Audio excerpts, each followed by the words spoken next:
Think and Grow Rich by Napoleon Hill. What do you want most? Is it money, fame, power, contentment, personality, peace of mind, happiness? The 13 steps to riches described in this book offer the shortest, dependable philosophy of individual achievement ever presented for the benefit of the man or woman who is searching for a definite goal in life. Before beginning the book, you will profit greatly if you recognize the fact that the book was not written to entertain.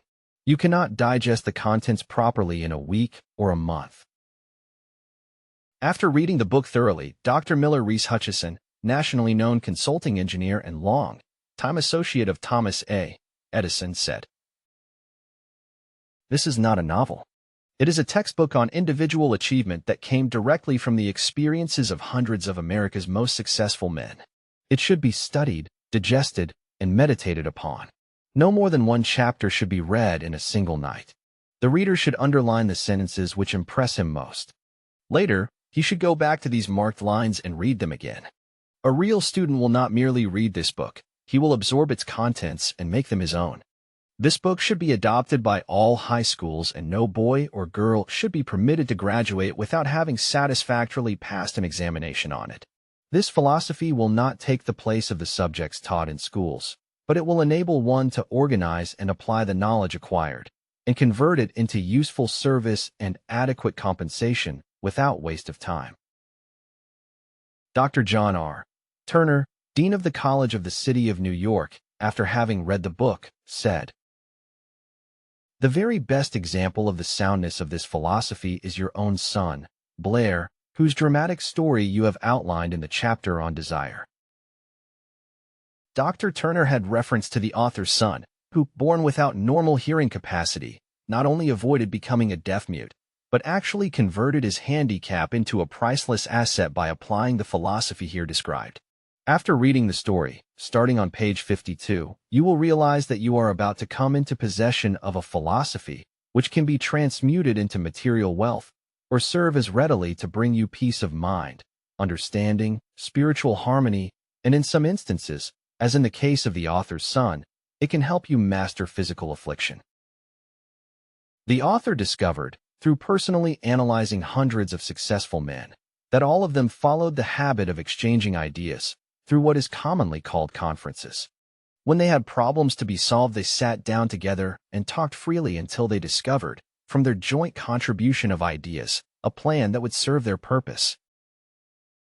You, who read this book, will get most out of it by putting into practice the mastermind principle described in the book. This you can do, as others are doing so successfully, by forming a study club consisting of any desired number of people who are friendly and harmonious. The club should have a meeting at regular periods, as often as once each week. The procedure should consist of reading one chapter of the book at each meeting, after which the contents of the chapter should be freely discussed by all members. Each member should make notes, putting down all ideas of his own inspired by the discussion.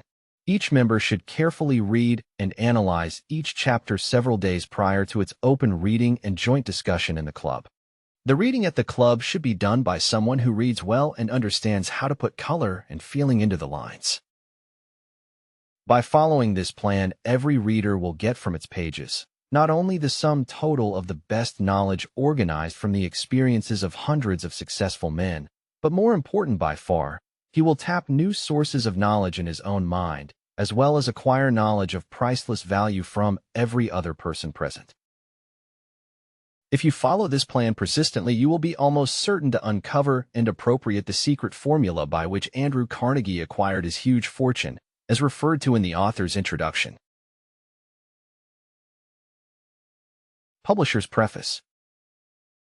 This book conveys the experience of more than 500 men of great wealth, who began at scratch, with nothing to give in return for riches except thoughts, ideas, and organized plans. Here you have the entire philosophy of money-making, just as it was organized from the actual achievements of the most successful men known to the American people during the past 50 years. It describes what to do, also how to do it. It presents complete instructions on how to sell your personal services. It provides you with a perfect system of self-analysis that will readily disclose what has been standing between you and the big money in the past. It describes the famous Andrew Carnegie formula of personal achievement by which he accumulated hundreds of millions of dollars for himself and made no fewer than a score of millionaires of men to whom he taught his secret. Perhaps you do not need all that is to be found in the book. No one of the 500 men from whose experiences it was written did, but you may need one idea, plan, or suggestion to start you toward your goal. Somewhere in the book you will find this needed stimulus. The book was inspired by Andrew Carnegie after he had made his millions and retired. It was written by the man to whom Carnegie disclosed the astounding secret of his riches, the same man to whom the 500 wealthy men revealed the source of their riches. In this volume will be found the 13 principles of money, making essential to every person who accumulates sufficient money to guarantee financial independence. It is estimated that the research which went into the preparation, before the book was written, or could be written, research covering more than 25 years of continuous effort, could not be duplicated at a cost of less than $100,000. Moreover, the knowledge contained in the book never can be duplicated at any cost, for the reason that more than half of the 500 men who supplied the information it brings have passed on. Riches cannot always be measured in money. Money and material things are essential for freedom of body and mind, but there are some who will feel that the greatest of all riches can be evaluated only in terms of lasting friendships, harmonious family relationships, sympathy and understanding between business associates, and introspective harmony which brings one peace of mind measurable only in spiritual values.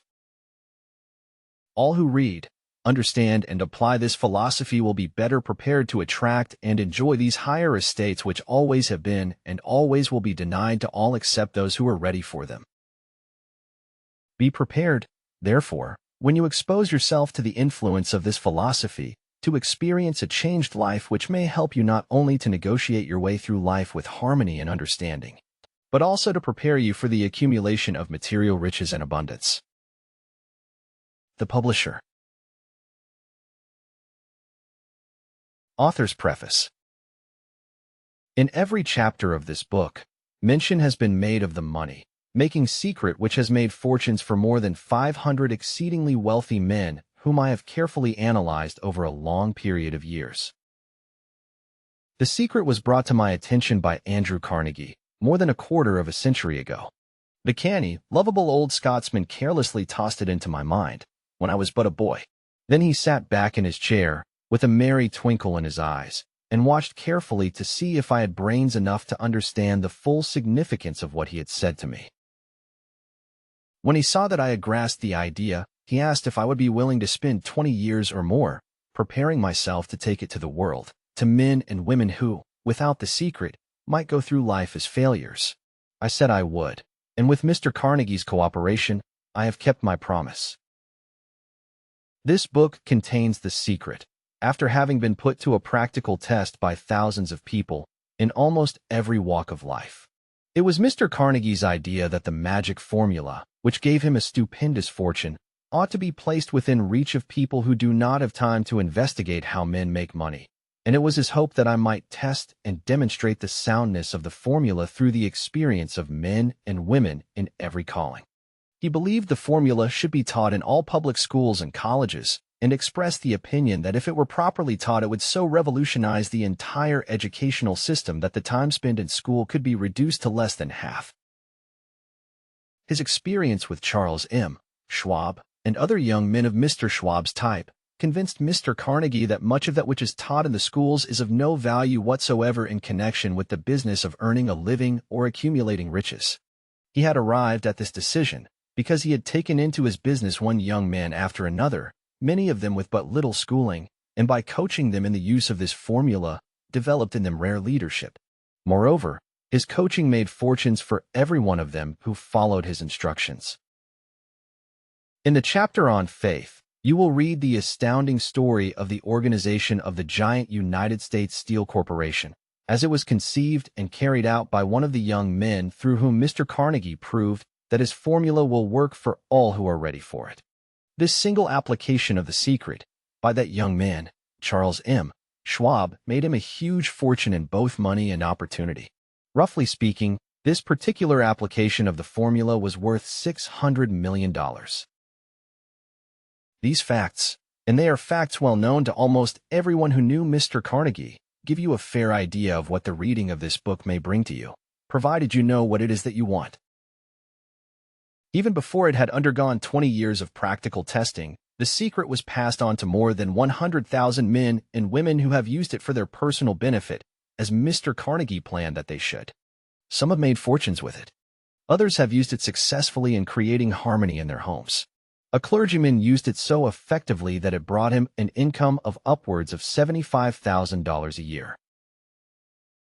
Arthur Nash, a Cincinnati tailor, used his near-bankrupt business as a guinea pig on which to test the formula.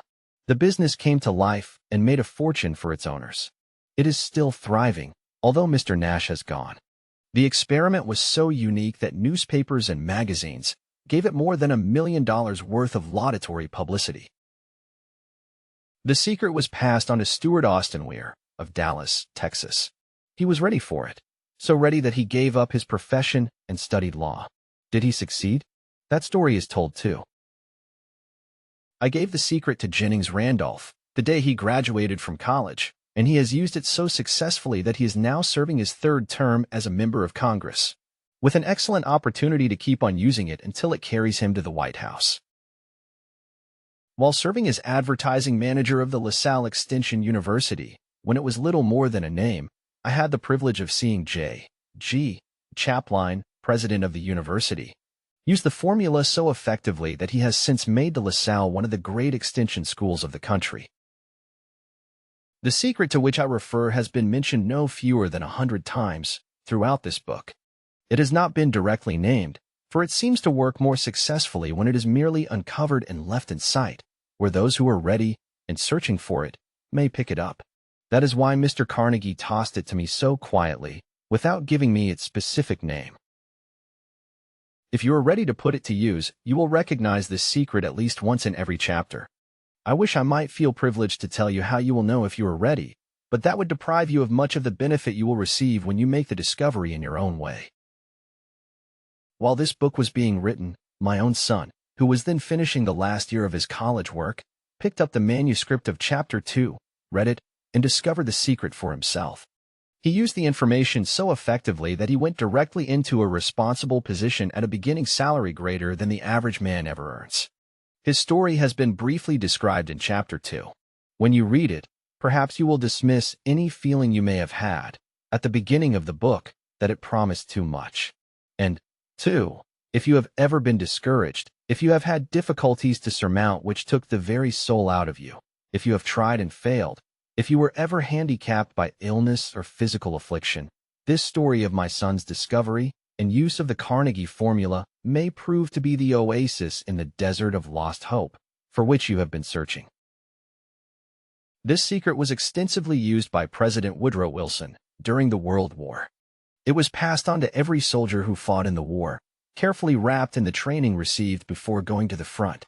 President Wilson told me it was a strong factor in raising the funds needed for the war. More than 20 years ago, Juan Manuel L. Quezon, then resident commissioner of the Philippine Islands, was inspired by the secret to gain freedom for his people. He has gained freedom for the Philippines and is the first president of the Free State. A peculiar thing about this secret is that those who once acquire it and use it find themselves literally swept onto success with but little effort, and they never again submit to failure.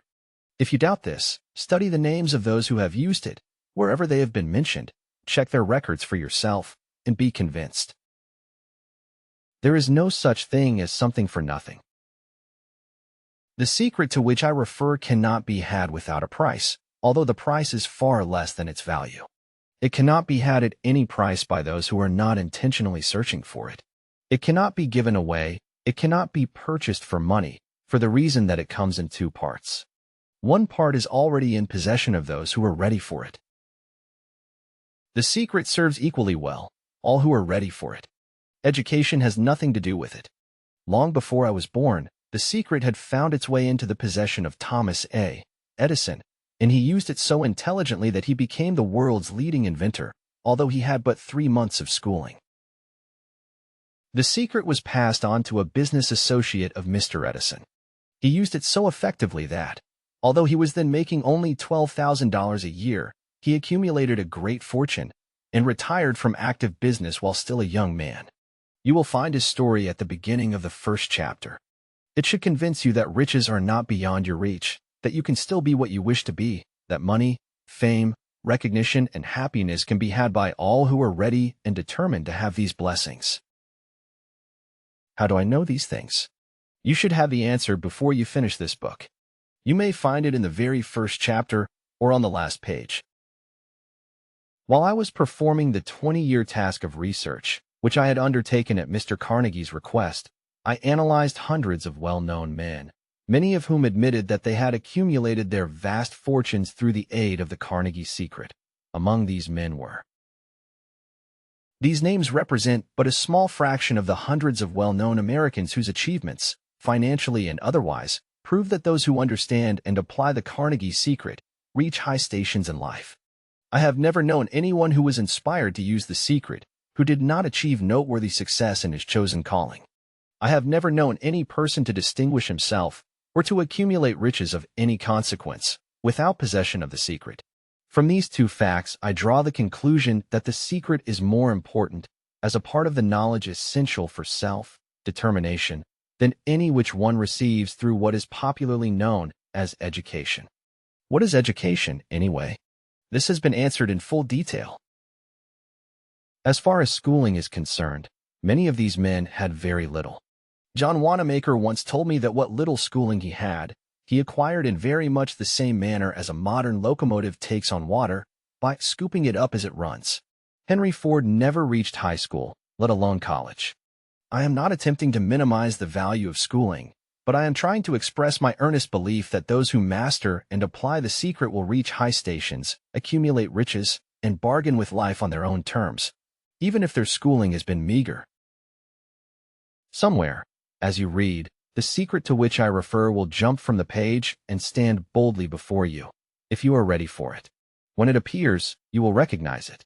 Whether you receive the sign in the first or the last chapter, stop for a moment when it presents itself and turn down a glass, for that occasion will mark the most important turning point of your life. We pass now to Chapter 1, and to the story of my very dear friend, who has generously acknowledged having seen the mystic sign, and whose business achievements are evidence enough that he turned down a glass.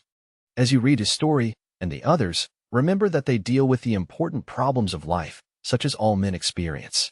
The problems arising from one's endeavor to earn a living, to find hope, courage, contentment, and peace of mind, to accumulate riches, and to enjoy freedom of body and spirit. Remember, too, as you go through the book, that it deals with facts and not with fiction, its purpose being to convey a great universal truth through which all who are ready may learn, not only what to do, but also how to do it, and receive, as well, the needed stimulus to make a start. As a final word of preparation, before you begin the first chapter, may I offer one brief suggestion which may provide a clue by which the Carnegie secret may be recognized? It is this: all achievement, all earned riches, have their beginning in an idea. If you are ready for the secret, you already possess one half of it. Therefore, you will readily recognize the other half the moment it reaches your mind. The author. Chapter 1. Truly, thoughts are things, and powerful things at that, when they are mixed with definiteness of purpose, persistence, and a burning desire for their translation into riches or other material objects. A little more than 30 years ago, Edwin C. Barnes discovered how true it is that men really do think and grow rich. His discovery did not come about at one sitting. It came little by little, beginning with a burning desire to become a business associate of the great Edison. One of the chief characteristics of Barnes' desire was that it was definite. He wanted to work with Edison, not for him. Observe, carefully, the description of how he went about translating his desire into reality, and you will have a better understanding of the 13 principles which lead to riches. When this desire, or impulse of thought, first flashed into his mind, he was in no position to act upon it. Two difficulties stood in his way. He did not know Mr. Edison, and he did not have enough money to pay his railroad fare to Orange, New Jersey. These difficulties were sufficient to have discouraged the majority of men from making any attempt to carry out the desire. But his was no ordinary desire. He was so determined to find a way to carry out his desire that he finally decided to travel by blind baggage rather than be defeated. To the uninitiated, this means that he went to East Orange on a freight train. He presented himself at Mr. Edison's laboratory and announced he had come to go into business with the inventor. In speaking of the first meeting between Barnes and Edison, years later, Mr. Edison said, "He stood there before me, looking like an ordinary tramp. But there was something in the expression of his face which conveyed the impression that he was determined to get what he had come after. I had learned, from years of experience with men, that when a man really desires a thing so deeply that he is willing to stake his entire future on a single turn of the wheel in order to get it, he is sure to win. I gave him the opportunity he asked for, because I saw he had made up his mind to stand by until he succeeded." Subsequent events proved that no mistake was made.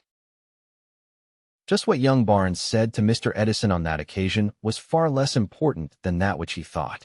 Edison, himself, said so. It could not have been the young man's appearance which got him his start in the Edison office, for that was definitely against him. It was what he thought that counted. If the significance of this statement could be conveyed to every person who reads it, there would be no need for the remainder of this book. Barnes did not get his partnership with Edison on his first interview. He did get a chance to work in the Edison offices at a very nominal wage, doing work that was unimportant to Edison, but most important to Barnes, because it gave him an opportunity to display his merchandise where his intended partner could see it. Months went by.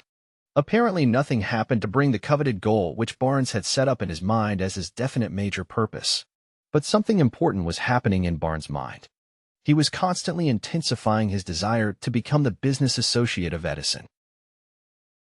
Psychologists have correctly said that, when one is truly ready for a thing, it puts in its appearance. Barnes was ready for a business association with Edison. Moreover, he was determined to remain ready until he got that which he was seeking. He did not say to himself, "Oh well, what's the use? I guess I'll change my mind and try for a salesman's job." But he did say, "I came here to go into business with Edison, and I'll accomplish this end if it takes the remainder of my life." He meant it.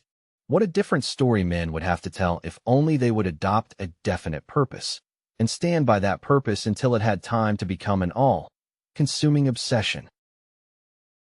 Maybe young Barnes did not know it at the time, but his bulldog determination, his persistence in standing back of a single desire, was destined to mow down all opposition and bring him the opportunity he was seeking. When the opportunity came, it appeared in a different form and from a different direction than Barnes had expected. That is one of the tricks of opportunity. It has a sly habit of slipping in by the back door, and often it comes disguised in the form of misfortune or temporary defeat. Perhaps this is why so many fail to recognize opportunity. Mr. Edison had just perfected a new office device, known at that time as the Edison dictating machine, now the Ediphone. His salesmen were not enthusiastic over the machine. They did not believe it could be sold without great effort. Barnes saw his opportunity. It had crawled in quietly, hidden in a queer-looking machine which interested no one but Barnes and the inventor. Barnes knew he could sell the Edison dictating machine. He suggested this to Edison and promptly got his chance. He did sell the machine. In fact, he sold it so successfully that Edison gave him a contract to distribute and market it all over the nation. Out of that business association grew the slogan, "Made by Edison and installed by Barnes." The business alliance has been in operation for more than 30 years. Out of it, Barnes has made himself rich in money, but he has done something infinitely greater. He has proved that one really may think and grow rich. How much actual cash that original desire of Barnes has been worth to him, I have no way of knowing. Perhaps it has brought him $2 or $3 million, but the amount, whatever it is, becomes insignificant when compared with the greater asset he acquired in the form of definite knowledge that an intangible impulse of thought can be transmuted into its physical counterpart by the application of known principles. Barnes literally thought himself into a partnership with the great Edison. He thought himself into a fortune. He had nothing to start with, except the capacity to know what he wanted, and the determination to stand by that desire until he realized it. He had no money to begin with. He had but little education. He had no influence. But he did have initiative, faith, and the will to win. With these intangible forces, he made himself #1 man with the greatest inventor who ever lived. Now, let us look at a different situation and study a man who had plenty of tangible evidence of riches, but lost it because he stopped 3 feet short of the goal he was seeking. 3 feet from gold. One of the most common causes of failure is the habit of quitting when one is overtaken by temporary defeat. Every person is guilty of this mistake at one time or another. An uncle of R.U. Darby was caught by the gold fever and the gold rush days and went west to dig and grow rich. He had never heard that more gold has been mined from the brains of men than has ever been taken from the earth. He staked a claim and went to work with pick and shovel. The going was hard, but his lust for gold was definite. After weeks of labor, he was rewarded by the discovery of the shining ore. He needed machinery to bring the ore to the surface. Quietly, he covered up the mine, retraced his footsteps to his home in Williamsburg, Maryland, told his relatives and a few neighbors of the strike. They got together money for the needed machinery, had it shipped. The uncle and Darby went back to work the mine. The first car of ore was mined and shipped to a smelter. The returns proved they had one of the richest mines in Colorado. A few more cars of that, or would clear the debts. Then would come the big killing and profits. Down went the drills. Up went the hopes of Darby and uncle. Then something happened. The vein of gold ore disappeared. They had come to the end of the rainbow, and the pot of gold was no longer there. They drilled on, desperately trying to pick up the vein again, all to no avail. Finally, they decided to quit. They sold the machinery to a junk man for a few $100s and took the train back home. Some junk men are dumb, but not this one. He called in a mining engineer to look at the mine and do a little calculating. The engineer advised that the project had failed because the owners were not familiar with fault lines. His calculations showed that the vein would be found just 3 feet from where the Darbys had stopped drilling. That is exactly where it was found. The junk man took millions of dollars in or from the mine because he knew enough to seek expert counsel before giving up. Most of the money which went into the machinery was procured through the efforts of R.U. Darby, who was then a very young man. The money came from his relatives and neighbors because of their faith in him. He paid back every dollar of it, although he was years in doing so. Long afterward, Mr. Darby recouped his loss many times over when he made the discovery that desire can be transmuted into gold.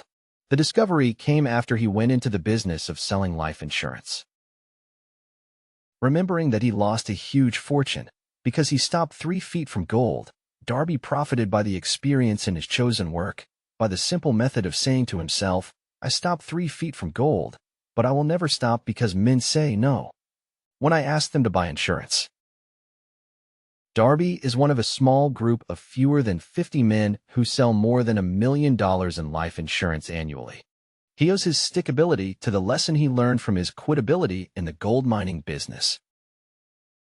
Before success comes in any man's life, he is sure to meet with much temporary defeat, and, perhaps, some failure.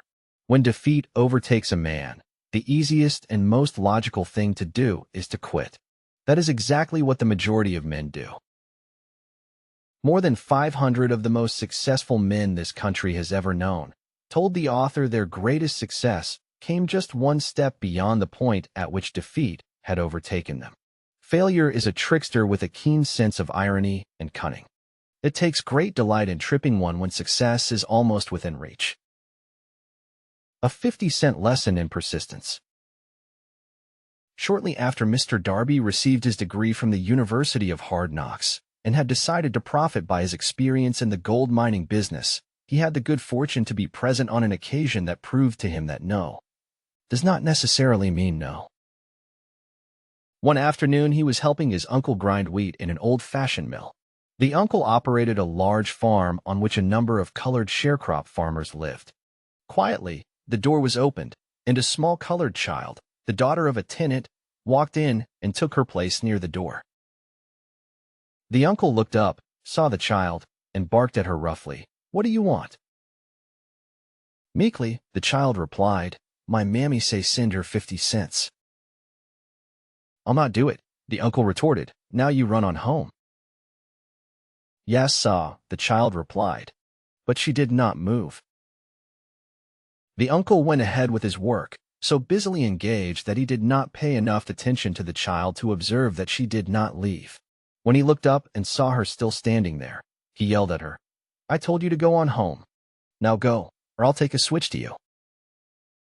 The little girl said, "Yes, sah," but she did not budge an inch. The uncle dropped a sack of grain he was about to pour into the mill hopper, picked up a barrel stave, and started toward the child with an expression on his face that indicated trouble. Darby held his breath. He was certain he was about to witness a murder. He knew his uncle had a fierce temper. He knew that colored children were not supposed to defy white people in that part of the country. When the uncle reached the spot where the child was standing, she quickly stepped forward one step, looked up into his eyes, and screamed at the top of her shrill voice, "And why mammy's gotta have that 50 cents? The uncle stopped, looked at her for a minute, then slowly laid the barrel stave on the floor, put his hand in his pocket, took out $50, and gave it to her. The child took the money and slowly backed toward the door, never taking her eyes off the man whom she had just conquered. After she had gone, the uncle sat down on a box and looked out the window into space for more than 10 minutes. He was pondering, with awe, over the whipping he had just taken. Mr. Darby, too, was doing some thinking. That was the first time in all his experience that he had seen a colored child deliberately master an adult white person. How did she do it? What happened to his uncle that caused him to lose his fierceness and become as docile as a lamb? What strange power did this child use that made her master over her superior? These and other similar questions flashed into Darby's mind, but he did not find the answer until years later, when he told me the story. Strangely, the story of this unusual experience was told to the author in the old mill, on the very spot where the uncle took his whipping. Strangely, too, I had devoted nearly a quarter of a century to the study of the power which enabled an ignorant, illiterate colored child to conquer an intelligent man. As we stood there in that musty old mill, Mr. Darby repeated the story of the unusual conquest and finished by asking, "What can you make of it? What strange power did that child use that so completely whipped my uncle?" The answer to his question will be found in the principles described in this book. The answer is full and complete. It contains details and instructions sufficient to enable anyone to understand and apply the same force which the little child accidentally stumbled upon. Keep your mind alert, and you will observe exactly what strange power came to the rescue of the child. You will catch a glimpse of this power in the next chapter. Somewhere in the book you will find an idea that will quicken your receptive powers and place at your command, for your own benefit, this same irresistible power. The awareness of this power may come to you in the first chapter, or it may flash into your mind in some subsequent chapter.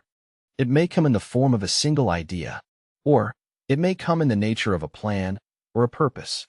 Again, it may cause you to go back into your past experiences of failure or defeat and bring to the surface some lesson by which you can regain all that you lost through defeat.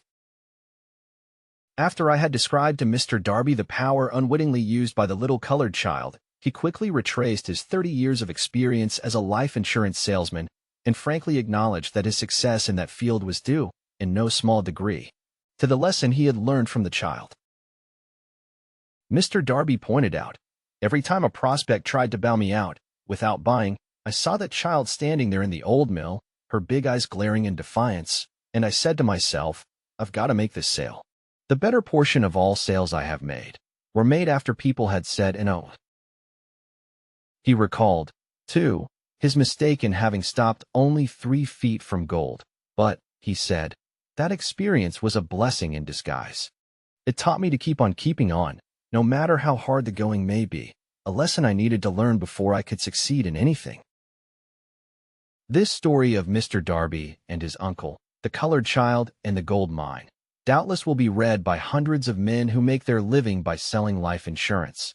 And to all of these, the author wishes to offer the suggestion that Darby owes to these two experiences his ability to sell more than $1 million of life insurance every year. Life is strange and often imponderable.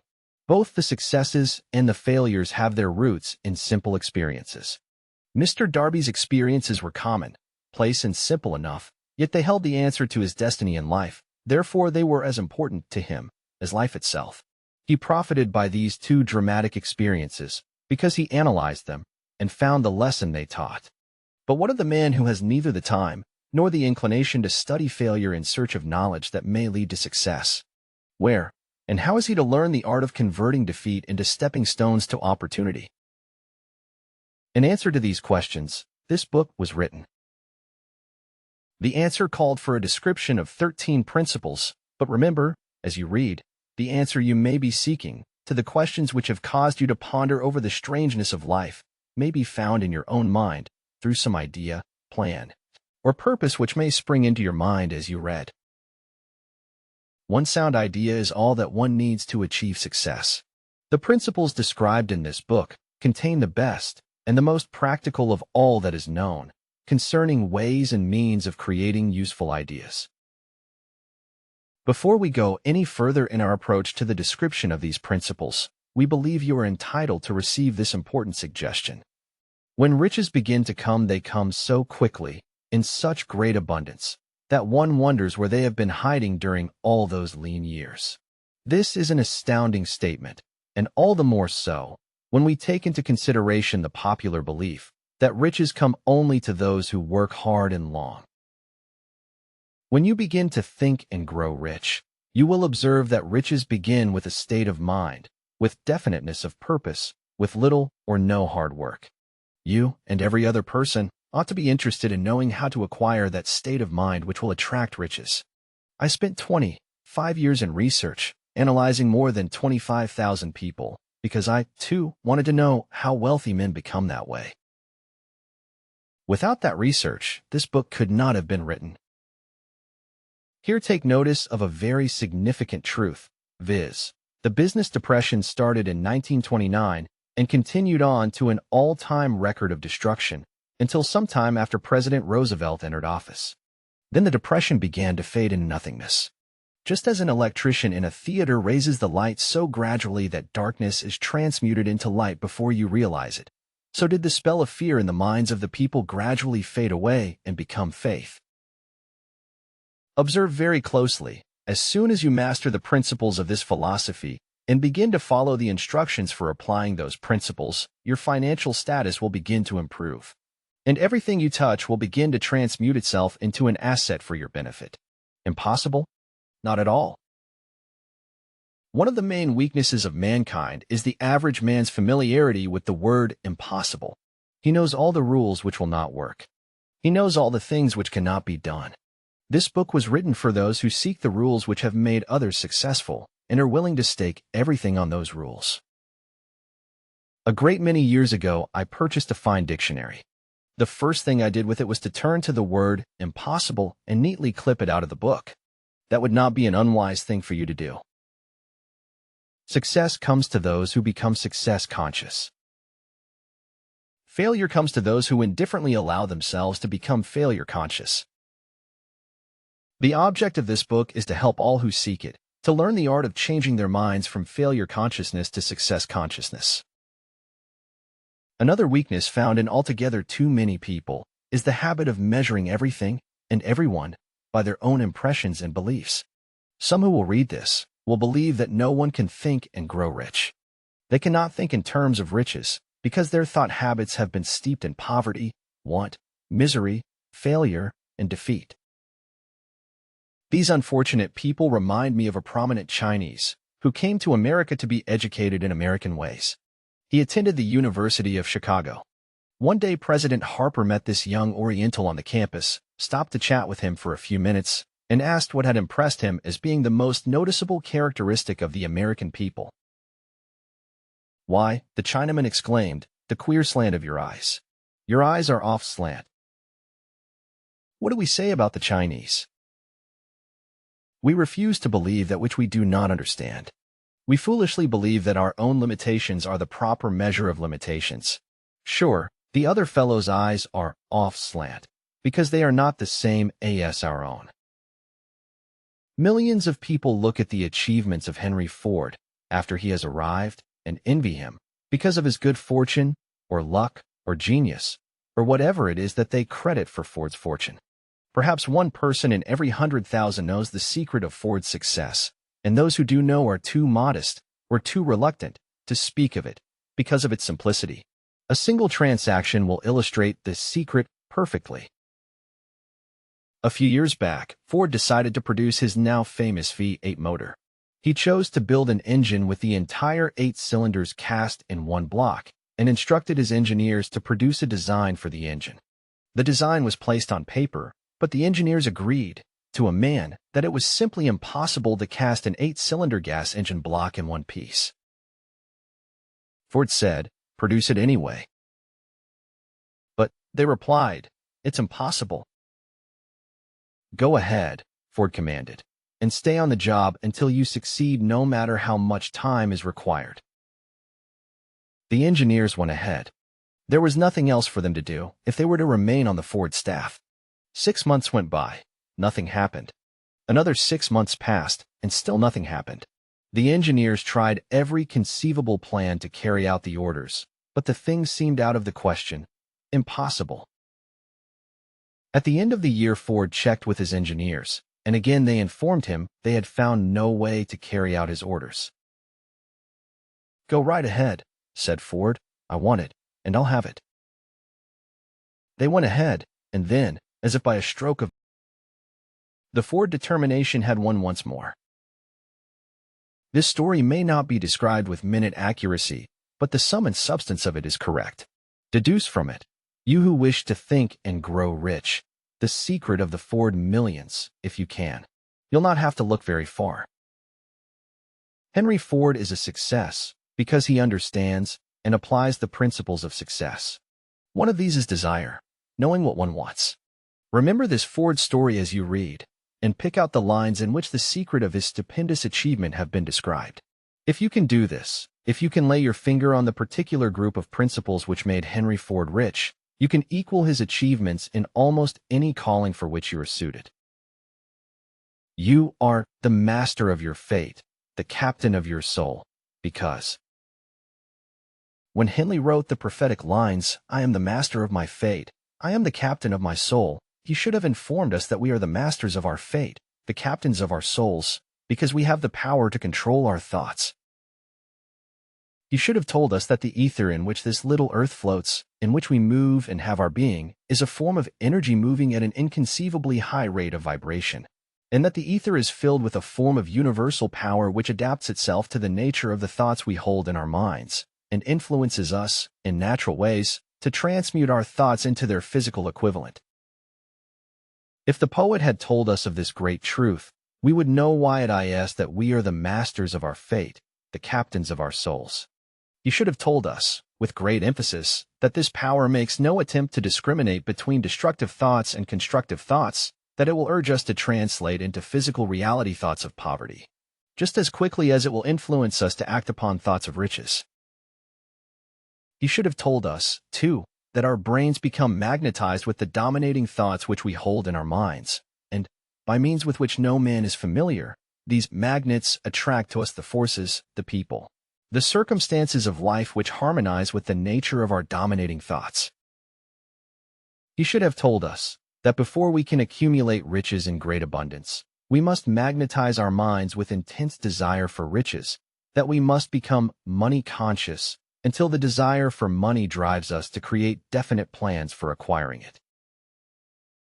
But, being a poet, and not a philosopher, Henley contented himself by stating a great truth in poetic form, leaving those who followed him to interpret the philosophical meaning of his lines. Little by little, the truth has unfolded itself, until it now appears certain that the principles described in this book hold the secret of mastery over our economic fate. We are now ready to examine the first of these principles. Maintain a spirit of open-mindedness, and remember as you read, they are the invention of no one man. The principles were gathered from the life experiences of more than 500 men who actually accumulated riches in huge amounts, men who began in poverty, with but little education, without influence. The principles worked for these men.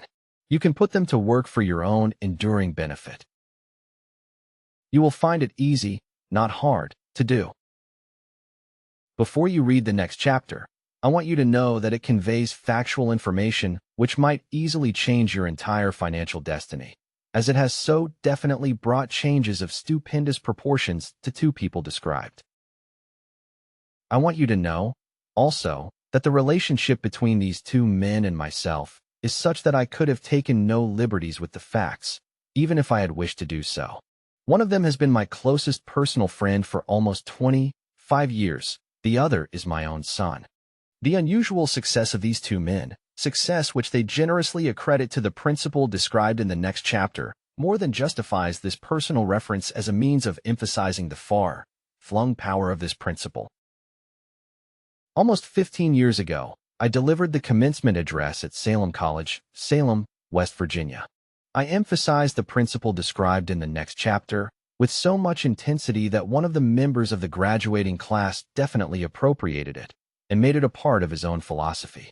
The young man is now a member of Congress and an important factor in the present administration. Just before this book went to the publisher, he wrote me a letter in which he so clearly stated his opinion of the principle outlined in the next chapter that I have chosen to publish his letter as an introduction to that chapter. It gives you an idea of the rewards to come. My dear Napoleon,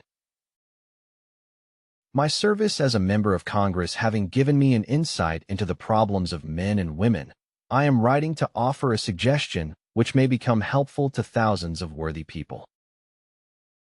With apologies, I must state that the suggestion, if acted upon, will mean several years of labor and responsibility for you.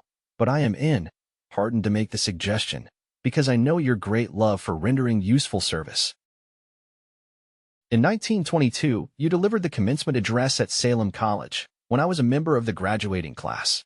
In that address, you planted in my mind an idea which has been responsible for the opportunity one now have to serve the people of my state, and will be responsible, in a very large measure, for whatever success I may have in the future. The suggestion I have in mind is that you put into a book the sum and substance of the address you delivered at Salem College, and in that way give the people of America an opportunity to profit by your many years of experience and association with the men who, by their greatness, have made America the richest nation on earth. I recall, as though it were yesterday, the marvelous description you gave of the method by which Henry Ford, with but little schooling, without a dollar, with no influential friends, rose to great heights. I made up my mind then, even before you had finished your speech, that I would make a place for myself, no matter how many difficulties I had to surmount. Thousands of young people will finish their schooling this year, and within the next few years. Every one of them will be seeking just such a message of practical encouragement as the one I received from you. They will want to know where to turn, what to do, to get started in life. You can tell them, because you have helped to solve the problems of so many people. If there is any possible way that you can afford to render so great a service, may I offer the suggestion that you include with every book one of your personal analysis charts, in order that the purchaser of the book may have the benefit of a complete self-inventory, indicating, as you indicated to me years ago, exactly what is standing in the way of success. Such a service as this, providing the readers of your book with a complete, unbiased picture of their faults and their virtues, would mean to them the difference between success and failure. The service would be priceless. Millions of people are now facing the problem of staging a comeback because of the depression, and I speak from personal experience when I say, I know these earnest people would welcome the opportunity to tell you their problems and to receive your suggestions for the solution. You know the problems of those who face the necessity of beginning all over again. There are thousands of people in America today who would like to know how they can convert ideas into money, people who must start at scratch, without finances, and recoup their losses. If anyone can help them, you can. If you publish the book, I would like to own the first copy that comes from the press, personally autographed by you. With best wishes, believe me. Cordially yours, Jennings Randolph. Chapter 2. The First Step Toward Riches. When Edwin C. Barnes climbed down from the freight train in Orange, N.J., more than 30 years ago, he may have resembled a tramp, but his thoughts were those of a king. As he made his way from the railroad tracks to Thomas A. Edison's office, his mind was at work. He saw himself standing in Edison's presence. He heard himself asking Mr. Edison for an opportunity to carry out the one consuming obsession of his life, a burning desire to become the business associate of the great inventor. Barnes' desire was not a hope. It was not a wish. It was a keen, pulsating desire, which transcended everything else. It was definite. The desire was not new when he approached Edison. It had been Barnes' dominating desire for a long time. In the beginning, when the desire first appeared in his mind, it may have been, probably was, only a wish, but it was no mere wish when he appeared before Edison with it. A few years later, Edwin C. Barnes again stood before Edison, in the same office where he first met the inventor. This time his desire had been translated into reality. He was in business with Edison. The dominating dream of his life had become a reality. Today, people who know Barnes envy him because of the break life yielded him. They see him in the days of his triumph, without taking the trouble to investigate the cause of his success. Barnes succeeded because he chose a definite goal, placed all his energy, all his willpower, all his effort, everything back of that goal. He did not become the partner of Edison the day he arrived. He was content to start in the most menial work, as long as it provided an opportunity to take even one step toward his cherished goal. 5 years passed before the chance he had been seeking made its appearance. During all those years, not one ray of hope, not one promise of attainment of his desire had been held out to him. To everyone, except himself, he appeared only another cog in the Edison business wheel, but in his own mind, he was the partner of Edison every minute of the time, from the very day that he first went to work there. It is a remarkable illustration of the power of a definite desire. Barnes won his goal because he wanted to be a business associate of Mr. Edison more than he wanted anything else. He created a plan by which to attain that purpose, but he burned all bridges behind him. He stood by his desire until it became the dominating obsession of his life, and finally, a fact. When he went to Orange, he did not say to himself, "I will try to induce Edison to give me a job of some sort." He said, "I will see Edison and put him on notice that I have come to go into business with him." He did not say, "I will work there for a few months, and if I get no encouragement, I will quit and get a job somewhere else." He did say, "I will start anywhere. I will do anything Edison tells me to do, but before I am through, I will be his associate." He did not say, "I will keep my eyes open for another opportunity in case I fail to get what I want in the Edison organization." He said, "There is but one thing in this world that I am determined to have, and that is a business association with Thomas A. Edison. I will burn all bridges behind me and stake my entire future on my ability to get what I want." He left himself no possible way of retreat. He had to win or perish. That is all there is to the Barnes story of success. A long while ago, a great warrior faced a situation which made it necessary for him to make a decision which ensured his success on the battlefield. He was about to send his armies against a powerful foe, whose men outnumbered his own. He loaded his soldiers into boats, sailed to the enemy's country, unloaded soldiers and equipment, then gave the order to burn the ships that had carried them. Addressing his men before the first battle, he said, "You see the boats going up in smoke. That means that we cannot leave these shores alive unless we win. We now have no choice. We win, or we perish." They won. Every person who wins in any undertaking must be willing to burn his ships and cut all sources of retreat. Only by so doing can one be sure of main, taming that state of mind known as a burning desire to win, essential to success. The morning after the Great Chicago Fire, a group of merchants stood on State Street, looking at the smoking remains of what had been their stores. They went into a conference to decide if they would try to rebuild or leave Chicago and start over in a more promising section of the country. They reached a decision, all except one, to leave Chicago.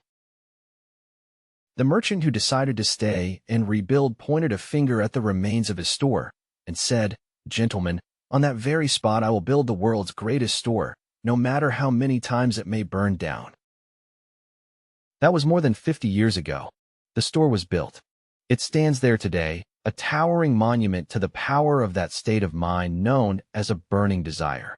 The easy thing for Marshall Field to have done would have been exactly what his fellow merchants did. When the going was hard and the future looked dismal, they pulled up and went where the going seemed easier. Mark well this difference between Marshall Field and the other merchants, because it is the same difference which distinguishes Edwin C. Barnes from thousands of other young men who have worked in the Edison organization. It is the same difference which distinguishes practically all who succeed from those who fail. Every human being who reaches the age of understanding of the purpose of money wishes for it. Wishing will not bring riches, but desiring riches with a state of mind that becomes an obsession, then planning definite ways and means to acquire riches, and backing those plans with persistence which does not recognize failure, will bring riches. The method by which desire for riches can be transmuted into its financial equivalent consists of 6 definite, practical steps, viz. First, fix in your mind the exact amount of money you desire. It is not sufficient merely to say, "I want plenty of money." Be definite as to the amount. There is a psychological reason for definiteness which will be described in a subsequent chapter. Second, determine exactly what you intend to give in return for the money you desire. There is no such reality as something for nothing. Third, establish a definite date when you intend to possess the money you desire. Fourth, create a definite plan for carrying out your desire and begin at once, whether you are ready or not, to put this plan into action. Fifth, write out a clear, concise statement of the amount of money you intend to acquire. Name the time limit for its acquisition. State what you intend to give in return for the money, and describe clearly the plan through which you intend to accumulate it. Sixth, read your written statement aloud, twice daily, once just before retiring at night, and once after arising in the morning. As you read, see and feel and believe yourself already in possession of the money. It is important that you follow the instructions described in these 6 steps. It is especially important that you observe and follow the instructions in the 6th paragraph. You may complain that it is impossible for you to see yourself in possession of money before you actually have it. Here's where a burning desire will come to your aid. If you truly desire money so keenly that your desire is an obsession, you will have no difficulty in convincing yourself that you will acquire it. The object is to want money and to become so determined to have it that you convince yourself you will have it. Only those who become money conscious ever accumulate great riches. Money consciousness means that the mind has become so thoroughly saturated with the desire for money that one can see oneself already in possession of it. To the uninitiated, who has not been schooled in the working principles of the human mind, these instructions may appear impractical. It may be helpful to all who fail to recognize the soundness of the 6 steps to know that the information they convey was received from Andrew Carnegie, who began as an ordinary laborer in the steel mills, but managed, despite his humble beginning, to make these principles yield him a fortune of considerably more than $100 million. It may be a further help to know that the 6 steps here recommended were carefully scrutinized by the late Thomas A. Edison, who placed his stamp of approval upon them as being not only the steps essential for the accumulation of money, but necessary for the attainment of any definite goal. The steps call for no hard labor. They call for no sacrifice. They do not require one to become ridiculous or credulous. To apply them calls for no great amount of education. But the successful application of these 6 steps does call for sufficient imagination to enable one to see and to understand that accumulation of money cannot be left to chance, good fortune, and luck. One must realize that all who have accumulated great fortunes first did a certain amount of dreaming, hoping, wishing, desiring, and planning before they acquired money. You may as well know right here, that you can never have riches in great quantities unless you can work yourself into a white heat of desire for money and actually believe you will possess it. You may as well know also that every great leader, from the dawn of civilization down to the present, was a dreamer. Christianity is the greatest potential power in the world today because its founder was an intense dreamer who had the vision and the imagination to see realities in their mental and spiritual form before they had been transmuted into physical form. If you do not see great riches in your imagination, you will never see them in your bank balance. Never, in the history of America, has there been so great an opportunity for practical dreamers as now exists. The 6-year economic collapse has reduced all men, substantially, to the same level. A new race is about to be run. The stakes represent huge fortunes which will be accumulated within the next 10 years. The rules of the race have changed, because we now live in a changed world that definitely favors the masses, those who had but little or no opportunity to win under the conditions existing during the Depression, when fear paralyzed growth and development. We who are in this race for riches should be encouraged to know that this changed world in which we live is demanding new ideas, new ways of doing things, new leaders, new inventions, new methods of teaching, new methods of marketing, new books, new literature, new features for the radio, new ideas for moving pictures. Back of all this demand for new and better things, there is one quality which one must possess to win, and that is definiteness of purpose, the knowledge of what one wants, and a burning desire to possess it.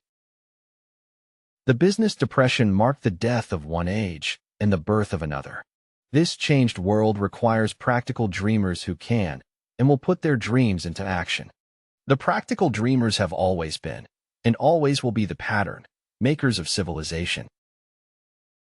We who desire to accumulate riches should remember the real leaders of the world always have been men who harnessed and put into practical use the intangible, unseen forces of unborn opportunity and have converted those forces, or impulses of thought, into skyscrapers, cities, factories, airplanes, automobiles, and every form of convenience that makes life more pleasant. Tolerance and an open mind are practical necessities of the dreamer of today. Those who are afraid of new ideas are doomed before they start. Never has there been a time more favorable to pioneers than the present. True, there is no wild and woolly West to be conquered, as in the days of the covered wagon, but there is a vast business, financial, and industrial world to be remolded and redirected along new and better lines. In planning to acquire your share of the riches, let no one influence you to scorn the dreamer. To win the big stakes in this changed world, you must catch the spirit of the great pioneers of the past, whose dreams have given to civilization all that it has of value, the spirit which serves as the life, blood of our own country, your opportunity and mine, to develop and market our talents. Let us not forget, Columbus dreamed of an unknown world, staked his life on the existence of such a world, and discovered it. Copernicus, the great astronomer, dreamed of a multiplicity of worlds and revealed them. No one denounced him as impractical after he had triumphed. Instead, the world worshipped at his shrine, thus proving once more that success requires no apologies, failure permits no alibis. If the thing you wish to do is right, and you believe in it, go ahead and do it. Put your dream across, and never mind what they say if you meet with temporary defeat, for they, perhaps, do not know that every failure brings with it the seed of and equivalent success. Henry Ford, poor and uneducated, dreamed of a horseless carriage, went to work with what tools he possessed, without waiting for opportunity to favor him, and now evidence of his dream belts the entire earth. He has put more wheels into operation than any man who ever lived, because he was not afraid to back his dreams. Thomas Edison dreamed of a lamp that could be operated by electricity, began where he stood to put his dream into action, and despite more than 10,000 failures, he stood by that dream until he made it a physical reality. Practical dreamers do not quit. Wayland dreamed of a chain of cigar stores, transformed his dream into action, and now the United Cigar Stores occupy the best corners in America. Lincoln dreamed of freedom for the black slaves, put his dream into action, and barely missed living to see a united North and South translate his dream into reality. The Wright brothers dreamed of a machine that would fly through the air. Now one may see evidence all over the world that they dreamed soundly. Marconi dreamed of a system for harnessing the intangible forces of the ether. Evidence that he did not dream in vain may be found in every wireless and radio in the world. Moreover, Marconi's dream brought the humblest cabin and the most stately manor house side by side. It made the people of every nation on earth back-door neighbors. It gave the President of the United States a medium by which he may talk to all the people of America at one time and on short notice. It may interest you to know that Marconi's friends had him taken into custody and examined in a psychopathic hospital when he announced he had discovered a principle through which he could send messages through the air without the aid of wires or other direct physical means of communication. The dreamers of today fare better. The world has become accustomed to new discoveries. Nay, it has shown a willingness to reward the dreamer who gives the world a new idea. The greatest achievement was, at first, and for a time, but a dream. The oak sleeps in the acorn. The bird waits in the egg, and in the highest vision of the soul, a waking angel stirs. Dreams are the seedlings of reality. Awake, arise, and assert yourself, you dreamers of the world. Your star is now in the ascendancy. The world depression brought the opportunity you have been waiting for. It taught people humility, tolerance, and open-mindedness. The world is filled with an abundance of opportunity which the dreamers of the past never knew. A burning desire and to-do is the starting point from which the dreamer must take off. Dreams are not born of indifference, laziness, or lack of ambition. The world no longer scoffs at the dreamer, nor calls him impractical. If you think it does, take a trip to Tennessee and witness what a dreamer president has done in the way of harnessing and using the great water power of America. A score of years ago, such a dream would have seemed like madness. You have been disappointed. You have undergone defeat during the Depression. You have felt the great heart within you crushed until it bled. Take courage, for these experiences have tempered the spiritual metal of which you are made. They are assets of incomparable value. Remember, too, that all who succeed in life get off to a bad start and pass through many heartbreaking struggles before they arrive. The turning point in the lives of those who succeed usually comes at the moment of some crisis, through which they are introduced to their other selves.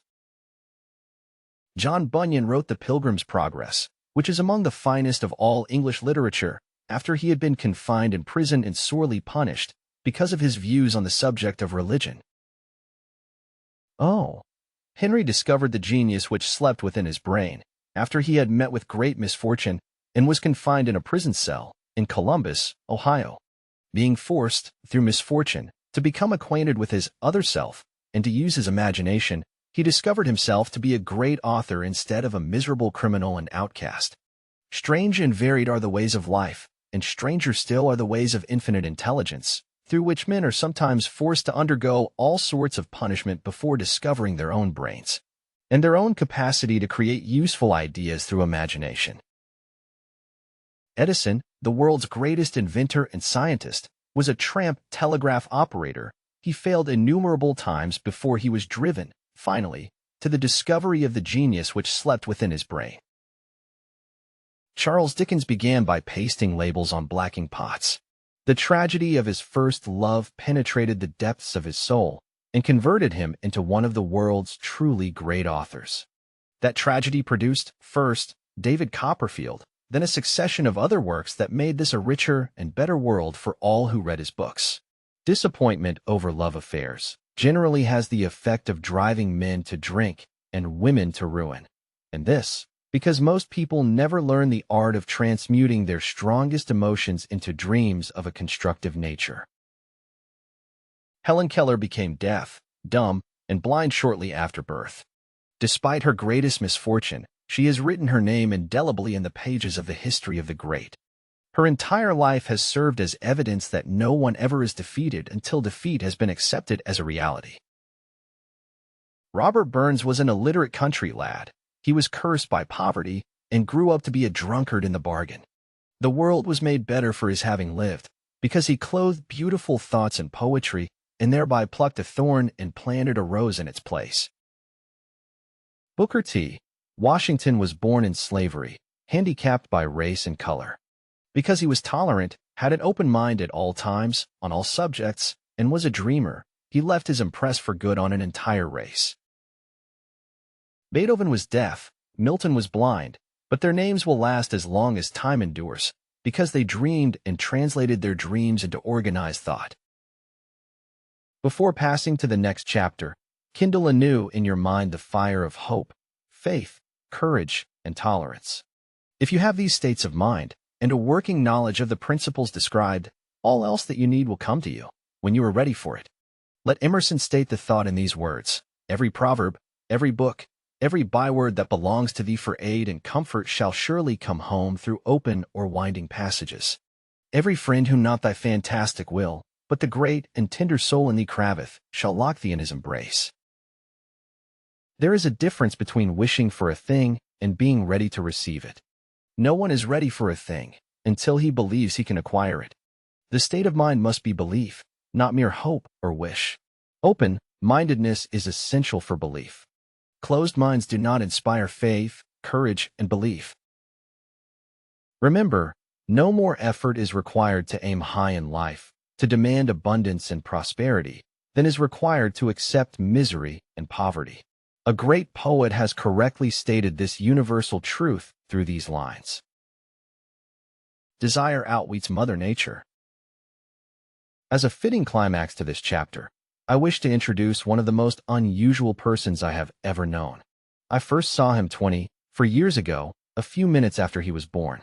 He came into the world without any physical sign of ears, and the doctor admitted, when pressed for an opinion, that the child might be deaf and mute for life. I challenged the doctor's opinion. I had the right to do so. I was the child's father. I, too, reached a decision and rendered an opinion, but I expressed the opinion silently, in the secrecy of my own heart. I decided that my son would hear and speak.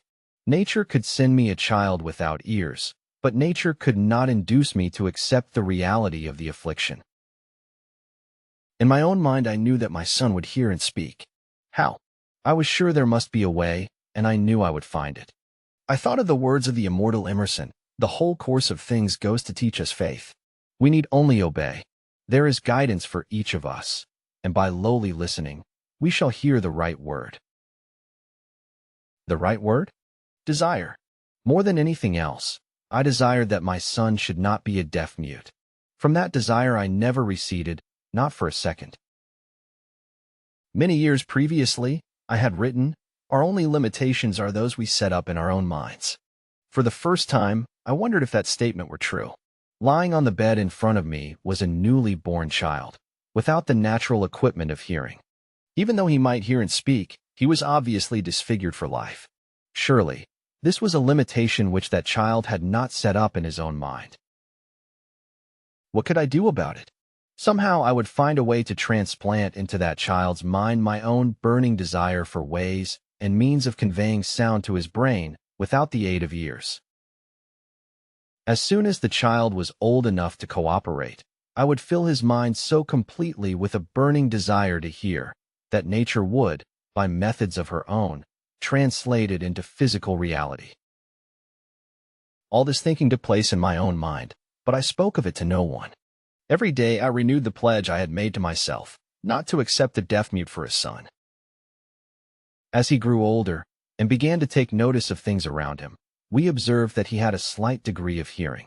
When he reached the age when children usually begin talking, he made no attempt to speak, but we could tell by his actions that he could hear certain sounds slightly. That was all I wanted to know.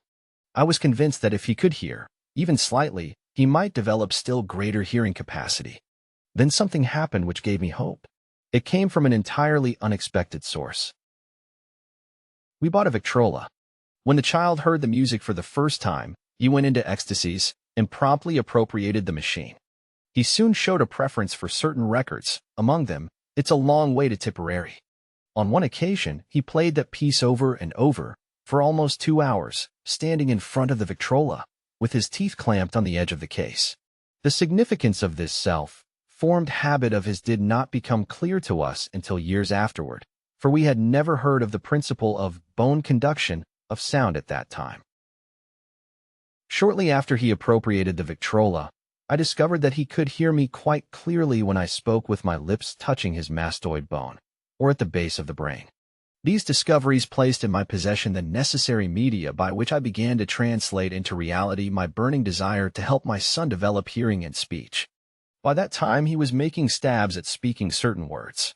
The outlook was far from encouraging, but desire backed by faith knows no such word as impossible. Having determined that he could hear the sound of my voice plainly, I began, immediately, to transfer to his mind the desire to hear and speak. I soon discovered that the child enjoyed bedtime stories, so I went to work, creating stories designed to develop in himself reliance, imagination, and a keen desire to hear and to be normal. There was one story in particular, which I emphasized by giving it some new and dramatic coloring each time it was told. It was designed to plant in his mind the thought that his affliction was not a liability, but an asset of great value. Despite the fact that all the philosophy I had examined clearly indicated that every adversity brings with it the seed of and equivalent advantage, I must confess that I had not the slightest idea how this affliction could ever become an asset. However, I continued my practice of wrapping that philosophy in bedtime stories, hoping the time would come when he would find some plan by which his handicap could be made to serve some useful purpose. Reason told me plainly that there was no adequate compensation for the lack of ears and natural hearing equipment.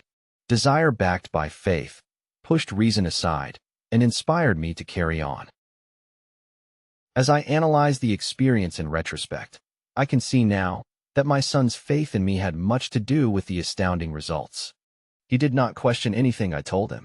I sold him the idea that he had a distinct advantage over his older brother, and that this advantage would reflect itself in many ways.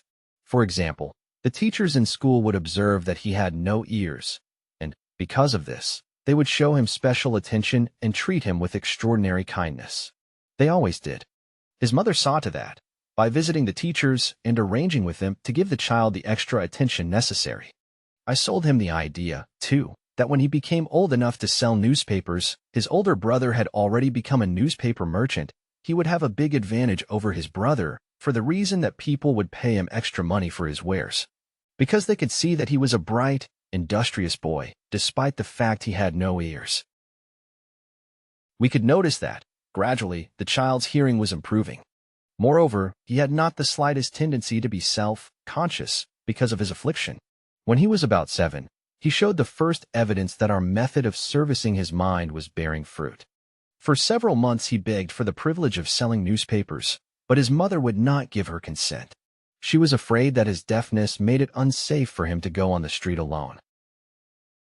Finally, he took matters in his own hands. One afternoon, when he was left at home with the servants, he climbed through the kitchen window, shinnied to the ground, and set out on his own. He borrowed 6 cents in capital from the neighborhood shoemaker, invested it in papers, sold out, reinvested, and kept repeating until late in the evening.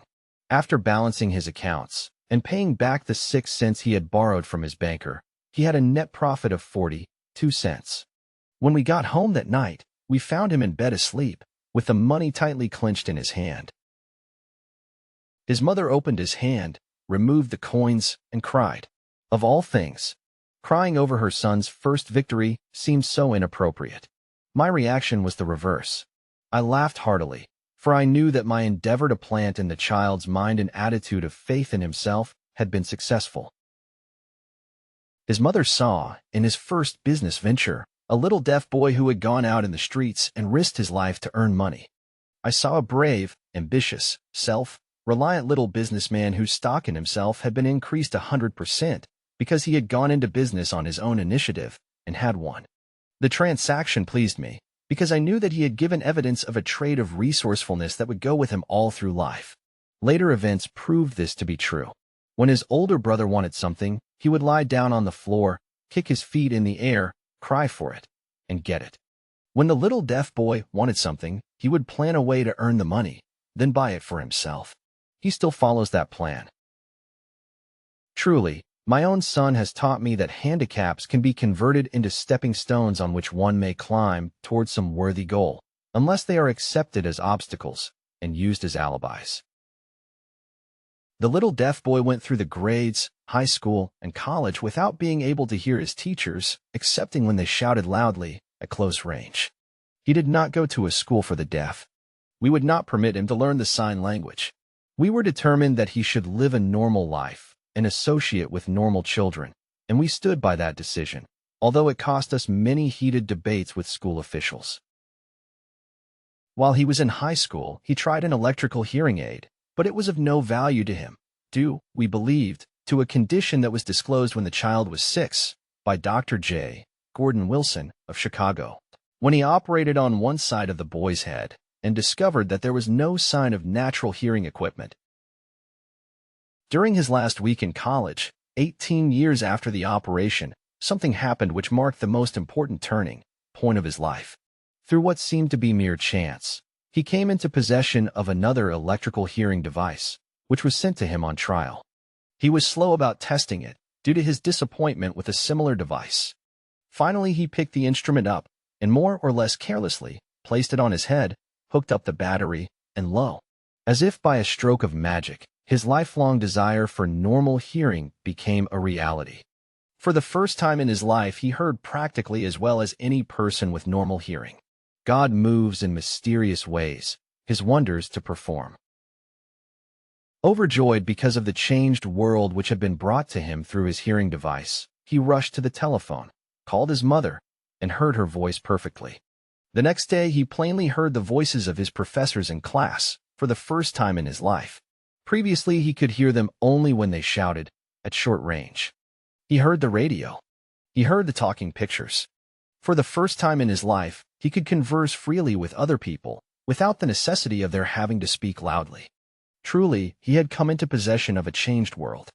We had refused to accept nature's error, and, by persistent desire, we had induced nature to correct that error through the only practical means available. Desire had commenced to pay dividends, but the victory was not yet complete. The boy still had to find a definite and practical way to convert his handicap into an equivalent asset. Hardly realizing the significance of what had already been accomplished, but intoxicated with the joy of his newly discovered world of sound, he wrote a letter to the manufacturer of the hearing aid, enthusiastically describing his experience. Something in his letter, something, perhaps, which was not written on the lines, but back of them, caused the company to invite him to New York. When he arrived, he was escorted through the factory, and while talking with the chief engineer, telling him about his changed world, a hunch, an idea, or an inspiration, call it what you wish, flashed into his mind. It was this impulse of thought which converted his affliction into an asset, destined to pay dividends in both money and happiness to thousands for all time to come. The sum and substance of that impulse of thought was this. It occurred to him that he might be of help to the millions of deafened people who go through life without the benefit of hearing devices if he could find a way to tell them the story of his changed world. Then and there, he reached a decision to devote the remainder of his life to rendering useful service to the hard of hearing.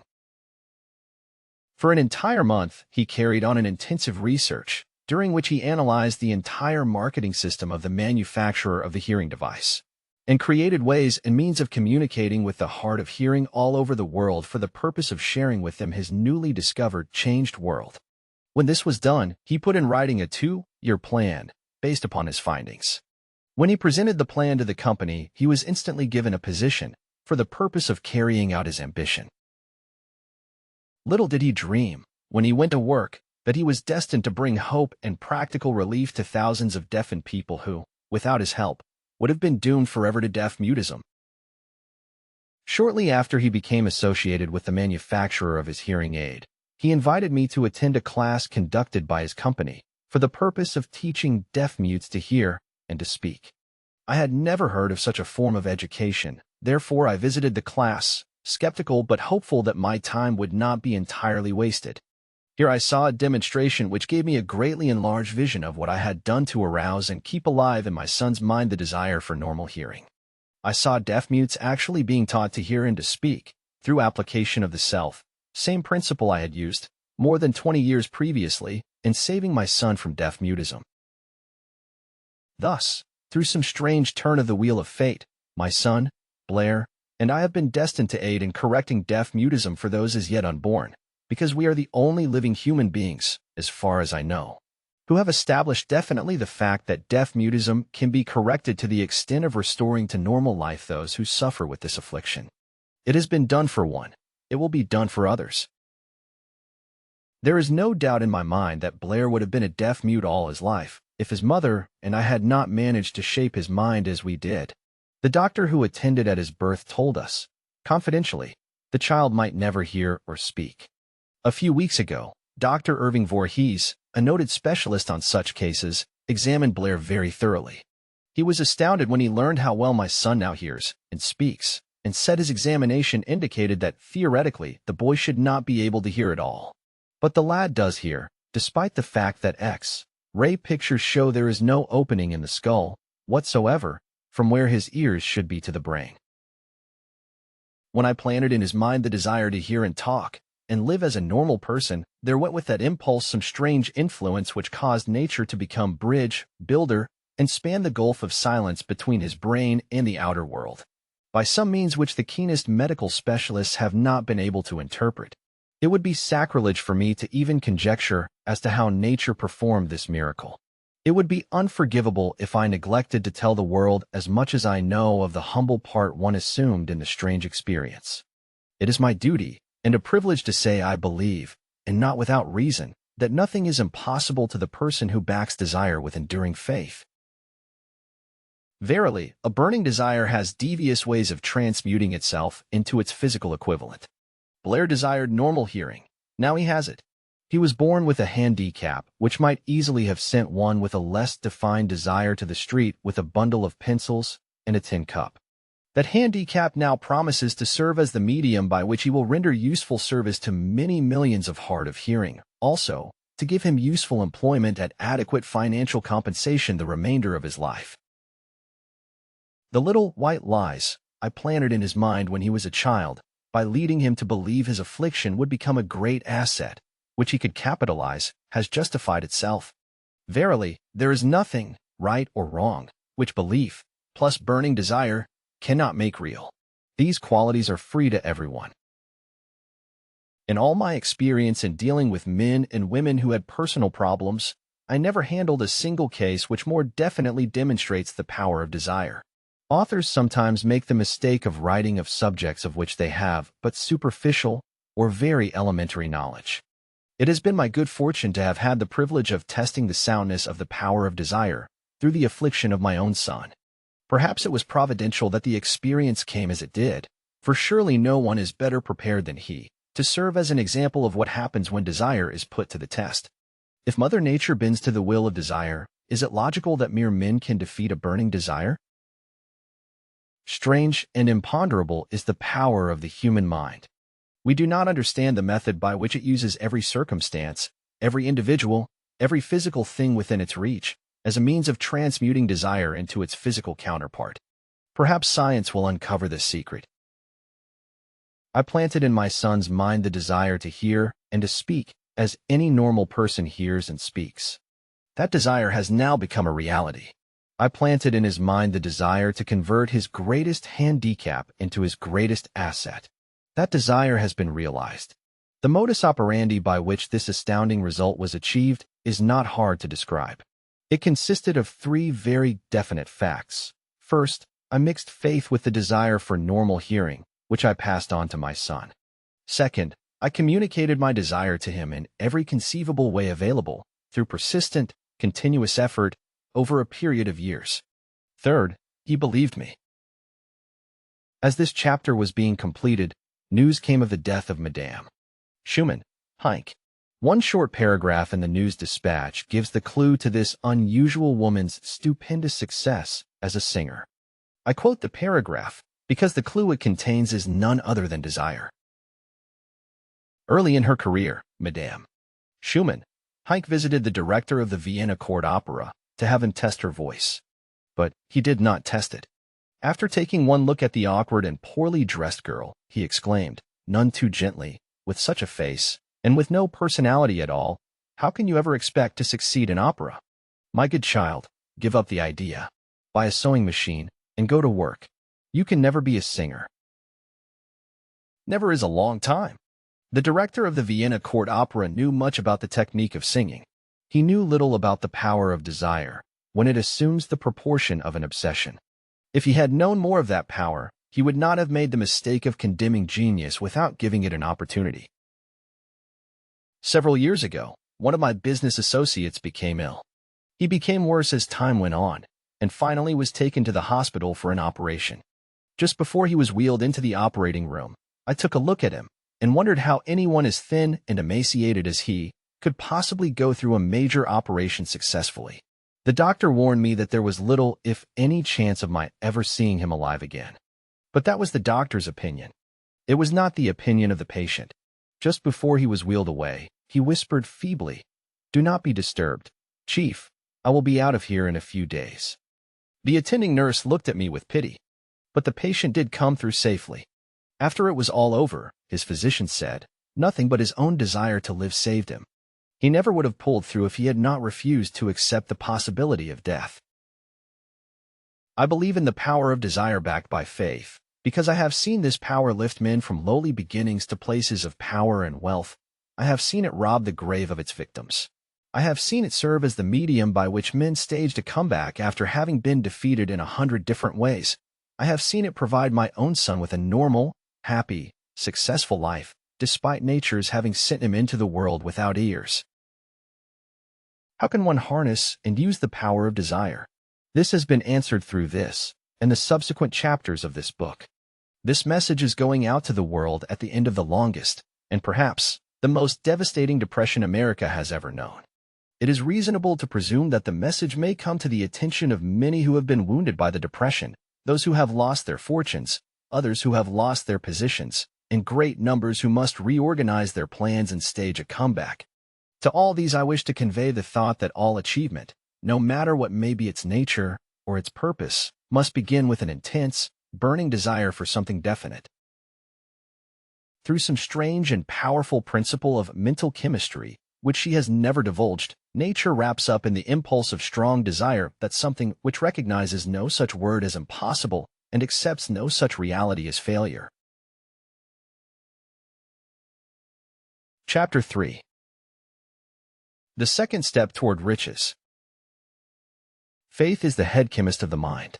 When faith is blended with the vibration of thought, the subconscious mind instantly picks up the vibration, translates it into its spiritual equivalent, and transmits it to infinite intelligence, as in the case of prayer. The emotions of faith, love, and sex are the most powerful of all the major positive emotions. When the three are blended, they have the effect of coloring the vibration of thought in such a way that it instantly reaches the subconscious mind, where it is changed into its spiritual equivalent, the only form that induces a response from infinite intelligence. Love and faith are psychic, related to the spiritual side of man. Sex is purely biological and related only to the physical. The mixing or blending of these three emotions has the effect of opening a direct line of communication between the finite, thinking mind of man and infinite intelligence. How to develop faith? There comes, now, a statement which will give a better understanding of the importance the principle of auto-suggestion assumes in the transmutation of desire into its physical or monetary equivalent, namely, faith is a state of mind which may be induced or created by affirmation or repeated instructions to the subconscious mind through the principle of auto-suggestion. As an illustration, consider the purpose for which you are, presumably, reading this book. The object is, naturally, to acquire the ability to transmute the intangible thought impulse of desire into its physical counterpart, money. By following the instructions laid down in the chapters on auto-suggestion and the subconscious mind, as summarized in the chapter on auto-suggestion, you may convince the subconscious mind that you believe you will receive that for which you ask, and it will act upon that belief, which your subconscious mind passes back to you in the form of faith, followed by definite plans for procuring that which you desire. The method by which one develops faith, where it does not already exist, is extremely difficult to describe, almost as difficult, in fact, as it would be to describe the color of red to a blind man who has never seen color and has nothing with which to compare what you describe to him. Faith is a state of mind which you may develop at will, after you have mastered the 13 principles, because it is a state of mind which develops voluntarily through application and use of these principles. Repetition of affirmation of orders to your subconscious mind is the only known method of voluntary development of the emotion of faith. Perhaps the meaning may be made clearer through the following explanation as to the way men sometimes become criminals. Stated in the words of a famous criminologist, when men first come into contact with crime, they abhor it. If they remain in contact with crime for a time, they become accustomed to it and endure it. If they remain in contact with it long enough, they finally embrace it and become influenced by it. This is the equivalent of saying that any impulse of thought which is repeatedly passed on to the subconscious mind is, finally, accepted and acted upon by the subconscious mind, which proceeds to translate that impulse into its physical equivalent by the most practical procedure available. In connection with this, consider again the statement, all thoughts which have been emotionalized, given feeling, and mixed with faith, begin immediately to translate themselves into their physical equivalent or counterpart. The emotions, or the feeling portion of thoughts, are the factors which give thoughts vitality, life, and action. The emotions of faith, love, and sex, when mixed with any thought impulse, give it greater action than any of these emotions can do singly. Not only thought impulses which have been mixed with faith, but those which have been mixed with any of the positive emotions or any of the negative emotions may reach and influence the subconscious mind. From this statement, you will understand that the subconscious mind will translate into its physical equivalent, a thought impulse of a negative or destructive nature, just as readily as it will act upon thought impulses of a positive or constructive nature. This accounts for the strange phenomenon which so many millions of people experience, referred to as misfortune or bad luck. There are millions of people who believe themselves doomed to poverty and failure because of some strange force over which they believe they have no control. They are the creators of their own misfortunes because of this negative belief, which is picked up by the subconscious mind and translated into its physical equivalent. This is an appropriate place at which to suggest again that you may benefit by passing on to your subconscious mind any desire which you wish translated into its physical or monetary equivalent, in a state of expectancy or belief that the transmutation will actually take place. Your belief, or faith, is the element which determines the action of your subconscious mind. There is nothing to hinder you from deceiving your subconscious mind when giving it instructions through autosuggestion, as I deceived my son's subconscious mind. To make this deceit more realistic, conduct yourself just as you would if you were already in possession of the material thing which you are demanding when you call upon your subconscious mind. The subconscious mind will transmute into its physical equivalent, by the most direct and practical media available, any order which is given to it in a state of belief or faith that the order will be carried out. Surely, enough has been stated to give a starting point from which one may, through experiment and practice, acquire the ability to mix faith with any order given to the subconscious mind. Perfection will come through practice. It cannot come by merely reading instructions. If it be true that one may become a criminal by association with crime, and this is a known fact, it is equally true that one may develop faith by voluntarily suggesting to the subconscious mind that one has faith. The mind comes, finally, to take on the nature of the influences which dominate it. Understand this truth, and you will know why it is essential for you to encourage the positive emotions as dominating forces of your mind, and discourage and eliminate negative emotions. A mind dominated by positive emotions becomes a favorable abode for the state of mind known as faith. A mind so dominated may, at will, give the subconscious mind instructions, which it will accept and act upon immediately. Faith is a state of mind which may be induced by auto-suggestion. All down the ages, the religionists have admonished struggling humanity to have faith in this, that, and the other dogma or creed, but they have failed to tell people how to have faith. They have not stated that faith is a state of mind, and that it may be induced by self-suggestion. In language which any normal human being can understand, we will describe all that is known about the principle through which faith may be developed, where it does not already exist. Have faith in yourself, faith in the infinite. Before we begin, you should be reminded again that faith is the eternal elixir which gives life, power, and action to the impulse of thought. The foregoing sentence is worth reading a second time, and a third, and a fourth. It is worth reading aloud.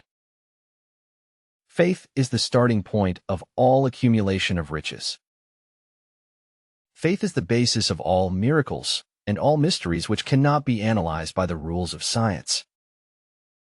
Faith is the only known antidote for failure. Faith is the element, the chemical, which, when mixed with prayer, gives one direct communication with infinite intelligence. Faith is the element which transforms the ordinary vibration of thought, created by the finite mind of man, into the spiritual equivalent. Faith is the only agency through which the cosmic force of infinite intelligence can be harnessed and used by man. Every one of the foregoing statements is capable of proof. The proof is simple and easily demonstrated. It is wrapped up in the principle of auto-suggestion. Let us center our attention, therefore, upon the subject of self-suggestion and find out what it is and what it is capable of achieving. It is a well-known fact that one comes, finally, to believe whatever one repeats to oneself, whether the statement be true or false. If a man repeats a lie over and over, he will eventually accept the lie as truth. Moreover, he will believe it to be the truth. Every man is what he is, because of the dominating thoughts which he permits to occupy his mind. Thoughts which a man deliberately places in his own mind and encourages with sympathy, and with which he mixes any one or more of the emotions, constitute the motivating forces which direct and control his every movement, act, and deed. Comes, now, a very significant statement of truth. Thoughts which are mixed with any of the feelings of emotions constitute a magnetic force which attracts, from the vibrations of the ether, other similar or related thoughts. A thought thus magnetized with emotion may be compared to a seed which, when planted in fertile soil, germinates, grows, and multiplies itself over and over again until that which was originally one small seed becomes countless millions of seeds of the same brand. The ether is a great cosmic mass of eternal forces of vibration. It is made up of both destructive vibrations and constructive vibrations. It carries, at all times, vibrations of fear, poverty, disease, failure, misery, and vibrations of prosperity, health, success, and happiness, just as surely as it carries the sound of hundreds of orchestrations of music and hundreds of human voices, all of which maintain their own individuality and means of identification through the medium of radio. From the great storehouse of the ether, the human mind is constantly attracting vibrations which harmonize with that which dominates the human mind. Any thought, idea, plan, or purpose which one holds in one's mind attracts, from the vibrations of the ether, a host of its relatives, adds these relatives to its own force, and grows until it becomes the dominating, motivating master of the individual in whose mind it has been housed. Now, let us go back to the starting point and become informed as to how the original seed of an idea, plan, or purpose may be planted in the mind. The information is easily conveyed. Any idea, plan, or purpose may be placed in the mind through repetition of thought. This is why you are asked to write out a statement of your major purpose or definite chief aim, commit it to memory, and repeat it in audible words day after day until these vibrations of sound have reached your subconscious mind. We are what we are because of the vibrations of thought which we pick up and register through the stimuli of our daily environment. Resolve to throw off the influences of any unfortunate environment and to build your own life to order. Taking inventory of mental assets and liabilities, you will discover that your greatest weakness is lack of self-confidence.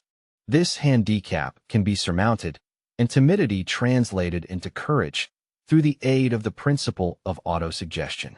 The application of this principle may be made through a simple arrangement of positive thought impulses stated in writing, memorized, and repeated, until they become a part of the working equipment of the subconscious faculty of your mind. Self-confidence formula.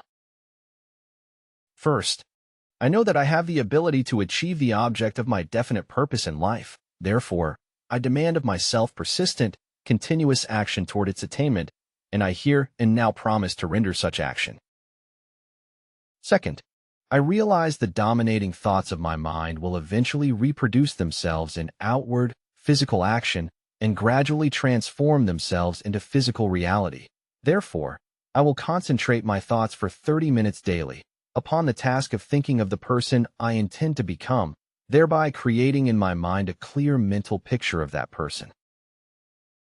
Third, I know through the principle of auto-suggestion, any desire that I persistently hold in my mind will eventually seek expression through some practical means of attaining the object back of it. Therefore, I will devote 10 minutes daily to demanding of myself the development of self-confidence. Fourth, I have clearly written down a description of my definite chief aim in life, and I will never stop trying until I shall have developed sufficient self-confidence for its attainment. Fifth, I fully realize that no wealth or position can long endure unless built upon truth and justice. Therefore, I will engage in no transaction which does not benefit all whom it affects. I will succeed by attracting to myself the forces I wish to use and the cooperation of other people. I will induce others to serve me because of my willingness to serve others. I will eliminate hatred, envy, jealousy, selfishness, and cynicism by developing love for all humanity, because I know that a negative attitude toward others can never bring me success. I will cause others to believe in me, because I will believe in them and in myself. I will sign my name to this formula, commit it to memory, and repeat it aloud once a day, with full faith that it will gradually influence my thoughts and actions so that I will become a self-reliant and successful person. Back of this formula is a law of nature which no man has yet been able to explain. It has baffled the scientists of all ages. The psychologists have named this law auto-suggestion, and let it go at that. The name by which one calls this law is of little importance. The important fact about it is, it works for the glory and success of mankind, if it is used constructively. On the other hand, if used destructively, it will destroy just as readily. In this statement may be found a very significant truth, namely, that those who go down in defeat and end their lives in poverty, misery, and distress do so because of negative application of the principle of auto-suggestion. The cause may be found in the fact that all impulses of thought have a tendency to clothe themselves in their physical equivalent. The subconscious mind, the chemical laboratory in which all thought impulses are combined and made ready for translation into physical reality, makes no distinction between constructive and destructive thought impulses. It works with the material we feed it, through our thought impulses. The subconscious mind will translate into reality a thought driven by fear just as readily as it will translate into reality a thought driven by courage or faith. The pages of medical history are rich with illustrations of cases of suggestive suicide. A man may commit suicide through negative suggestion just as effectively as by any other means. In a Midwestern city, a man by the name of Joseph Grant, a bank official, borrowed a large sum of the bank's money without the consent of the directors. He lost the money through gambling. One afternoon, the bank examiner came and began to check the accounts. Grant left the bank, took a room in a local hotel, and when they found him, 3 days later, he was lying in bed, wailing and moaning, repeating over and over these words, "My God, this will kill me. I cannot stand the disgrace." In a short time he was dead. The doctors pronounced the case one of mental suicide. Just as electricity will turn the wheels of industry and render useful service if used constructively, or snuff out life if wrongly used, so will the law of auto-suggestion lead you to peace and prosperity, or down into the valley of misery, failure, and death, according to your degree of understanding and application of it. If you fill your mind with fear, doubt and unbelief in your ability to connect with and use the forces of infinite intelligence, the law of autos. Suggestion will take this spirit of unbelief and use it as a pattern by which your subconscious mind will translate it into its physical equivalent. This statement is as true as the statement that 2 and 2 are 4. Like the wind which carries one ship east and another west, the law of auto suggestion will lift you up or pull you down, according to the way you set your sails of thought. The law of auto suggestion, through which any person may rise to altitudes of achievement which stagger the imagination, is well described in the following verse. Observe the words which have been emphasized, and you will catch the deep meaning which the poet had in mind. Somewhere in your make-up, perhaps in the cells of your brain, there lies sleeping the seed of achievement which, if aroused and put into action, would carry you to heights such as you may never have hoped to attain. Just as a master musician may cause the most beautiful strains of music to pour forth from the strings of a violin, so may you arouse the genius which lies asleep in your brain and cause it to drive you upward to whatever goal you may wish to achieve. Abraham Lincoln was a failure at everything he tried until he was well past the age of 40. He was a Mr. Nobody from nowhere until a great experience came into his life, aroused the sleeping genius within his heart and brain, and gave the world one of its really great men. That experience was mixed with the emotions of sorrow and love. It came to him through Anne Rutledge, the only woman whom he ever truly loved. It is a known fact that the emotion of love is closely akin to the state of mind known as faith, and this for the reason that love comes very near to translating one's thought impulses into their spiritual equivalent. During his work of research, the author discovered, from the analysis of the life work and achievements of hundreds of men of outstanding accomplishment, that there was the influence of a woman's love back of nearly every one of them. The emotion of love, in the human heart and brain, creates a favorable field of magnetic attraction, which causes an influx of the higher and finer vibrations which are afloat in the ether. If you wish evidence of the power of faith, study the achievements of men and women who have employed it. At the head of the list comes the Nazarene. Christianity is the greatest single force which influences the minds of men. The basis of Christianity is faith, no matter how many people may have perverted or misinterpreted the meaning of this great force, and no matter how many dogmas and creeds have been created in its name, which do not reflect its tenets. The sum and substance of the teachings and the achievements of Christ, which may have been interpreted as miracles, were nothing more nor less than faith. If there are any such phenomena as miracles, they are produced only through the state of mind known as faith. Some teachers of religion, and many who call themselves Christians, neither understand nor practice faith. Let us consider the power of faith, as it is now being demonstrated, by a man who is well known to all of civilization, Mahatma Gandhi of India. In this man the world has one of the most astounding examples known to civilization of the possibilities of faith. Gandhi wields more potential power than any man living at this time, and this, despite the fact that he has none of the orthodox tools of power, such as money, battleships, soldiers, and materials of warfare. Gandhi has no money, he has no home, he does not own a suit of clothes, but he does have power. How does he come by that power? He created it out of his understanding of the principle of faith, and through his ability to transplant that faith into the minds of 200 million people. Gandhi has accomplished, through the influence of faith, that which the strongest military power on earth could not, and never will accomplish through soldiers and military equipment. He has accomplished the astounding feat of influencing 200 million minds to coalesce and move in unison, as a single mind.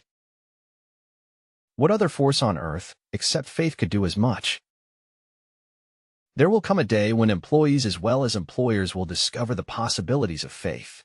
That day is dawning. The whole world has had ample opportunity, during the recent business depression, to witness what the lack of faith will do to business.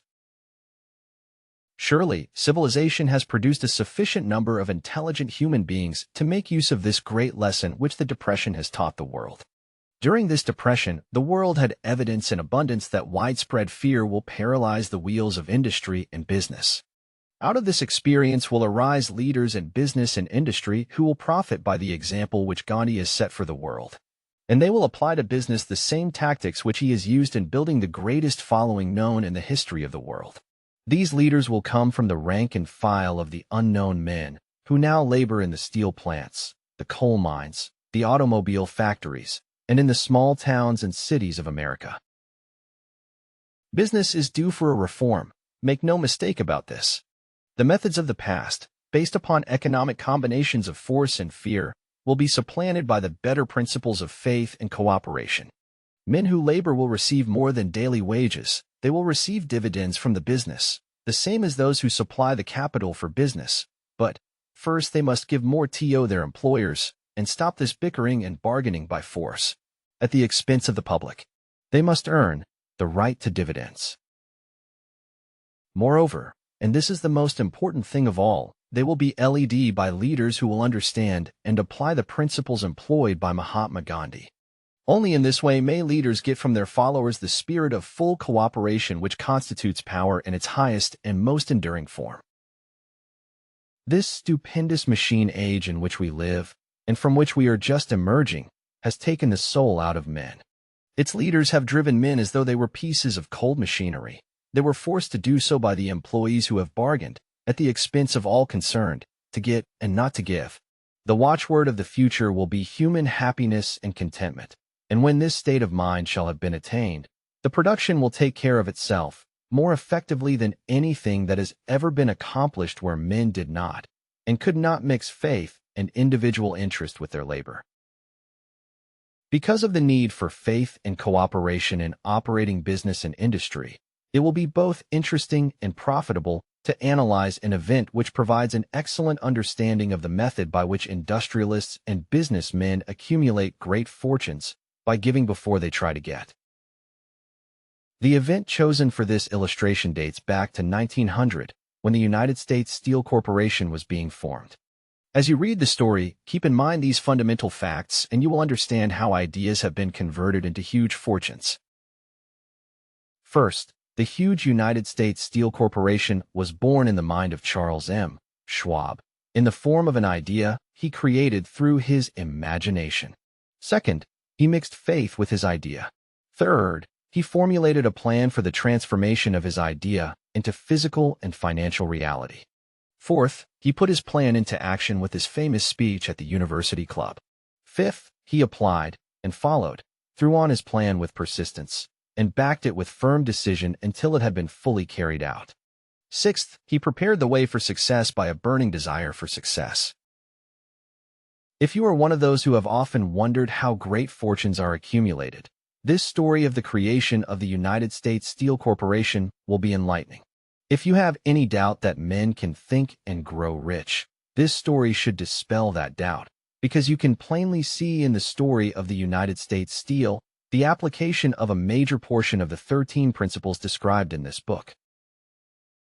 This astounding description of the power of an idea was dramatically told by John Lowell in the New York World Telegram, with whose courtesy it is here reprinted. A pretty after-dinner speech for $1 billion.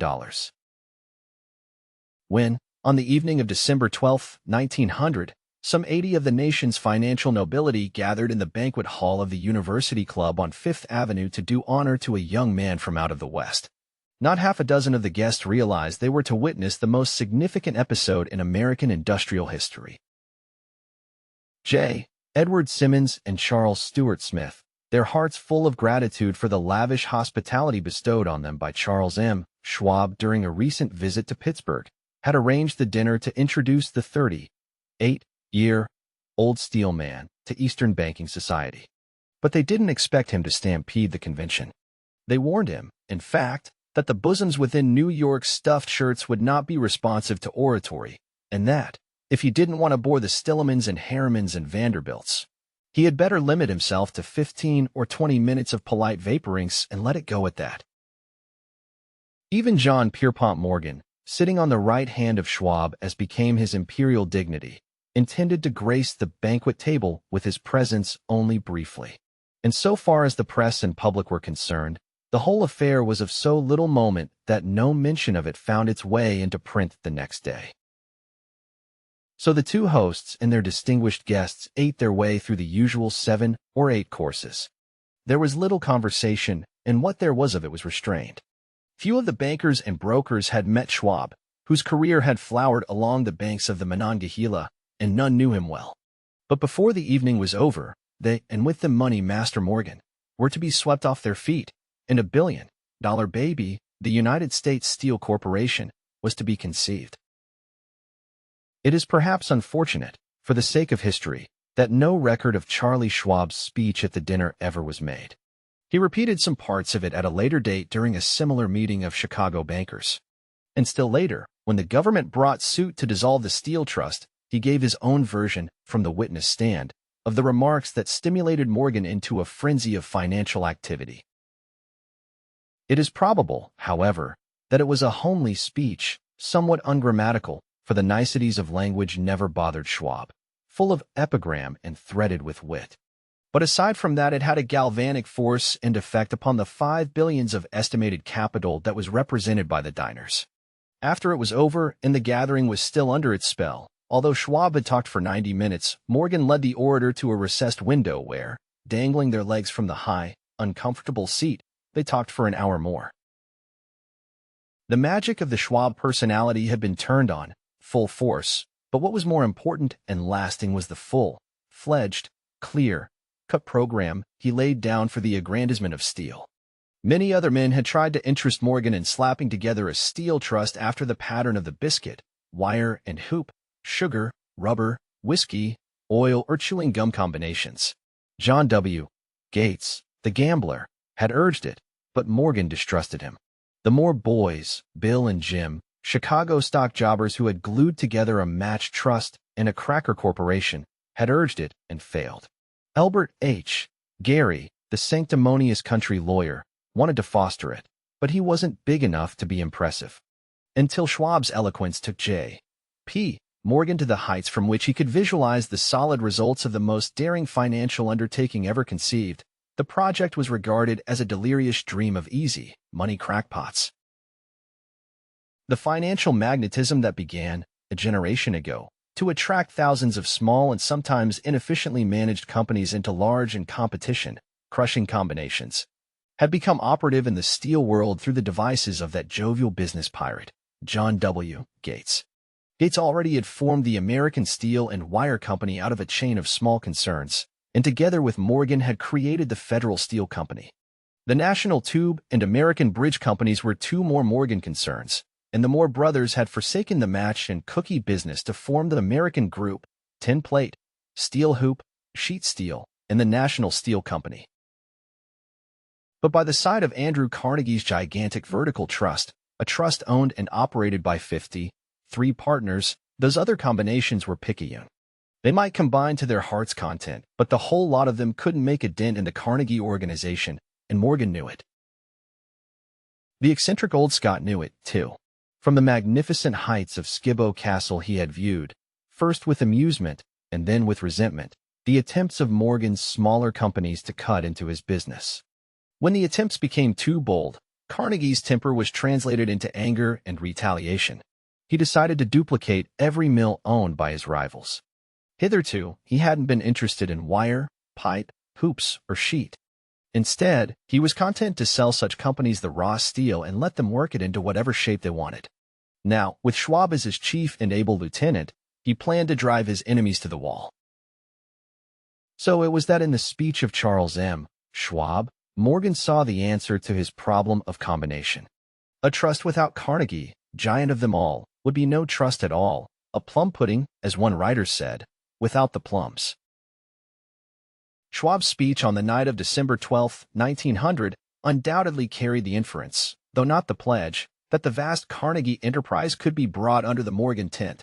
He talked of the world future for steel, of reorganization for efficiency, of specialization, of the scrapping of unsuccessful mills and concentration of effort on the flourishing properties, of economies in the ore traffic, of economies in overhead and administrative departments, of capturing foreign markets. More than that, he told the buccaneers among them wherein lay the errors of their customary piracy.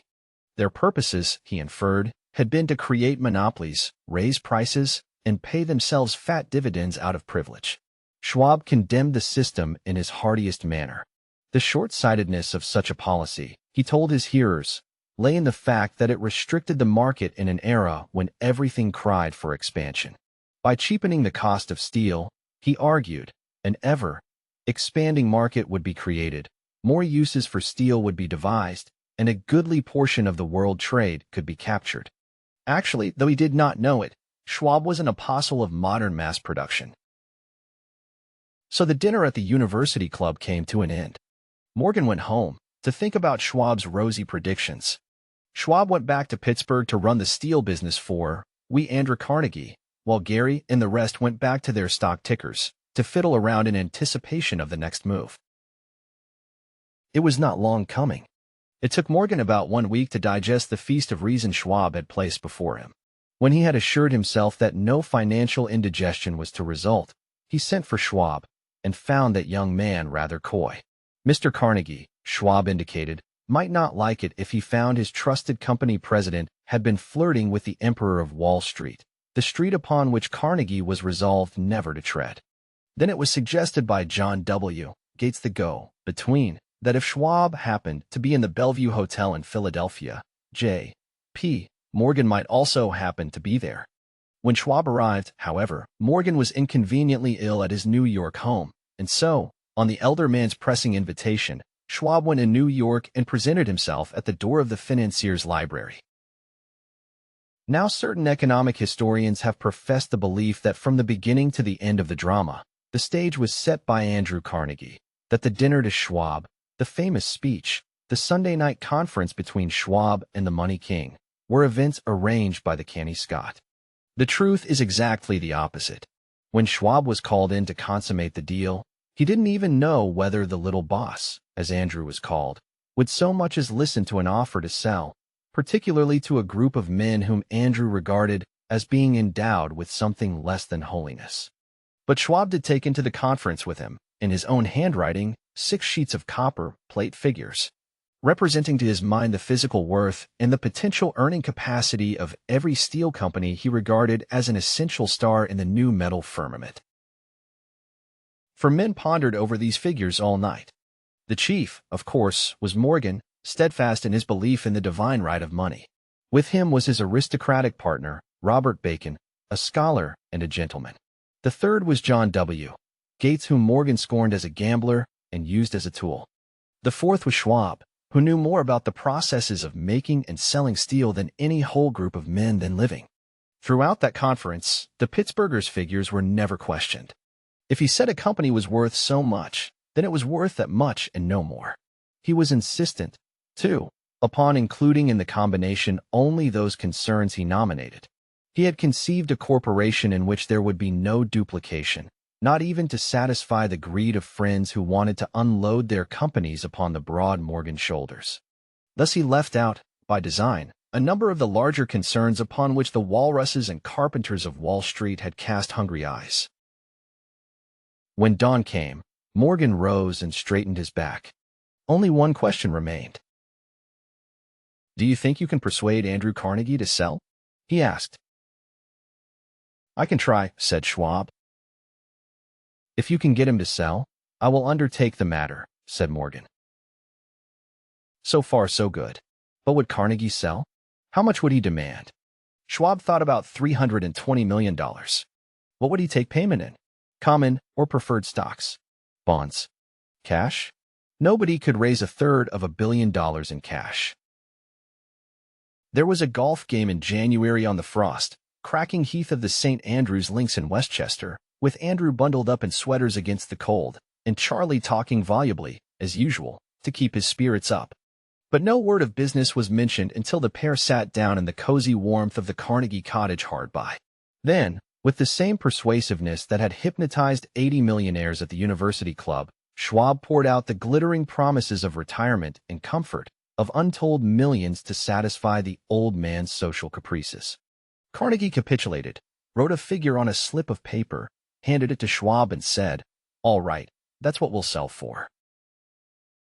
The figure was approximately $400 million and was reached by taking the $320 million mentioned by Schwab as a basic figure and adding to it $80 million to represent the increased capital value over the previous 2 years.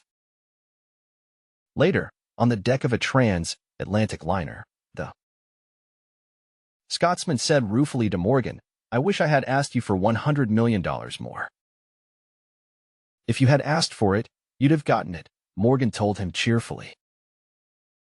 There was an uproar, of course. A British correspondent cabled that the foreign steel world was appalled by the gigantic combination.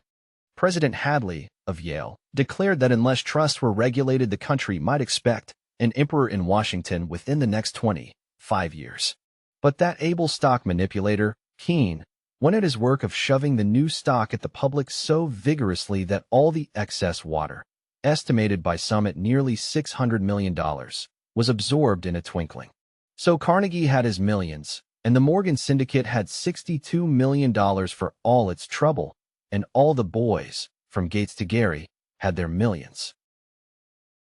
The 38-year-old Schwab had his reward. He was made president of the new corporation and remained in control until 1930. The dramatic story of big business, which you have just finished, was included in this book because it is a perfect illustration of the method by which desire can be transmuted into its physical equivalent.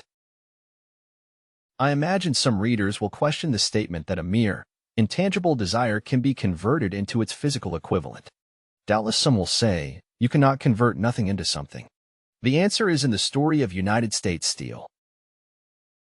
That giant organization was created in the mind of one man. The plan by which the organization was provided with the steel mills that gave it financial stability was created in the mind of the same man. His faith, his desire, his imagination, his persistence were the real ingredients that went into United States Steel. The steel mills and mechanical equipment acquired by the corporation, after it had been brought into legal existence, were incidental, but careful analysis will disclose the fact that the appraised value of the properties acquired by the corporation increased in value by an estimated $600 million by the mere transaction which consolidated them under one management. In other words, Charles M. Schwab's idea, plus the faith with which he conveyed it to the minds of J. P. Morgan and the others, was marketed for a profit of approximately $600 million. Not an insignificant sum for a single idea. What happened to some of the men who took their share of the millions of dollars of profit made by this transaction is a matter with which we are not now concerned. The important feature of the astounding achievement is that it serves as unquestionable evidence of the soundness of the philosophy described in this book, because this philosophy was the warp and the woof of the entire transaction. Moreover, the practicability of the philosophy has been established by the fact that the United States Steel Corporation prospered and became one of the richest and most powerful corporations in America, employing thousands of people, developing new uses for steel, and opening new markets, thus proving that the $600 million in profit which the Schwab idea produced was earned. Riches begin in the form of thought. The amount is limited only by the person in whose mind the thought is put into motion. Faith removes limitations. Remember this when you are ready to bargain with life for whatever it is that you ask as your price for having passed this way. Remember, also, that the man who created the United States Steel Corporation was practically unknown at the time. He was merely Andrew Carnegie's Man Friday, until he gave birth to his famous idea. After that, he quickly rose to a position of power, fame, and riches. Chapter 4. The third step toward riches. Auto-suggestion is a term which applies to all suggestions and all self-administered stimuli which reach one's mind through the five senses. Stated in another way, auto-suggestion is self-suggestion. It is the agency of communication between that part of the mind where conscious thought takes place and that which serves as the seat of action for the subconscious mind.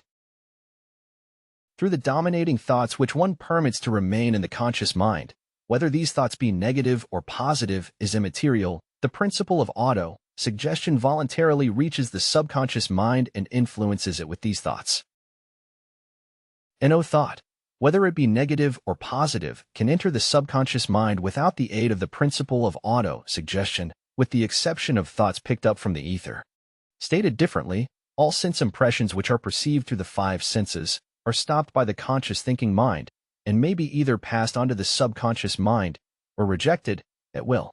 The conscious faculty serves, therefore, as an outer guard to the approach of the subconscious. Nature has so built man that he has absolute control over the material which reaches his subconscious mind through his five senses, although this is not meant to be construed as a statement that man always exercises this control. In the great majority of instances, he does not exercise it, which explains why so many people go through life in poverty. Recall what has been said about the subconscious mind resembling a fertile garden spot, in which weeds will grow in abundance if the seeds of more desirable crops are not sown therein. Autosuggestion is the agency of control through which an individual may voluntarily feed his subconscious mind on thoughts of a creative nature, or, by neglect, permit thoughts of a destructive nature to find their way into this rich garden of the mind. You were instructed, in the last of the 6 steps described in the chapter on desire, to read aloud twice daily the written statement of your desire for money, and to see and feel yourself already in possession of the money. By following these instructions, you communicate the object of your desire directly to your subconscious mind in a spirit of absolute faith. Through repetition of this procedure, you voluntarily create thought habits which are favorable to your efforts to transmute desire into its monetary equivalent. Go back to these 6 steps described in Chapter 2 and read them again, very carefully, before you proceed further. Then, when you come to it, read very carefully the 4 instructions for the organization of your mastermind group, described in the chapter on organized planning. By comparing these 2 sets of instructions with that which has been stated on auto-suggestion, you, of course, will see that the instructions involve the application of the principle of auto-suggestion. Remember, therefore, when reading aloud the statement of your desire, through which you are endeavoring to develop a money consciousness, that the mere reading of the words is of no consequence unless you mix emotion or feeling with your words. If you repeat 1,000,000 times the famous Emile Coué formula, day by day, in every way, I am getting better and better, without mixing emotion and faith with your words, you will experience no desirable results. Your subconscious mind recognizes and acts upon only thoughts which have been mixed with emotion or feeling.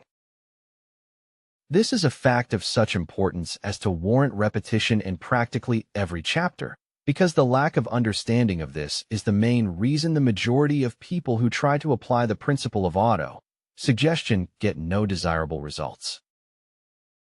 Plain, unemotional words do not influence the subconscious mind.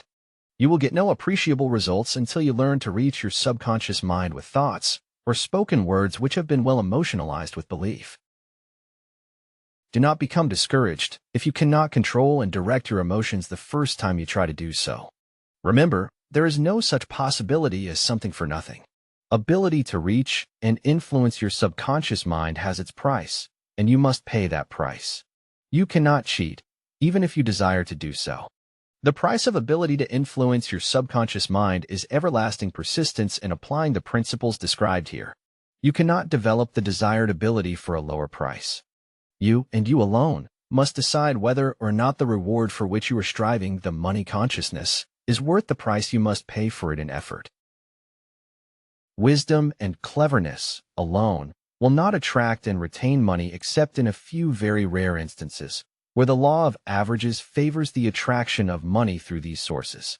The method of attracting money described here does not depend upon the law of averages. Moreover, the method plays no favorites.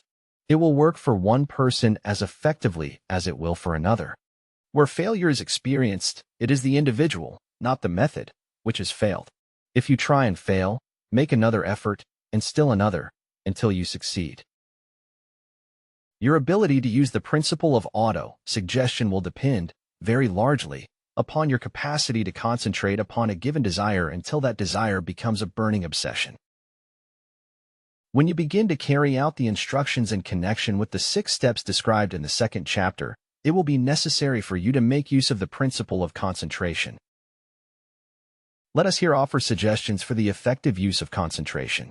When you begin to carry out the first of the 6 steps, which instructs you to fix in your own mind the exact amount of money you desire, hold your thoughts on that amount of money by concentration or fixation of attention, with your eyes closed, until you can actually see the physical appearance of the money. Do this at least once each day. As you go through these exercises, follow the instructions given in the chapter on faith and see yourself actually in possession of the money. Here is a most significant fact. The subconscious mind takes any orders given it in a spirit of absolute faith and acts upon those orders, although the orders often have to be presented over and over again through repetition before they are interpreted by the subconscious mind. Following the preceding statement, consider the possibility of playing a perfectly legitimate trick on your subconscious mind by making it believe, because you believe it, that you must have the amount of money you are visualizing, that this money is already awaiting your claim, that the subconscious mind must hand over to you practical plans for acquiring the money which is yours. Hand over the thought suggested in the preceding paragraph to your imagination and see what your imagination can, or will do, to create practical plans for the accumulation of money through transmutation of your desire. Do not wait for a definite plan, through which you intend to exchange services or merchandise in return for the money you are visualizing, but begin at once to see yourself in possession of the money, demanding and expecting meanwhile that your subconscious mind will hand over the plan or plans you need. Be on the alert for these plans, and when they appear, put them into action immediately. When the plans appear, they will probably flash into your mind through the 6th sense in the form of an inspiration. This inspiration may be considered a direct telegram or message from infinite intelligence. Treat it with respect and act upon it as soon as you receive it. Failure to do this will be fatal to your success. In the 4th of the 6 steps, you were instructed to create a definite plan for carrying out your desire and begin at once to put this plan into action. You should follow this instruction in the manner described in the preceding paragraph. Do not trust to your reason when creating your plan for accumulating money through the transmutation of desire. Your reason is faulty. Moreover, your reasoning faculty may be lazy, and, if you depend entirely upon it to serve you, it may disappoint you. When visualizing the money you intend to accumulate, with closed eyes, see yourself rendering the service or delivering the merchandise you intend to give in return for this money. This is important. Summary of instructions. The fact that you are reading this book is an indication that you earnestly seek knowledge. It is also an indication that you are a student of this subject. If you are only a student, there is a chance that you may learn much that you did not know, but you will learn only by assuming an attitude of humility. If you choose to follow some of the instructions but neglect or refuse to follow others, you will fail. To get satisfactory results, you must follow all instructions in a spirit of faith. The instructions given in connection with the 6 steps in the 2nd chapter will now be summarized and blended with the principles covered by this chapter as follows. First, go into some quiet spot, preferably in bed at night, where you will not be disturbed or interrupted. Close your eyes and repeat aloud, so you may hear your own words, the written statement of the amount of money you intend to accumulate, the time limit for its accumulation, and a description of the service or merchandise you intend to give in return for the money. As you carry out these instructions, see yourself already in possession of the money. For example, suppose that you intend to accumulate $50,000 by the 1st of January, 5 years hence, that you intend to give personal services in return for the money in the capacity of a salesman. Your written statement of your purpose should be similar to the following. By the 1st day of January, 19, I will have in my possession $50,000, which will come to me in various amounts from time to time during the interim. In return for this money, I will give the most efficient service of which I am capable, rendering the fullest possible quantity and the best possible quality of service in the capacity of salesman of. Describe the service or merchandise you intend to sell. I believe that I will have this money in my possession. My faith is so strong that I can now see this money before my eyes. I can touch it with my hands. It is now awaiting transfer to me at the time, and in the proportion that I deliver the service I intend to render in return for it. I am awaiting a plan by which to accumulate this money, and I will follow that plan when it is received. Second, repeat this program night and morning until you can see, in your imagination, the money you intend to accumulate. Third, place a written copy of your statement where you can see it night and morning and read it just before retiring and upon arising until it has been memorized. Remember, as you carry out these instructions, that you are applying the principle of auto-suggestion for the purpose of giving orders to your subconscious mind. Remember, also, that your subconscious mind will act only upon instructions which are emotionalized and handed over to it with feeling. Faith is the strongest and most productive of the emotions. Follow the instructions given in the chapter on faith. These instructions may, at first, seem abstract. Do not let this disturb you. Follow the instructions, no matter how abstract or impractical they may, at first, appear to be. The time will soon come, if you do as you have been instructed, in spirit as well as in act, when a whole new universe of power will unfold to you.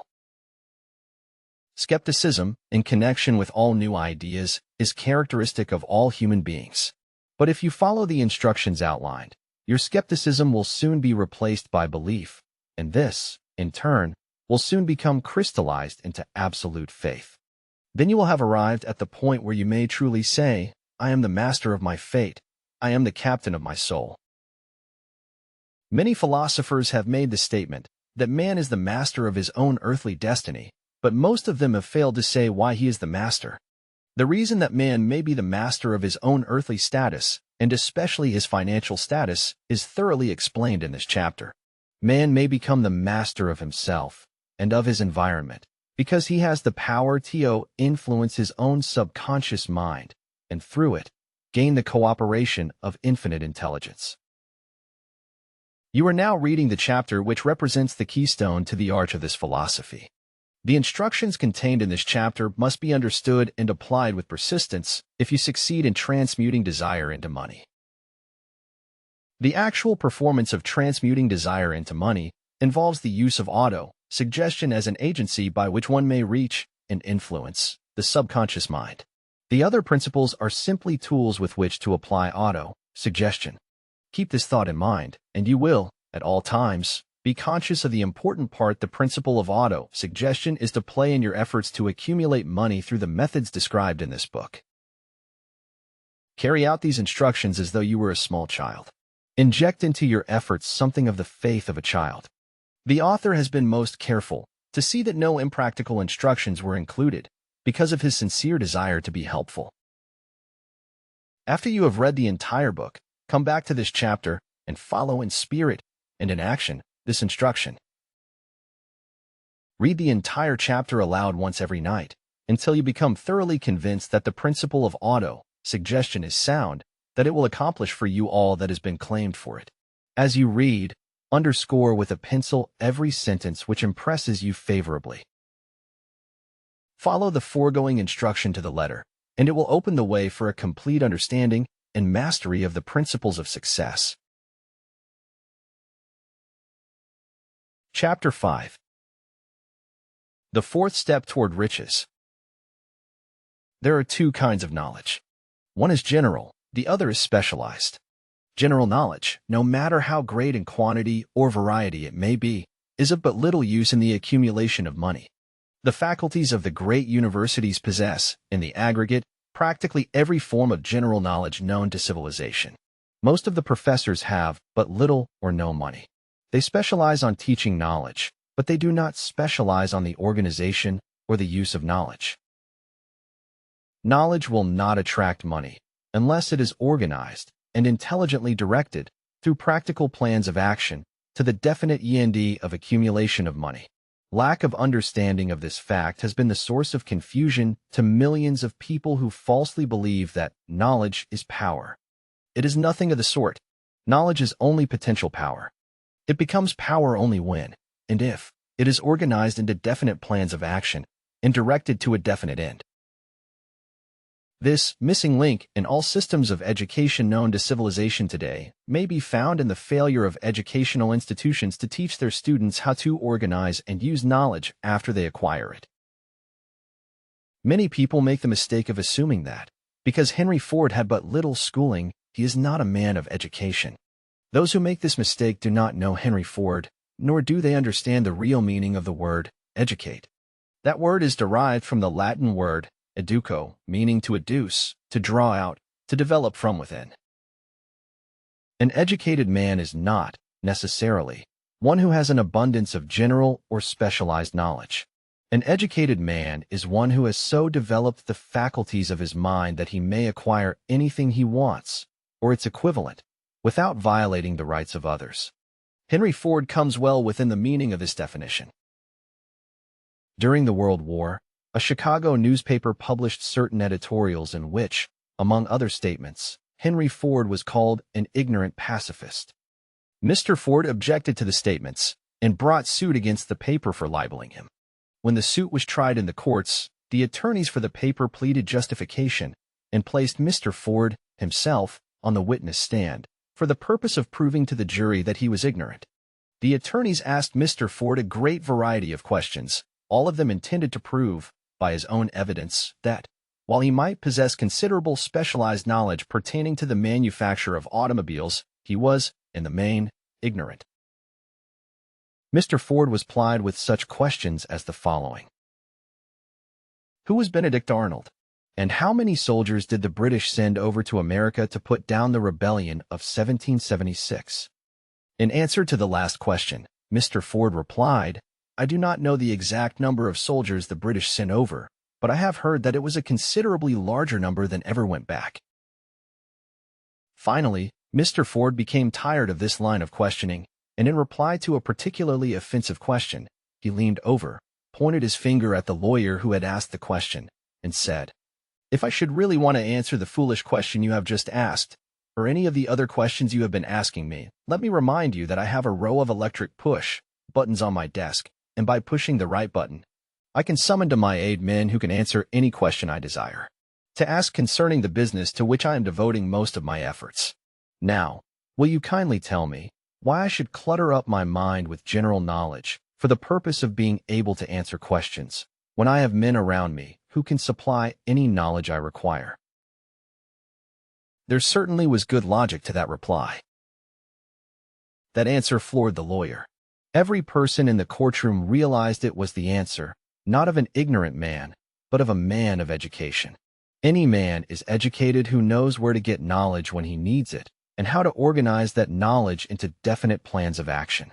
Through the assistance of his mastermind group, Henry Ford had at his command all the specialized knowledge he needed to enable him to become one of the wealthiest men in America. It was not essential that he have this knowledge in his own mind. Surely no person who has sufficient inclination and intelligence to read a book of this nature can possibly miss the significance of this illustration. Before you can be sure of your ability to transmute desire into its monetary equivalent, you will require specialized knowledge of the service, merchandise, or profession which you intend to offer in return for fortune. Perhaps you may need much more specialized knowledge than you have the ability or the inclination to acquire. And if this should be true, you may bridge your weakness through the aid of your mastermind group. Andrew Carnegie stated that he, personally, knew nothing about the technical end of the steel business. Moreover, he did not particularly care to know anything about it. The specialized knowledge which he required for the manufacture and marketing of steel, he found available through the individual units of his mastermind group. The accumulation of great fortunes calls for power, and power is acquired through highly organized and intelligently directed specialized knowledge, but that knowledge does not, necessarily, have to be in the possession of the man who accumulates the fortune. The preceding paragraph should give hope and encouragement to the man with ambition to accumulate a fortune, who has not possessed himself of the necessary education to supply such specialized knowledge as he may require. Men sometimes go through life suffering from inferiority complexes because they are not men of education. The man who can organize and direct a mastermind group of men who possess knowledge useful in the accumulation of money is just as much a man of education as any man in the group. Remember this, if you suffer from a feeling of inferiority because your schooling has been limited. Thomas A. Edison had only 3 months of schooling during his entire life. He did not lack education, neither did he die poor. Henry Ford had less than a sixth-grade schooling, but he has managed to do pretty well by himself, financially. Specialized knowledge is among the most plentiful and the cheapest forms of service which may be had. If you doubt this, consult the payroll of any university. It pays to know how to purchase knowledge. First of all, decide the sort of specialized knowledge you require and the purpose for which it is needed. To a large extent, your major purpose in life, the goal toward which you are working, will help determine what knowledge you need. With this question settled, your next move requires that you have accurate information concerning dependable sources of knowledge. The more important of these are: A. One's own experience and education. B. Experience and education available through cooperation of others, mastermind alliance. C. Colleges and universities. D. Public libraries, through books and periodicals in which may be found all the knowledge organized by civilization. E. Special training courses, through night schools and home study schools in particular. As knowledge is acquired, it must be organized and put into use, for a definite purpose, through practical plans. Knowledge has no value except that which can be gained from its application toward some worthy end. This is one reason why college degrees are not valued more highly. They represent nothing but miscellaneous knowledge.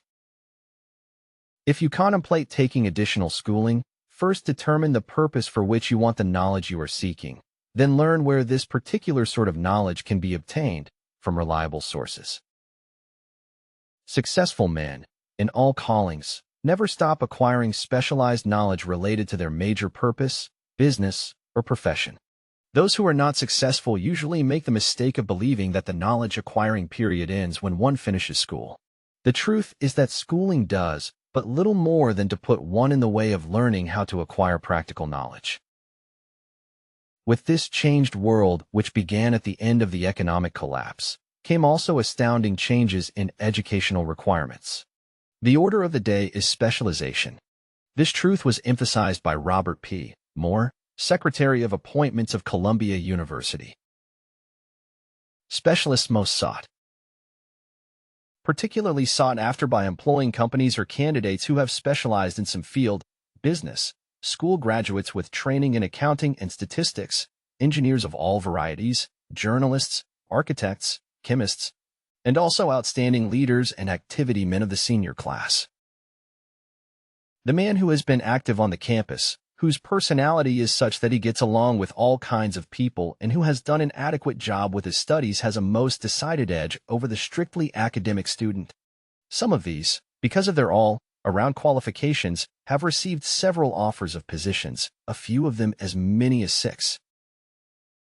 In departing from the conception that the straight-A student was invariably the one to get the choice of the better jobs, Mr. Moore said that most companies look not only to academic records, but to activity records and personalities of the students. One of the largest industrial companies, the leader in its field, in writing to Mr. Moore concerning prospective seniors at the college, said, "We are interested primarily in finding men who can make exceptional progress in management work. For this reason, we emphasize qualities of character, intelligence, and personality far more than specific educational background." Apprenticeship proposed. Proposing a system of apprenticing students in offices, stores, and industrial occupations during the summer vacation, Mr. Moore asserts that after the first 2 or 3 years of college, every student should be asked to choose a definite future course and to call a halt if he has been merely pleasantly drifting without purpose through an unspecialized academic curriculum.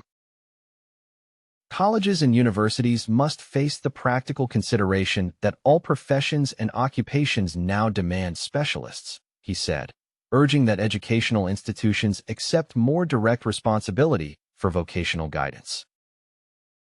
One of the most reliable and practical sources of knowledge available to those who need specialized schooling is the night schools operated in most large cities.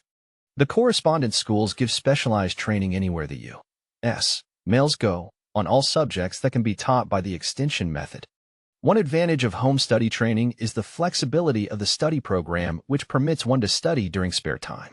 Another stupendous advantage of home study training, if the school is carefully chosen, is the fact that most courses offered by home study schools carry with them generous privileges of consultation, which can be of priceless value to those needing specialized knowledge. No matter where you live, you can share the benefits.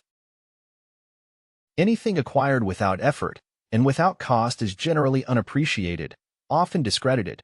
Perhaps this is why we get so little from our marvelous opportunity in public schools. The self-discipline one receives from a definite program of specialized study makes up to some extent for the wasted opportunity when knowledge was available without cost. Correspondence schools are highly organized business institutions. Their tuition fees are so low that they are forced to insist upon prompt payments. Being asked to pay, whether the student makes good grades or poor, has the effect of causing one to follow through with the course when he would otherwise drop it. The correspondence schools have not stressed this point sufficiently, for the truth is that their collection departments constitute the very finest sort of training on decision, promptness, action, and the habit of finishing that which one begins. I learned this from experience more than 25 years ago. I enrolled for a home study course in advertising. After completing 8 or 10 lessons, I stopped studying, but the school did not stop sending me bills. Moreover, it insisted upon payment, whether I kept up my studies or not. I decided that if I had to pay for the course, which I had legally obligated myself to do, I should complete the lessons and get my money's worth. I felt, at the time, that the collection system of the school was somewhat too well organized, but I learned later in life that it was a valuable part of my training for which no charge had been made. Being forced to pay, I went ahead and completed the course. Later in life, I discovered that the efficient collection system of that school had been worth much in the form of money earned, because of the training in advertising I had so reluctantly taken. We have in this country what is said to be the greatest public school system in the world. We have invested fabulous sums for fine buildings. We have provided convenient transportation for children living in the rural districts, so they may attend the best schools. But there is one astounding weakness to this marvelous system. It is free. One of the strange things about human beings is that they value only that which has a price. The free schools of America and the free public libraries do not impress people because they are free. This is the major reason why so many people find it necessary to acquire additional training after they quit school and go to work. It is also one of the major reasons why employers give greater consideration to employees who take home study courses. They have learned, from experience, that any person who has the ambition to give up a part of his spare time to studying at home has in him those qualities which make for leadership. This recognition is not a charitable gesture. It is sound business judgment upon the part of the employers. There is one weakness in people for which there is no remedy. It is the universal weakness of lack of ambition. Persons, especially salaried people, who schedule their spare time to provide for home study, seldom remain at the bottom very long. Their action opens the way for the upward climb, removes many obstacles from their path, and gains the friendly interest of those who have the power to put them in the way of opportunity. The home study method of training is especially suited to the needs of employed people who find, after leaving school, that they must acquire additional specialized knowledge, but cannot spare the time to go back to school. The changed economic conditions prevailing since the Depression have made it necessary for thousands of people to find additional or new sources of income. For the majority of these, the solution to their problem may be found only by acquiring specialized knowledge. Many will be forced to change their occupations entirely. When a merchant finds that a certain line of merchandise is not selling, he usually supplants it with another that is in demand. The person whose business is that of marketing personal services must also be an efficient merchant.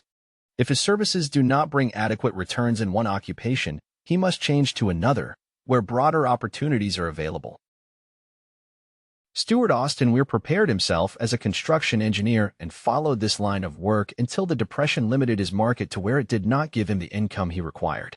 He took inventory of himself, decided to change his profession to law, went back to school, and took special courses by which he prepared himself as a corporation lawyer. Despite the fact the Depression had not ended, he completed his training, passed the bar examination, and quickly built a lucrative law practice in Dallas, Texas. In fact, he is turning away clients. Just to keep the record straight, and to anticipate the alibis of those who will say, "I couldn't go to school because I have a family to support," or "I'm too old." I will add the information that Mr. Weir was past 40 and married when he went back to school. Moreover, by carefully selecting highly specialized courses in colleges best prepared to teach the subjects chosen, Mr. Weir completed in 2 years the work for which the majority of law students require 4 years. It pays to know how to purchase knowledge. The person who stops studying merely because he has finished school is forever hopelessly doomed to mediocrity, no matter what may be his calling. The way of success is the way of continuous pursuit of knowledge. Let us consider a specific instance. During the Depression, a salesman in a grocery store found himself without a position. Having had some bookkeeping experience, he took a special course in accounting, familiarized himself with all the latest bookkeeping and office equipment, and went into business for himself. Starting with the grocer for whom he had formerly worked, he made contracts with more than 100 small merchants to keep their books at a very nominal monthly fee. His idea was so practical that he soon found it necessary to set up a portable office in a light delivery truck, which he equipped with modern bookkeeping machinery. He now has a fleet of these bookkeeping offices on wheels and employs a large staff of assistants, thus providing small merchants with accounting service equal to the best that money can buy at very nominal cost. Specialized knowledge plus imagination were the ingredients that went into this unique and successful business. Last year, the owner of that business paid an income tax of almost 10 times as much as was paid by the merchant for whom he worked when the Depression forced upon him a temporary adversity which proved to be a blessing in disguise. The beginning of this successful business was an idea. Inasmuch as I had the privilege of supplying the unemployed salesman with that idea, I now assume the further privilege of suggesting another idea which has within it the possibility of even greater income. Also the possibility of rendering useful service to thousands of people who badly need that service. The idea was suggested by the salesman who gave up selling and went into the business of keeping books on a wholesale basis.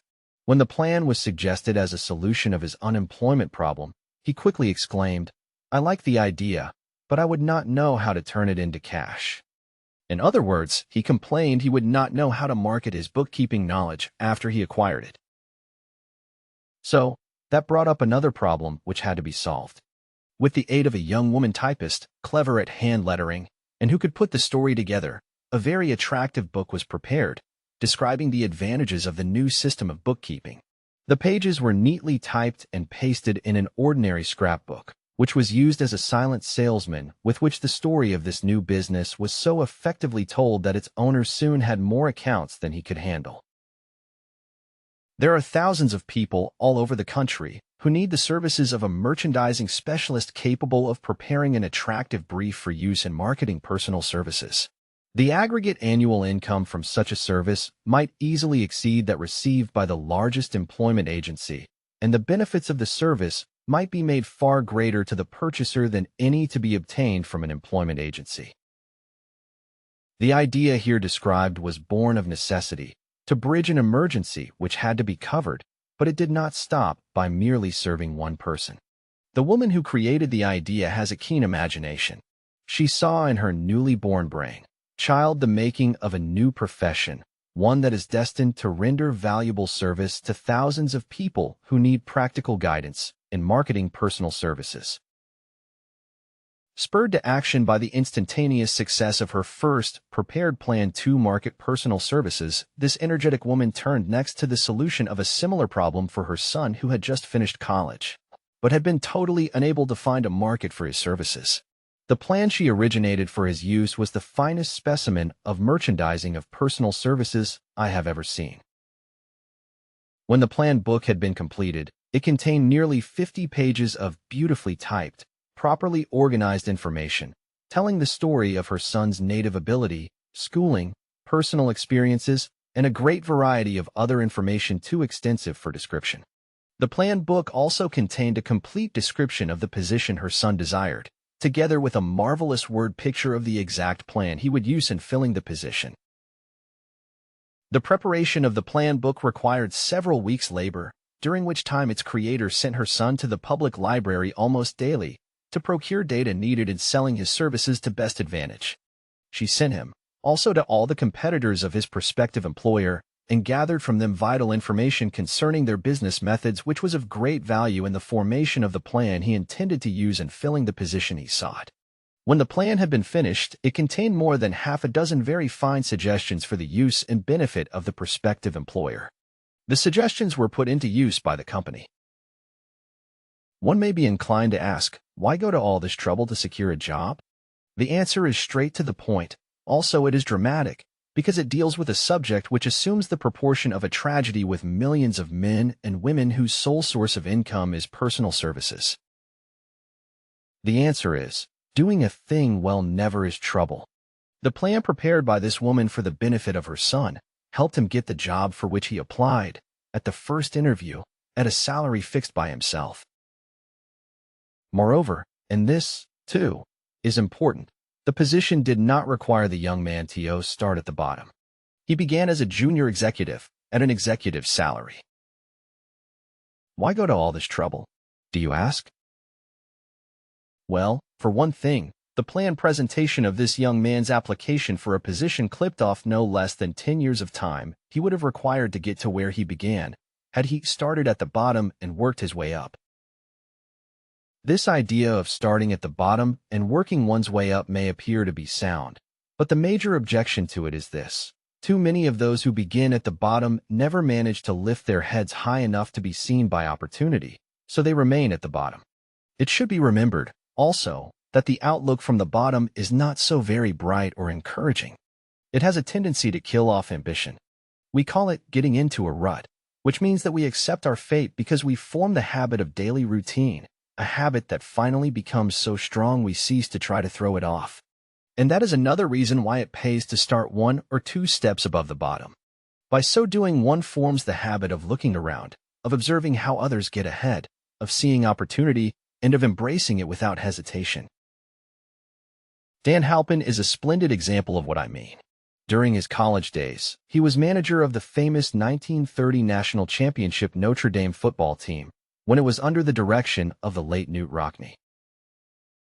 Perhaps he was inspired by the great football coach to aim high and not mistake temporary defeat for failure, just as Andrew Carnegie, the great industrial leader, inspired his young business lieutenants to set high goals for themselves. At any rate, young Halpin finished college at a mighty unfavorable time, when the Depression had made jobs scarce. So, after a fling at investment banking and motion pictures, he took the first opening with a potential future he could find, selling electrical hearing aids on a commission basis. Anyone could start in that sort of job, and Halpin knew it, but it was enough to open the door of opportunity to him. For almost 2 years, he continued in a job not to his liking, and he would never have risen above that job if he had not done something about his dissatisfaction. He aimed, first, at the job of assistant sales manager of his company, and got the job. That one step upward placed him high enough above the crowd to enable him to see still greater opportunity. Also, it placed him where opportunity could see him. He made such a fine record selling hearing aids that A.M. Andrews, chairman of the board of the Dictograph Products Company, a business competitor of the company for which Halpin worked, wanted to know something about that man Dan Halpin who was taking big sales away from the long-established Dictograph Company. He sent for Halpin. When the interview was over, Halpin was the new sales manager, in charge of the Acousticon division. Then, to test young Halpin's mettle, Mr. Andrews went away to Florida for 3 months, leaving him to sink or swim in his new job. He did not sink. Knute Rockne's spirit of all the world loves a winner and has no time for a loser inspired him to put so much into his job that he was recently elected vice president of the company and general manager of the Acousticon and silent radio division, a job which most men would be proud to earn through 10 years of loyal effort. Halpin turned the trick in little more than 6 months. It is difficult to say whether Mr. Andrews or Mr. Halpin is more deserving of eulogy, for the reason that both showed evidence of having an abundance of that very rare quality known as imagination. Mr. Andrews deserves credit for seeing, in young Halpin, a go-getter of the highest order. Halpin deserves credit for refusing to compromise with life by accepting and keeping a job he did not want, And that is one of the major points I am trying to emphasize through this entire philosophy, that we rise to high positions or remain at the bottom because of conditions we can control if we desire to control them. I am also trying to emphasize another point, namely, that both success and failure are largely the results of habit. I have not the slightest doubt that Dan Halpin's close association with the greatest football coach America ever knew planted in his mind the same brand of desire to excel which made the Notre Dame football team world famous. Truly, there is something to the idea that hero worship is helpful, provided one worships a winner. Halpin tells me that Rockne was one of the world's greatest leaders of men in all history. My belief in the theory that business associations are vital factors, both in failure and in success, was recently demonstrated when my son Blair was negotiating with Dan Halpin for a position. Mr. Halpin offered him a beginning salary of about one-half what he could have gotten from a rival company. I brought parental pressure to bear and induced him to accept the place with Mr. Halpin because I believe that close association with one who refuses to compromise with circumstances he does not like is an asset that can never be measured in terms of money. The bottom is a monotonous, dreary, and profitable place for any person. That is why I have taken the time to describe how lowly beginnings may be circumvented by proper planning. Also, that is why so much space has been devoted to a description of this new profession, created by a woman who was inspired to do a fine job of planning because she wanted her son to have a favorable break. With the changed conditions ushered in by the world economic collapse, came also the need for newer and better ways of marketing personal services. It is hard to determine why someone had not previously discovered this stupendous need, in view of the fact that more money changes hands in return for personal services than for any other purpose. The sum paid out monthly, to people who work for wages and salaries, is so huge that it runs into hundreds of millions, and the annual distribution amounts to billions. Perhaps some will find, in the idea here briefly described, the nucleus of the riches they desire. Ideas with much less merit have been the seedlings from which great fortunes have grown. Woolworth's 5 and 10-cent store idea, for example, had far less merit, but it piled up a fortune for its creator. Those seeing opportunity lurking in this suggestion will find valuable aid in the chapter on organized planning. Incidentally, an efficient merchandiser of personal services would find a growing demand for his services wherever there are men and women who seek better markets for their services. By applying the mastermind principle, a few people with suitable talent could form an alliance and have a paying business very quickly. One would need to be a fair writer with a flair for advertising and selling, one handy at typing and hand lettering, and one should be a first-class business getter who would let the world know about the service.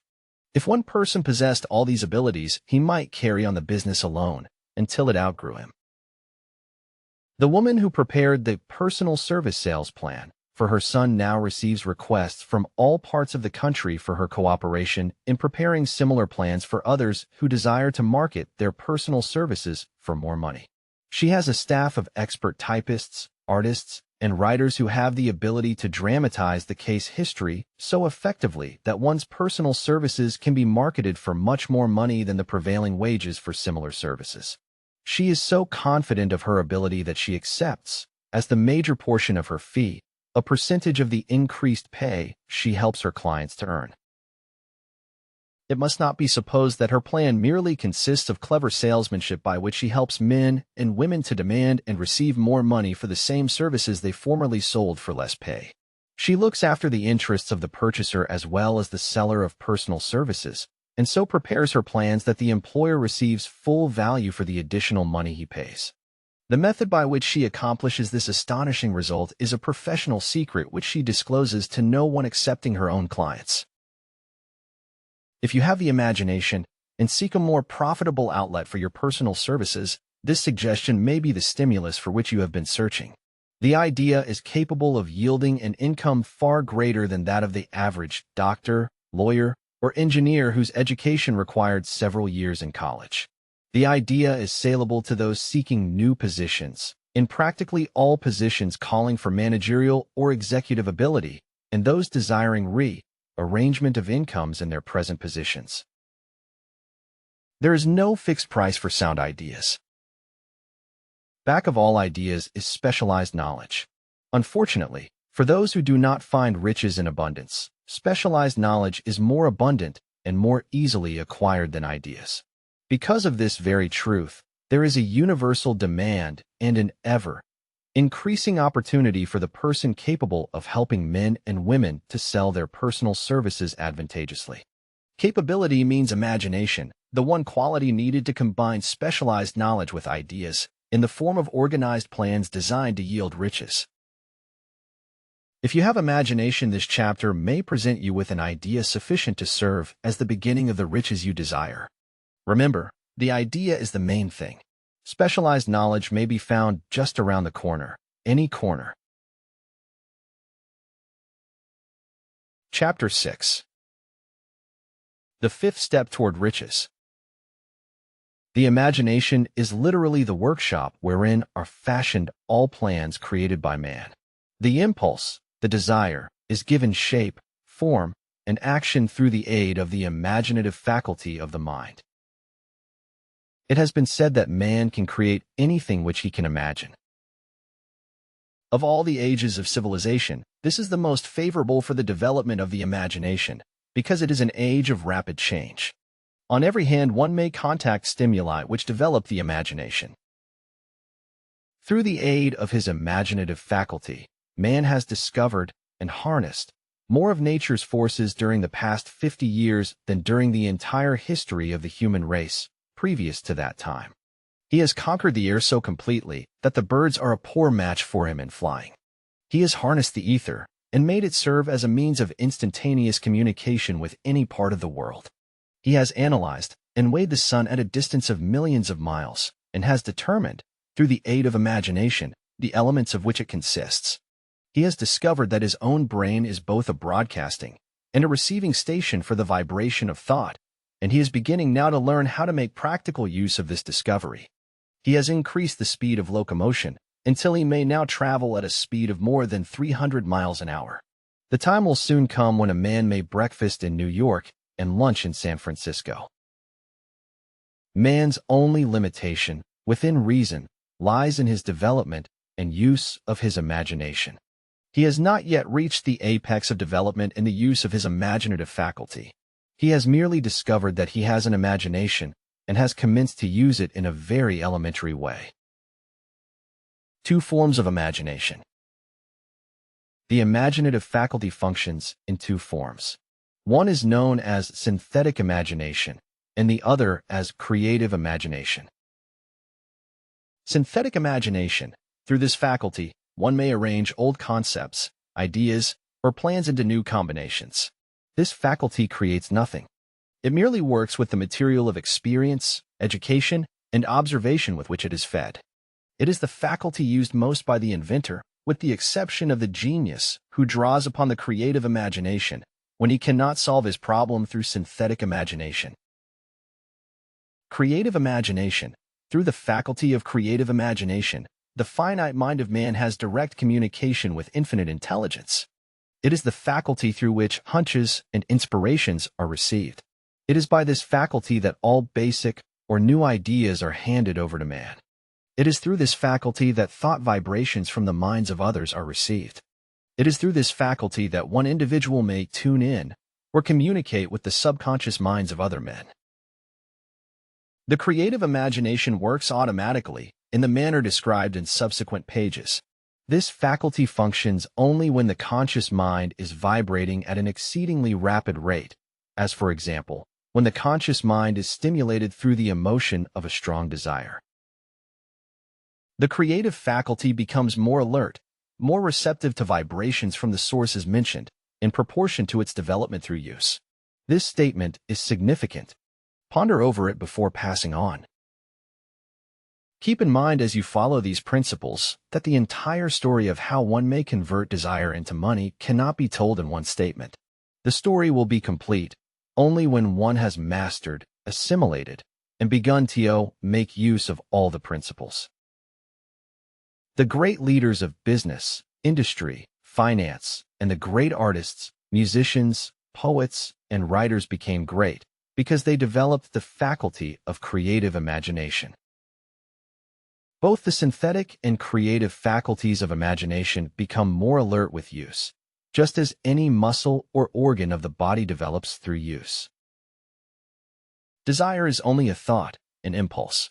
It is nebulous and ephemeral. It is abstract and of no value until it has been transformed into its physical counterpart. While the synthetic imagination is the one which will be used most frequently, in the process of transforming the impulse of desire into money, you must keep in mind the fact that you may face circumstances and situations which demand use of the creative imagination as well. Your imaginative faculty may have become weak through inaction. It can be revived and made alert through use. This faculty does not die, though it may become quiescent through lack of use. Center your attention, for the time being, on the development of the synthetic imagination, because this is the faculty which you will use more often in the process of converting desire into money. Transformation of the intangible impulse of desire into the tangible reality of money calls for the use of a plan or plans. These plans must be formed with the aid of the imagination and mainly with the synthetic faculty. Read the entire book through, then come back to this chapter and begin at once to put your imagination to work on the building of a plan or plans for the transformation of your desire into money. Detailed instructions for the building of plans have been given in almost every chapter. Carry out the instructions best suited to your needs. Reduce your plan to writing, if you have not already done so. The moment you complete this, you will have definitely given concrete form to the intangible desire. Read the preceding sentence once more. Read it aloud, very slowly, and as you do so, remember that the moment you reduce the statement of your desire and a plan for its realization to writing, you have actually taken the first of a series of steps, which will enable you to convert the thought into its physical counterpart. The earth on which you live, you, yourself, and every other material thing are the result of evolutionary change, through which microscopic bits of matter have been organized and arranged in an orderly fashion. Moreover, and this statement is of stupendous importance, this earth, every one of the billions of individual cells of your body, and every atom of matter, began as an intangible form of energy. Desire is thought impulse. Thought impulses are forms of energy. When you begin with the thought impulse, desire, to accumulate money, you are drafting into your service the same stuff that nature used in creating this earth and every material form in the universe, including the body and brain in which the thought impulses function. As far as science has been able to determine, the entire universe consists of but two elements, matter and energy. Through the combination of energy and matter has been created everything perceptible to man, from the largest star which floats in the heavens, down to, and including man himself. You are now engaged in the task of trying to profit by nature's method. You are sincerely and earnestly, we hope, trying to adapt yourself to nature's laws by endeavoring to convert desire into its physical or monetary equivalent. You can do it. It has been done before. You can build a fortune through the aid of laws which are immutable. But, first, you must become familiar with these laws and learn to use them. Through repetition, and by approaching the description of these principles from every conceivable angle, the author hopes to reveal to you the secret through which every great fortune has been accumulated. Strange and paradoxical as it may seem, the secret is not a secret. Nature, herself, advertises it in the earth on which we live, the stars, the planets suspended within our view, in the elements above and around us, in every blade of grass, and every form of life within our vision. Nature advertises this secret in the terms of biology, in the conversion of a tiny cell, so small that it may be lost on the point of a pin, into the human being now reading this line. The conversion of desire into its physical equivalent is, certainly, no more miraculous. Do not become discouraged if you do not fully comprehend all that has been stated. Unless you have long been a student of the mind, it is not to be expected that you will assimilate all that is in this chapter upon a first reading. But you will, in time, make good progress. The principles which follow will open the way for understanding of imagination. Assimilate that which you understand, As you read this philosophy for the first time, then, when you reread and study it, you will discover that something has happened to clarify it and give you a broader understanding of the whole. Above all, do not stop, nor hesitate in your study of these principles until you have read the book at least 3 times, for then, you will not want to stop. How to make practical use of imagination. Ideas are the beginning points of all fortunes. Ideas are products of the imagination. Let us examine a few well-known ideas which have yielded huge fortunes, with the hope that these illustrations will convey definite information concerning the method by which imagination may be used in accumulating riches. The Enchanted Kettle. 50 years ago, an old country doctor drove to town, hitched his horse, quietly slipped into a drugstore by the back door, and began dickering with the young drug clerk. His mission was destined to yield great wealth to many people. It was destined to bring to the South the most far-flung benefit since the Civil War. For more than an hour, behind the prescription counter, the old doctor and the clerk talked in low tones. Then the doctor left. He went out to the buggy and brought back a large, old-fashioned kettle, a big wooden paddle, used for stirring the contents of the kettle, and deposited them in the back of the store. The clerk inspected the kettle, reached into his inside pocket, took out a roll of bills, and handed it over to the doctor. The roll contained exactly $500, the clerk's entire savings. The doctor handed over a small slip of paper on which was written a secret formula. The words on that small slip, but not to the doctor. Those magic words were needed to start the kettle to boiling, but neither the doctor nor the young clerk knew what fabulous fortunes were destined to flow from that kettle. The old doctor was glad to sell the outfit for $500. The money would pay off his debts and give him freedom of mind. The clerk was taking a big chance by staking his entire life savings on a mere scrap of paper and an old kettle. He never dreamed his investment would start a kettle to overflowing with gold that would surpass the miraculous performance of Aladdin's lamp. What the clerk really purchased was an idea. The old kettle and the wooden paddle and the secret message on a slip of paper were incidental. The strange performance of that kettle began to take place after the new owner mixed with the secret instructions an ingredient of which the doctor knew nothing. Read this story carefully. Give your imagination a test. See if you can discover what it was that the young man added to the secret message which caused the kettle to overflow with gold. Remember, as you read, that this is not a story from Arabian Nights. Here you have a story of facts, stranger than fiction, facts which began in the form of an idea. Let us take a look at the vast fortunes of gold this idea has produced. It has paid, and still pays huge fortunes to men and women all over the world, who distribute the contents of the kettle to millions of people. The old kettle is now one of the world's largest consumers of sugar, thus providing jobs of a permanent nature to thousands of men and women engaged in growing sugarcane and in refining and marketing sugar.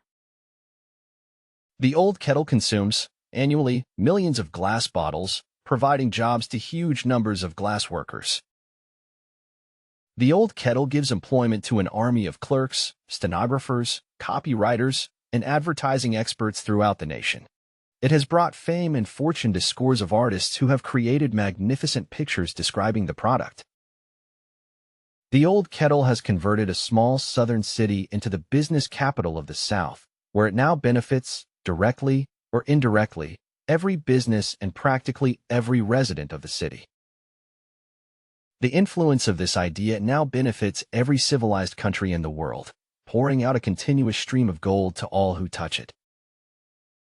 Gold from the kettle built and maintains one of the most prominent colleges of the South, where thousands of young people receive the training essential for success. The old kettle has done other marvelous things. All through the World Depression, when factories, banks, and business houses were folding up and quitting by the thousands, the owner of this enchanted kettle went marching on, giving continuous employment to an army of men and women all over the world, and paying out extra portions of gold to those who, long ago, had faith in the idea. If the product of that old brass kettle could talk, it would tell thrilling tales of romance in every language. Romances of love, romances of business, romances of professional men and women who were daily being stimulated by it. It was here that the author met his wife, and it was she who first told him of the enchanted kettle. It was the product of that kettle they were drinking when he asked her to accept him for better or worse. Now that you know the content of the enchanted kettle is a world-famous drink, it is fitting that the author confess that the home city of the drink supplied him with a wife, also that the drink itself provides him with stimulation of thought without intoxication, and thereby it serves to give the refreshment of mind which an author must have to do his best work.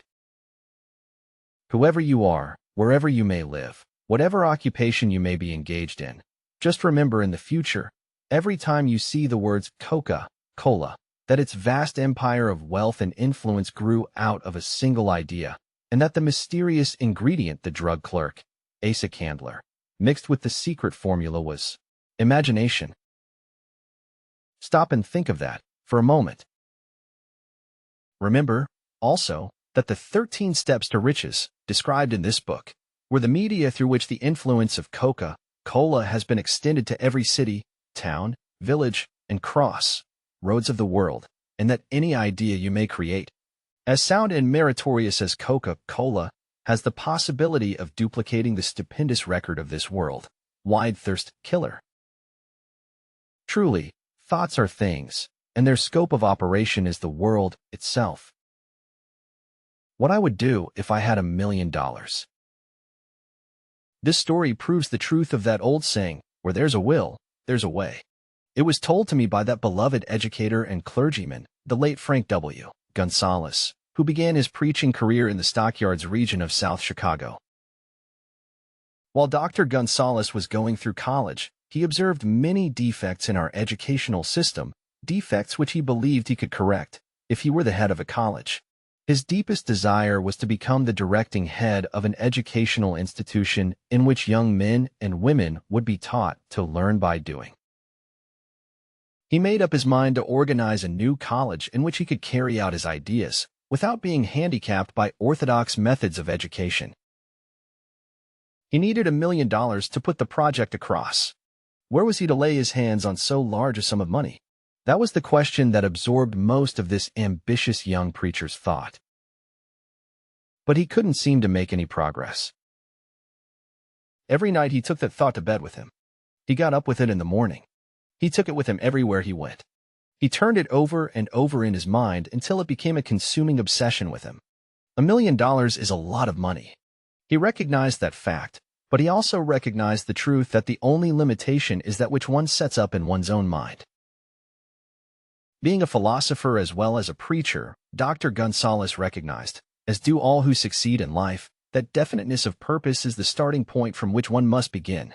He recognized, too, that definiteness of purpose takes on animation, life, and power when backed by a burning desire to translate that purpose into its material equivalent.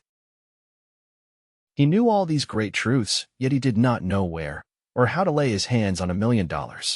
The natural procedure would have been to give up and quit by saying, "Oh well, my idea is a good one, but I cannot do anything with it because I never can procure the necessary $1 million." That is exactly what the majority of people would have said, but it is not what Dr. Gonzalez said. What he said and what he did are so important that I now introduce him and let him speak for himself. One Saturday afternoon, I sat in my room thinking of ways and means of raising the money to carry out my plans. For nearly 2 years, I had been thinking, but I had done nothing but think. The time had come for action. I made up my mind, then and there, that I would get the necessary $1 million within a week. How? I was not concerned about that. The main thing of importance was the decision to get the money within a specified time. And I want to tell you that the moment I reached a definite decision to get the money within a specified time, a strange feeling of assurance came over me, such as I had never before experienced. Something inside me seemed to say, "Why didn't you reach that decision a long time ago? The money was waiting for you all the time." Things began to happen in a hurry. I called the newspapers and announced I would preach a sermon the following morning, entitled, "What I Would Do If I Had $1 Million." I went to work on the sermon immediately, but I must tell you, Frankly, the task was not difficult, because I had been preparing that sermon for almost 2 years. The spirit back of it was a part of me. Long before midnight, I had finished writing the sermon. I went to bed and slept with a feeling of confidence, for I could see myself already in possession of the $1 million. Next morning I arose early, went into the bathroom, read the sermon, then knelt on my knees and asked that my sermon might come to the attention of someone who would supply the needed money. While I was praying, I again had that feeling of assurance that the money would be forthcoming. In my excitement, I walked out without my sermon and did not discover the oversight until I was in my pulpit and about ready to begin delivering it. It was too late to go back for my notes, and what a blessing that I couldn't go back. Instead, my own subconscious mind yielded the material I needed. When I arose to begin my sermon, I closed my eyes and spoke with all my heart and soul of my dreams. I not only talked to my audience, but I fancy I talked also to God. I told what I would do with $1 million if that amount were placed in my hands. I described the plan I had in mind for organizing a great educational institution where young people would learn to do practical things and at the same time develop their minds. When I had finished and sat down, a man slowly arose from his seat, about 3 rows from the rear, and made his way toward the pulpit. I wondered what he was going to do. He came into the pulpit, extended his hand, and said, "Reverend, I liked your sermon. I believe you can do everything you said you would if you had $1 million. To prove that I believe in you and your sermon, if you will come to my office tomorrow morning, I will give you the $1 million. My name is Philip D. Armour." Young Gonzalez went in Mr. Armour's office and the $1 million was presented to him. With the money, he founded the Armour Institute of Technology. That is more money than the majority of preachers ever see in an entire lifetime, yet the thought impulse back of the money was created in the young preacher's mind in a fraction of a minute. The necessary $1 million came as a result of an idea. Back of the idea was a desire which young Gonzalez had been nursing in his mind for almost 2 years. Observe this important fact. He got the money within 36 hours after he reached a definite decision in his own mind to get it, and decided upon a definite plan for getting it. There was nothing new or unique about young Gonzalez vague thinking about $1 million and weakly hoping for it. Others before him, and many since his time, have had similar thoughts. But there was something very unique and different about the decision he reached on that memorable Saturday, when he put vagueness into the background and definitely said, "I will get that money within a week." God seems to throw himself on the side of the man who knows exactly what he wants, if he is determined to get just that. Moreover, the principle through which Dr. Gonzalez got his $1 million is still alive. It is available to you. This universal law is as workable today as it was when the young preacher made use of it so successfully.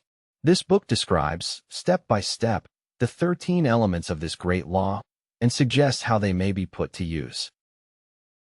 Observe that Asa Candler and Dr. Frank Gonzalez had one characteristic in common. Both knew the astounding truth that ideas can be transmuted into cash through the power of definite purpose plus definite plans. If you are one of those who believe that hard work and honesty alone will bring riches, perish the thought. It is not true. Riches, when they come in huge quantities, are never the result of hard work. Riches come, if they come at all, in response to definite demands, based upon the application of definite principles, and not by chance or luck. Generally speaking, an idea is an impulse of thought that impels action by an appeal to the imagination. All master salesmen know that ideas can be sold where merchandise cannot. Ordinary salesmen do not know this. That is why they are ordinary. A publisher of books which sell for a nickel made a discovery that should be worth much to publishers generally. He learned that many people buy titles and not contents of books. By merely changing the name of one book that was not moving, his sales on that book jumped upward more than 1 million copies. The inside of the book was not changed in any way. He merely ripped off the cover bearing the title that did not sell and put on a new cover with a title that had box office value. That, as simple as it may seem, was an idea. It was imagination. There is no standard price on ideas. The creator of ideas makes his own price, and, if he is smart, gets it. The moving picture industry created a whole flock of millionaires. Most of them were men who couldn't create ideas, but they had the imagination to recognize ideas when they saw them. The next flock of millionaires will grow out of the radio business, which is new and not overburdened with men of keen imagination. The money will be made by those who discover or create new and more meritorious radio programs and have the imagination to recognize merit and to give the radio listeners a chance to profit by it. The sponsor, that unfortunate victim who now pays the cost of all radio entertainment, soon will become idea-conscious and demand something for his money. The man who beats the sponsor to the draw and supplies programs that render useful service is the man who will become rich in this new industry. Crooners and light chatter artists who now pollute the air with wisecracks and silly giggles will go the way of all light timbers, and their places will be taken by real artists who interpret carefully planned programs which have been designed to service the minds of men, as well as provide entertainment. Here is a wide-open field of opportunity screaming its protest at the way it is being butchered because of lack of imagination and begging for rescue at any price. Above all, the thing that radio needs is new ideas.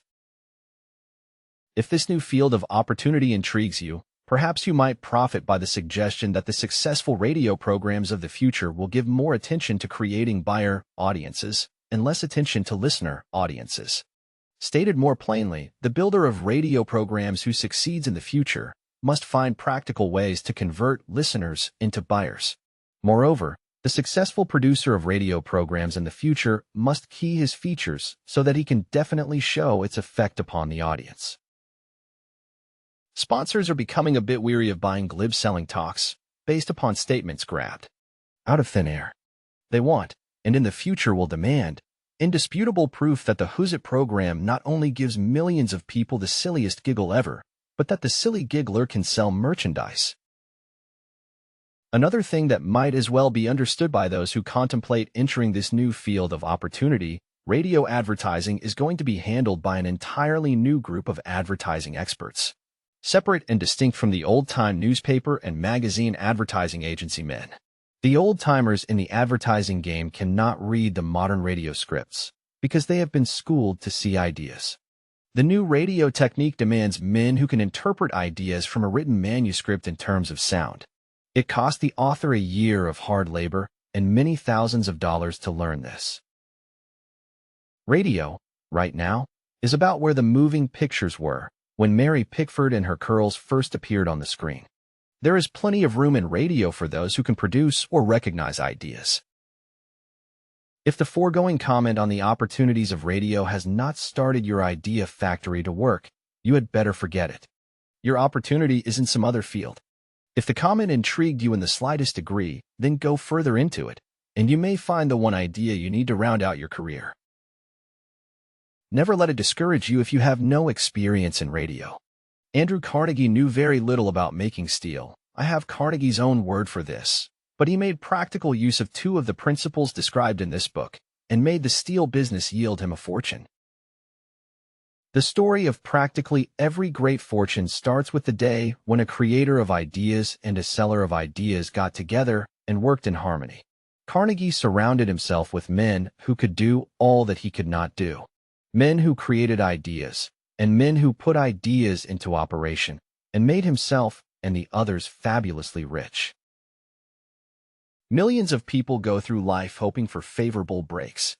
Perhaps a favorable break can get one an opportunity, but the safest plan is not to depend upon luck. It was a favorable break that gave me the biggest opportunity of my life, but 25 years of determined effort had to be devoted to that opportunity before it became an asset. The break consisted of my good fortune in meeting and gaining the cooperation of Andrew Carnegie. On that occasion, Carnegie planted in my mind the idea of organizing the principles of achievement into a philosophy of success. Thousands of people have profited by the discoveries made in the 25 years of research, and several fortunes have been accumulated through the application of the philosophy. The beginning was simple. It was an idea which anyone might have developed.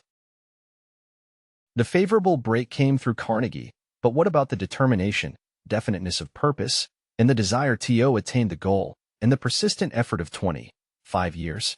It was no ordinary desire that survived disappointment, discouragement, temporary defeat, criticism, and the constant reminding of waste of time. It was a burning desire, an obsession. When the idea was first planted in my mind by Mr. Carnegie, it was coaxed, nursed, and enticed to remain alive.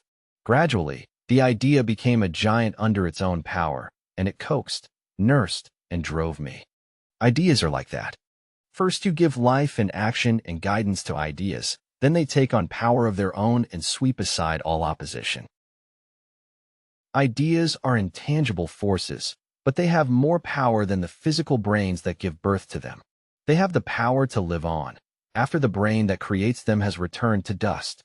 For example, take the power of Christianity. That began with a simple idea, born in the brain of Christ. Its chief tenet was, do unto others as you would have others do unto you. Christ has gone back to the source from whence he came, but his idea goes marching on. Someday, it may grow up and come into its own. Then it will have fulfilled Christ's deepest desire. The idea has been developing only 2,000 years. Give it time. Chapter 7. The sixth step toward riches. You have learned that everything man creates or acquires begins in the form of desire. That desire is taken on the first lap of its journey, from the abstract to the concrete, into the workshop of the imagination, where plans for its transition are created and organized. In Chapter 2, you were instructed to take 6 definite, practical steps as your first move in translating the desire for money into its monetary equivalent. One of these steps is the formation of a definite, practical plan, or plans, through which this transformation may be made. You will now be instructed how to build plans which will be practical, viz. A. Ally yourself with a group of as many people as you may need for the creation and carrying out of your plan or plans for the accumulation of money, making use of the mastermind principle described in a later chapter. Compliance with this instruction is absolutely essential. Do not neglect it. B. Before forming your mastermind alliance, decide what advantages and benefits you may offer the individual members of your group in return for their cooperation. No one will work indefinitely without some form of compensation. No intelligent person will either request or expect another to work without adequate compensation, although this may not always be in the form of money. C. Arrange to meet with the members of your mastermind group at least twice a week, and more often if possible, until you have jointly perfected the necessary plan or plans for the accumulation of money. D. Maintain perfect harmony between yourself and every member of your mastermind group. If you fail to carry out this instruction to the letter, you may expect to meet with failure. The mastermind principle cannot obtain where perfect harmony does not prevail. Keep in mind these facts. First, you are engaged in an undertaking of major importance to you. To be sure of success, you must have plans which are faultless. Second, you must have the advantage of the experience, education, native ability, and imagination of other minds. This is in harmony with the methods followed by every person who has accumulated a great fortune. No individual has sufficient experience, education, native ability, and knowledge to ensure the accumulation of a great fortune without the cooperation of other people. Every plan you adopt, in your endeavor to accumulate wealth, should be the joint creation of yourself and every other member of your mastermind group. You may originate your own plans, either in whole or in part, but see that those plans are checked and approved by the members of your mastermind alliance. If the first plan which you adopt does not work successfully, replace it with a new plan. If this new plan fails to work, replace it, in turn with still another, and so on, until you find a plan which does work. Right here is the point at which the majority of men meet with failure, because of their lack of persistence in creating new plans to take the place of those which fail. The most intelligent man living cannot succeed in accumulating money, nor in any other undertaking, without plans which are practical and workable. Just keep this fact in mind, and remember when your plans fail, that temporary defeat is not permanent failure. It may only mean that your plans have not been sound. Build other plans. Start all over again. Thomas A. Edison failed 10,000 times before he perfected the incandescent electric light bulb. That is, he met with temporary defeat 10,000 times before his efforts were crowned with success. Temporary defeat should mean only one thing: the certain knowledge that there is something wrong with your plan. Millions of men go through life in misery and poverty because they lack a sound plan through which to accumulate a fortune. Henry Ford accumulated a fortune, not because of his superior mind, but because he adopted and followed a plan which proved to be sound. 1,000 men could be pointed out, each with a better education than Ford's, yet each of whom lives in poverty because he does not possess the right plan for the accumulation of money. Your achievement can be no greater than your plans are sound. That may seem to be an axiomatic statement, but it is true. Samuel Insull lost his fortune of over $100 million. The Insull fortune was built on plans which were sound. The business depression forced Mr. Insull to change his plans, and the change brought temporary defeat because his new plans were not sound. Mr. Insull is now an old man. He may, consequently, accept failure instead of temporary defeat, but if his experience turns out to be failure, it will be for the reason that he lacks the fire of persistence to rebuild his plans. No man is ever whipped until he quits in his own mind. This fact will be repeated many times because it is so easy to take the count at the first sign of defeat. James J. Hill met with temporary defeat when he first endeavored to raise the necessary capital to build a railroad from the east to the west, but he, too, turned defeat into victory through new plans. Henry Ford met with temporary defeat not only at the beginning of his automobile career, but after he had gone far toward the top. He created new plans and went marching on to financial victory. We see men who have accumulated great fortunes, but we often recognize only their triumph, overlooking the temporary defeats which they had to surmount before arriving. No follower of this philosophy can reasonably expect to accumulate a fortune without experiencing temporary defeat. When defeat comes, accept it as a signal that your plans are not sound.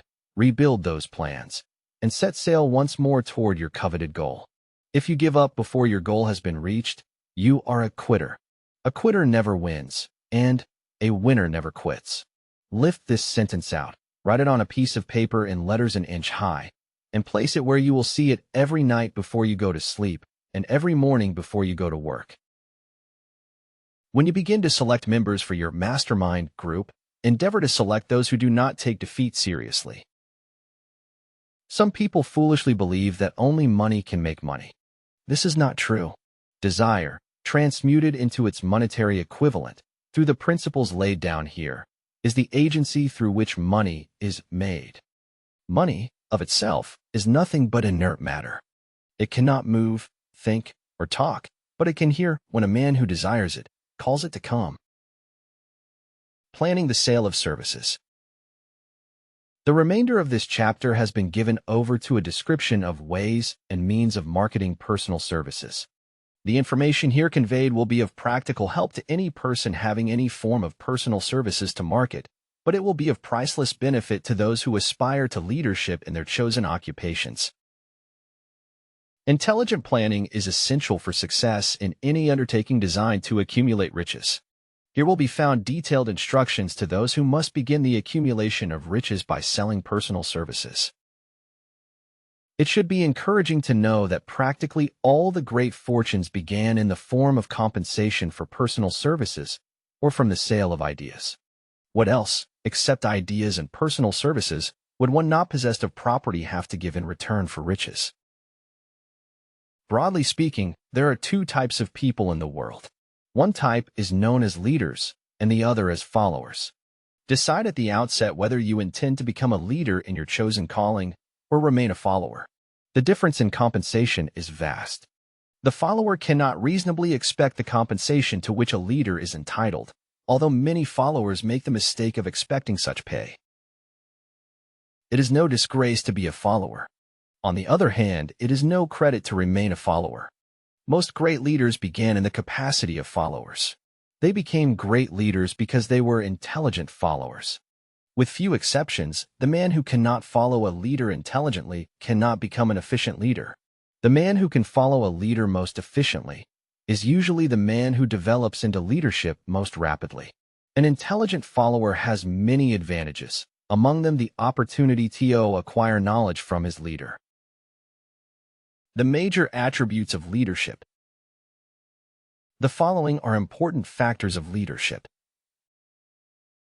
Unwavering courage based upon knowledge of self and of one's occupation.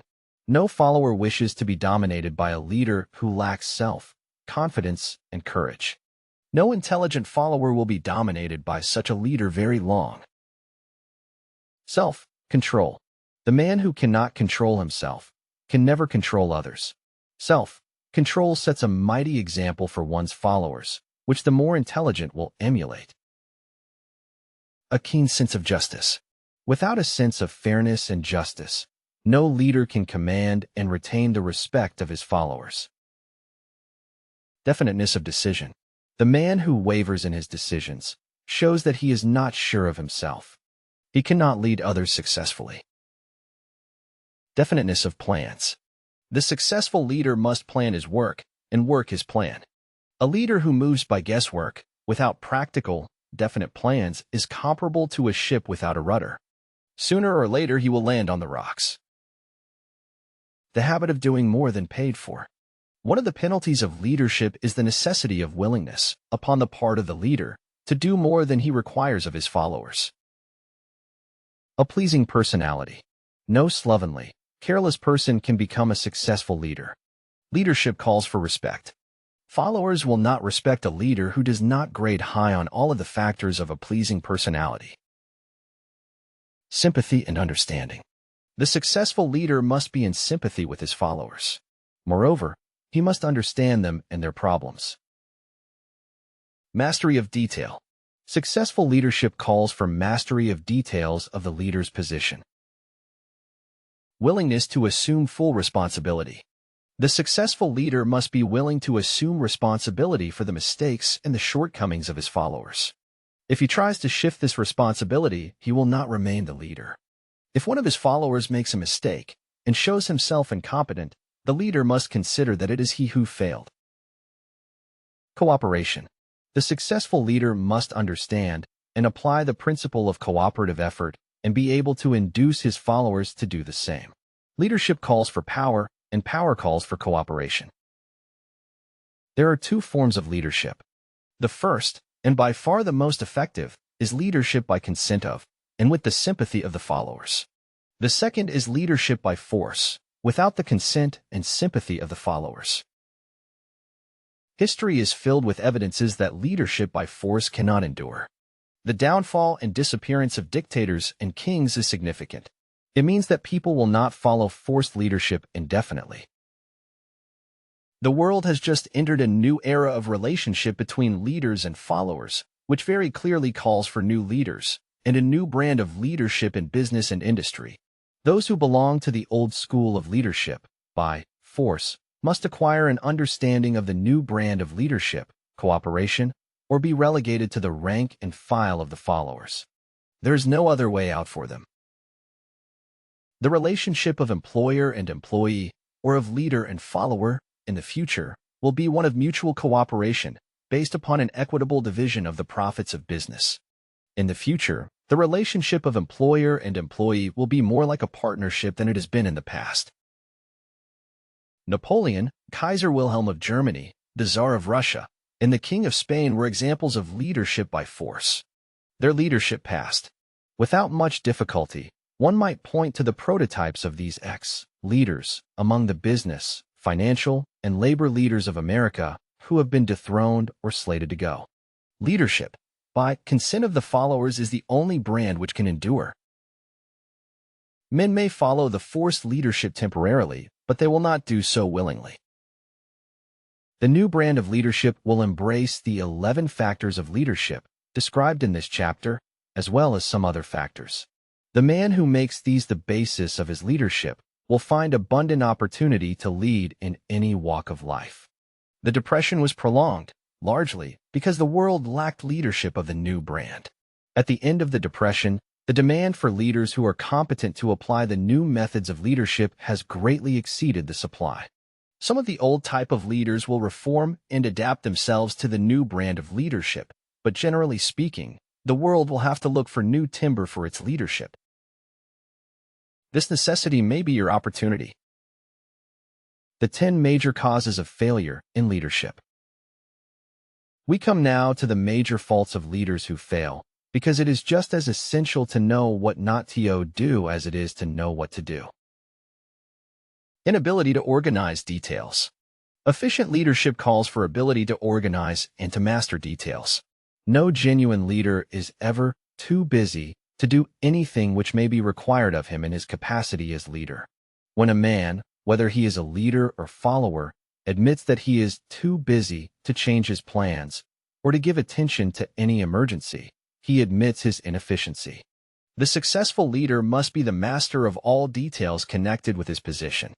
That means, of course, that he must acquire the habit of relegating details to capable lieutenants.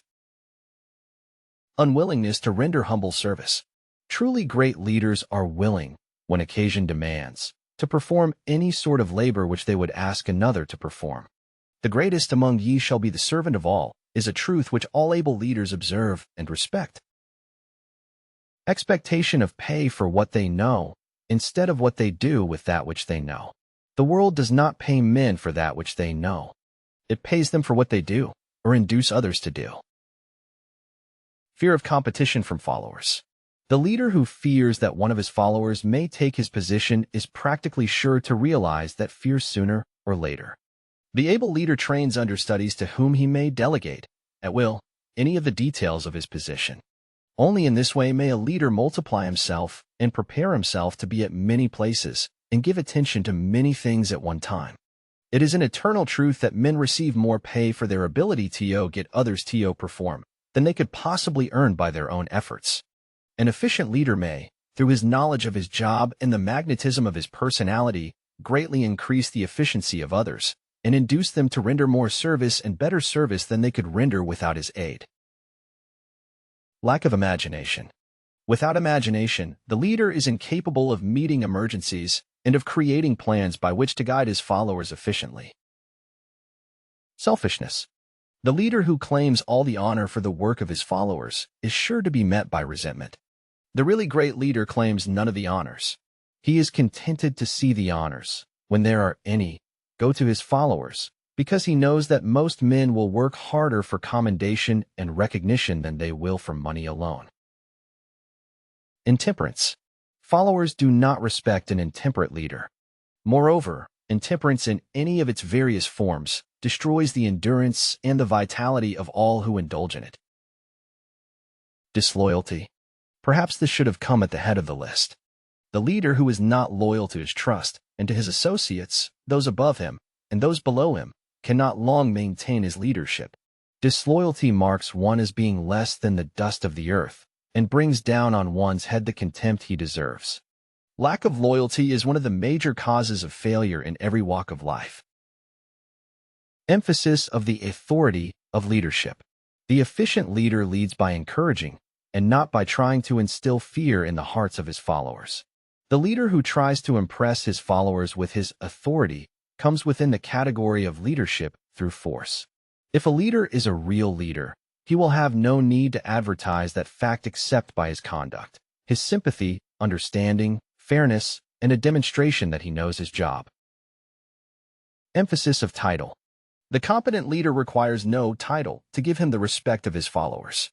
The man who makes too much over his title generally has little else to emphasize. The doors to the office of the real leader are open to all who wish to enter, and his working quarters are free from formality or ostentation. These are among the more common of the causes of failure in leadership. Any one of these faults is sufficient to induce failure. Study the list carefully if you aspire to leadership, and make sure that you are free of these faults. Some fertile fields in which new leadership will be required. Before leaving this chapter, Your attention is called to a few of the fertile fields in which there has been a decline of leadership, and in which the new type of leader may find an abundance of opportunity. First, in the field of politics, there is a most insistent demand for new leaders, a demand which indicates nothing less than an emergency. The majority of politicians have, seemingly, become high-grade, legalized racketeers. They have increased taxes and debauched the machinery of industry and business until the people can no longer stand the burden. Second, the banking business is undergoing a reform. The leaders in this field have almost entirely lost the confidence of the public. Already the bankers have sensed the need of reform, and they have begun it.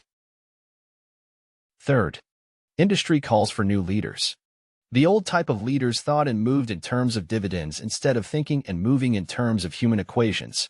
The future leader in industry, to endure, must regard himself as a quasi-public official whose duty it is to manage his trust in such a way that it will work hardship on no individual or group of individuals. Exploitation of working men is a thing of the past. Let the man who aspires to leadership in the field of business, industry, and labor remember this. Fourth, the religious leader of the future will be forced to give more attention to the temporal needs of his followers in the solution of their economic and personal problems of the present, and less attention to the dead past and the yet unborn future. Fifth, in the professions of law, medicine, and education, a new brand of leadership, and to some extent, new leaders will become a necessity. This is especially true in the field of education. The leader in that field must, in the future, find ways and means of teaching people how to apply the knowledge they receive in school. He must deal more with practice and less with theory. Sixth, new leaders will be required in the field of journalism. Newspapers of the future, to be conducted successfully, must be divorced from special privilege and relieved from the subsidy of advertising. They must cease to be organs of propaganda for the interests which patronize their advertising columns. The type of newspaper which publishes scandal and lewd pictures will eventually go the way of all forces which debauch the human mind. These are but a few of the fields in which opportunities for new leaders and a new brand of leadership are now available. The world is undergoing a rapid change. This means that the media through which the changes in human habits are promoted must be adapted to the changes. The media here described are the ones which, more than any others, determine the trend of civilization. When and how to apply for a position. The information described here is the net result of many years of experience during which thousands of men and women were helped to market their services effectively. It can, therefore, be relied upon as sound and practical. Media through which services may be marketed. Experience has proved that the following media offer the most direct and effective methods of bringing the buyer and seller of personal services together. Employment bureaus. Care must be taken to select only reputable bureaus, the management of which can show adequate records of achievement of satisfactory results. There are comparatively few such bureaus. Advertising in newspapers, trade journals, magazines, and radio. Classified advertising may usually be relied upon to produce satisfactory results in the case of those who apply for clerical or ordinary salaried positions. Display advertising is more desirable in the case of those who seek executive connections, the copy to appear in the section of the paper which is most apt to come to the attention of the class of employer being sought. The copy should be prepared by an expert who understands how to inject sufficient selling qualities to produce replies. Personal letters of application, directed to particular firms or individuals most apt to need such services as are being offered. Letters should be neatly typed, always, and signed by hand. With the letter, should be sent a complete brief or outline of the applicant's qualifications. Both the letter of application and the brief of experience or qualifications should be prepared by an expert. See instructions as to information to be supplied. Application through personal acquaintances. When possible, the applicant should endeavor to approach prospective employers through some mutual acquaintance. This method of approach is particularly advantageous in the case of those who seek executive connections and do not wish to appear to be peddling themselves. Application in person. In some instances, it may be more effective if the applicant offers personally his services to prospective employers, in which event a complete written statement of qualifications for the position should be presented, for the reason that prospective employers often wish to discuss with associates one's record. Information to be supplied in a written brief. This brief should be prepared as carefully as a lawyer would prepare the brief of a case to be tried in court. Unless the applicant is experienced in the preparation of such briefs, an expert should be consulted and his services enlisted for this purpose. Successful merchants employ men and women who understand the art and the psychology of advertising to present the merits of their merchandise. One who has personal services for sale should do the same. The following information should appear in the brief. Education. State briefly, but definitely, what schooling you have had, and in what subjects you specialized in school, giving the reasons for that specialization. Experience. If you have had experience in connection with positions similar to the one you seek, describe it fully, state names and addresses of former employers. Be sure to bring out clearly any special experience you may have had which would equip you to fill the position you seek. References. Practically every business firm desires to know all about the previous records, antecedents, etc., of prospective employees who seek positions of responsibility. Attach to your brief photostatic copies of letters from A. Former employers. B. Teachers under whom you studied. C. Prominent people whose judgment may be relied upon. Photograph of self. Attach to your brief a recent, unmounted photograph of yourself. Apply for a specific position. Avoid application for a position without describing exactly what particular position you seek. Never apply for just a position. That indicates you lack specialized qualifications. State your qualifications for the particular position for which you apply. Give full details as to the reason you believe you are qualified for the particular position you seek. This is the most important detail of your application. It will determine, more than anything else, what consideration you receive.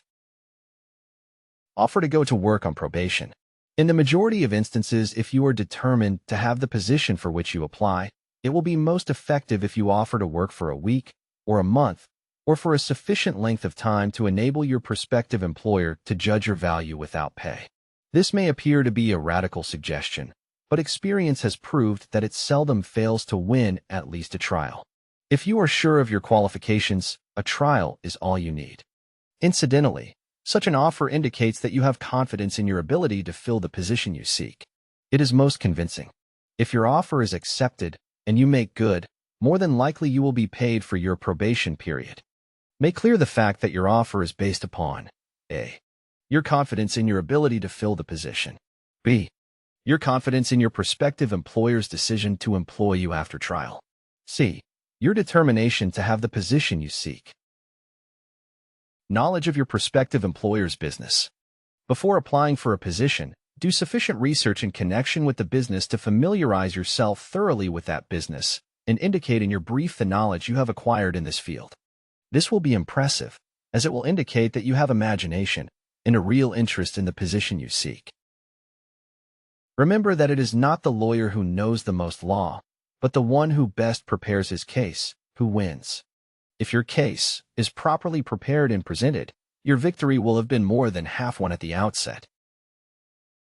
Do not be afraid of making your brief too long. Employers are just as much interested in purchasing the services of well-qualified applicants as you are in securing employment.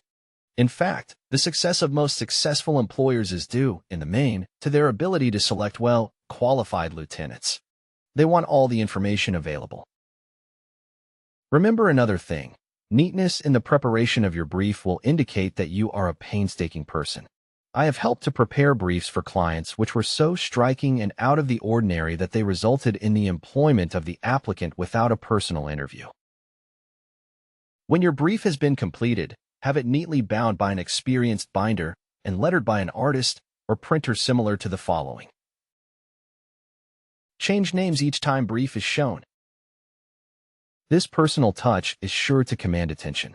Have your brief neatly typed or mimeographed on the finest paper you can obtain and bound with a heavy paper of the book, cover variety, the binder to be changed, and the proper firm name to be inserted if it is to be shown to more than one company. Your photograph should be pasted on one of the pages of your brief.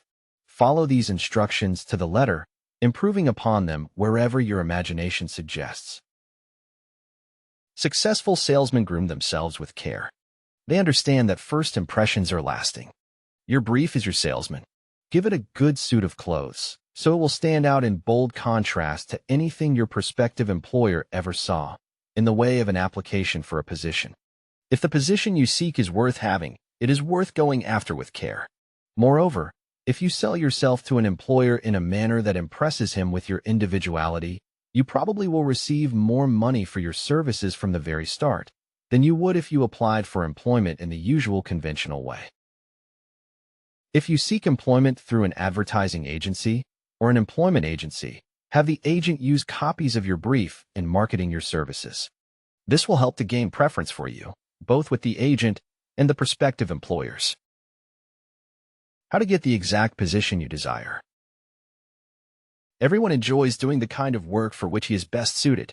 An artist loves to work with paints, a craftsman with his hands, a writer loves to write. Those with less definite talents have their preferences for certain fields of business and industry. If America does anything well, it offers a full range of occupations, tilling the soil, manufacturing, marketing, and the professions. First, decide exactly what kind of a job you want. If the job doesn't already exist, perhaps you can create it. Second, choose the company or individual for whom you wish to work.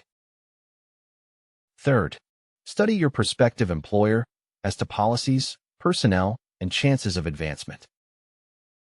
Fourth, by analysis of yourself, your talents and capabilities, figure what you can offer and plan ways and means of giving advantages, services, developments, ideas that you believe you can successfully deliver. Fifth, forget about a job. Forget whether or not there is an opening. Forget the usual routine of, have you got a job for me? Concentrate on what you can give.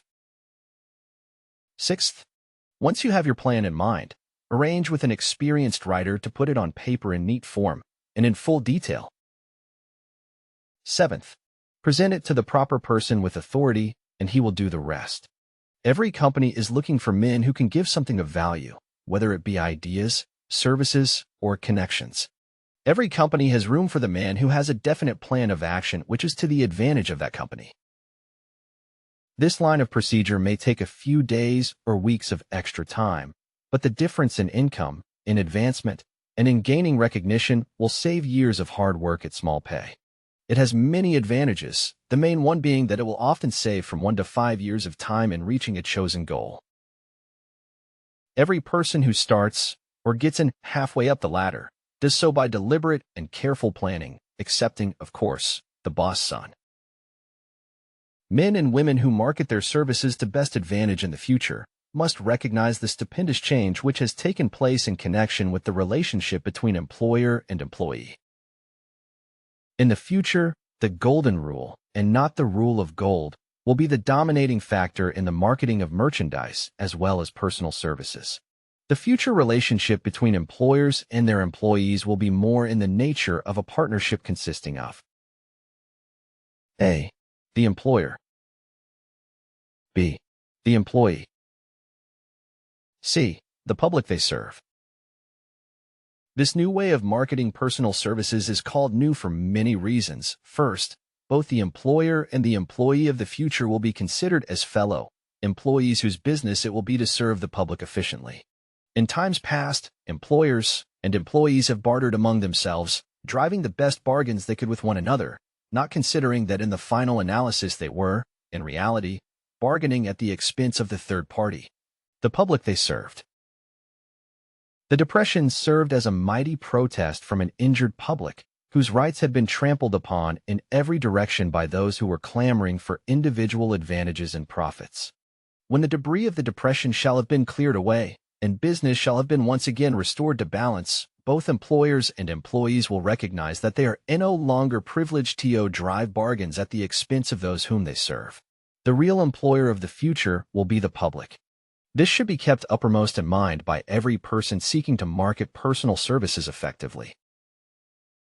Nearly every railroad in America is in financial difficulty. Who does not remember the day when, if a citizen inquired at the ticket office the time of departure of a train, he was abruptly referred to the bulletin board instead of being politely given the information?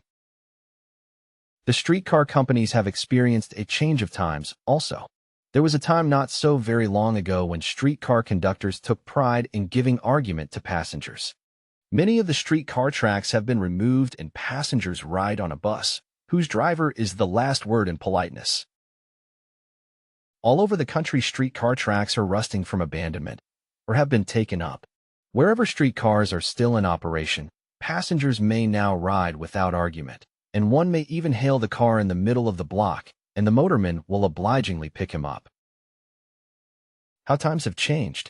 That is just the point I am trying to emphasize. Times have changed. Moreover, the change is reflected not merely in railroad offices and on streetcars, but in other walks of life as well.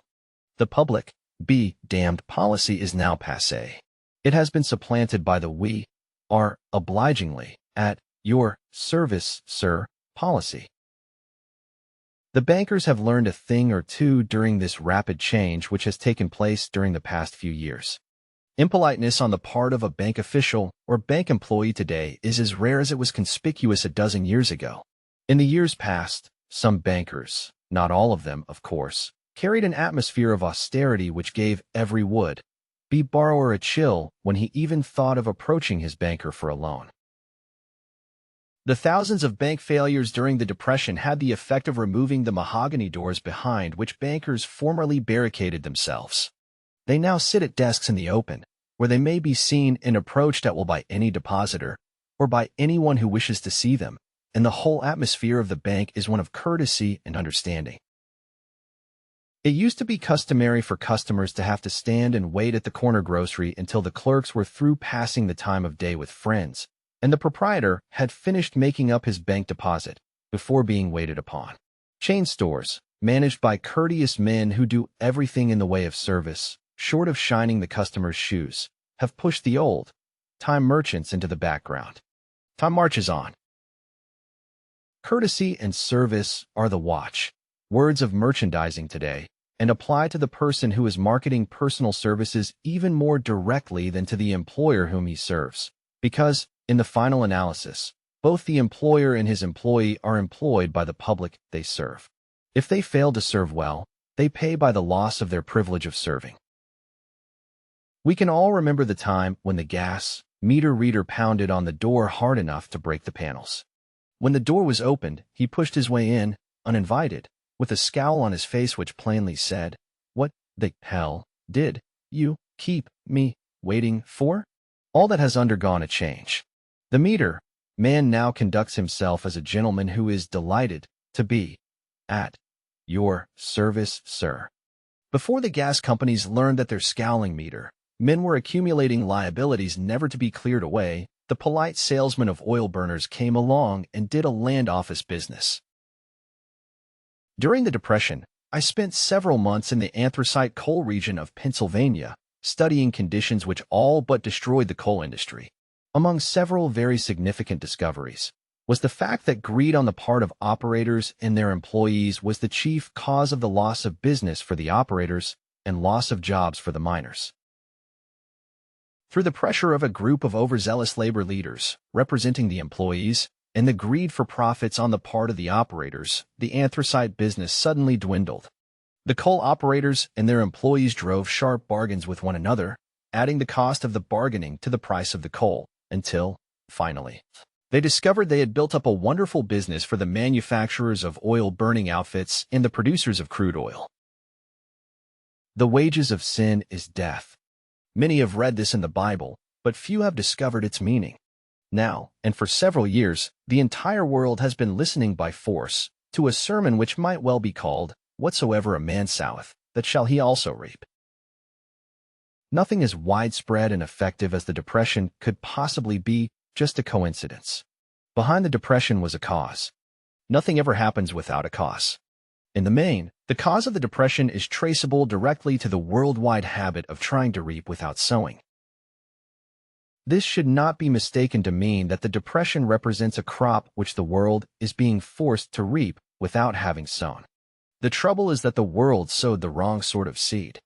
Any farmer knows he cannot sow the seed of thistles and reap a harvest of grain. Beginning at the outbreak of the World War, the people of the world began to sow the seed of service inadequate in both quality and quantity. Nearly everyone was engaged in the pastime of trying to get without giving.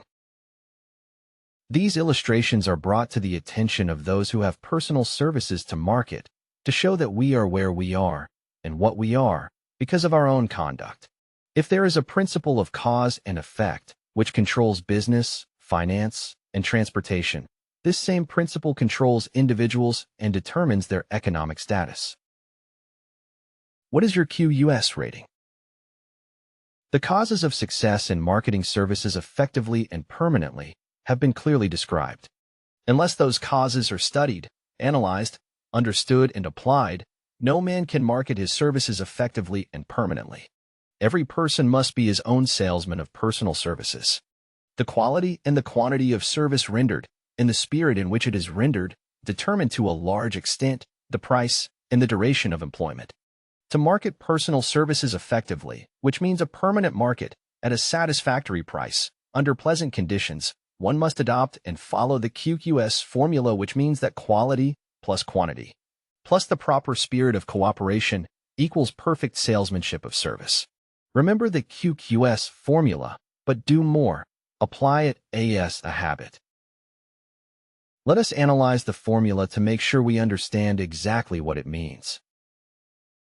Quality of service shall be construed to mean the performance of every detail in connection with your position in the most efficient manner possible, with the object of greater efficiency always in mind. Quantity of service shall be understood to mean the habit of rendering all the service of which you are capable at all times, with the purpose of increasing the amount of service rendered as greater skill is developed through practice and experience. Emphasis is again placed on the word habit. Spirit of service shall be construed to mean the habit of agreeable, harmonious conduct which will induce cooperation from associates and fellow employees. Adequacy of quality and quantity of service is not sufficient to maintain a permanent market for your services.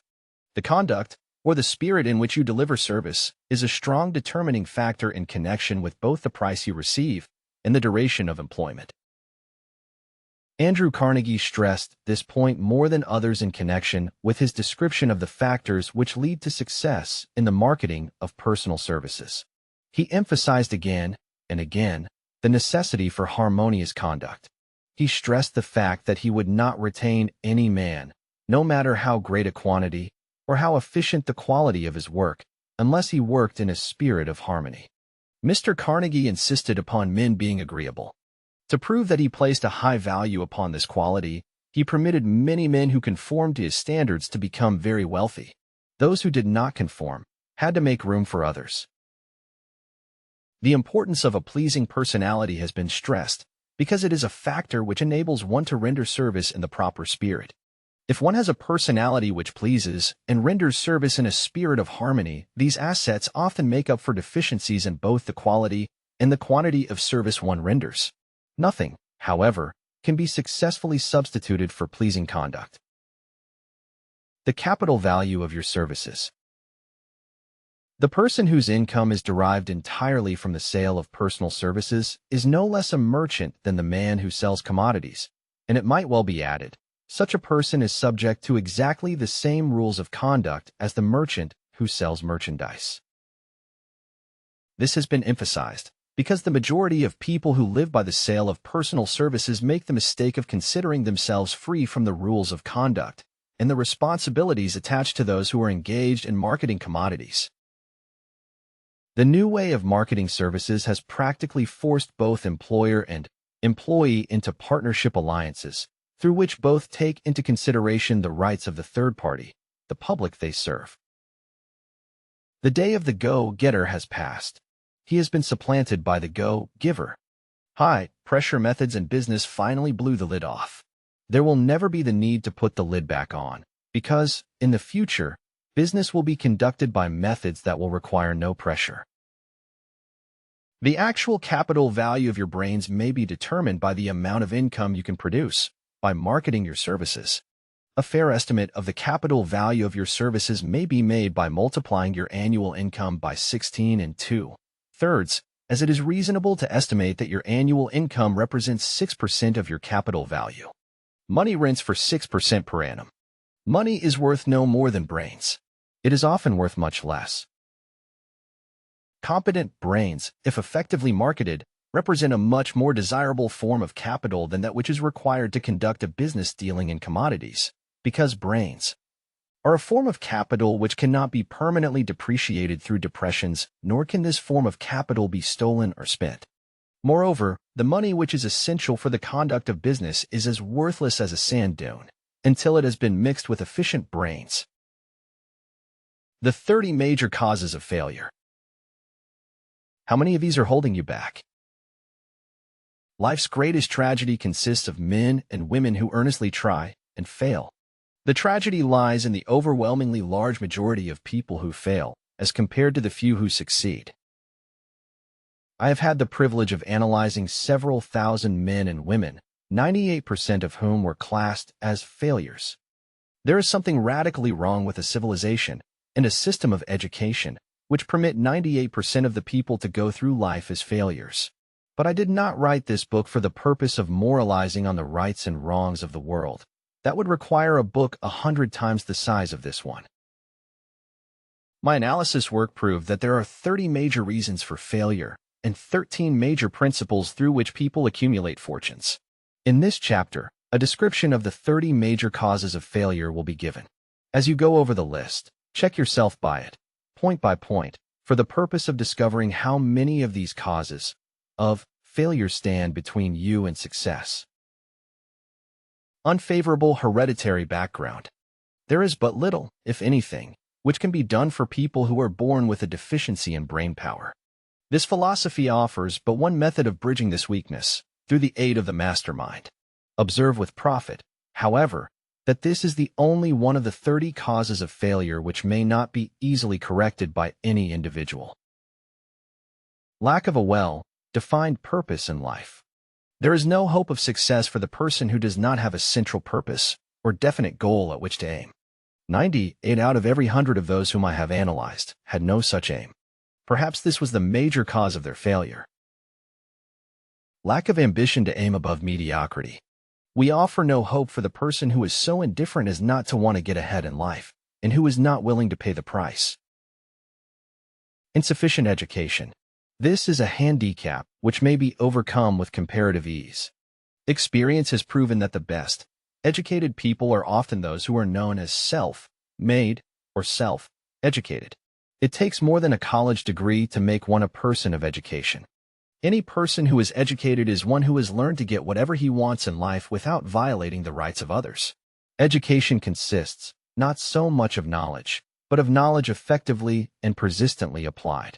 Men are paid, not merely for what they know, but more particularly for what they do with that which they know. Lack of self-discipline. Discipline comes through self-control. This means that one must control all negative qualities. Before you can control conditions, you must first control yourself. Self-mastery is the hardest job you will ever tackle. If you do not conquer self, you will be conquered by self. You may see at one and the same time both your best friend and your greatest enemy by stepping in front of a mirror. Ill health. No person may enjoy outstanding success without good health. Many of the causes of ill health are subject to mastery and control. These, in the main, are a. Overeating of foods not conducive to health. B. Wrong habits of thought, giving expression to negatives. C. Wrong use of and overindulgence in sex. D. Lack of proper physical exercise. E. An inadequate supply of fresh air due to improper breathing. Unfavorable environmental influences during childhood. As the twig is bent, so shall the tree grow. Most people who have criminal tendencies acquire them as the result of bad environment and improper associates during childhood. Procrastination. This is one of the most common causes of failure. Old man procrastination stands within the shadow of every human being, waiting his opportunity to spoil one's chances of success. Most of us go through life as failures because we are waiting for the time to be right to start doing something worthwhile. Do not wait. The time will never be just right. Start where you stand and work with whatever tools you may have at your command, and better tools will be found as you go along. Lack of persistence. Most of us are good starters, but poor finishers of everything we begin. Moreover, people are prone to give up at the first signs of defeat. There is no substitute for persistence. The person who makes persistence his watchword discovers that old man failure finally becomes tired and makes his departure. Failure cannot cope with persistence. Negative personality. There is no hope of success for the person who repels people through a negative personality. Success comes through the application of power, and power is attained through the cooperative efforts of other people. A negative personality will not induce cooperation. Lack of controlled sexual urge.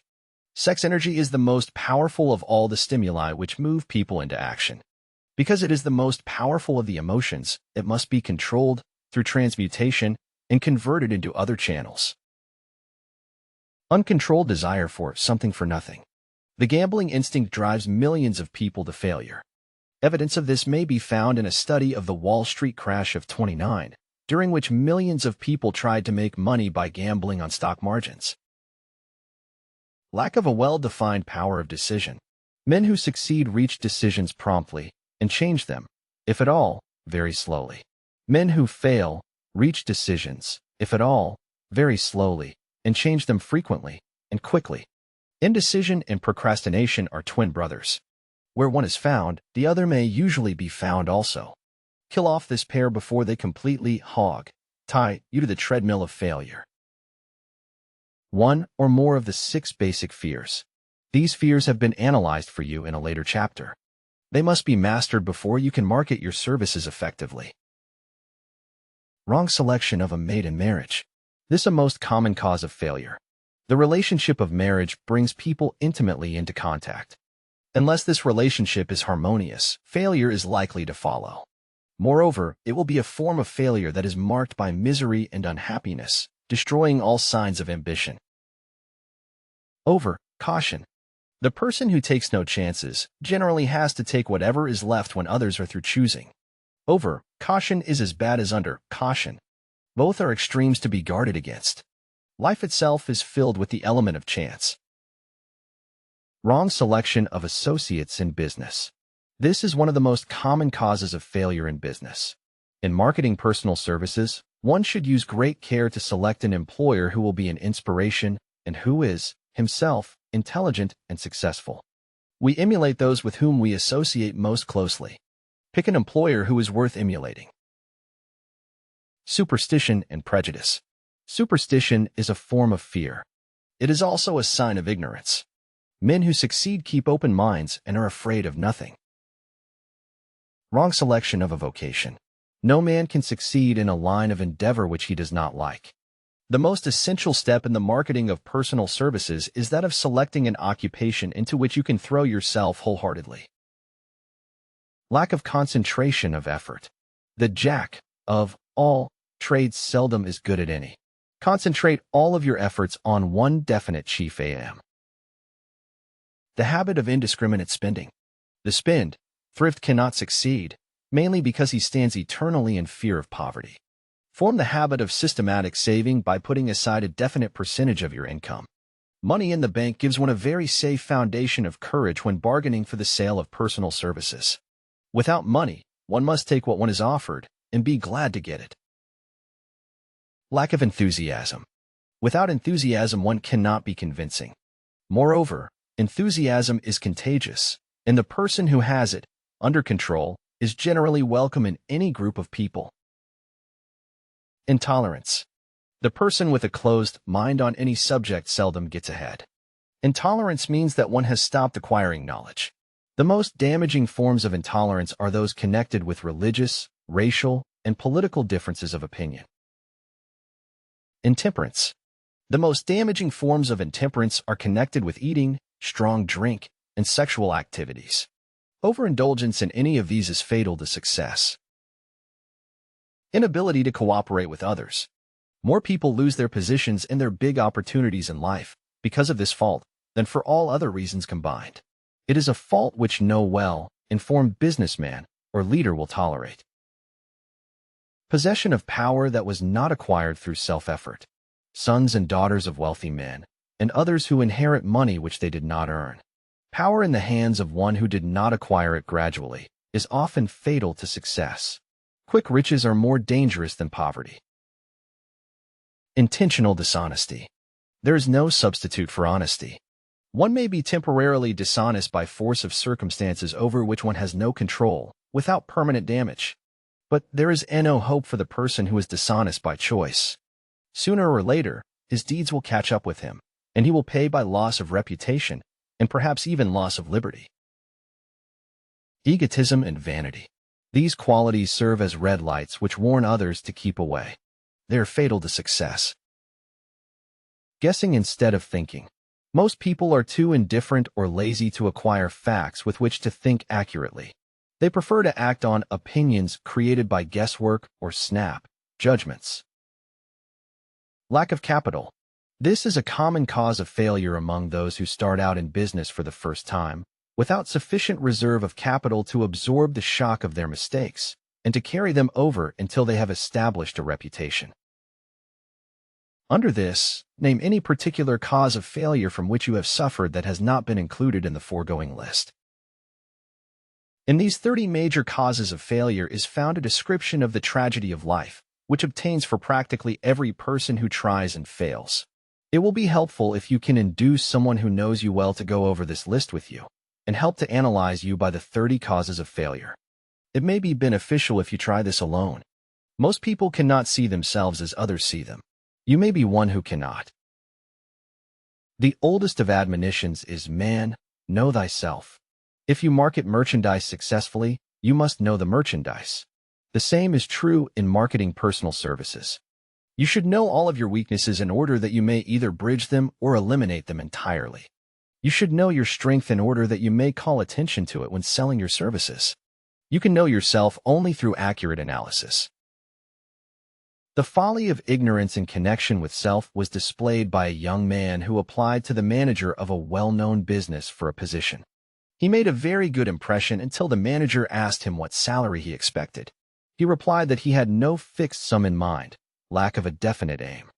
The manager then said, "We will pay you all you are worth after we try you out for a week." "I will not accept it," the applicant replied, "because I am getting more than that where I am now employed."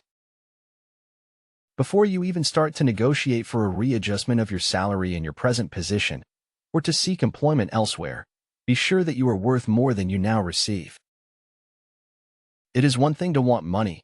Everyone wants more, but it is something entirely different to be worth more. Many people mistake their wants for their just dues. Your financial requirements or wants have nothing whatever to do with your worth. Your value is established entirely by your ability to render useful service or your capacity to induce others to render such service. Annual self-analysis is an essential in the effective marketing of personal services, as is annual inventory and merchandising. Moreover, the yearly analysis should disclose a decrease in faults and an increase in virtues. One goes ahead, stands still, or goes backward in life. One's object should be, of course, to go ahead. Annual self-analysis will disclose whether advancement has been made, and if so, how much. It will also disclose any backward steps one may have made. The effective marketing of personal services requires one to move forward even if the progress is slow. Your annual self-analysis should be made at the end of each year, so you can include in your New Year's resolutions any improvements which the analysis indicates should be made. Take this inventory by asking yourself the following questions, and by checking your answers with the aid of someone who will not permit you to deceive yourself as to their accuracy. Self-analysis questionnaire for personal inventory. Have I attained the goal which I established as my objective for this year? You should work with a definite yearly objective to be attained as a part of your major life objective. Have I delivered service of the best possible quality of which I was capable, or could I have improved any part of this service? Have I delivered service in the greatest possible quantity of which I was capable? Has the spirit of my conduct been harmonious and cooperative at all times? Have I permitted the habit of procrastination to decrease my efficiency, and if so, to what extent? Have I improved my personality, and if so, in what ways? Have I been persistent in following my plans through to completion? Have I reached decisions promptly and definitely on all occasions? Have I permitted any one or more of the 6 basic fears to decrease my efficiency? Have I been either over-cautious or under-cautious? Has my relationship with my associates in work been pleasant or unpleasant? If it has been unpleasant, has the fault been partly or wholly mine? Have I dissipated any of my energy through lack of concentration of effort? Have I been open-minded and tolerant in connection with all subjects? In what way have I improved my ability to render service? Have I been intemperate in any of my habits? Have I expressed, either openly or secretly, any form of egotism? Has my conduct toward my associates been such that it has induced them to respect me? Have my opinions and decisions been based upon guesswork or accuracy of analysis and thought? Have I followed the habit of budgeting my time, my expenses, and my income, and have I been conservative in these budgets? How much time have I devoted to unprofitable effort which I might have used to better advantage? How may I budget my time and change my habits so I will be more efficient during the coming year? Have I been guilty of any conduct which was not approved by my conscience? In what ways have I rendered more service and better service than I was paid to render? Have I been unfair to anyone, and if so, in what way? If I had been the purchaser of my own services for the year, would I be satisfied with my purchase? Am I in the right vocation, and if not, why not? Has the purchaser of my services been satisfied with the service I have rendered, and if not, why not? What is my present rating on the fundamental principles of success? Make this rating fairly and frankly, and have it checked by someone who is courageous enough to do it accurately. Having read and assimilated the information conveyed through this chapter, you are now ready to create a practical plan for marketing your personal services. In this chapter will be found an adequate description of every principle essential in planning the sale of personal services, including the major attributes of leadership, the most common causes of failure in leadership, a description of the fields of opportunity for leadership, the main causes of failure in all walks of life, and the important questions which should be used in self-analysis. This extensive and detailed presentation of accurate information has been included because it will be needed by all who must begin the accumulation of riches by marketing personal services. Those who have lost their fortunes and those who are just beginning to earn money have nothing but personal services to offer in return for riches. Therefore, it is essential that they have available the practical information needed to market services to best advantage. The information contained in this chapter will be of great value to all who aspire to attain leadership in any calling. It will be particularly helpful to those aiming to market their services as business or industrial executives. Complete assimilation and understanding of the information here conveyed will be helpful in marketing one's own services, and it will also help one to become more analytical and capable of judging people. The information will be priceless to personnel directors, employment managers, and other executives charged with the selection of employees and the maintenance of efficient organizations. If you doubt this statement, test its soundness by answering and writing the 28 self-analysis questions. That might be both interesting and profitable, even though you do not doubt the soundness of the statement. Where and how one may find opportunities to accumulate riches. Now that we have analyzed the principles by which riches may be accumulated, we naturally ask, where may one find favorable opportunities to apply these principles? Very well, let us take inventory and see what the United States of America offer the person seeking riches, great or small. To begin with, let us remember, all of us, that we live in a country where every law-abiding citizen enjoys freedom of thought and freedom of deed unequaled anywhere in the world. Most of us have never taken inventory of the advantages of this freedom. We have never compared our unlimited freedom with the curtailed freedom in other countries. Here we have freedom of thought, freedom in the choice and enjoyment of education, freedom in religion, freedom in politics, freedom in the choice of a business, profession, or occupation, freedom to accumulate and own without molestation, all the property we can accumulate, freedom to choose our place of residence, freedom in marriage, freedom through equal opportunity to all races, freedom of travel from one state to another, freedom in our choice of foods, and freedom to aim for any station in life for which we have prepared ourselves, even for the presidency of the United States. We have other forms of freedom, but this list will give a bird's-eye view of the most important, which constitute opportunity of the highest order. This advantage of freedom is all the more conspicuous because the United States is the only country guaranteeing to every citizen, whether native-born or naturalized, so broad and varied a list of freedom. Next, let us recount some of the blessings which our widespread freedom has placed within our hands. Take the average American family, for example, meaning the family of average income, and sum up the benefits available to every member of the family in this land of opportunity and plenty. A. Food. Next to freedom of thought and deed comes food, clothing, and shelter, the three basic necessities of life. Because of our universal freedom, the average American family has available, at its very door, the choicest selection of food to be found anywhere in the world, and at prices within its financial range. A family of two, living in the heart of Times Square district of New York City, far removed from the source of production of foods, took careful inventory of the cost of a simple breakfast, with this astonishing result. Articles of food. Cost at the breakfast table. It is not very difficult to obtain food in a country where two people can have breakfast consisting of all they want or need for a dime apiece. Observe that this simple breakfast was gathered by some strange form of magic from China, South America, Utah, Kansas, and the New England states, and delivered on the breakfast table, ready for consumption, in the very heart of the most crowded city in America, at a cost well within the means of the most humble laborer. The cost included all federal, state, and city taxes. Here is a fact the politicians did not mention when they were crying out to the voters to throw their opponents out of office because the people were being taxed to death. B. Shelter. This family lives in a comfortable apartment, heated by steam, lighted with electricity, with gas for cooking, all for $65 a month.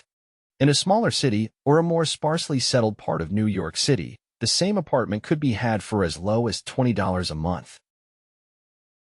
The toast they had for breakfast in the food estimate was toasted on an electric toaster, which cost but a few dollars. The apartment is cleaned with a vacuum sweeper that is run by electricity. Hot and cold water is available, at all times, in the kitchen and the bathroom. The food is kept cool in a refrigerator that is run by electricity. The wife curls her hair, washes her clothes, and irons them with easily operated electrical equipment, on power obtained by sticking a plug in the wall. The husband shaves with an electric shaver, and they receive entertainment from all over the world, 24 hours a day, if they want it, without cost, by merely turning the dial of their radio. There are other conveniences in this apartment, but the foregoing list will give a fair idea of some of the concrete evidences of the freedom we, of America, enjoy. And this is neither political nor economic propaganda. C. Clothing. Anywhere in the United States, the woman of average clothing requirements can dress very comfortably and neatly for less than $200 a year, and the average man can dress for the same or less. Only the three basic necessities of food, clothing, and shelter have been mentioned. The average American citizen has other privileges and advantages available in return for modest effort, not exceeding 8 hours per day of labor. Among these is the privilege of automobile transportation, with which one can go and come at will, at very small cost. The average American has security of property rights not found in any other country in the world. He can place his surplus money in a bank with the assurance that his government will protect it and make good to him if the bank fails. If an American citizen wants to travel from one state to another, he needs no passport, no one's permission. He may go when he pleases and return at will. Moreover, he may travel by train, private automobile, bus, airplane, or ship as his pocketbook permits. In Germany, Russia, Italy, and most of the other European and Oriental countries, the people cannot travel with so much freedom and at so little cost. The miracle that has provided these blessings. We often hear politicians proclaiming the freedom of America when they solicit votes, but seldom do they take the time or devote sufficient effort to the analysis of the source or nature of this freedom. Having no axe to grind, no grudge to express, no ulterior motives to be carried out, I have the privilege of going into a frank analysis of that mysterious, abstract, greatly misunderstood something, which gives to every citizen of America more blessings, more opportunities to accumulate wealth, more freedom of every nature than may be found in any other country. I have the right to analyze the source and nature of this unseen power because I know, and have known for more than a quarter of a century, many of the men who organized that power and many who are now responsible for its maintenance. The name of this mysterious benefactor of mankind is capital. Capital consists not alone of money, but more particularly of highly organized, intelligent groups of men who plan ways and means of using money efficiently for the good of the public and profitably to themselves. These groups consist of scientists, educators, chemists, inventors, business analysts, publicity men, transportation experts, accountants, lawyers, doctors, and both men and women who have highly specialized knowledge in all fields of industry and business. They pioneer, experiment, and blaze trails in new fields of endeavor. They support colleges, hospitals, public schools, build good roads, publish newspapers, pay most of the cost of government, and take care of the multitudinous detail essential to human progress. Stated briefly, the capitalists are the brains of civilization because they supply the entire fabric of which all education, enlightenment, and human progress consists. Money, without brains, always is dangerous. Properly used, it is the most important essential of civilization. The simple breakfast here described could not have been delivered to the New York family at a dime each, or at any other price, if organized capital had not provided the machinery, the ships, the railroads, and the huge armies of trained men to operate them. Some slight idea of the importance of organized capital may be had by trying to imagine yourself burdened with the responsibility of collecting, without the aid of capital, and delivering to the New York City family the simple breakfast described. To supply the tea, you would have to make a trip to China or India, both a very long way from America. Unless you are an excellent swimmer, you would become rather tired before making the round trip. Then, too, another problem would confront you. What would you use for money, even if you had the physical endurance to swim the ocean? To supply the sugar, you would have to take another long swim to Cuba or a long walk to the sugar beet section of Utah. But even then, you might come back without the sugar, because organized effort and money are necessary to produce sugar, to say nothing of what is required to refine, transport, and deliver it to the breakfast table anywhere in the United States. The eggs you could deliver easily enough from the barnyards near New York City, but you would have a very long walk to Florida and return before you could serve the 2 glasses of grapefruit juice. You would have another long walk to Kansas or one of the other wheat-growing states when you went after the 4 slices of wheat bread. The rippled wheat biscuits would have to be omitted from the menu because they would not be available except through the labor of a trained organization of men and suitable machinery, all of which call for capital. While resting, you could take off for another little swim down to South America, where you would pick up a couple of bananas, and on your return, you could take a short walk to the nearest farm having a dairy and pick up some butter and cream. Then your New York City family would be ready to sit down and enjoy breakfast, and you could collect your 2 dimes for your labor. Seems absurd, doesn't it? Well, the procedure described would be the only possible way these simple items of food could be delivered to the heart of New York City if we had no capitalistic system. The sum of money required for the building and maintenance of the railroads and steamships used in the delivery of that simple breakfast is so huge that it staggers one's imagination. It runs into hundreds of millions of dollars, not to mention the armies of trained employees required to man the ships and trains. But transportation is only a part of the requirements of modern civilization and capitalistic America. Before there can be anything to haul, something must be grown from the ground or manufactured and prepared for market. This calls for more millions of dollars for equipment, machinery, boxing, marketing, and for the wages of millions of men and women. Steamships and railroads do not spring up from the earth and function automatically. They come in response to the call of civilization, through the labor and ingenuity and organizing ability of men who have imagination, faith, enthusiasm, decision, persistence. These men are known as capitalists. They are motivated by the desire to build, construct, achieve, render useful service, earn profits, and accumulate riches. And, because they render service without which there would be no civilization, they put themselves in the way of great riches. Just to keep the record simple and understandable, I will add that these capitalists are the self-same men of whom most of us have heard soap-box orators speak. They are the same men to whom radicals, racketeers, dishonest politicians, and grafting labor leaders refer as the predatory interests, or Wall Street. I am not attempting to present a brief for or against any group of men or any system of economics. I am not attempting to condemn collective bargaining when I refer to grafting labor leaders, nor do I aim to give a clean bill of health to all individuals known as capitalists. The purpose of this book, a purpose to which I have faithfully devoted over a quarter of a century, is to present to all who want the knowledge, the most dependable philosophy through which individuals may accumulate riches in whatever amounts they desire. I have here analyzed the economic advantages of the capitalistic system for the two-fold purpose of showing that all who seek riches must recognize and adapt themselves to the system that controls all approaches to fortunes, large or small, and to present the side of the picture opposite to that being shown by politicians and demagogues who deliberately becloud the issues they bring up by referring to organized capital as if it were something poisonous. This is a capitalistic country. It was developed through the use of capital, and we who claim the right to partake of the blessings of freedom and opportunity, we who seek to accumulate riches here, may as well know that neither riches nor opportunity would be available to us if organized capital had not provided these benefits. For more than 20 years, it has been a somewhat popular and growing pastime for radicals, self-seeking politicians, racketeers, crooked labor leaders, and on occasion religious leaders, to take pot shots at Wall Street, the money changers, and big business.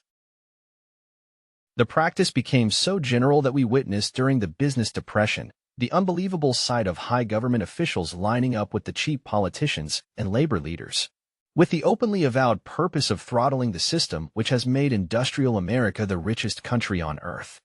The line up was so general and so well organized that it prolonged the worst depression America has ever known. It cost millions of men their jobs because those jobs were inseparably a part of the industrial and capitalistic system which formed the very backbone of the nation. During this unusual alliance of government officials and self-seeking individuals who were endeavoring to profit by declaring open season on the American system of industry, a certain type of labor leader joined forces with the politicians and offered to deliver voters in return for legislation designed to permit men to take riches away from industry by organized force of numbers, instead of the better method of giving a fair day's work for a fair day's pay. Millions of men and women throughout the nation are still engaged in this popular pastime of trying to get without giving. Some of them are lined up with labor unions where they demand shorter hours and more pay. Others do not take the trouble to work at all. They demand government relief and are getting it. Their idea of their rights of freedom was demonstrated in New York City, where violent complaint was registered with the postmaster by a group of relief beneficiaries, because the postman awakened them at 7:30 a.m. to deliver government relief checks. They demanded that the time of delivery be set up to 10 o'clock. If you are one of those who believe that riches can be accumulated by the mere act of men who organize themselves into groups and demand more pay for less service, if you are one of those who demand government relief without early morning disturbance when the money is delivered to you, if you are one of those who believe in trading their votes to politicians in return for the passing of laws which permit the raiding of the public treasury, you may rest securely on your belief, with certain knowledge that no one will disturb you, because this is a free country where every man may think as he pleases, where nearly everybody can live with but little effort, where many may live well without doing any work whatsoever. However, you should know the full truth concerning this freedom of which so many people boast, and so few understand. As great as it is, as far as it reaches, as many privileges as it provides, it does not, and cannot bring riches without effort. There is but one dependable method of accumulating and legally holding riches, and that is by rendering useful service. No system has ever been created by which men can legally acquire riches through mere force of numbers, or without giving in return an equivalent value of one form or another. There is a principle known as the law of economics. This is more than a theory. It is a law no man can beat.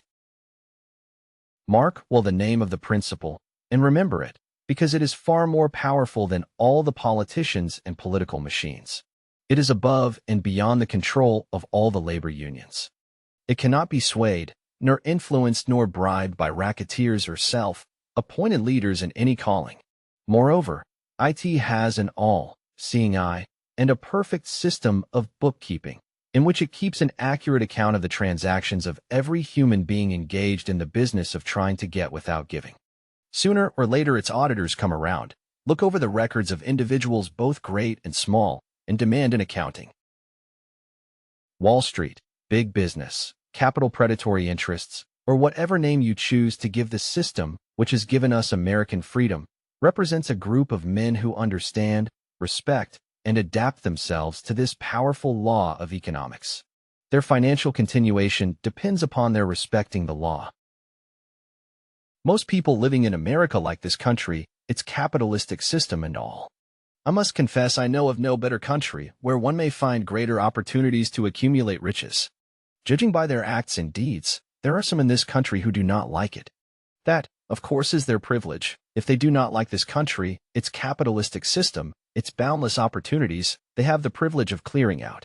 Always there are other countries, such as Germany, Russia, and Italy, where one may try one's hand at enjoying freedom and accumulating riches providing one is not too particular. America provides all the freedom and all the opportunity to accumulate riches that any honest person may require. When one goes hunting for game, one selects hunting grounds where game is plentiful. When seeking riches, the same rule would naturally obtain. If it is riches you are seeking, do not overlook the possibilities of a country whose citizens are so rich that women, alone, spend over $200 million annually for lipsticks, rouge, and cosmetics. Think twice, you who are seeking riches, before trying to destroy the capitalistic system of a country whose citizens spend over $50 million a year for greeting cards, with which to express their appreciation of their freedom. If it is money you are seeking, consider carefully a country that spends hundreds of millions of dollars annually for cigarettes, the bulk of the income from which goes to only 4 major companies engaged in supplying this national builder of nonchalance and quiet nerves. By all means, give plenty of consideration to a country whose people spend annually more than $15 million for the privilege of seeing moving pictures, and toss in a few additional millions for liquor, narcotics, and other less potent soft drinks and giggle waters. Do not be in too big a hurry to get away from a country whose people willingly, even eagerly, hand over millions of dollars annually for football, baseball, and prize fights. And by all means, stick by a country whose inhabitants give up more than $1 million a year for chewing gum, and another $1 million for safety razor blades. Remember, also, that this is but the beginning of the available sources for the accumulation of wealth. Only a few of the luxuries and non-essentials have been mentioned. But remember that the business of producing, transporting, and marketing these few items of merchandise gives regular employment to many millions of men and women who receive for their services many millions of dollars monthly and spend it freely for both the luxuries and the necessities.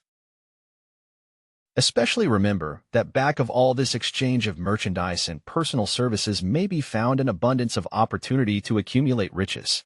Here our American freedom comes to one's aid. There is nothing to stop you, or anyone from engaging in any portion of the effort necessary to carry on these businesses. If one has superior talent, training, experience, one may accumulate riches in large amounts. Those not so fortunate may accumulate smaller amounts. Anyone may earn a living in return for a very nominal amount of labor. So there you are. Opportunity has spread its wares before you.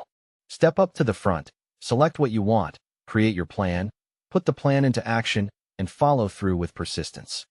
Capitalistic America will do the rest.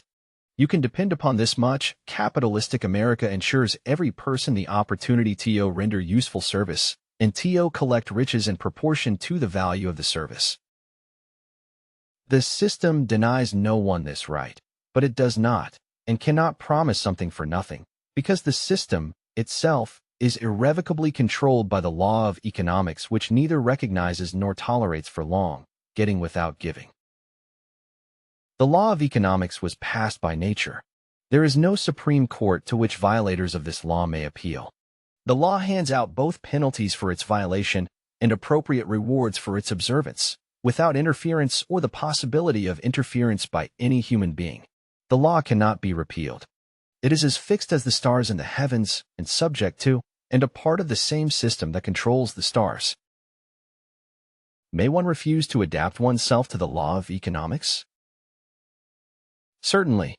This is a free country where all men are born with equal rights, including the privilege of ignoring the law of economics.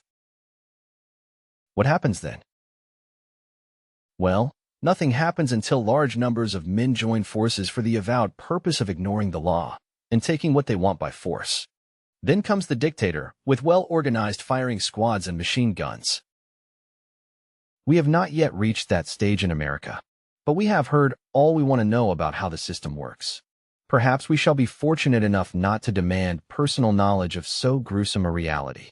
Doubtless we shall prefer to continue with our freedom of speech, freedom of deed, and freedom to render useful service in return for riches. The practice by government officials of extending to men and women the privilege of raiding the public treasury in return for votes sometimes results in election, but as night follows day, the final payoff comes, when every penny wrongfully used must be repaid with compound interest on compound interest. If those who make the grab are not forced to repay, the burden falls on their children and their children's children, even unto the third and fourth generations. There is no way to avoid the debt.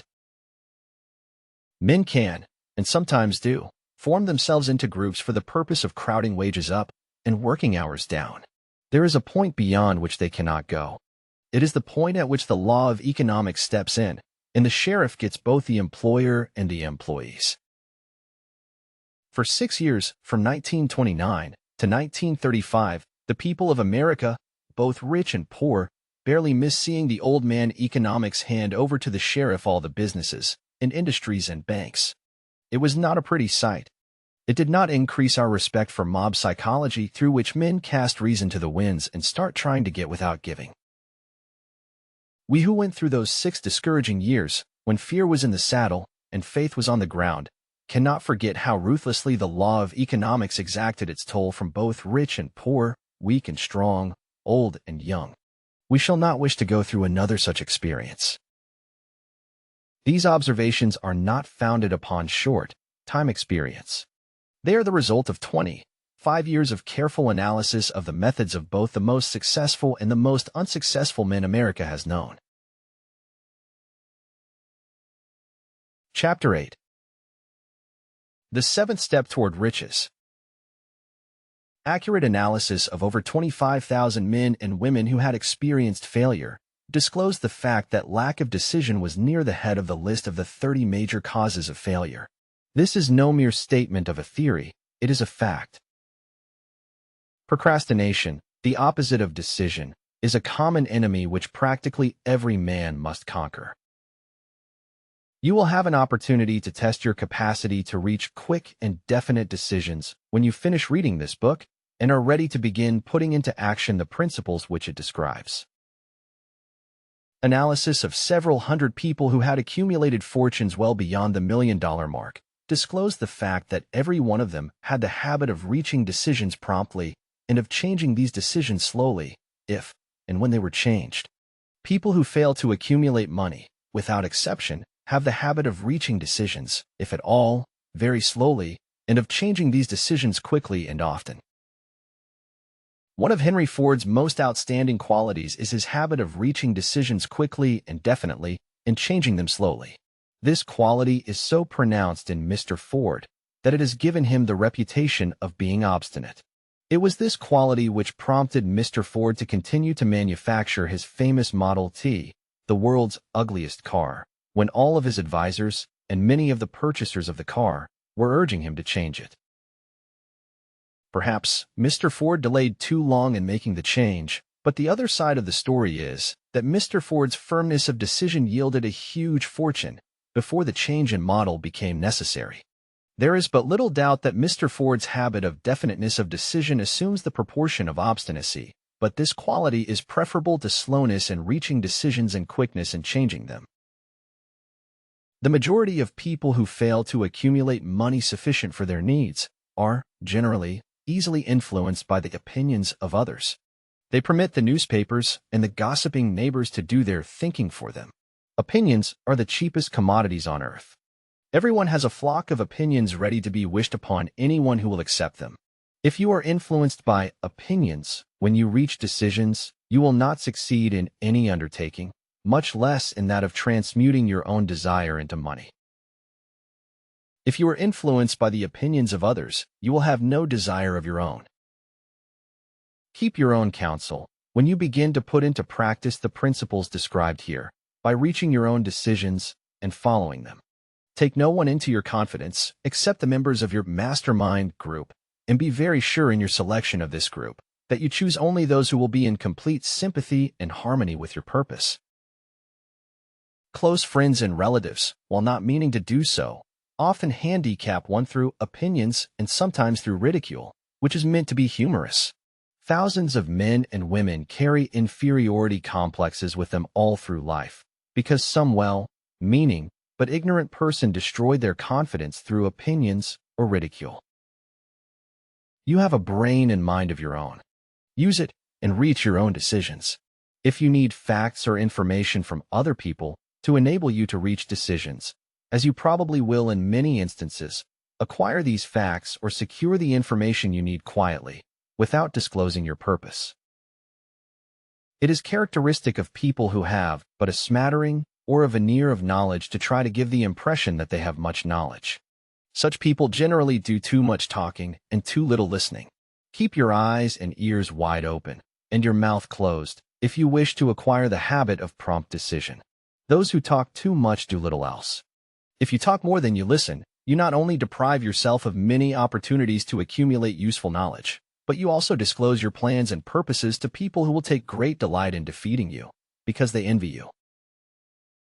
Remember, also, that every time you open your mouth in the presence of a person who has an abundance of knowledge, you display to that person your exact stock of knowledge, or your lack of it. Genuine wisdom is usually conspicuous through modesty and silence. Keep in mind the fact that every person with whom you associate is, like yourself, seeking the opportunity to accumulate money. If you talk about your plans too freely, you may be surprised when you learn that some other person has beaten you to your goal by putting into action ahead of you the plans of which you talked unwisely. Let one of your first decisions be to keep a closed mouth and open ears and eyes. As a reminder to yourself to follow this advice, it will be helpful if you copy the following epigram in large letters and place it where you will see it daily.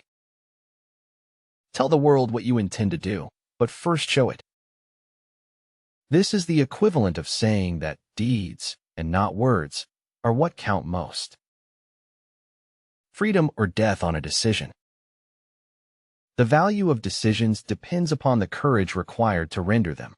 The great decisions, which served as the foundation of civilization, were reached by assuming great risks, which often meant the possibility of death. Lincoln's decision to issue his famous Proclamation of Emancipation, which gave freedom to the colored people of America, was rendered with full understanding that his act would turn thousands of friends and political supporters against him. He knew, too, that the carrying out of that proclamation would mean death to thousands of men on the battlefield. In the end, it cost Lincoln his life. That required courage.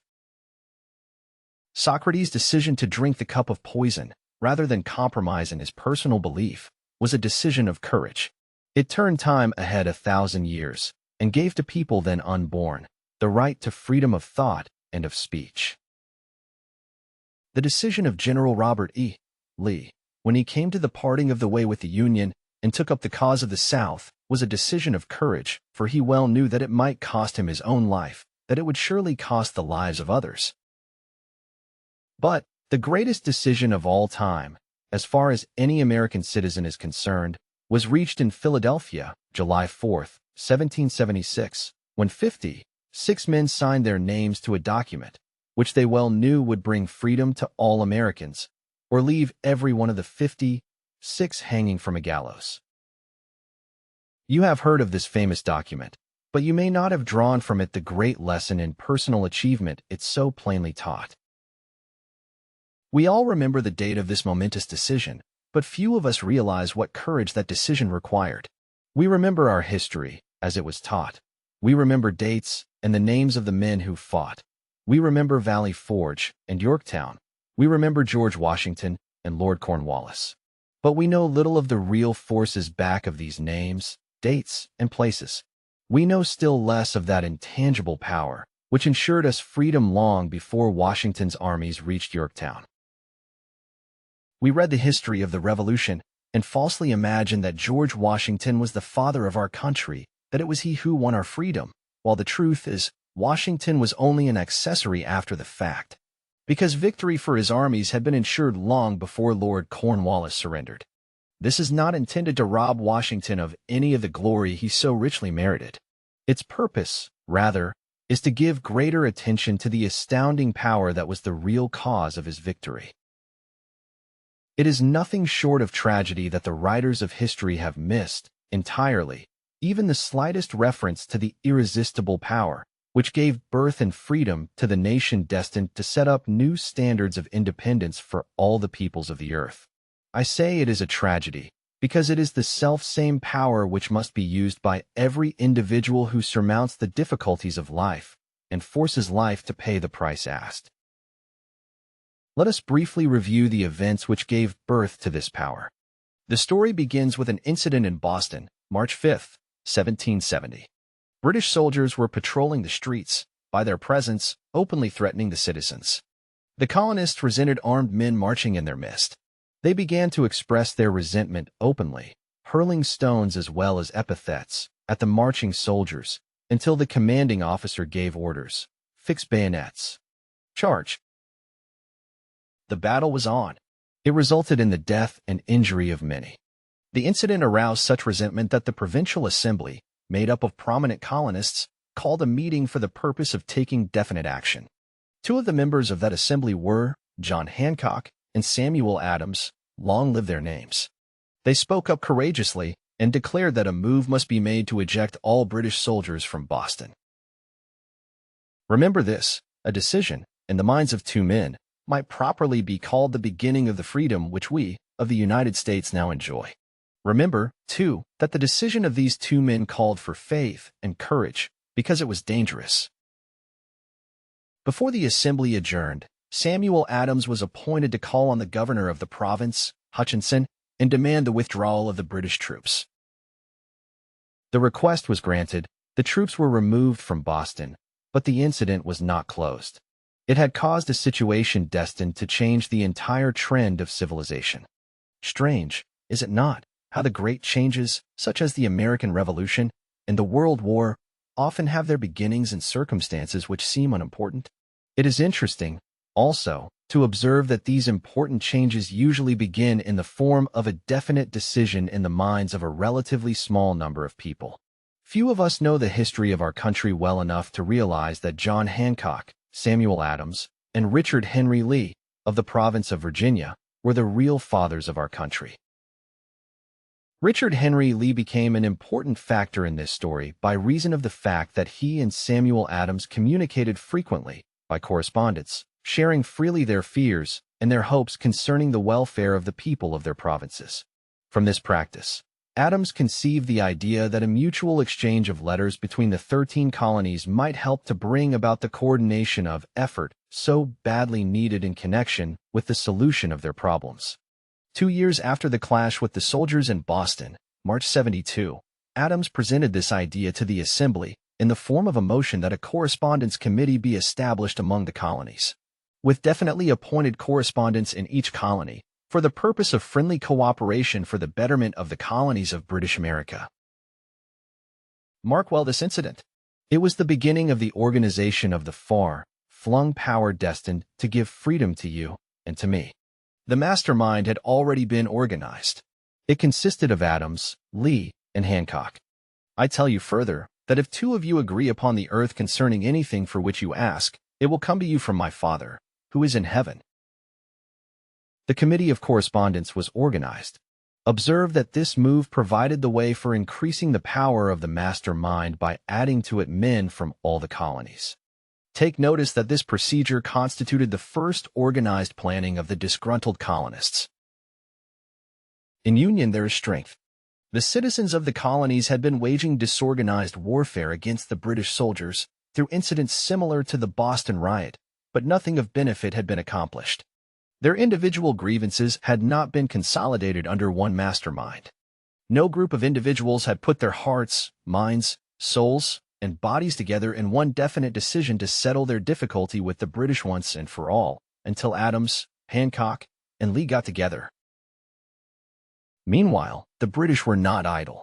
They, too, were doing some planning and master-minding on their own account, with the advantage of having back of them money and organized soldiery. The Crown appointed Gage to supplant Hutchinson as the governor of Massachusetts. One of the new governor's first acts was to send a messenger to call on Samuel Adams, for the purpose of endeavoring to stop his opposition by fear. We can best understand the spirit of what happened by quoting the conversation between Colonel Fenton, the messenger sent by Gage, and Adams.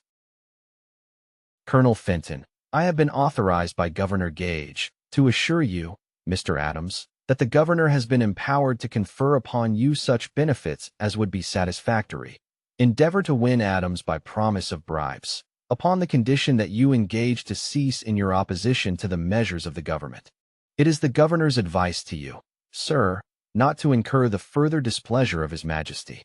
Your conduct has been such as makes you liable to penalties of an act of Henry VIII, by which persons can be sent to England for trial for treason or misprision of treason at the discretion of a governor of a province. But, by changing your political course, you will not only receive great personal advantages, but you will make your peace with the king. Samuel Adams had the choice of 2 decisions. He could cease his opposition and receive personal bribes, or he could continue and run the risk of being hanged. Clearly, the time had come when Adams was forced to reach instantly a decision which could have cost his life. The majority of men would have found it difficult to reach such a decision. The majority would have sent back an evasive reply, but not Adams. He insisted upon Colonel Fenton's word of honor that the colonel would deliver to the governor the answer exactly as Adams would give it to him. Adams' answer, then you may tell Governor Gage that I trust one have long since made my peace with the King of Kings. No personal consideration shall induce me to abandon the righteous cause of my country. And tell Governor Gage it is the advice of Samuel Adams to him, no longer to insult the feelings of an exasperated people. Comment as to the character of this man seem unnecessary. It must be obvious to all who read this astounding message that its sender possessed loyalty of the highest order. This is important. Racketeers and dishonest politicians have prostituted the honor for which such men as Adams died. When Governor Gage received Adams' caustic reply, he flew into a rage and issued a proclamation which read, I do, hereby, in His Majesty's name, offer and promise His most gracious pardon to all persons who shall forthwith lay down their arms and return to the duties of peaceable subjects, excepting only from the benefit of such pardon Samuel Adams and John Hancock, whose offenses are of too flagitious a nature to admit of any other consideration but that of condign punishment. As one might say, in modern slang, Adams and Hancock were on the spot. The threat of the irate governor forced the two men to reach another decision, equally as dangerous. They hurriedly called a secret meeting of their staunchest followers. Here the mastermind began to take on momentum. After the meeting had been called to order, Adams locked the door, placed the key in his pocket, and informed all present that it was imperative that a Congress of the colonists be organized, and that no man should leave the room until the decision for such a Congress had been reached. Great excitement followed. Some weighed the possible consequences of such radicalism. Old man fear. Some expressed grave doubt as to the wisdom of so definite a decision in defiance of the crown. Locked in that room were two men immune to fear, blind to the possibility of failure. Hancock and Adams. Through the influence of their minds, the others were induced to agree that, through the Correspondence Committee, arrangements should be made for a meeting of the First Continental Congress, to be held in Philadelphia, September 5, 1774. Remember this date. It is more important than July 4, 1776. If there had been no decision to hold a Continental Congress, there could have been no signing of the Declaration of Independence. Before the first meeting of the new Congress, another leader, in a different section of the country, was deep in the throes of publishing a summary view of the rights of British America. He was Thomas Jefferson, of the province of Virginia, whose relationship to Lord Dunmore, representative of the Crown in Virginia, was as strained as that of Hancock and Adams with their governor. Shortly after his famous Summary of Rights was published, Jefferson was informed that he was subject to prosecution for high treason against His Majesty's government. Inspired by the threat, one of Jefferson's colleagues, Patrick Henry, boldly spoke his mind, concluding his remarks with a sentence which shall remain forever a classic: "If this be treason, then make the most of it." It was such men as these who, without power, without authority, without military strength, without money, sat in solemn consideration of the destiny of the colonies, beginning at the opening of the First Continental Congress, and continuing at intervals for 2 years, until on June 7, 1776, Richard Henry Lee arose, addressed the chair, and to the startled assembly made this motion: "Gentlemen, I make the motion that these united colonies are, and of right ought to be free and independent states, that they be absolved from all allegiance to the British Crown, and that all political connection between them and the state of Great Britain is, and ought to be totally dissolved." Lee's astounding motion was discussed fervently, and at such length that he began to lose patience. Finally, after days of argument, he again took the floor, and declared, in a clear, firm voice, "Mr. President, we have discussed this issue for days. It is the only course for us to follow. Why, then, sir, do we longer delay? Why still deliberate? Let this happy day give birth to an American Republic. Let her arise, not to devastate and to conquer, but to re-establish the reign of peace and of law. The eyes of Europe are fixed upon us. She demands of us a living example of freedom that may exhibit a contrast, in the felicity of the citizen, to the ever-increasing tyranny." Before his motion was finally voted upon, Lee was called back to Virginia because of serious family illness, but before leaving, he placed his cause in the hands of his friend, Thomas Jefferson, who promised to fight until favorable action was taken. Shortly thereafter, the president of the Congress, Hancock, appointed Jefferson as chairman of a committee to draw up a Declaration of Independence. Long and hard the committee labored on a document which would mean, when accepted by the Congress, that every man who signed it would be signing his own death warrant should the colonies lose in the fight with Great Britain, which was sure to follow. The document was drawn, and on June 28, the original draft was read before the Congress. For several days it was discussed, altered, and made ready. On July 4, 1776, Thomas Jefferson stood before the assembly and fearlessly read the most momentous decision ever placed upon paper.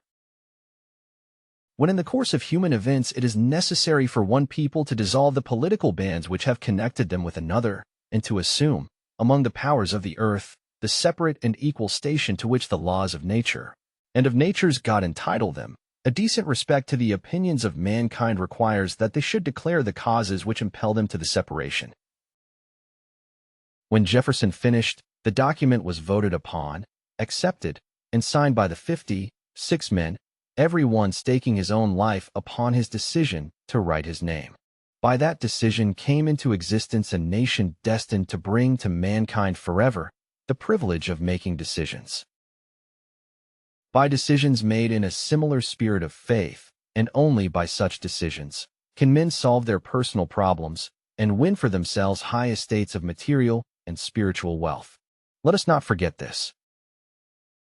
Analyze the events which led to the Declaration of Independence and be convinced that this nation, which now holds a position of commanding respect and power among all nations of the world, was born of a decision created by a mastermind, consisting of 56 men. Note well the fact that it was their decision which ensured the success of Washington's armies, because the spirit of that decision was in the heart of every soldier who fought with him, and served as a spiritual power which recognizes no such thing as failure. Note, also, with great personal benefit, that the power which gave this nation its freedom is the same power that must be used by every individual who becomes self-determining. This power is made up of the principles described in this book. It will not be difficult to detect, in the story of the Declaration of Independence, at least 6 of these principles: desire, decision, faith, persistence, the mastermind, and organized planning. Throughout this philosophy will be found the suggestion that thought, backed by strong desire, has a tendency to transmute itself into its physical equivalent. Before passing on, I wish to leave with you the suggestion that one may find in this story, and in the story of the organization of the United States Steel Corporation, a perfect description of the method by which thought makes this astounding transformation. In your search for the secret of the method, do not look for a miracle, because you will not find it. You will find only the eternal laws of nature. These laws are available to every person who has the faith and the courage to use them. They may be used to bring freedom to a nation, or to accumulate riches. There is no charge save the time necessary to understand and appropriate them. Those who reach decisions promptly and definitely know what they want and generally get it. The leaders in every walk of life decide quickly and firmly. That is the major reason why they are leaders. The world has the habit of making room for the man whose words and actions show that he knows where he is going. Indecision is a habit which usually begins in youth. The habit takes on permanency as the youth goes through graded school, high school, and even through college, without definiteness of purpose. The major weakness of all educational systems is that they neither teach nor encourage the habit of definite decision. It would be beneficial if no college would permit the enrollment of any student, unless and until the student declared his major purpose in matriculating. It would be of still greater benefit if every student who enters the graded schools were compelled to accept training in the habit of decision and forced to pass a satisfactory examination on this subject before being permitted to advance in the grades. The habit of indecision acquired because of the deficiencies of our school systems goes with the student into the occupation he chooses, if, in fact, he chooses his occupation. Generally, the youth just out of school seeks any job that can be found. He takes the first place he finds because he has fallen into the habit of indecision. 98 out of every 100 people working for wages today are in the positions they hold because they lacked the definiteness of decision to plan a definite position and the knowledge of how to choose an employer. Definiteness of decision always requires courage, sometimes very great courage. The 56 men who signed the Declaration of Independence staked their lives on the decision to affix their signatures to that document. The person who reaches a definite decision to procure the particular job and make life pay the price he asks does not stake his life on that decision. He stakes his economic freedom. Financial independence, riches, desirable business and professional positions are not within reach of the person who neglects or refuses to expect, plan, and demand these things. The person who desires riches in the same spirit that Samuel Adams desired freedom for the colonies is sure to accumulate wealth. In the chapter on organized planning, you will find complete instructions for marketing every type of personal services. You will find also detailed information on how to choose the employer you prefer and the particular job you desire. These instructions will be of no value to you unless you definitely decide to organize them into a plan of action. Chapter 9. The eighth step toward riches. Persistence is an essential factor in the procedure of transmuting desire into its monetary equivalent. The basis of persistence is the power of will. Will, power, and desire, when properly combined, make an irresistible pair. Men who accumulate great fortunes are generally known as cold-blooded and sometimes ruthless. Often they are misunderstood. What they have is will, power, which they mix with persistence and place back of their desires to ensure the attainment of their objectives. Henry Ford has been generally misunderstood to be ruthless and cold-blooded. This misconception grew out of Ford's habit of following through in all of his plans with persistence. The majority of people are ready to throw their aims and purposes overboard and give up at the first sign of opposition or misfortune. A few carry on despite all opposition until they attain their goal. These few are the Fords, Carnegies, Rockefellers, and Edisons. There may be no heroic connotation to the word persistence, but the quality is to the character of man what carbon is to steel. The building of a fortune, generally, involves the application of the entire 13 factors of this philosophy. These principles must be understood. They must be applied with persistence by all who accumulate money. If you are following this book with the intention of applying the knowledge it conveys, your first test as to your persistence will come when you begin to follow the 6 steps described in the second chapter. Unless you are one of the 2 out of every 100 who already have a definite goal at which you are aiming and a definite plan for its attainment, you may read the instructions and then pass on with your daily routine and never comply with those instructions. The author is checking you up at this point because lack of persistence is one of the major causes of failure. Moreover, experience with thousands of people has proved that lack of persistence is a weakness common to the majority of men. It is a weakness which may be overcome by effort. The ease with which lack of persistence may be conquered will depend entirely upon the intensity of one's desire. The starting point of all achievement is desire.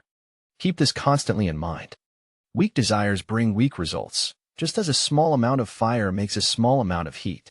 If you find yourself lacking in persistence, this weakness may be remedied by building a stronger fire under your desires. Continue to read through to the end, then go back to Chapter 2 and start immediately to carry out the instructions given in connection with the 6 steps. The eagerness with which you follow these instructions will indicate clearly how much or how little you really desire to accumulate money. If you find that you are indifferent, you may be sure that you have not yet acquired the money consciousness which you must possess before you can be sure of accumulating a fortune.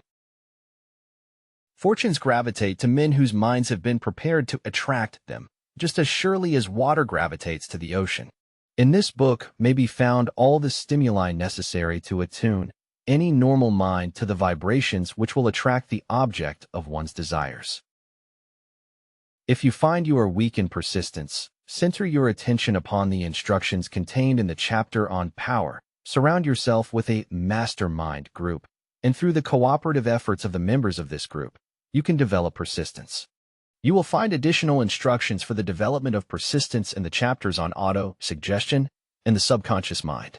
Follow the instructions outlined in these chapters until your habit nature hands over to your subconscious mind a clear picture of the object of your desire. From that point on, you will not be handicapped by lack of persistence. Your subconscious mind works continuously while you are awake and while you are asleep. Spasmodic or occasional effort to apply the rules will be of no value to you. To get results, you must apply all of the rules until their application becomes a fixed habit with you. In no other way can you develop the necessary money consciousness. Poverty is attracted to the one whose mind is favorable to it, as money is attracted to him whose mind has been deliberately prepared to attract it, and through the same laws. Poverty consciousness will voluntarily seize the mind which is not occupied with the money consciousness. A poverty consciousness develops without conscious application of habits favorable to it. The money consciousness must be created to order, unless one is born with such a consciousness. Catch the full significance of the statements in the preceding paragraph, and you will understand the importance of persistence in the accumulation of a fortune. Without persistence, you will be defeated, even before you start. With persistence, you will win. If you have ever experienced a nightmare, you will realize the value of persistence. You are lying in bed, half awake, with a feeling that you are about to smother. You are unable to turn over or to move a muscle. You realize that you must begin to regain control over your muscles. Through persistent effort of will, power, you finally manage to move the fingers of one hand. By continuing to move your fingers, you extend your control to the muscles of one arm until you can lift it. Then you gain control of the other arm in the same manner. You finally gain control over the muscles of one leg and then extend it to the other leg. Then, with one supreme effort of will, you regain complete control over your muscular system and snap out of your nightmare. The trick has been turned step by step. You may find it necessary to snap out of your mental inertia through a similar procedure, moving slowly at first, then increasing your speed until you gain complete control over your will. Be persistent no matter how slowly you may, at first, have to move. With persistence will come success. If you select your mastermind group with care, you will have in it at least one person who will aid you in the development of persistence. Some men who have accumulated great fortunes did so because of necessity. They developed the habit of persistence because they were so closely driven by circumstances that they had to become persistent. There is no substitute for persistence. It cannot be supplanted by any other quality. Remember this, and it will harden you in the beginning when the going may seem difficult and slow. Those who have cultivated the habit of persistence seem to enjoy insurance against failure. No matter how many times they are defeated, they finally arrive up toward the top of the ladder. Sometimes it appears that there is a hidden guide whose duty is to test men through all sorts of discouraging experiences. Those who pick themselves up after defeat and keep on trying arrive, and the world cries, "Bravo! I knew you could do it." The hidden guide lets no one enjoy great achievement without passing the persistence test. Those who can't take it simply do not make the grade. Those who can take it are bountifully rewarded for their persistence. They receive, as their compensation, whatever goal they are pursuing. That is not all. They receive something infinitely more important than material compensation, the knowledge that every failure brings with it the seed of an equivalent advantage. There are exceptions to this rule. A few people know from experience the soundness of persistence. They are the ones who have not accepted defeat as being anything more than temporary. They are the ones whose desires are so persistently applied that defeat is finally changed into victory. We who stand on the side lines of life see the overwhelmingly large number who go down in defeat, never to rise again. We see the few who take the punishment of defeat as an urge to greater effort. These, fortunately, never learn to accept life's reverse gear. But what we do not see, what most of us never suspect of existing, is the silent but irresistible power which comes to the rescue of those who fight on in the face of discouragement. If we speak of this power at all, we call it persistence, and let it go at that. One thing we all know, if one does not possess persistence, one does not achieve noteworthy success in any calling. As these lines are being written, I look up from my work and see before me, less than a block away, the great mysterious Broadway, the graveyard of dead hopes, and the front porch of opportunity. From all over the world, people have come to Broadway, seeking fame, fortune, power, love, or whatever it is that human beings call success. Once in a great while someone steps out from the long procession of seekers, and the world hears that another person has mastered Broadway. But Broadway is not easily nor quickly conquered. She acknowledges talent, recognizes genius, pays off the money, only after one has refused to quit. Then we know he has discovered the secret of how to conquer Broadway. The secret is always inseparably attached to one word: persistence. The secret is told in the struggle of Fannie Hurst, whose persistence conquered the Great White Way. She came to New York in 1915 to convert writing into riches. The conversion did not come quickly, but it came. For 4 years, Miss Hurst learned about the sidewalks of New York from first-hand experience. She spent her days laboring and her nights hoping. When hope grew dim, she did not say, "All right, Broadway, you win." She said, "Very well, Broadway, you may whip some, but not me. I'm going to force you to give up." One publisher, the Saturday Evening Post, sent her 36 rejection slips before she broke the ice and got a story across. The average writer, like the average in other walks of life, would have given up the job when the first rejection slip came. She pounded the pavements for 4 years to the tune of the publisher's NO because she was determined to win. Then came the payoff. The spell had been broken. The unseen guide had tested Fanny Hurst, and she could take it. From that time on, publishers made a beaten path to her door. Money came so fast she hardly had time to count it. Then the moving picture men discovered her, and money came not in small change, but in floods. The moving picture rights to her latest novel, Great Laughter, brought $100,000, said to be the highest price ever paid for a story before publication. Her royalties from the sale of the book probably will run much more. Briefly, you have a description of what persistence is capable of achieving. Fanny Hurst is no exception. Wherever men and women accumulate great riches, you may be sure they first acquired persistence. Broadway will give any beggar a cup of coffee and a sandwich, but it demands persistence of those who go after the big stakes. Kate Smith will say amen when she reads this. For years she sang, without money and without price, before any microphone she could reach. Broadway said to her, "Come and get it if you can take it." She did take it until one happy day Broadway got tired and said, "What's the use? You don't know when you're whipped, so name your price and go to work in earnest." Miss Smith named her price. It was plenty. Away up in figures so high that 1 week's salary is far more than most people make in a whole year. Verily, it pays to be persistent. And here is an encouraging statement which carries with it a suggestion of great significance. Thousands of singers who excel Kate Smith are walking up and down Broadway looking for a break, without success.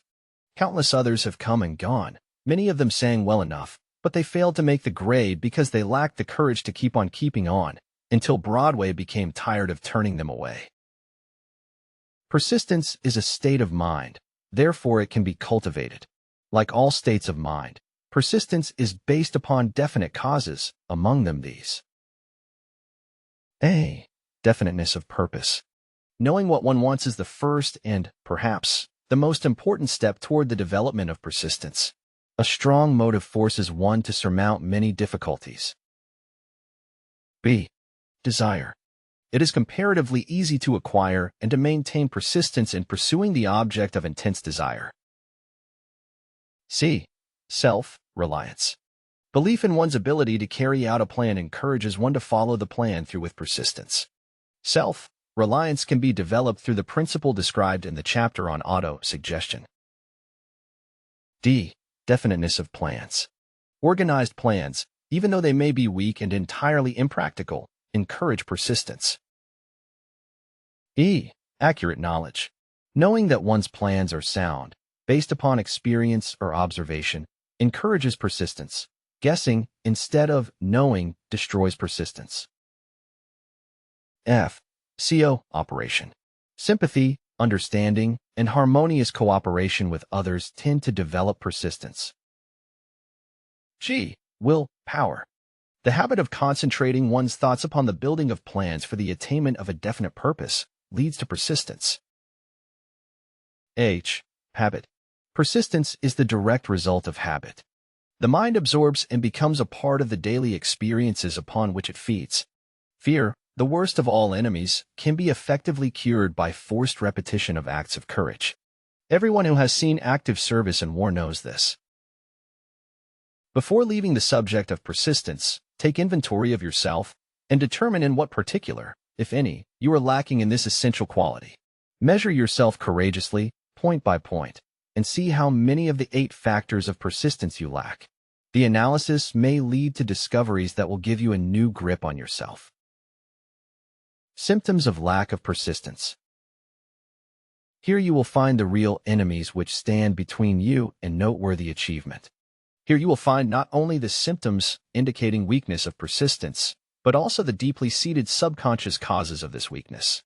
Study the list carefully and face yourself squarely if you really wish to know who you are and what you are capable of doing. These are the weaknesses which must be mastered by all who accumulate riches.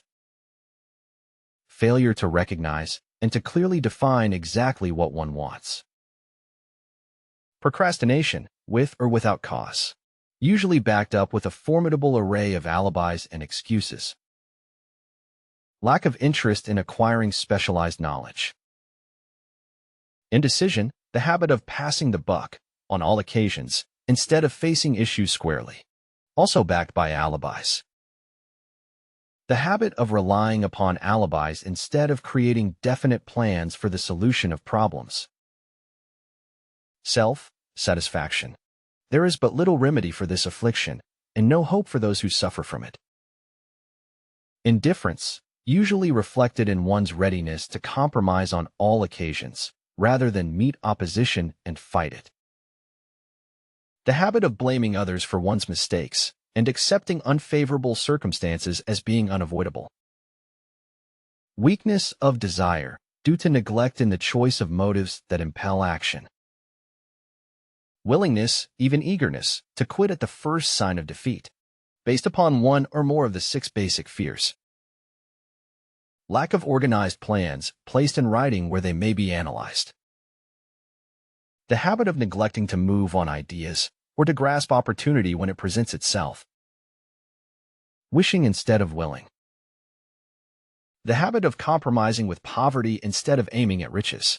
General absence of ambition to be, to do, and to own. Searching for all the short cuts to riches, trying to get without giving a fair equivalent, usually reflected in the habit of gambling, endeavoring to drive sharp bargains. Fear of criticism, failure to create plans and to put them into action because of what other people will think, do, or say. This enemy belongs at the head of the list because it generally exists in one's subconscious mind, where its presence is not recognized. See the 6 basic fears in a later chapter. Let us examine some of the symptoms of the fear of criticism. The majority of people permit relatives, friends, and the public at large to so influence them that they cannot live their own lives, because they fear criticism. Huge numbers of people make mistakes in marriage, stand by the bargain, and go through life miserable and unhappy, because they fear criticism which may follow if they correct the mistake. Anyone who has submitted to this form of fear knows the irreparable damage it does by destroying ambition, self-reliance, and the desire to achieve. Millions of people neglect to acquire belated educations after having left school because they fear criticism. Countless numbers of men and women, both young and old, permit relatives to wreck their lives in the name of duty because they fear criticism. Duty does not require any person to submit to the destruction of his personal ambitions and the right to live his own life in his own way. People refuse to take chances in business because they fear the criticism which may follow if they fail. The fear of criticism, in such cases, is stronger than the desire for success. Too many people refuse to set high goals for themselves, or even neglect selecting a career, because they fear the criticism of relatives and friends who may say, "Don't aim so high. People will think you are crazy." When Andrew Carnegie suggested that I devote 20 years to the organization of a philosophy of individual achievement, my first impulsive thought was fear of what people might say. The suggestion set up a goal for me, far out of proportion to any I had ever conceived. As quick as a flash, my mind began to create alibis and excuses, all of them traceable to the inherent fear of criticism. Something inside of me said, "You can't do it. The job is too big and requires too much time. What will your relatives think of you? How will you earn a living? No one has ever organized a philosophy of success. What right have you to believe you can do it? Who are you, anyway, to aim so high? Remember your humble birth. What do you know about philosophy? People will think you are crazy." And they did. Why hasn't some other person done this before now? These and many other questions flashed into my mind and demanded attention. It seemed as if the whole world had suddenly turned its attention to me with the purpose of ridiculing me into giving up all desire to carry out Mr. Carnegie's suggestion. I had a fine opportunity, then and there, to kill off ambition before it gained control of me. Later in life, after having analyzed thousands of people, I discovered that most ideas are stillborn and need the breath of life injected into them through definite plans of immediate action. The time to nurse an idea is at the time of its birth. Every minute it lives gives it a better chance of surviving. The fear of criticism is at the bottom of the destruction of most ideas which never reach the planning and action stage. Many people believe that material success is the result of favorable breaks. There is an element of ground for the belief, but those depending entirely upon luck are nearly always disappointed because they overlook another important factor which must be present before one can be sure of success. It is the knowledge with which favorable breaks can be made to order. During the Depression, W.C. Fields, the comedian, lost all his money and found himself without income, without a job, and his means of earning a living vaudeville no longer existed.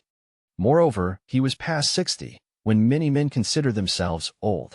He was so eager to stage a comeback that he offered to work without pay in a new field, movies.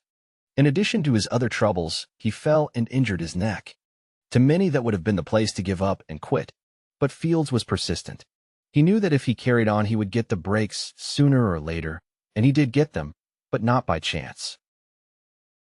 Marie Dressler found herself down and out, with her money gone, with no job, when she was about 60. She, too, went after the breaks and got them. Her persistence brought an astounding triumph late in life, long beyond the age when most men and women are done with ambition to achieve. Eddie Cantor lost his money in the 1929 stock crash, but he still had his persistence and his courage. With these, plus 2 prominent eyes, he exploited himself back into an income of $10,000 a week. Verily, if one has persistence, one can get along very well without many other qualities. The only break anyone can afford to rely upon is a self-made break. These come through the application of persistence. The starting point is definiteness of purpose. Examine the first 100 people you meet. Ask them what they want most in life, and 98 of them will not be able to tell you. If you press them for an answer, some will say security, many will say money, a few will say happiness, others will say fame and power, and still others will say social recognition, ease in living, ability to sing, dance, or write. But none of them will be able to define these terms, or give the slightest indication of a plan by which they hope to attain these vaguely expressed wishes. Riches do not respond to wishes. They respond only to definite plans, backed by definite desires, through constant persistence. How to develop persistence? There are 4 simple steps which lead to the habit of persistence. They call for no great amount of intelligence, no particular amount of education, and but little time or effort. The necessary steps are: a definite purpose backed by burning desire for its fulfillment. A definite plan, expressed in continuous action. A mind closed tightly against all negative and discouraging influences, including negative suggestions of relatives, friends, and acquaintances. A friendly alliance with one or more persons who will encourage one to follow through with both plan and purpose. These 4 steps are essential for success in all walks of life. The entire purpose of the 13 principles of this philosophy is to enable one to take these 4 steps as a matter of habit. These are the steps by which one may control one's economic destiny. They are the steps that lead to freedom and independence of thought. They are the steps that lead to riches in small or great quantities. They lead the way to power, fame, and worldly recognition. They are the 4 steps which guarantee favorable breaks. They are the steps that convert dreams into physical realities. They lead, also, to the mastery of fear, discouragement, indifference. There is a magnificent reward for all who learn to take these 4 steps. It is the privilege of writing one's own ticket and of making life yield whatever price is asked. I have no way of knowing the facts, but I venture to conjecture that Mrs. Wallace Simpson's great love for a man was not accidental, nor the result of favorable breaks alone. There was a burning desire and careful searching at every step of the way. Her first duty was to love. What is the greatest thing on earth? The Master called it love, not man-made rules, criticism, bitterness, slander, or political marriages, but love. She knew what she wanted, not after she met the Prince of Wales, but long before that. Twice when she had failed to find it, she had the courage to continue her search. To thine own self be true, and it must follow, as the night the day, thou canst not then be false to any man. Her rise from obscurity was of the slow, progressive, persistent order, but it was sure.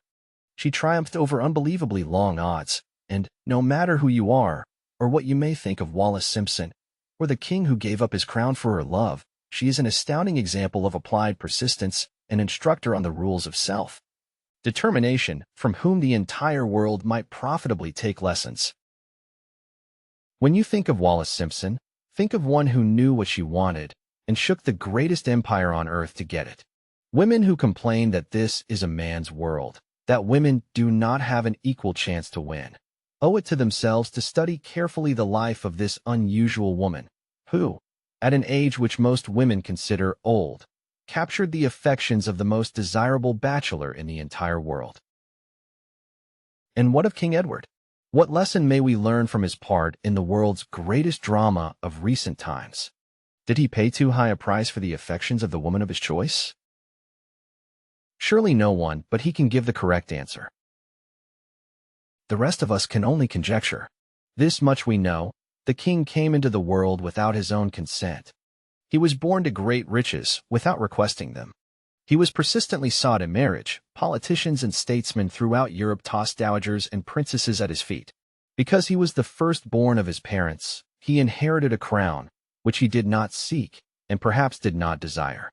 For more than 40 years he was not a free agent, could not live his life in his own way, had but little privacy, and finally assumed duties inflicted upon him when he ascended the throne. Some will say, with all these blessings, King Edward should have found peace of mind, contentment, and joy of living. The truth is that back of all the privileges of a crown, all the money, the fame, and the power inherited by King Edward, there was an emptiness which could be filled only by love. His greatest desire was for love. Long before he met Wallis Simpson, he doubtless felt this great universal emotion tugging at the strings of his heart, beating upon the door of his soul, and crying out for expression. And when he met a kindred spirit, crying out for this same holy privilege of expression, he recognized it, and without fear or apology, opened his heart and bade it enter. All the scandal mongers in the world cannot destroy the beauty of this international drama, through which two people found love, and had the courage to face open criticism, renounce all else to give it holy expression. King Edward's decision to give up the crown of the world's most powerful empire, for the privilege of going the remainder of the way through life with the woman of his choice, was a decision that required courage. The decision also had a price, but who has the right to say the price was too great? Surely not he who said, "He among you who is without sin, let him cast the first stone." As a suggestion to any evil-minded person who chooses to find fault with the Duke of Windsor, because his desire was for love, and for openly declaring his love for Wallis Simpson, and giving up his throne for her, let it be remembered that the open declaration was not essential.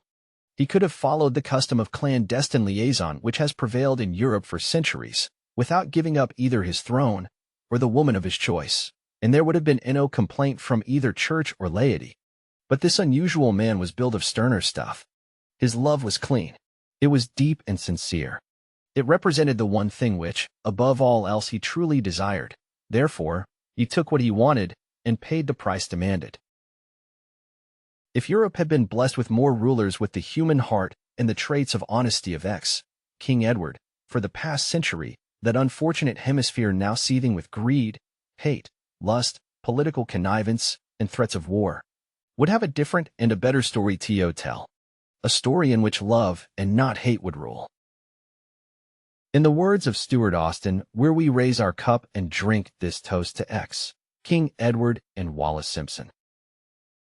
In these words would we pay tribute to the two people who, more than all others of modern times, have been the victims of criticism and the recipients of abuse, because they found life's greatest treasure and claimed it. Most of the world will applaud the Duke of Windsor and Wallis Simpson because of their persistence in searching until they found life's greatest reward. All of us can profit by following their example in our own search for that which we demand of life. What mystical power gives to men of persistence the capacity to master difficulties?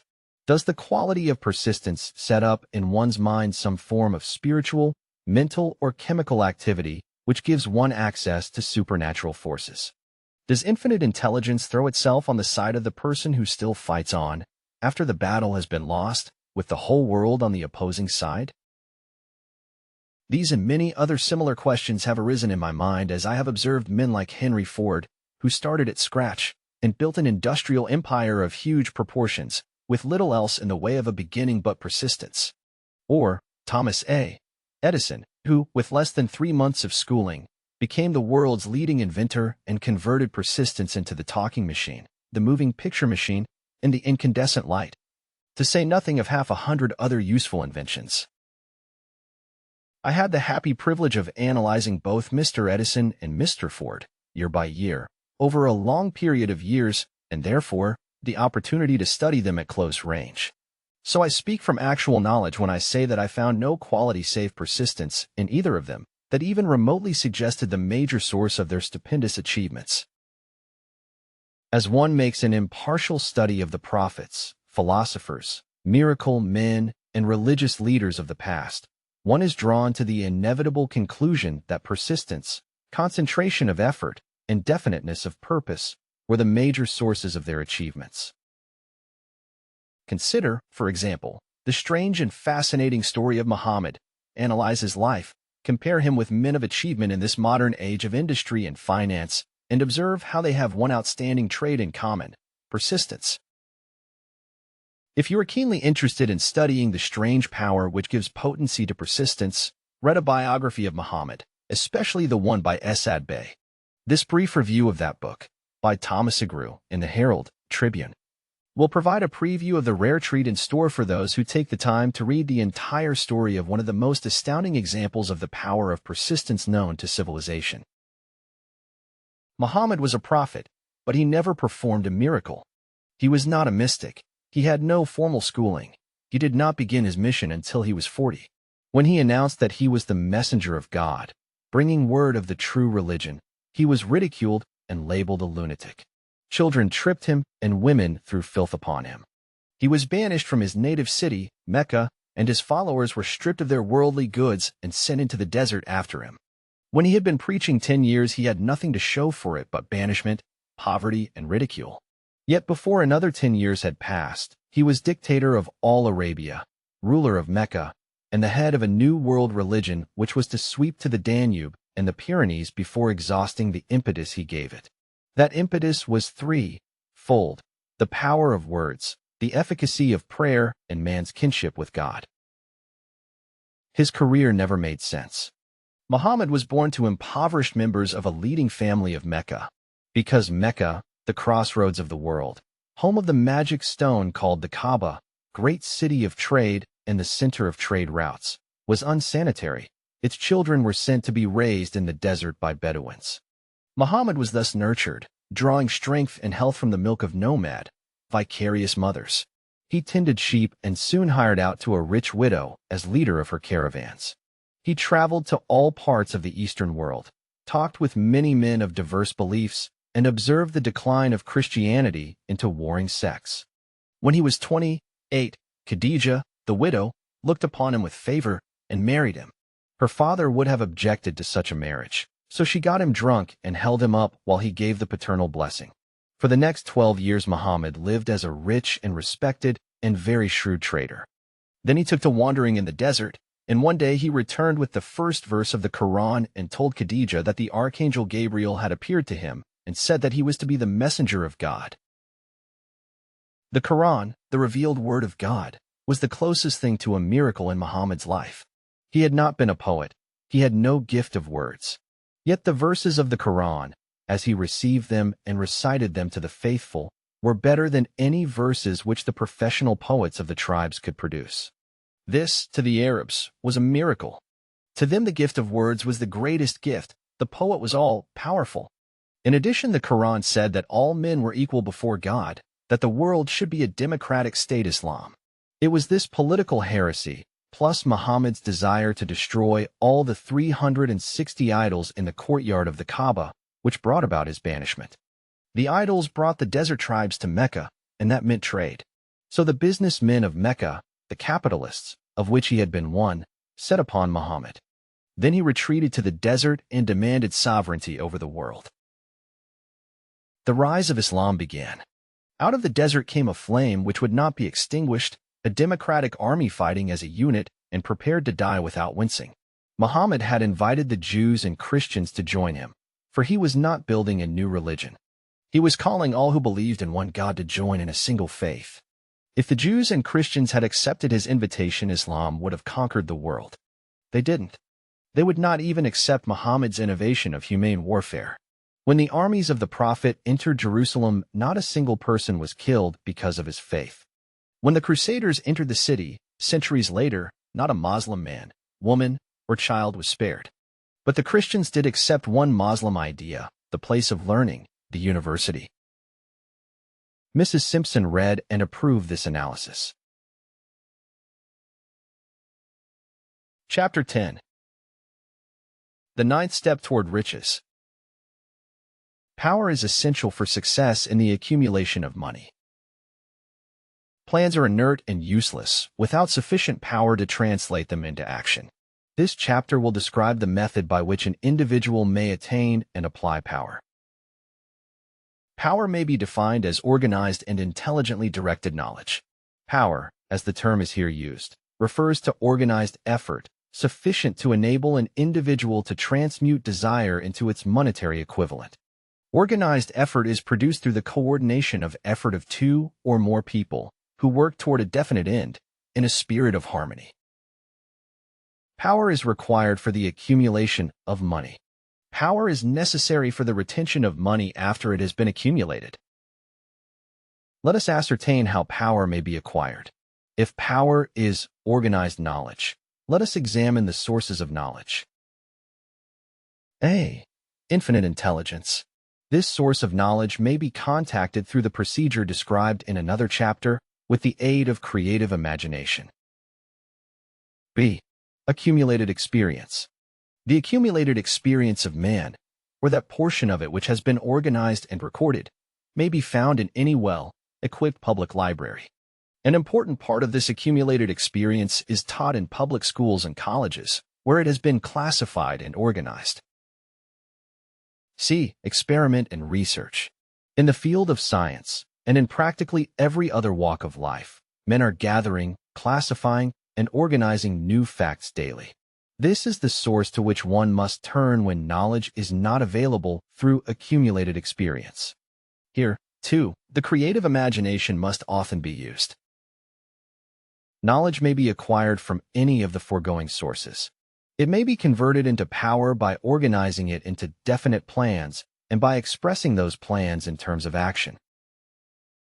Examination of the three major sources of knowledge will readily disclose the difficulty an individual would have if he depended upon his efforts alone in assembling knowledge and expressing it through definite plans in terms of action. If his plans are comprehensive, and if they contemplate large proportions, he must, generally, induce others to cooperate with him before he can inject into them the necessary element of power. Gaining power through the mastermind.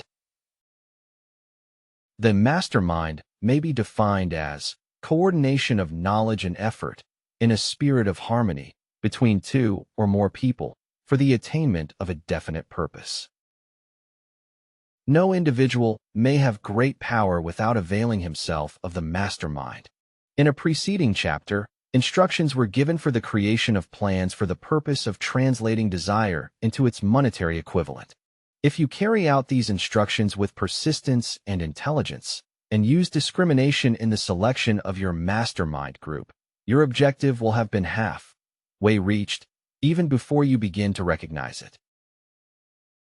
So you may better understand the intangible potentialities of power available to you through a properly chosen mastermind group.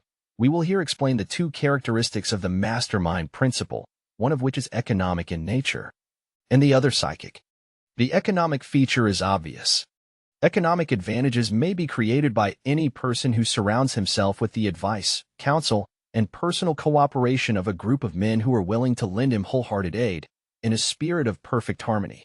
This form of cooperative alliance has been the basis of nearly every great fortune. Your understanding of this great truth may definitely determine your financial status. The psychic phase of the mastermind principle is much more abstract, much more difficult to comprehend, because it has reference to the spiritual forces with which the human race, as a whole, is not well acquainted. You may catch a significant suggestion from this statement. No two minds ever come together without, thereby, creating a third, invisible, intangible force which may be likened to a third mind. Keep in mind the fact that there are only two known elements in the whole universe, energy and matter. It is a well-known fact that matter may be broken down into units of molecules, atoms, and electrons. There are units of matter which may be isolated, separated, and analyzed. Likewise, there are units of energy.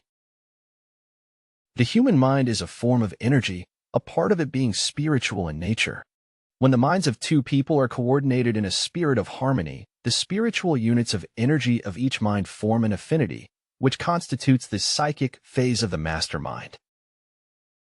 The mastermind principle, or rather the economic feature of it, was first called to my attention by Andrew Carnegie over 25 years ago. Discovery of this principle was responsible for the choice of my life's work. Mr. Carnegie's mastermind group consisted of a staff of approximately 50 men, with whom he surrounded himself for the definite purpose of manufacturing and marketing steel. He attributed his entire fortune to the power he accumulated through this mastermind. Analyze the record of any man who has accumulated a great fortune, and many of those who have accumulated modest fortunes, and you will find that they have either consciously or unconsciously employed the mastermind principle. Great power can be accumulated through no other principle. Energy is nature's universal set of building blocks, out of which she constructs every material thing in the universe, including man, and every form of animal and vegetable life. Through a process which only nature completely understands, she translates energy into matter. Nature's building blocks are available to man, in the energy involved in thinking. Man's brain may be compared to an electric battery. It absorbs energy from the ether, which permeates every atom of matter and fills the entire universe.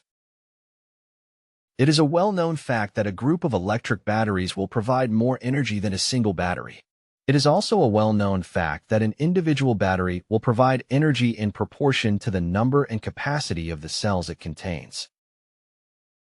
The brain functions in a similar fashion. This accounts for the fact that some brains are more efficient than others, and leads to this significant statement: a group of brains coordinated or connected in a spirit of harmony will provide more thought, energy than a single brain, just as a group of electric batteries will provide more energy than a single battery. Through this metaphor, it becomes immediately obvious that the mastermind principle holds the secret of the power wielded by men who surround themselves with other men of brains. There follows, now, another statement which will lead still nearer to an understanding of the psychic phase of the mastermind principle. When a group of individual brains are coordinated and function in harmony, the increased energy created through that alliance becomes available to every individual brain in the group. It is a well-known fact that Henry Ford began his business career under the handicap of poverty, illiteracy, and ignorance. It is an equally well-known fact that, within the inconceivably short period of 10 years, Mr. Ford mastered these three handicaps, and that within 25 years he made himself one of the richest men in America. Connect with this fact the additional knowledge that Mr. Ford's most rapid strides became noticeable from the time he became a personal friend of Thomas A. Edison, and you will begin to understand what the influence of one mind upon another can accomplish. Go a step farther and consider the fact that Mr. Ford's most outstanding achievements began from the time that he formed the acquaintances of Harvey Firestone, John Burroughs, and Luther Burbank, each a man of great brain capacity, and you will have further evidence that power may be produced through friendly alliance of minds. There is little if any doubt that Henry Ford is one of the best informed men in the business and industrial world. The question of his wealth needs no discussion. Analyze Mr. Ford's intimate personal friends, some of whom have already been mentioned, and you will be prepared to understand the following statement. Men take on the nature and the habits and the power of thought of those with whom they associate in a spirit of sympathy and harmony. Henry Ford whipped poverty, illiteracy, and ignorance by allying himself with great minds, whose vibrations of thought he absorbed into his own mind. Through his association with Edison, Burbank, Burroughs, and Firestone, Mr. Ford added to his own brain power the sum and substance of the intelligence, experience, knowledge, and spiritual forces of these four men. Moreover, he appropriated and made use of the mastermind principle through the methods of procedure described in this book. This principle is available to you. We have already mentioned Mahatma Gandhi.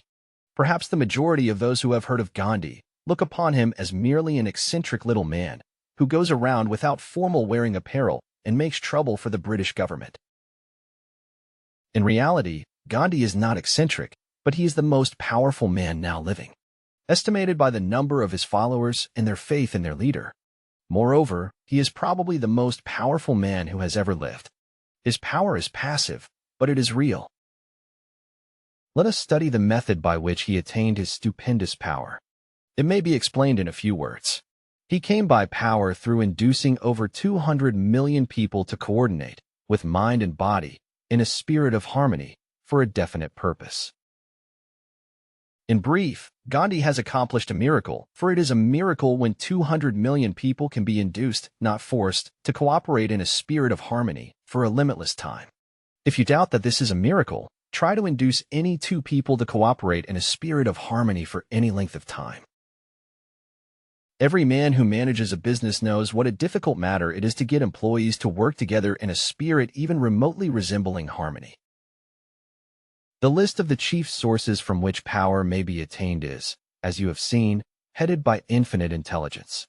When two or more people coordinate in a spirit of harmony and work toward a definite objective, they place themselves in position, through that alliance, to absorb power directly from the great universal storehouse of infinite intelligence. This is the greatest of all sources of power. It is the source to which the genius turns. It is the source to which every great leader turns, whether he may be conscious of the fact or not. The other two major sources from which the knowledge, necessary for the accumulation of power, may be obtained are no more reliable than the five senses of man. The senses are not always reliable. Infinite intelligence does not ERR. In subsequent chapters, the methods by which infinite intelligence may be most readily contacted will be adequately described. This is not a course on religion.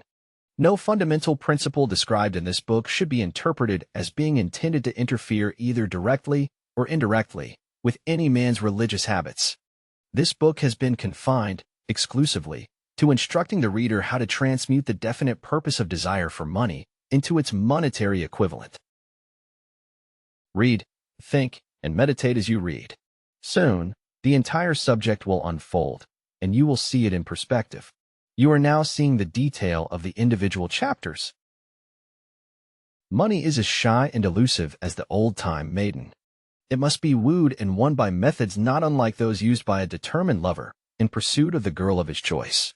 And, coincidental as it is, the power used in the wooing of money is not greatly different from that used in wooing a maiden. That power, when successfully used in the pursuit of money, must be mixed with faith. It must be mixed with desire. It must be mixed with persistence. It must be applied through a plan, and that plan must be set into action. When money comes in quantities known as the big money, it flows to the one who accumulates it as easily as water flows downhill.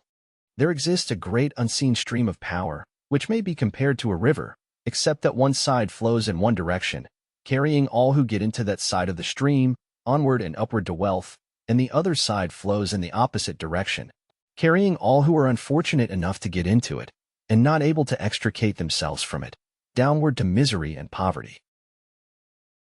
Every man who has accumulated a great fortune has recognized the existence of this stream of life. It consists of one's thinking process. The positive emotions of thought form the side of the stream which carries one to fortune. The negative emotions form the side which carries one down to poverty. This carries a thought of stupendous importance to the person who is following this book with the object of accumulating a fortune.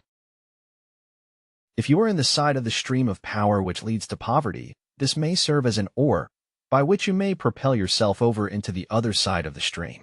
It can serve you only through application and use. Merely reading and passing judgment on it, either one way or another, will in no way benefit you. Some people undergo the experience of alternating between the positive and negative sides of the stream, being at times on the positive side and at times on the negative side. The Wall Street crash of '29 swept millions of people from the positive to the negative side of the stream. These millions are struggling, some of them in desperation and fear, to get back to the positive side of the stream. This book was written especially for those millions. Poverty and riches often change places. The crash taught the world this truth, although the world will not long remember the lesson. Poverty may, and generally does, voluntarily take the place of riches. When riches take the place of poverty, the change is usually brought about through well-conceived and carefully executed plans. Poverty needs no plan. It needs no one to aid it, because it is bold and ruthless. Riches are shy and timid. They have to be attracted. Anybody can wish for riches, and most people do, but only a few know that a definite plan, plus a burning desire for wealth, are the only dependable means of accumulating wealth. Chapter 11. The 10th Step Toward Riches. The meaning of the word transmute is, in simple language, the changing or transferring of one element or form of energy into another. The emotion of sex brings into being a state of mind. Because of ignorance on the subject, this state of mind is generally associated with the physical, and because of improper influences to which most people have been subjected in acquiring knowledge of sex, things essentially physical have highly biased the mind. The emotion of sex has back of it the possibility of three constructive potentialities. They are: the perpetuation of mankind, the maintenance of health. As a therapeutic agency, it has no equal. The transformation of mediocrity into genius through transmutation. Sex transmutation is simple and easily explained. It means the switching of the mind from thoughts of physical expression to thoughts of some other nature. Sex desire is the most powerful of human desires. When driven by this desire, men develop keenness of imagination, courage, will, power, persistence, and creative ability unknown to them at other times. So strong and impelling is the desire for sexual contact that men freely run the risk of life and reputation to indulge it, when harnessed and redirected along other lines. This motivating force maintains all of its attributes of keenness of imagination, courage, etc., which may be used as powerful creative forces in literature, art, or in any other profession or calling, including, of course, the accumulation of riches. The transmutation of sex energy calls for the exercise of will, power, to be sure, but the reward is worth the effort. The desire for sexual expression is inborn and natural. The desire cannot and should not be submerged or eliminated, but it should be given an outlet through forms of expression which enrich the body, mind, and spirit of man. If not given this form of outlet, through transmutation, it will seek outlets through purely physical channels. A river may be dammed, and its water controlled for a time, but eventually it will force an outlet. The same is true of the emotion of sex. It may be submerged and controlled for a time, but its very nature causes it to be ever-seeking means of expression. If it is not transmuted into some creative effort, it will find a less worthy outlet. Fortunate, indeed, is the person who has discovered how to give sex emotion an outlet through some form of creative effort, for he has, by that discovery, lifted himself to the status of a genius.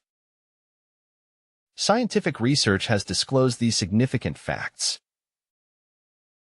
The men of greatest achievement are men with highly developed sex natures, men who have learned the art of sex transmutation.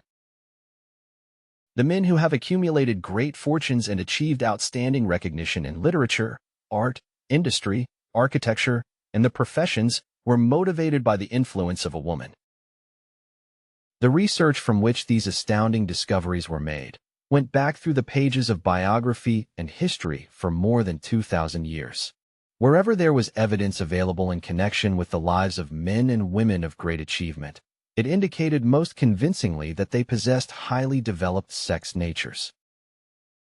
The emotion of sex is an irresistible force, against which there can be no such opposition as an immovable body.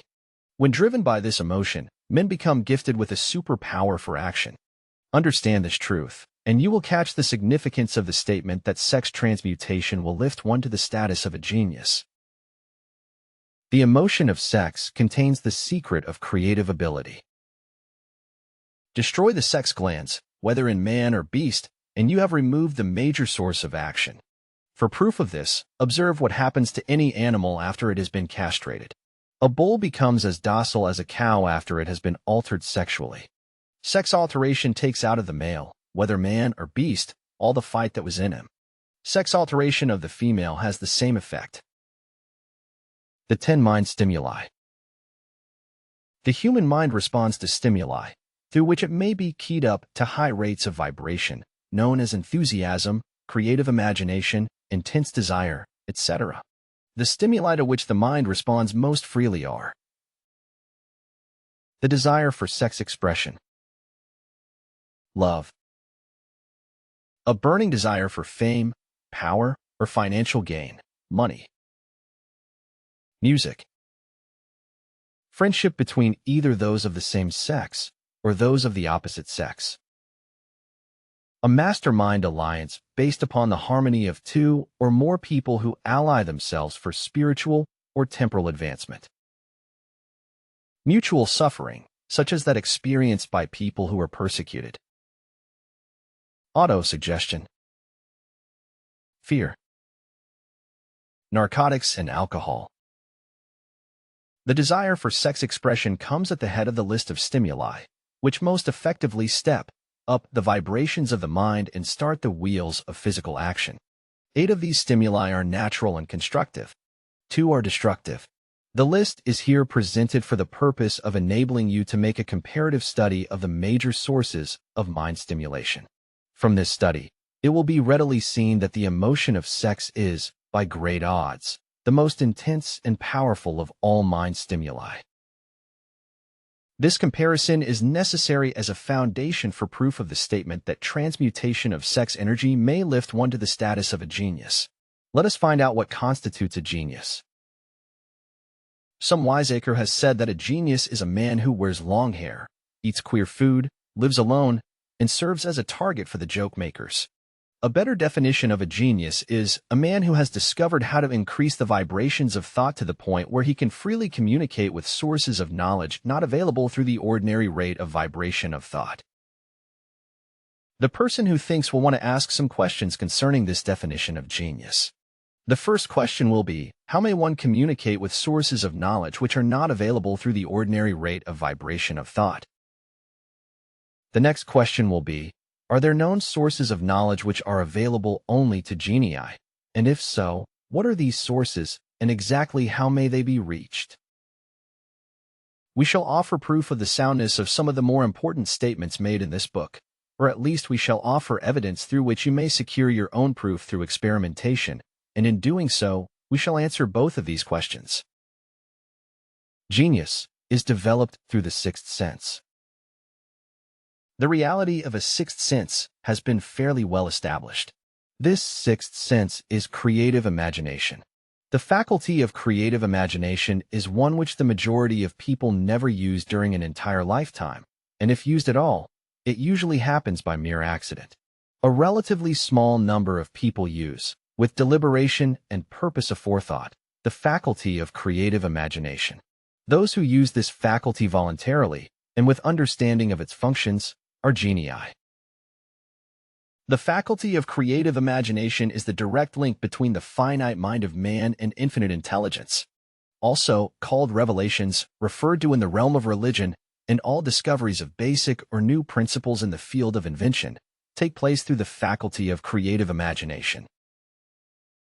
When ideas or concepts flash into one's mind, through what is popularly called a hunch, they come from one or more of the following sources.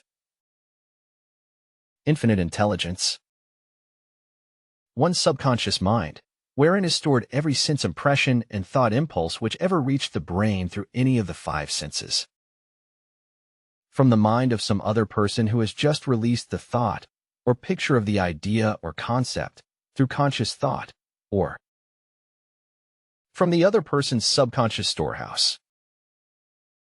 There are no other known sources from which inspired ideas or hunches may be received. The creative imagination functions best when the mind is vibrating due to some form of mind stimulation at an exceedingly high rate. That is, when the mind is functioning at a rate of vibration higher than that of ordinary, normal thought. When brain action has been stimulated through one or more of the 10 mind stimulants, it has the effect of lifting the individual far above the horizon of ordinary thought and permits him to envision distance, scope, and quality of thoughts not available on the lower plane, such as that occupied while one is engaged in the solution of the problems of business and professional routine. When lifted to this higher level of thought, through any form of mind stimulation, an individual occupies, relatively, the same position as one who has ascended in an airplane to a height from which he may see over and beyond the horizon line which limits his vision while on the ground. Moreover, while on this higher level of thought, the individual is not hampered or bound by any of the stimuli which circumscribe and limit his vision while wrestling with the problems of gaining the 3 basic necessities of food, clothing, and shelter. He is in a world of thought in which the ordinary, day thoughts have been as effectively removed as are the hills and valleys and other limitations of physical vision when he rises in an airplane. While on this exalted plane of thought, the creative faculty of the mind is given freedom for action. The way has been cleared for the sixth sense to function. It becomes receptive to ideas which could not reach the individual under any other circumstances. The sixth sense is the faculty which marks the difference between a genius and an ordinary individual. The creative faculty becomes more alert and receptive to vibrations originating outside the individual's subconscious mind. The more this faculty is used, and the more the individual relies upon it and makes demands upon it for thought impulses. This faculty can be cultivated and developed only through use. That which is known as one's conscience operates entirely through the faculty of the sixth sense. The great artists, writers, musicians, and poets become great because they acquire the habit of relying upon the still small voice, which speaks from within, through the faculty of creative imagination.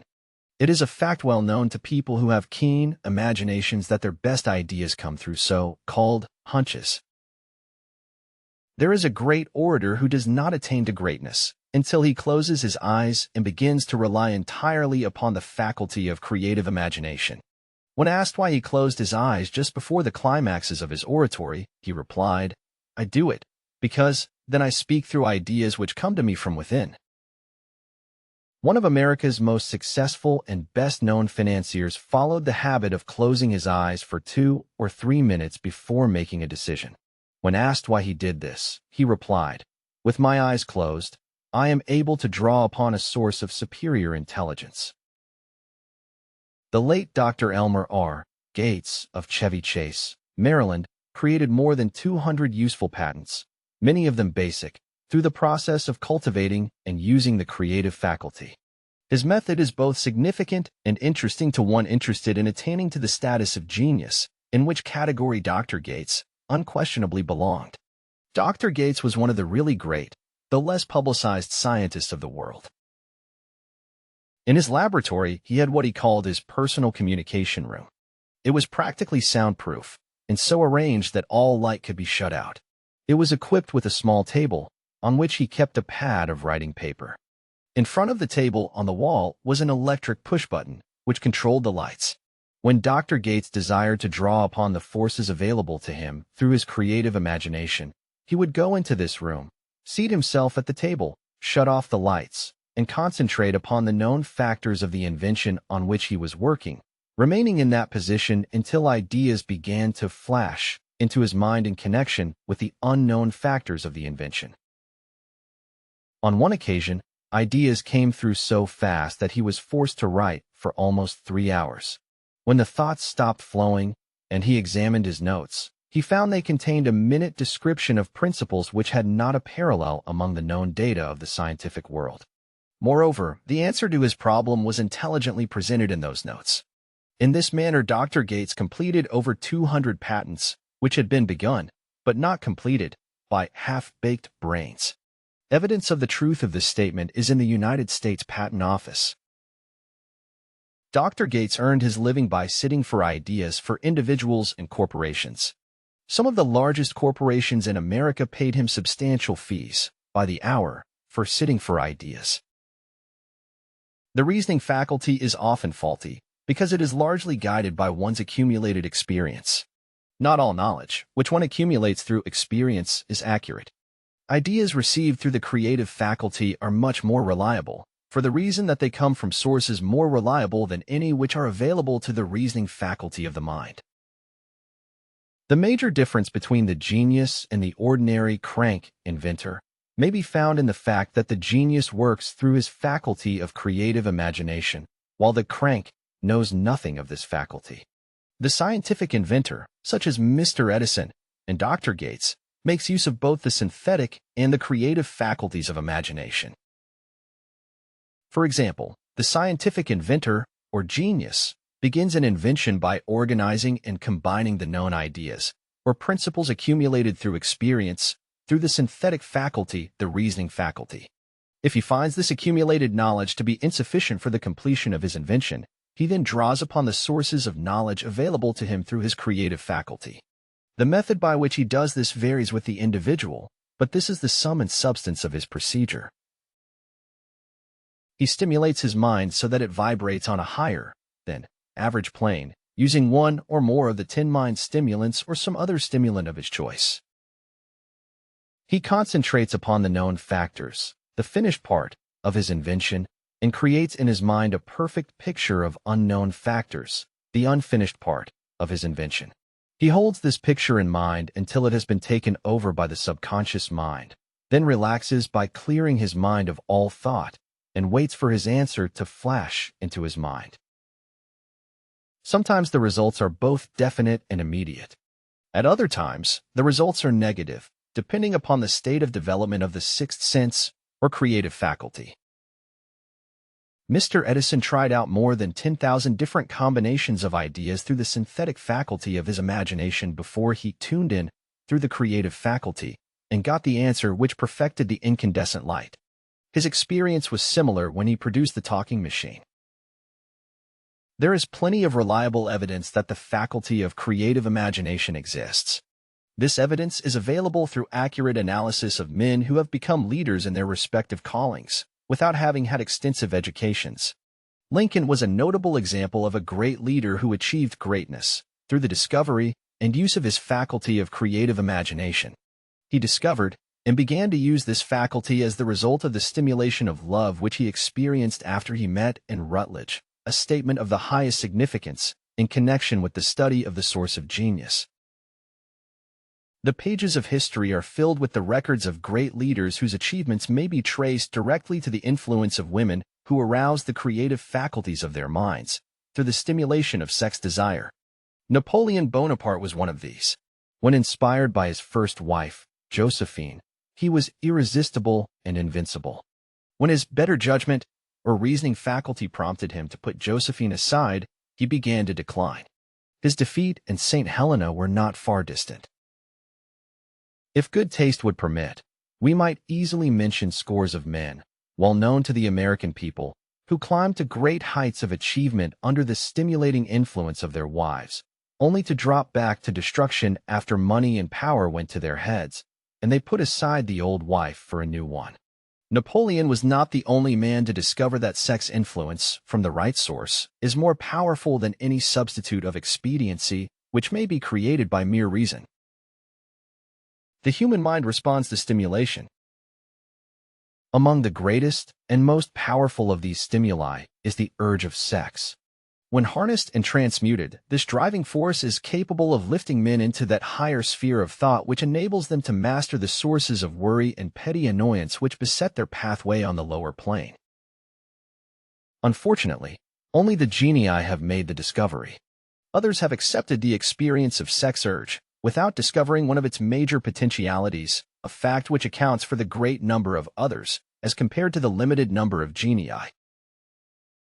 For the purpose of refreshing the memory in connection with the facts available from the biographies of certain men, we here present the names of a few men of outstanding achievement, each of whom was known to have been of a highly sexed nature.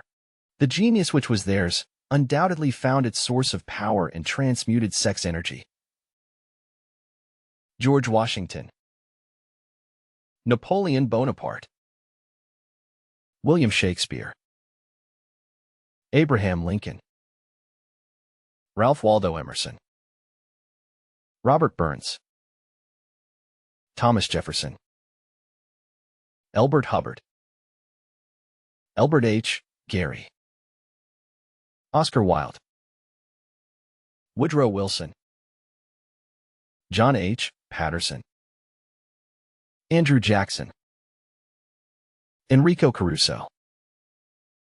Your own knowledge of biography will enable you to add to this list. Find, if you can, a single man in all history of civilization who achieved outstanding success in any calling, who was not driven by a well-developed sex nature.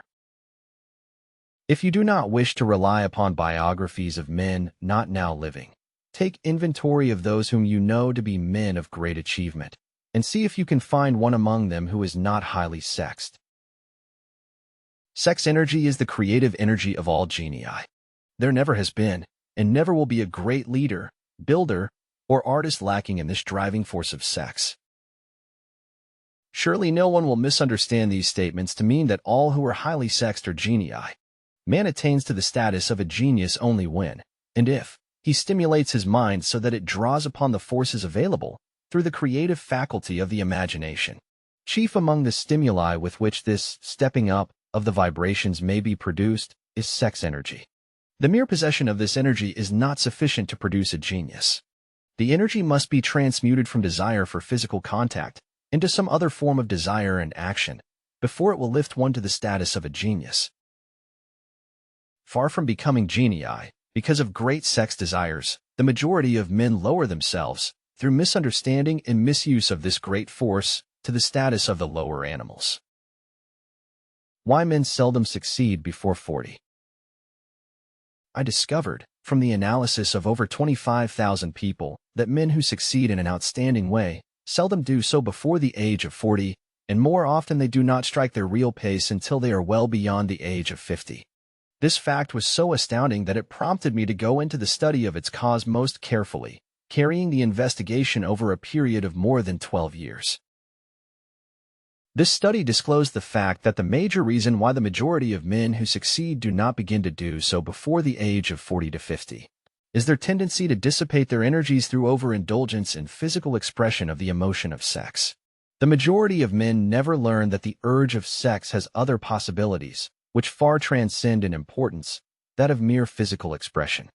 The majority of those who make this discovery do so after having wasted many years at a period when the sex energy is at its height, prior to the age of 45 to 50. This usually is followed by noteworthy achievement. The lives of many men up to, and sometimes well past the age of 40, reflect a continued dissipation of energies, which could have been more profitably turned into better channels. Their finer and more powerful emotions are sown wildly to the four winds. Out of this habit of the male grew the term, sowing his wild oats. The desire for sexual expression is by far the strongest and most impelling of all the human emotions, and for this very reason this desire, when harnessed and transmuted into action, other than that of physical expression, may raise one to the status of a genius. One of America's most able businessmen frankly admitted that his attractive secretary was responsible for most of the plans he created. He admitted that her presence lifted him to heights of creative imagination, such as he could experience under no other stimulus. One of the most successful men in America owes most of his success to the influence of a very charming young woman, who has served as his source of inspiration for more than 12 years. Everyone knows the man to whom this reference is made, but not everyone knows the real source of his achievements. History is not lacking in examples of men who attained to the status of genii as the result of the use of artificial mind stimulants in the form of alcohol and narcotics. Edgar Allan Poe wrote The Raven while under the influence of liquor, dreaming dreams that mortal never dared to dream before. James Whitcomb Riley did his best writing while under the influence of alcohol. Perhaps it was thus he saw the ordered intermingling of the real and the dream, the mill above the river and the mist above the stream. Robert Burns wrote best when intoxicated, "For auld lang syne, my dear, we'll take a cup of kindness yet, for auld lang syne." But let it be remembered that many such men have destroyed themselves in the end. Nature has prepared her own potions with which men may safely stimulate their minds so they vibrate on a plane that enables them to tune into fine and rare thoughts which come from no man knows where. No satisfactory substitute for nature's stimulants has ever been found. It is a fact well known to psychologists that there is a very close relationship between sex desires and spiritual urges, a fact which accounts for the peculiar behavior of people who participate in the orgies known as religious revivals, common among the primitive types. The world is ruled, and the destiny of civilization is established, by the human emotions. People are influenced in their actions, not by reason so much as by feelings. The creative faculty of the mind is set into action entirely by emotions and not by cold reason. The most powerful of all human emotions is that of sex. There are other mind stimulants, some of which have been listed, but no one of them, nor all of them combined, can equal the driving power of sex. A mind stimulant is any influence which will either temporarily or permanently increase the vibrations of thought. The 10 major stimulants described are those most commonly resorted to. Through these sources one may commune with infinite intelligence, or enter, at will, the storehouse of the subconscious mind, either one's own or that of another person, a procedure which is all there is of genius. A teacher, who has trained and directed the efforts of more than 30,000 salespeople, made the astounding discovery that highly sexed men are the most efficient salesmen. The explanation is that the factor of personality known as personal magnetism is nothing more nor less than sex energy. Highly sexed people always have a plentiful supply of magnetism. Through cultivation and understanding, this vital force may be drawn upon and used to great advantage in the relationships between people. This energy may be communicated to others through the following media. The hand shake. The touch of the hand indicates, instantly, the presence of magnetism or the lack of it. The tone of voice. Magnetism, or sex energy, is the factor with which the voice may be colored or made musical and charming. Posture and carriage of the body. Highly sexed people move briskly and with grace and ease. The vibrations of thought. Highly sexed people mix the emotion of sex with their thoughts, or may do so at will, and in that way may influence those around them. Body adornment. People who are highly sexed are usually very careful about their personal appearance. They usually select clothing of a style becoming to their personality, physique, complexion, etc. When employing salesmen, the more capable sales manager looks for the quality of personal magnetism as the first requirement of a salesman. People who lack sex energy will never become enthusiastic nor inspire others with enthusiasm, and enthusiasm is one of the most important requisites in salesmanship, no matter what one is selling. The public speaker, orator, preacher, lawyer, or salesman who is lacking in sex energy is a flop, as far as being able to influence others is concerned. Couple with this the fact that most people can be influenced only through an appeal to their emotions, and you will understand the importance of sex energy as a part of the salesman's native ability. Master salesmen attain the status of mastery in selling because they, either consciously or unconsciously, transmute the energy of sex into sales enthusiasm. In this statement may be found a very practical suggestion as to the actual meaning of sex transmutation. The salesman who knows how to take his mind off the subject of sex and direct it in sales effort with as much enthusiasm and determination as he would apply to its original purpose has acquired the art of sex transmutation, whether he knows it or not.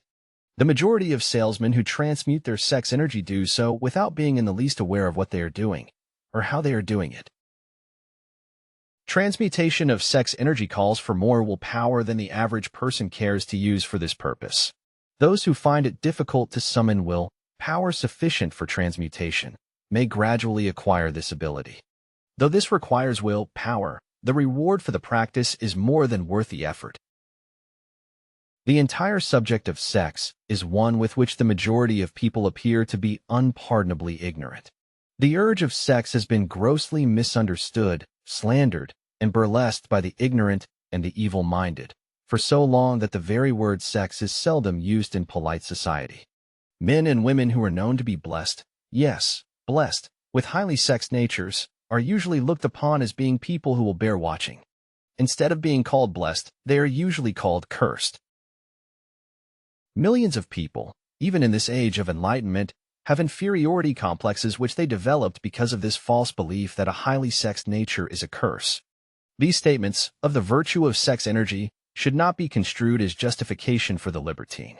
The emotion of sex is a virtue only when used intelligently and with discrimination.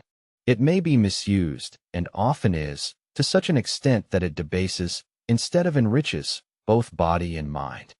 The better use of this power is the burden of this chapter. It seemed quite significant to the author when he made the discovery that practically every great leader, whom he had the privilege of analyzing, was a man whose achievements were largely inspired by a woman. In many instances, the woman in the case was a modest, self-denying wife, of whom the public had heard but little or nothing. In a few instances, the source of inspiration has been traced to the other woman. Perhaps such cases may not be entirely unknown to you. Intemperance in sex habits is just as detrimental as intemperance in habits of drinking and eating. In this age in which we live, an age which began with the World War, intemperance in habits of sex is common. This orgy of indulgence may account for the shortage of great leaders. No man can avail himself of the forces of his creative imagination while dissipating them. Man is the only creature on earth which violates nature's purpose in this connection. Every other animal indulges its sex nature in moderation, and with purpose which harmonizes with the laws of nature. Every other animal responds to the call of sex only in season. Man's inclination is to declare open season. Every intelligent person knows that stimulation in excess, through alcoholic drink and narcotics, is a form of intemperance which destroys the vital organs of the body, including the brain. Not every person knows, however, that overindulgence in sex expression may become a habit as destructive and as detrimental to creative effort as narcotics or liquor. A sex madman is not essentially different than a dope madman. Both have lost control over their faculties of reason and will power. Sexual overindulgence may not only destroy reason and willpower, but it may also lead to either temporary or permanent insanity. Many cases of hypochondria, imaginary illness, grow out of habits developed in ignorance of the true function of sex. From these brief references to the subject, it may be readily seen that ignorance on the subject of sex transmutation forces stupendous penalties upon the ignorant on the one hand, and withholds from them equally stupendous benefits on the other. Widespread ignorance on the subject of sex is due to the fact that the subject has been surrounded with mystery and beclouded by dark silence. The conspiracy of mystery and silence has had the same effect upon the minds of young people that the psychology of prohibition had.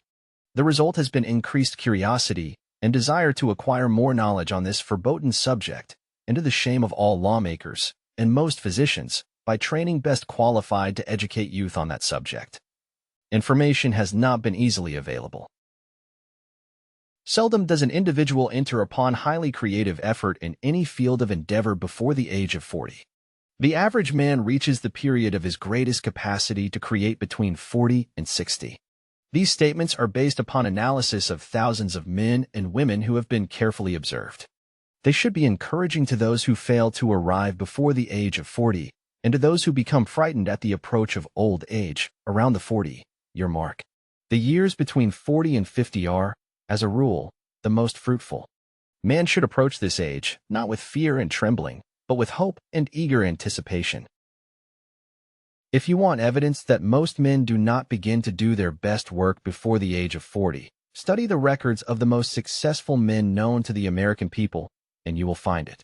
Henry Ford had not hit his pace of achievement until he had passed the age of 40. Andrew Carnegie was well past 40 before he began to reap the reward of his efforts. James J. Hill was still running a telegraph key at the age of 40. His stupendous achievements took place after that age. Biographies of American industrialists and financiers are filled with evidence that the period from 40 to 60 is the most productive age of man. Between the ages of 30 and 40, man begins to learn, if he ever learns, the art of sex transmutation.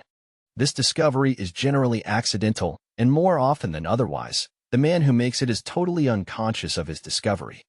He may observe that his powers of achievement have increased around the age of 35 to 40, but in most cases, he is not familiar with the cause of this change, that nature begins to harmonize the emotions of love and sex in the individual between the ages of 30 and 40, so that he may draw upon these great forces and apply them jointly as stimuli to action. Sex, alone, is a mighty urge to action, but its forces are like a cyclone. They are often uncontrollable. When the emotion of love begins to mix itself with the emotion of sex, the result is calmness of purpose, poise, accuracy of judgment, and balance. What person, who has attained to the age of 40, is so unfortunate as to be unable to analyze these statements and to corroborate them by his own experience? When driven by his desire to please a woman, based solely upon the emotion of sex, a man may be, and usually is, capable of great achievement, but his actions may be disorganized, distorted, and totally destructive. When driven by his desire to please a woman, based upon the motive of sex alone, a man may steal, cheat, and even commit murder. But when the emotion of love is mixed with the emotion of sex, that same man will guide his actions with more sanity, balance, and reason. Criminologists have discovered that the most hardened criminals can be reformed through the influence of a woman's love. There is no record of a criminal having been reformed solely through the sex influence. These facts are well known, but their cause is not.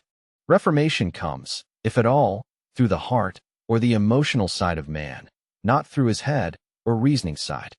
Reformation means a change of heart. It does not mean a change of head.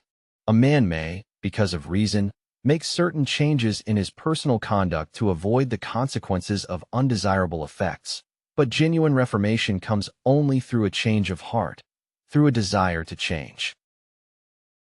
Love, romance, and sex are all emotions capable of driving men to heights of superachievement. Love is the emotion which serves as a safety valve and ensures balance, poise, and constructive effort. When combined, these three emotions may lift one to an altitude of a genius. There are genii, however, who know but little of the emotion of love. Most of them may be found engaged in some form of action which is destructive, or at least, not based upon justice and fairness toward others. If good taste would permit, a dozen genii could be named in the field of industry and finance, who ride ruthlessly over the rights of their fellow men. They seem totally lacking in conscience. The reader can easily supply his own list of such men. The emotions are states of mind. Nature has provided man with a chemistry of the mind, which operates in a manner similar to the principles of chemistry of matter. It is a well-known fact that, through the aid of chemistry of matter, a chemist may create a deadly poison by mixing certain elements, none of which are, in themselves, harmful in the right proportions. The emotions may, likewise, be combined so as to create a deadly poison. The emotions of sex and jealousy, when mixed, may turn a person into an insane beast. The presence of any one or more of the destructive emotions in the human mind, through the chemistry of the mind, sets up a poison which may destroy one's sense of justice and fairness. In extreme cases, the presence of any combination of these emotions in the mind may destroy one's reason. The road to genius consists of the development, control, and use of sex, love, and romance. Briefly, the process may be stated as follows. Encourage the presence of these emotions as the dominating thoughts in one's mind, and discourage the presence of all the destructive emotions. The mind is a creature of habit. It thrives upon the dominating thoughts fed it. Through the faculty of will, power, one may discourage the presence of any emotion and encourage the presence of any other. Control of the mind, through the power of will, is not difficult. Control comes from persistence and habit. The secret of control lies in understanding the process of transmutation. When any negative emotion presents itself in one's mind, it can be transmuted into a positive or constructive emotion by the simple procedure of changing one's thoughts. There is no other road to genius than through voluntary self-effort. A man may attain to great heights of financial or business achievement solely by the driving force of sex energy, but history is filled with evidence that he may, and usually does, carry with him certain traits of character which rob him of the ability to either hold or enjoy his fortune. This is worthy of analysis, thought, and meditation, for it states a truth, the knowledge of which may be helpful to women as well as men. Ignorance of this has cost thousands of people their privilege of happiness, even though they possessed riches. The emotions of love and sex leave their unmistakable marks upon the features. Moreover, these signs are so visible that all who wish may read them. The man who is driven by the storm of passion, based upon sex desires alone, plainly advertises that fact to the entire world by the expression of his eyes and the lines of his face. The emotion of love, when mixed with the emotion of sex, softens, modifies, and beautifies the facial expression. No character analyst is needed to tell you this. You may observe it for yourself. The emotion of love brings out and develops the artistic and the aesthetic nature of man. It leaves its impress upon one's very soul, even after the fire has been subdued by time and circumstance. Memories of love never pass. They linger, guide, and influence long after the source of stimulation has faded. There is nothing new in this. Every person who has been moved by genuine love knows that it leaves enduring traces upon the human heart. The effect of love endures, because love is spiritual in nature.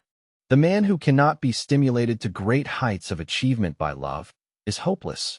He is dead, though he may seem to live. Even the memories of love are sufficient to lift one to a higher plane of creative effort. The major force of love may spend itself and pass away, like a fire which has burned itself out, but it leaves behind indelible marks as evidence that it passed that way. Its departure often prepares the human heart for a still greater love. Go back into your yesterdays, at times, and bathe your mind in the beautiful memories of past love. It will soften the influence of the present worries and annoyances. It will give you a source of escape from the unpleasant realities of life, and maybe, who knows, your mind will yield to you during this temporary retreat into the world of fantasy, ideas, or plans which may change the entire financial or spiritual status of your life. If you believe yourself unfortunate, because you have loved and lost, perish the thought. One who has loved truly can never lose entirely. Love is whimsical and temperamental. Its nature is ephemeral and transitory. It comes when it pleases and goes away without warning. Accept and enjoy it while it remains, but spend no time worrying about its departure. Worry will never bring it back. Dismiss, also, the thought that love never comes but once. Love may come and go, times without number, but there are no two love experiences which affect one in just the same way. There may be, and there usually is, one love experience which leaves a deeper imprint on the heart than all the others, but all love experiences are beneficial, except to the person who becomes resentful and cynical when love makes its departure. There should be no disappointment over love, and there would be none if people understood the difference between the emotions of love and sex. The major difference is that love is spiritual, while sex is biological. No experience, which touches the human heart with a spiritual force, can possibly be harmful, except through ignorance or jealousy. Love is, without question, life's greatest experience. It brings one into communion with infinite intelligence. When mixed with the emotions of romance and sex, it may lead one far up the ladder of creative effort. The emotions of love, sex, and romance are sides of the eternal triangle of achievement, building genius. Nature creates genii through no other force. Love is an emotion with many sides, shades, and colors. The love which one feels for parents or children is quite different from that which one feels for one's sweetheart. The one is mixed with the emotion of sex, while the other is not. The love which one feels in true friendship is not the same as that felt for one's sweetheart, parents, or children, but it, too, is a form of love. Then, there is the emotion of love for things inanimate, such as the love of nature's handiwork. But the most intense and burning of all these various kinds of love is that experienced in the blending of the emotions of love and sex. Marriages, not blessed with the eternal affinity of love, properly balanced and proportioned with sex, cannot be happy ones and seldom endure. Love alone will not bring happiness in marriage, nor will sex alone. When these two beautiful emotions are blended, marriage may bring about a state of mind closest to the spiritual that one may ever know on this earthly plane. When the emotion of romance is added to those of love and sex, the obstructions between the finite mind of man and infinite intelligence are removed. Then a genius has been born. What a different story is this than those usually associated with the emotion of sex. Here is an interpretation of the emotion which lifts it out of the commonplace and makes of it potter's clay in the hands of God, from which he fashions all that is beautiful and inspiring.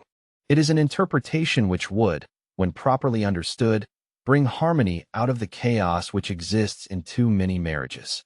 The disharmonies often expressed in the form of nagging may usually be traced to lack of knowledge on the subject of sex. Where love, romance, and the proper understanding of the emotion and function of sex abide, there is no disharmony between married people. Fortunate is the husband whose wife understands the true relationship between the emotions of love, sex, and romance.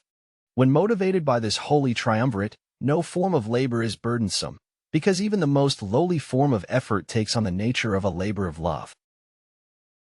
It is a very old saying that a man's wife may either make him or break him, but the reason is not always understood. The making and breaking is the result of the wife's understanding, or lack of understanding of the emotions of love, sex, and romance. Despite the fact that men are polygamous, by the very nature of their biological inheritance, it is true that no woman has as great an influence on a man as his wife, unless he is married to a woman totally unsuited to his nature. If a woman permits her husband to lose interest in her and become more interested in other women, it is usually because of her ignorance or indifference toward the subjects of sex, love, and romance. This statement presupposes, of course, that genuine love once existed between a man and his wife. The facts are equally applicable to a man who permits his wife's interest in him to die.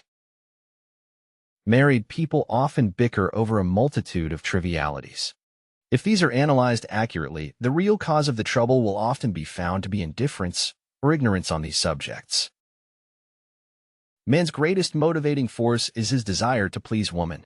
The hunter who excelled during prehistoric days, before the dawn of civilization, did so because of his desire to appear great in the eyes of woman. Man's nature has not changed in this respect.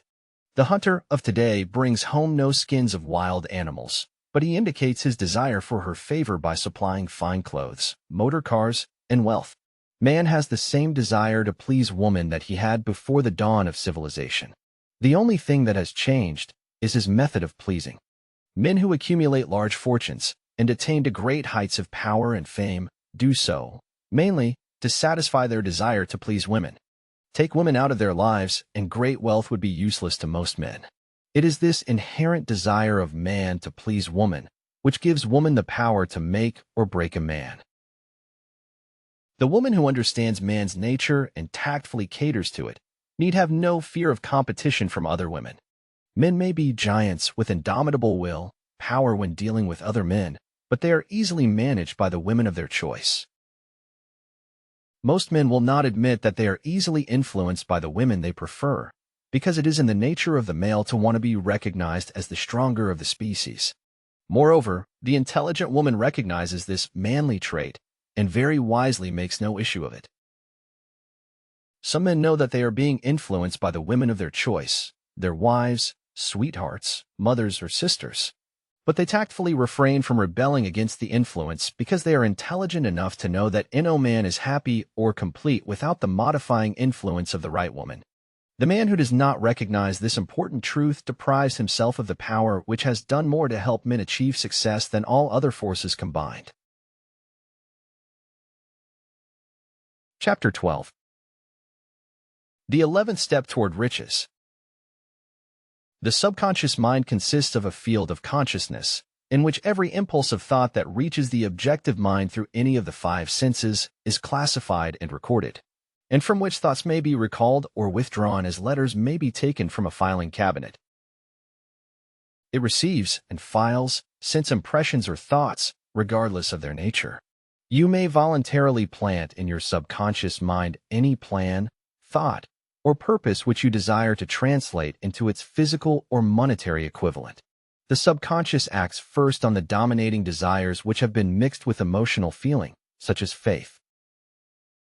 Consider this in connection with the instructions given in the chapter on desire, for taking the 6 steps there outlined, and the instructions given in the chapter on the building and execution of plans, and you will understand the importance of the thought conveyed. The subconscious mind works day and night. Through a method of procedure, unknown to man, the subconscious mind draws upon the forces of infinite intelligence for the power with which it voluntarily transmutes one's desires into their physical equivalent, making use, always of the most practical media by which this end may be accomplished. You cannot entirely control your subconscious mind, but you can voluntarily hand over to it any plan, desire, or purpose which you wish transformed into concrete form. Read, again, instructions for using the subconscious mind in the chapter on autosuggestion. There is plenty of evidence to support the belief that the subconscious mind is the connecting link between the finite mind of man and infinite intelligence. It is the intermediary through which one may draw upon the forces of infinite intelligence at will. It, alone, contains the secret process by which mental impulses are modified and changed into their spiritual equivalent. It, alone, is the medium through which prayer may be transmitted to the source capable of answering prayer. The possibilities of creative effort connected with the subconscious mind are stupendous and imponderable. They inspire one with awe. I never approach the discussion of the subconscious mind without a feeling of littleness and inferiority due, perhaps, to the fact that man's entire stock of knowledge on this subject is so pitifully limited. The very fact that the subconscious mind is the medium of communication between the thinking mind of man and infinite intelligence is, of itself, a thought which almost paralyzes one's reason. After you have accepted, as a reality, the existence of the subconscious mind, and understand its possibilities as a medium for transmuting your desires into their physical or monetary equivalent, you will comprehend the full significance of the instructions given in the chapter on desire. You will also understand why you have been repeatedly admonished to make your desires clear and reduce them writing. You will also understand the necessity of persistence in carrying out instructions. The 13 principles are the stimuli with which you acquire the ability to reach and to influence your subconscious mind. Do not become discouraged if you cannot do this upon the first attempt. Remember that the subconscious mind may be voluntarily directed only through habit, under the directions given in the chapter on faith.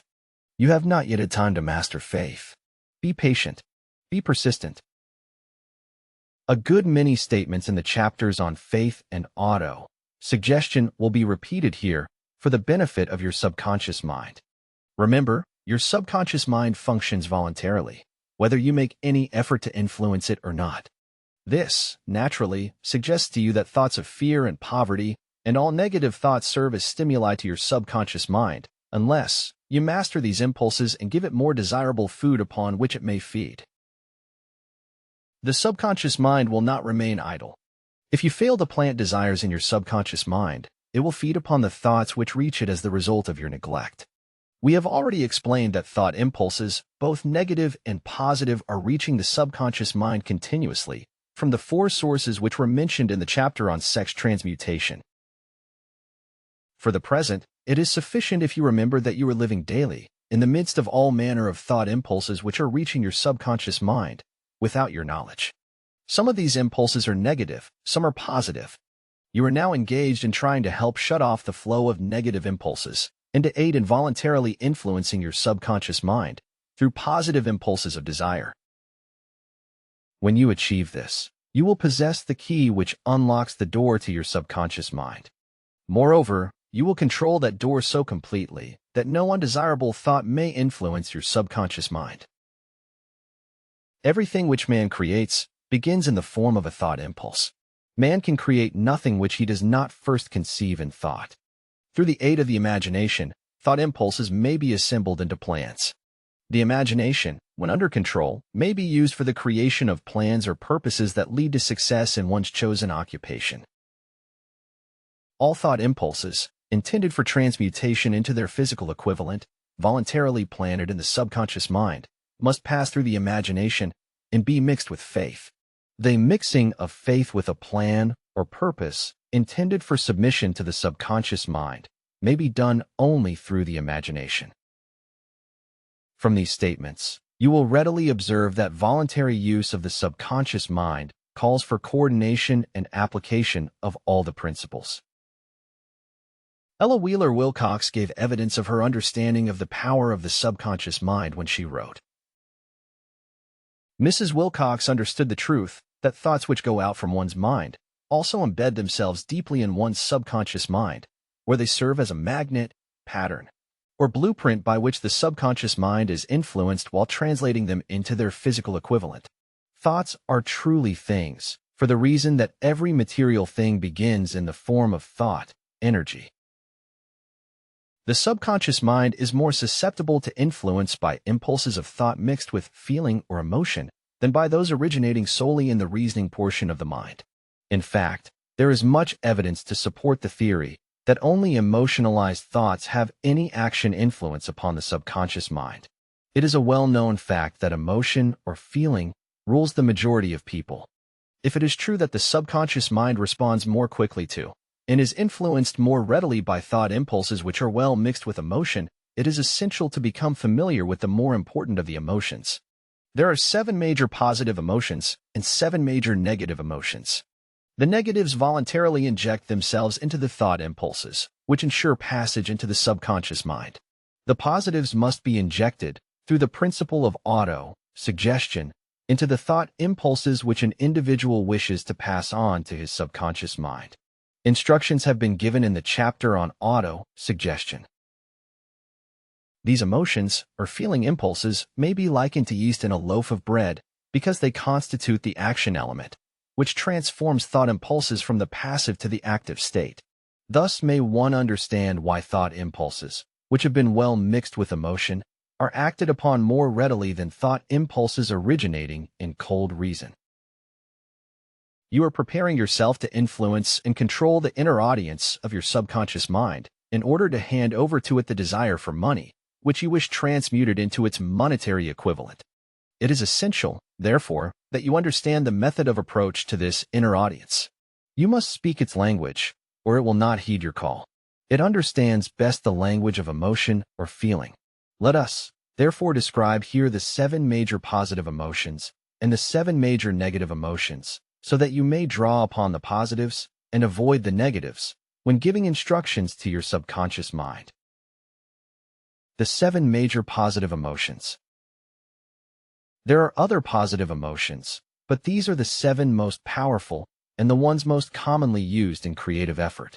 Master these 7 emotions. They can be mastered only by use, and the other positive emotions will be at your command when you need them. Remember, in this connection, that you are studying a book which is intended to help you develop a money consciousness by filling your mind with positive emotions. One does not become money conscious by filling one's mind with negative emotions. Positive and negative emotions cannot occupy the mind at the same time. One or the other must dominate. It is your responsibility to make sure that positive emotions constitute the dominating influence of your mind. Here the law of habit will come to your aid. Form the habit of applying and using the positive emotions. Eventually, they will dominate your mind so completely that the negatives cannot enter it. Only by following these instructions literally and continuously can you gain control over your subconscious mind. The presence of a single negative in your conscious mind is sufficient to destroy all chances of constructive aid from your subconscious mind. If you are an observing person, you must have noticed that most people resort to prayer only after everything else has failed, or else they pray by a ritual of meaningless words. And, because it is a fact that most people who pray do so only after everything else has failed, they go to prayer with their minds filled with fear and doubt, which are the emotions the subconscious mind acts upon and passes on to infinite intelligence. Likewise, that is the emotion which infinite intelligence receives and acts upon. If you pray for a thing, but have fear as you pray that you may not receive it, or that your prayer will not be acted upon by infinite intelligence, your prayer will have been in vain. Prayer does, sometimes, result in the realization of that for which one prays. If you have ever had the experience of receiving that for which you prayed, go back in your memory and recall your actual state of mind while you were praying, and you will know, for sure, that the theory here described is more than a theory. The time will come when the schools and educational institutions of the country will teach the science of prayer. Moreover, then prayer may be, and will be reduced to a science. When that time comes, it will come as soon as mankind is ready for it and demands it. No one will approach the universal mind in a state of fear, for the very good reason that there will be no such emotion as fear. Ignorance, superstition, and false teaching will have disappeared, and man will have attained his true status as a child of infinite intelligence. A few have already attained this blessing. If you believe this prophecy is far-fetched, take a look at the human race in retrospect. Less than 100 years ago, men believed the lightning to be evidence of the wrath of God and feared it. Now, thanks to the power of faith, men have harnessed the lightning and made it turn the wheels of industry. Much less than 100 years ago, men believed the space between the planets to be nothing but a great void, a stretch of dead nothingness. Now, thanks to this same power of faith, men know that far from being either dead or a void, the space between the planets is very much alive, that it is the highest form of vibration known, excepting, perhaps, the vibration of thought. Moreover, men know that this living, pulsating, vibratory energy which permeates every atom of matter and fills every niche of space, connects every human brain with every other human brain. What reason have men to believe that this same energy does not connect every human brain with infinite intelligence? There are no toll gates between the finite mind of man and infinite intelligence. The communication costs nothing except patience, faith, persistence, understanding, and a sincere desire to communicate. Moreover, the approach can be made only by the individual himself. Paid prayers are worthless. Infinite intelligence does no business by proxy. You either go direct, or you do not communicate. You may buy prayer books and repeat them until the day of your doom, without avail. Thoughts which you wish to communicate to infinite intelligence must undergo transformation, such as can be given only through your own subconscious mind. The method by which you may communicate with infinite intelligence is very similar to that through which the vibration of sound is communicated by radio. If you understand the working principle of radio, you, of course, know that sound cannot be communicated through the ether until it has been stepped up or changed into a rate of vibration which the human ear cannot detect. The radio sending station picks up the sound of the human voice and scrambles or modifies it by stepping up the vibration millions of times. Only in this way can the vibration of sound be communicated through the ether. After this transformation has taken place, the ether picks up the energy, which originally was in the form of vibrations of sound, carries that energy to radio receiving stations, and these receiving sets step that energy back down to its original rate of vibration so it is recognized as sound. The subconscious mind is the intermediary, which translates one's prayers into terms which infinite intelligence can recognize, presents the message, and brings back the answer in the form of a definite plan or idea for procuring the object of the prayer. Understand this principle, and you will know why mere words read from a prayer book cannot, and will never serve as an agency of communication between the mind of man and infinite intelligence. Before your prayer will reach infinite intelligence, a statement of the author's theory only, it probably is transformed from its original thought vibration into terms of spiritual vibration.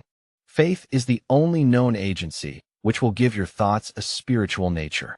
Faith and fear make for bedfellows. Where one is found, the other cannot exist. Chapter 13. The 12th Step Toward Riches. More than 20 years ago, the author, working in conjunction with the late Dr. Alexander Graham Bell and Dr. Elmer R.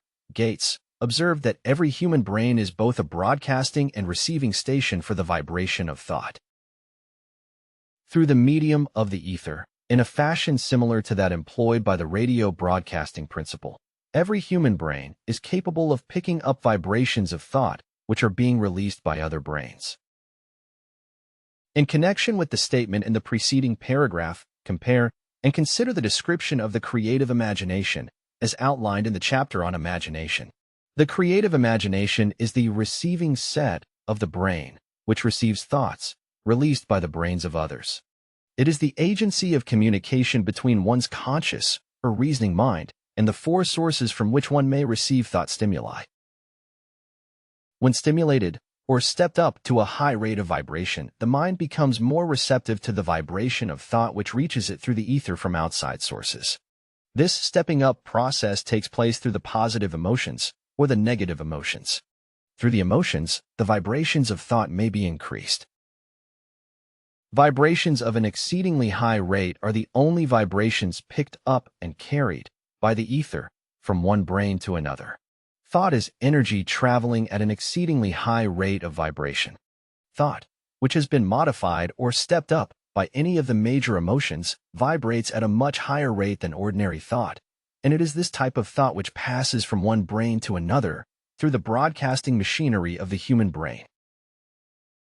The emotion of sex stands at the head of the list of human emotions as far as intensity and driving force are concerned.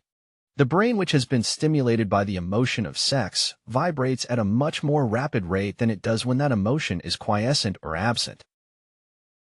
The result of sex transmutation is the increase of the rate of vibration of thoughts to such a pitch that the creative imagination becomes highly receptive to ideas, which it picks up from the ether.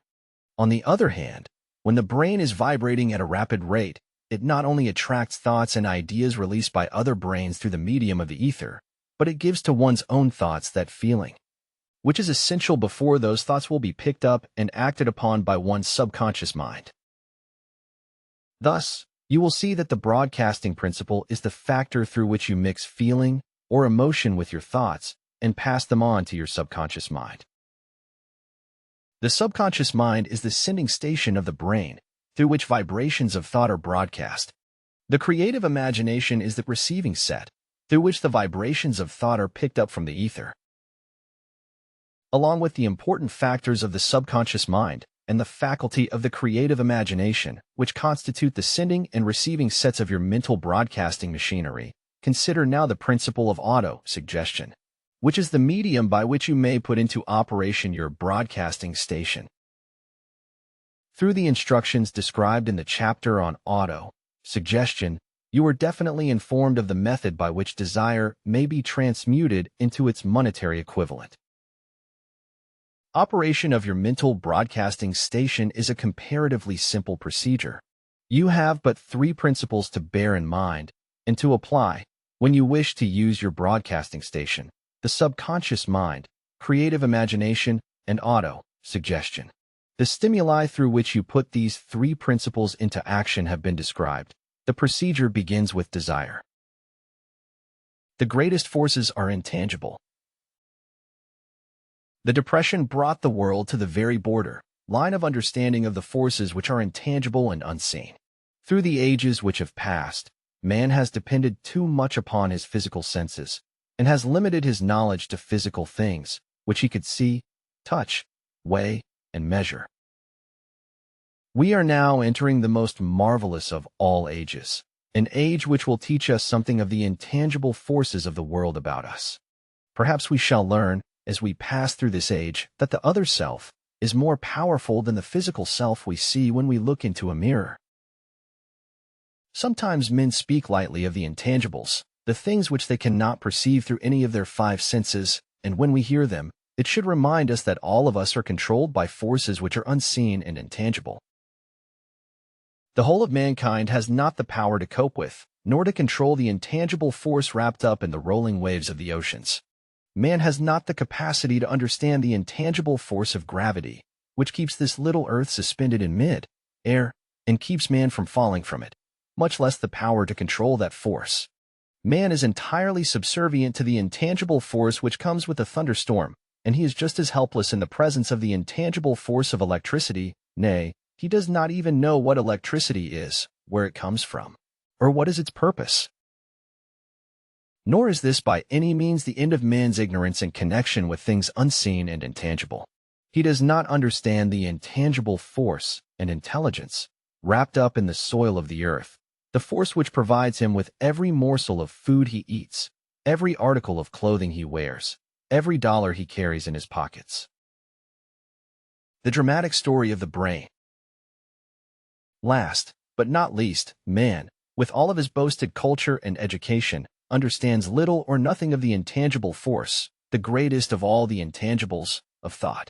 He knows but little concerning the physical brain and its vast network of intricate machinery through which the power of thought is translated into its material equivalent, but he is now entering an age which shall yield enlightenment on the subject.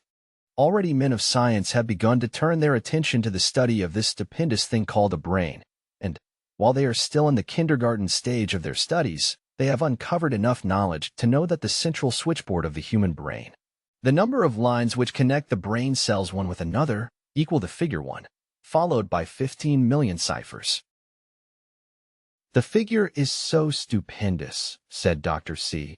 Judson Herrick, of the University of Chicago, that astronomical figures dealing with hundreds of millions of light years become insignificant by comparison. It has been determined that there are from 10 billion to 14 billion nerve cells in the human cerebral cortex, and we know that these are arranged in definite patterns. These arrangements are not haphazard. They're orderly. Recently developed methods of electrophysiology draw off action currents from very precisely located cells or fibers with micro-electrodes, amplify them with radio tubes, and record potential differences to a millionth of a volt. It is inconceivable that such a network of intricate machinery should be in existence for the sole purpose of carrying on the physical functions incidental to growth and maintenance of the physical body. Is it not likely that the same system, which gives billions of brain cells the media for communication one with another, provides also the means of communication with other intangible forces? After this book had been written, just before the manuscript went to the publisher, there appeared in the New York Times an editorial showing that at least one great university and one intelligent investigator in the field of mental phenomena are carrying on an organized research through which conclusions have been reached that parallel many of those described in this and the following chapter. The editorial briefly analyzed the work carried on by Dr. Rhine and his associates at Duke University, viz. What is telepathy? A month ago, we cited on this page some of the remarkable results achieved by Professor Rhine and his associates in Duke University from more than 100,000 tests to determine the existence of telepathy and clairvoyance. These results were summarized in the first 2 articles in Harper's Magazine. In the second, which has now appeared, the author, E.H. Wright, attempts to summarize what has been learned, or what it seems reasonable to infer, regarding the exact nature of these extrasensory modes of perception. The actual existence of telepathy and clairvoyance now seems to some scientists enormously probable as the result of Rhine's experiments. Various recipients were asked to name as many cards in a special pack as they could without looking at them and without other sensory access to them. About a score of men and women were discovered who could regularly name so many of the cards correctly that there was not one chance in many a million of their having done their feats by luck or accident. But how did they do them? These powers, assuming that they exist, do not seem to be sensory. There is no known organ for them. The experiments worked just as well at distances of several hundred miles as they did in the same room. These facts also dispose, in Mr. Wright's opinion, of the attempt to explain telepathy or clairvoyance through any physical theory of radiation. All known forms of radiant energy decline inversely as the square of the distance traversed. Telepathy and clairvoyance do not, but they do vary through physical causes as our other mental powers do. Contrary to widespread opinion, they do not improve when the percipient is asleep or half asleep, but, on the contrary, when he is most wide, awake, and alert. Rhine discovered that a narcotic will invariably lower a percipient's score, while a stimulant will always send it higher. The most reliable performer apparently cannot make a good score unless he tries to do his best. One conclusion that Wright draws with some confidence is that telepathy and clairvoyance are really one and the same gift. That is, the faculty that sees a card face down on a table seems to be exactly the same one that reads a thought residing only in another mind. There are several grounds for believing this. So far, for example, the two gifts have been found in every person who enjoys either of them. In everyone so far, the two have been of equal vigor, almost exactly. Screens, walls, distances have no effect at all on either. Wright advances from this conclusion to express what he puts forward as no more than the mere hunch that other extra sensory experiences, prophetic dreams, premonitions of disaster, and the like, may also prove to be part of the same faculty. The reader is not asked to accept any of these conclusions unless he finds it necessary, but the evidence that Rhine has piled up must remain impressive.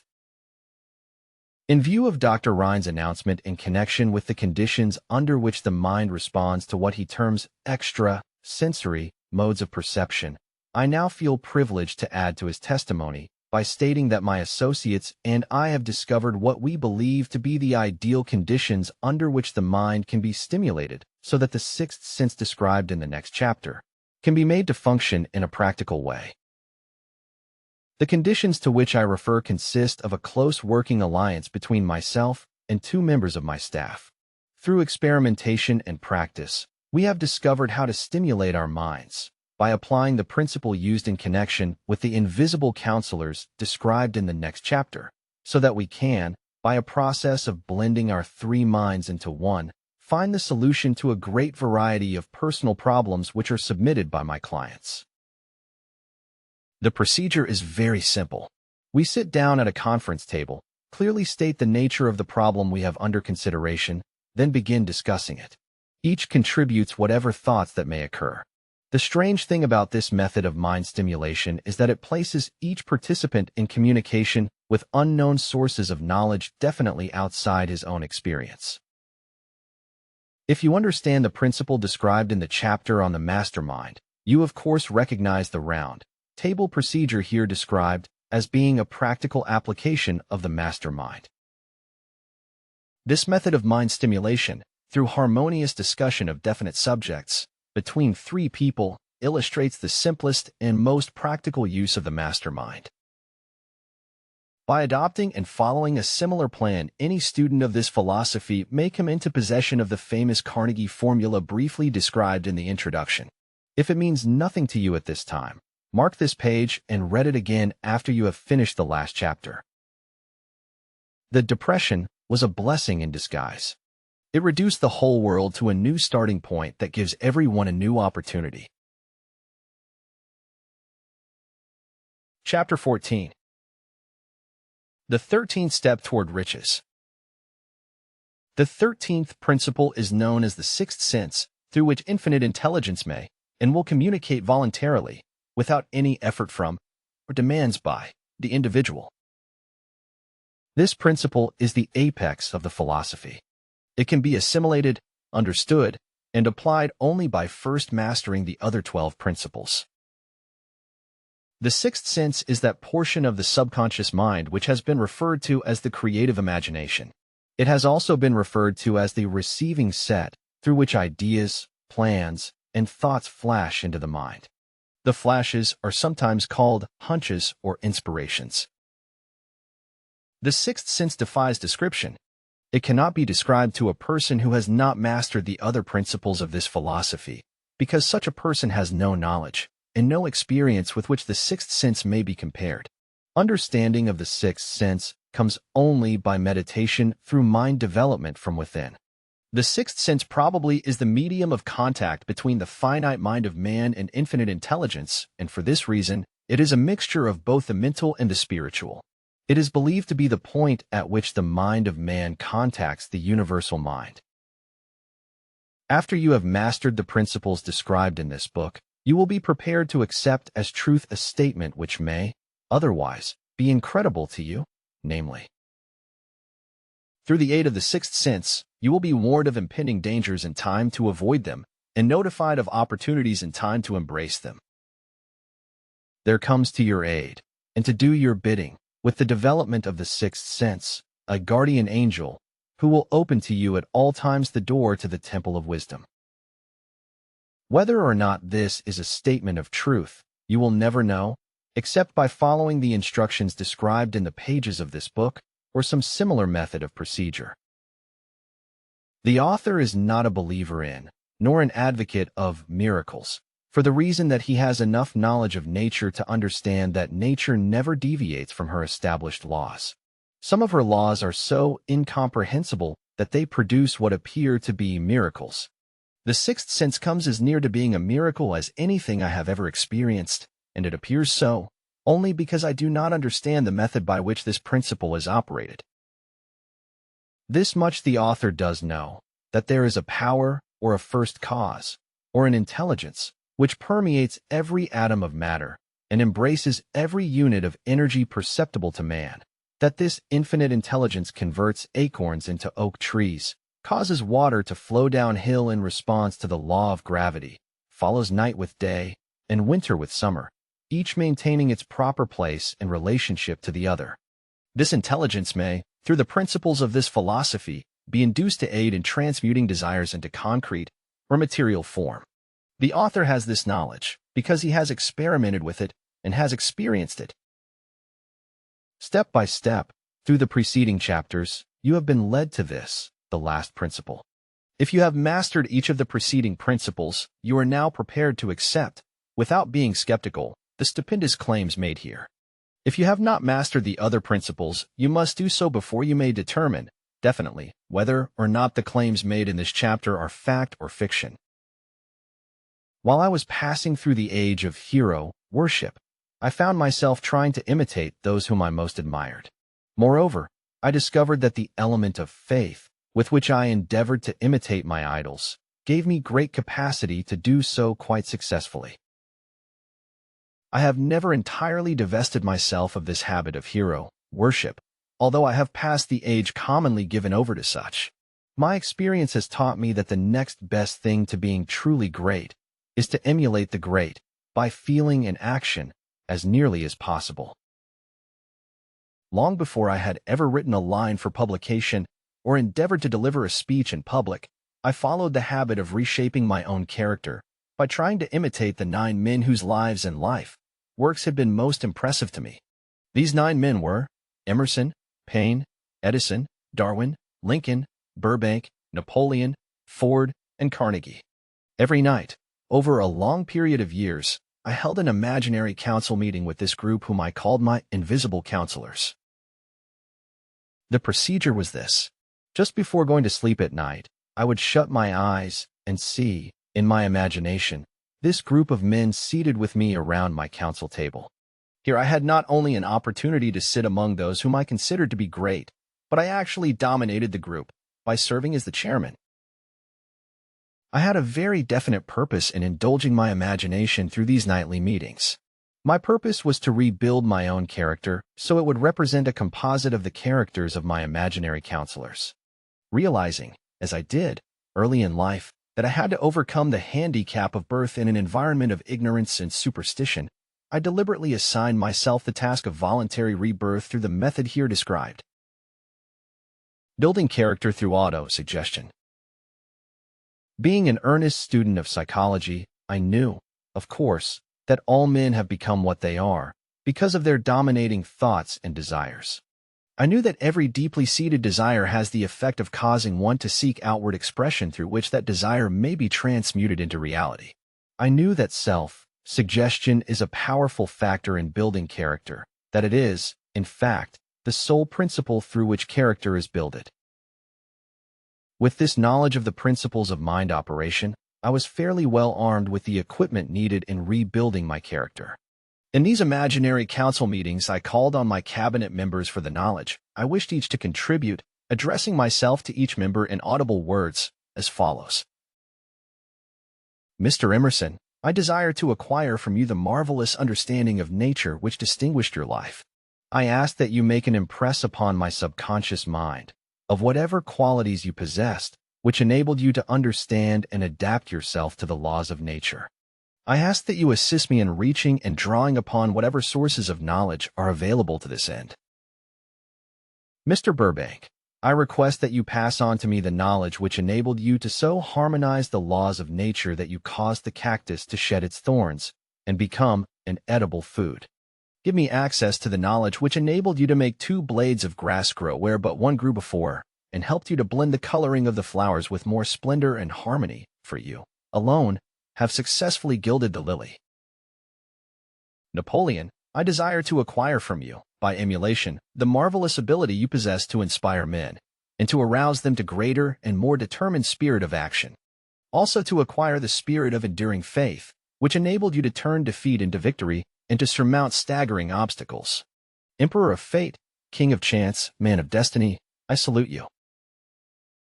Mr. Payne, I desire to acquire from you the freedom of thought and the courage and clarity with which to express convictions, which so distinguished you. Mr. Darwin, I wish to acquire from you the marvelous patience and ability to study cause and effect without bias or prejudice, so exemplified by you in the field of natural science. Mr. Lincoln, I desire to build into my own character the keen sense of justice, the untiring spirit of patience, the sense of humor, the human understanding, and the tolerance, which were your distinguishing characteristics. Mr. Carnegie, I am already indebted to you for my choice of a life, work, which has brought me great happiness and peace of mind. I wish to acquire a thorough understanding of the principles of organized effort, which you use so effectively in the building of a great industrial enterprise. Mr. Ford, you have been among the most helpful of the men who have supplied much of the material essential to my work. I wish to acquire your spirit of persistence, the determination, poise, and self-confidence which have enabled you to master poverty, organize, unify, and simplify human effort, so I may help others to follow in your footsteps. Mr. Edison, I have seated you nearest to me, at my right, because of the personal cooperation you have given me during my research into the causes of success and failure. I wish to acquire from you the marvelous spirit of faith with which you have uncovered so many of nature's secrets, the spirit of unremitting toil with which you have so often wrested victory from defeat. My method of addressing the members of the imaginary cabinet would vary, according to the traits of character in which I was, for the moment, most interested in acquiring. I studied the records of their lives with painstaking care. After some months of this nightly procedure, I was astounded by the discovery that these imaginary figures became, apparently, real. Each of these 9 men developed individual characteristics, which surprised me. For example, Lincoln developed the habit of always being late, then walking around in solemn parade. When he came, he walked very slowly, with his hands clasped behind him, and once in a while, he would stop as he passed and rest his hand, momentarily, upon my shoulder. He always wore an expression of seriousness upon his face. Rarely did I see him smile.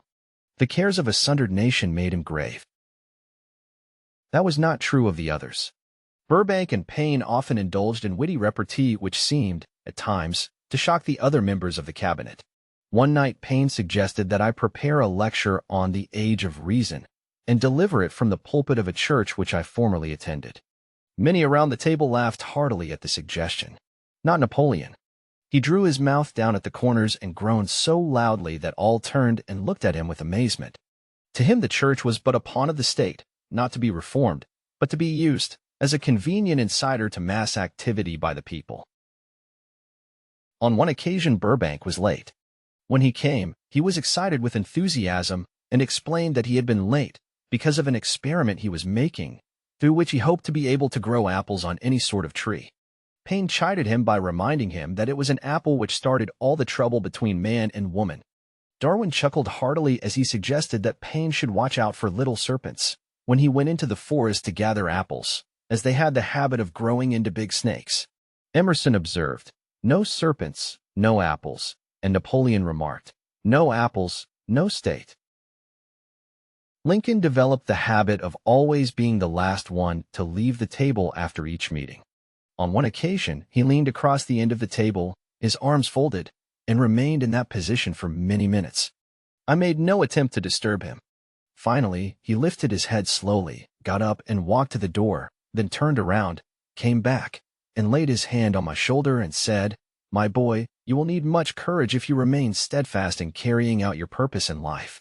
But remember, when difficulties overtake you, the common people have common sense. Adversity will develop it." One evening Edison arrived ahead of all the others. He walked over and seated himself at my left, where Emerson was accustomed to sit, and said, "You are destined to witness the discovery of the secret of life. When the time comes, you will observe that life consists of great swarms of energy or entities, each as intelligent as human beings think themselves to be. These units of life group together like hives of bees and remain together until they disintegrate through lack of harmony. These units have differences of opinion, the same as human beings, and often fight among themselves. These meetings which you are conducting will be very helpful to you. They will bring to your rescue some of the same units of life which serve the members of your cabinet during their lives. These units are eternal. They never die. Your own thoughts and desires serve as the magnet which attracts units of life from the great ocean of life out there. Only the friendly units are attracted, the ones which harmonize with the nature of your desires." The other members of the cabinet began to enter the room. Edison got up and slowly walked around to his own seat. Edison was still living when this happened. It impressed me so greatly that I went to see him and told him about the experience. He smiled broadly and said, "Your dream was more a reality than you may imagine it to have been." He added no further explanation to his statement. These meetings became so realistic that I became fearful of their consequences and discontinued them for several months. The experiences were so uncanny. I was afraid if I continued them, I would lose sight of the fact that the meetings were purely experiences of my imagination. Some 6 months after I had discontinued the practice, I was awakened one night, or thought I was, when I saw Lincoln standing at my bedside. He said, "The world will soon need your services. It is about to undergo a period of chaos which will cause men and women to lose faith and become panic-stricken. Go ahead with your work and complete your philosophy. That is your mission in life. If you neglect it, for any cause whatsoever, you will be reduced to a primal state and be compelled to retrace the cycles through which you have passed during thousands of years." I was unable to tell, the following morning, whether I had dreamed this or had actually been awake, and I have never since found out which it was, but I do know that the dream, if it were a dream, was so vivid in my mind the next day that I resumed my meetings the following night. At our next meeting, the members of my cabinet all filed into the room together and stood at their accustomed places at the council table, while Lincoln raised a glass and said, "Gentlemen, let us drink a toast to a friend who has returned to the fold." After that, I began to add new members to my cabinet, until now it consists of more than 50, among them Christ, St. Paul, Galileo, Copernicus, Aristotle, Plato, Socrates, Homer, Voltaire, Bruno, Spinoza, Drummond, Kant, Schopenhauer, Newton, Confucius, Elbert Hubbard, Brand, Ingersoll, Wilson, and William James. This is the first time that I have had the courage to mention this. Heretofore, I have remained quiet on the subject, because I knew, from my own attitude in connection with such matters, that I would be misunderstood if I described my unusual experience. I have been emboldened now to reduce my experience to the printed page, because I am now less concerned about what they say than I was in the years that have passed. One of the blessings of maturity is that it sometimes brings one greater courage to be truthful, regardless of what those who do not understand may think or say.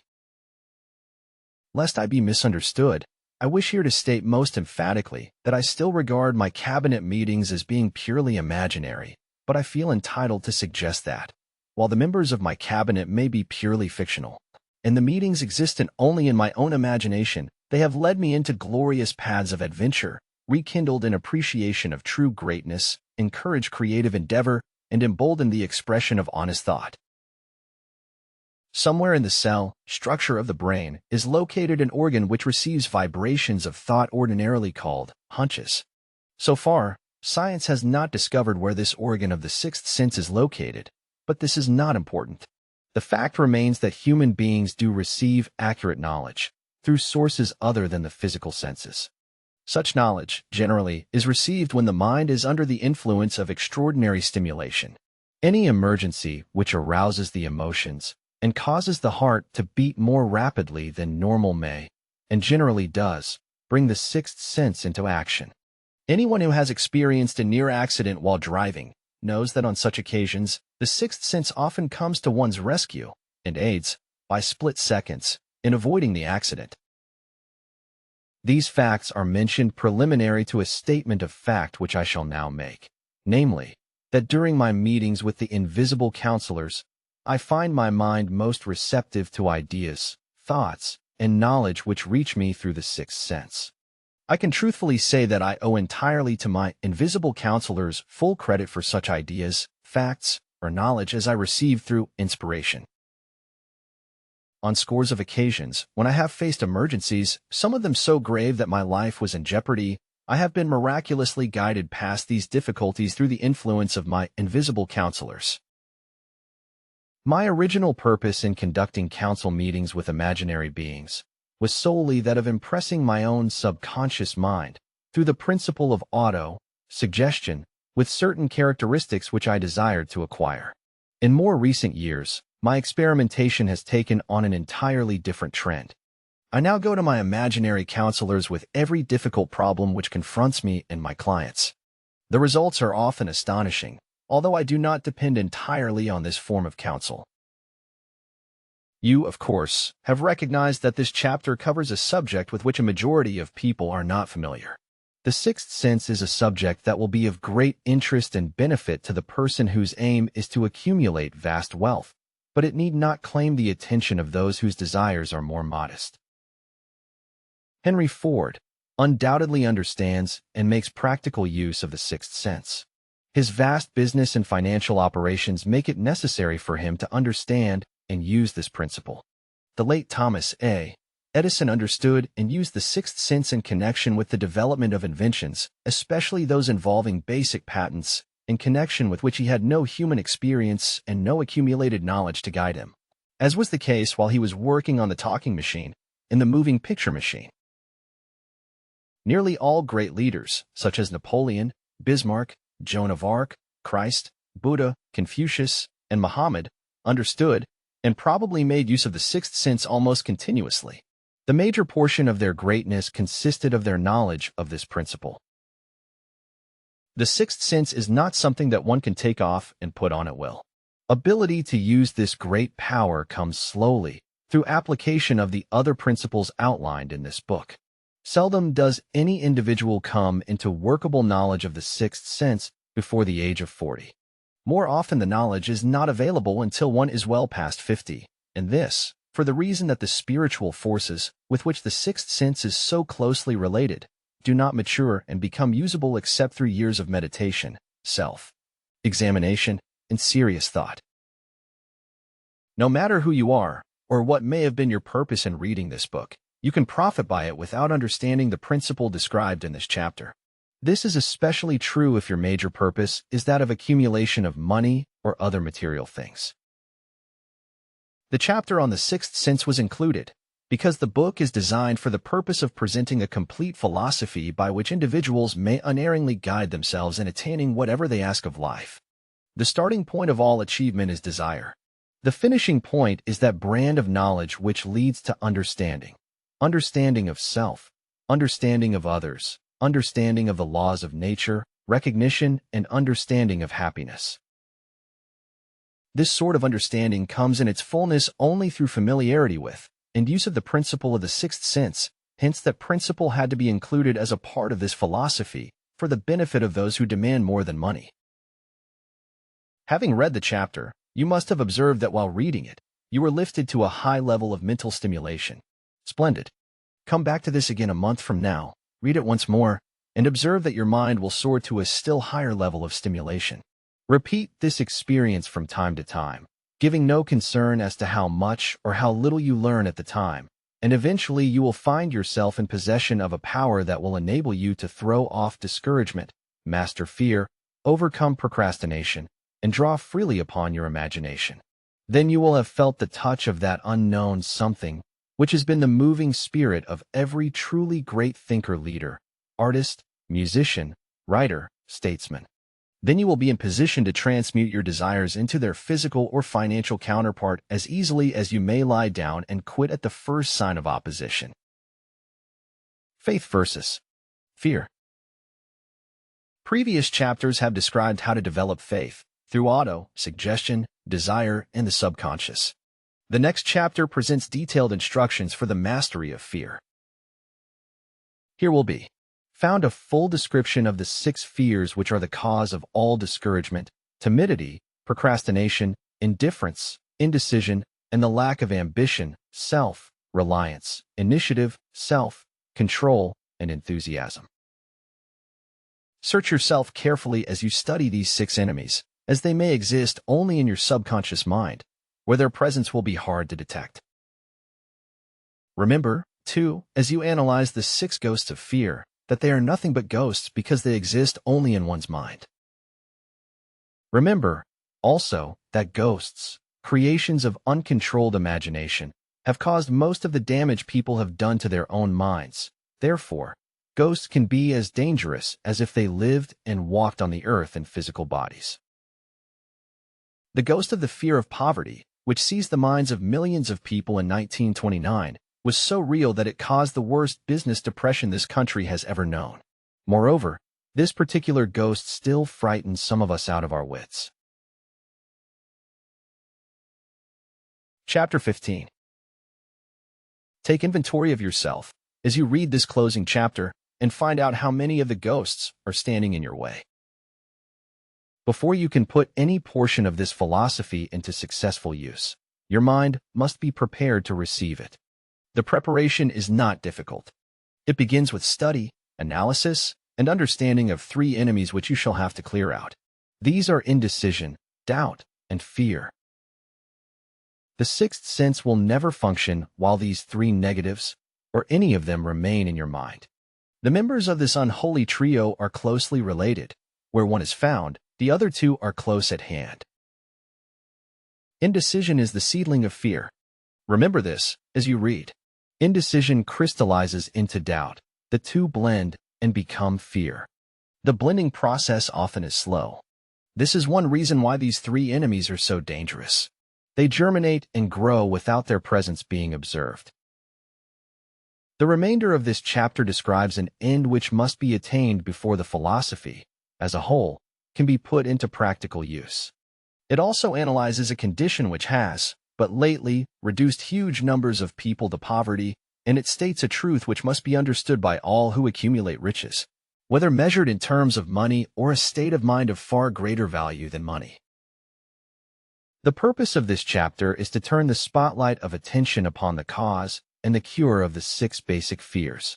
Before we can master an enemy, we must know its name, its habits, and its place of abode.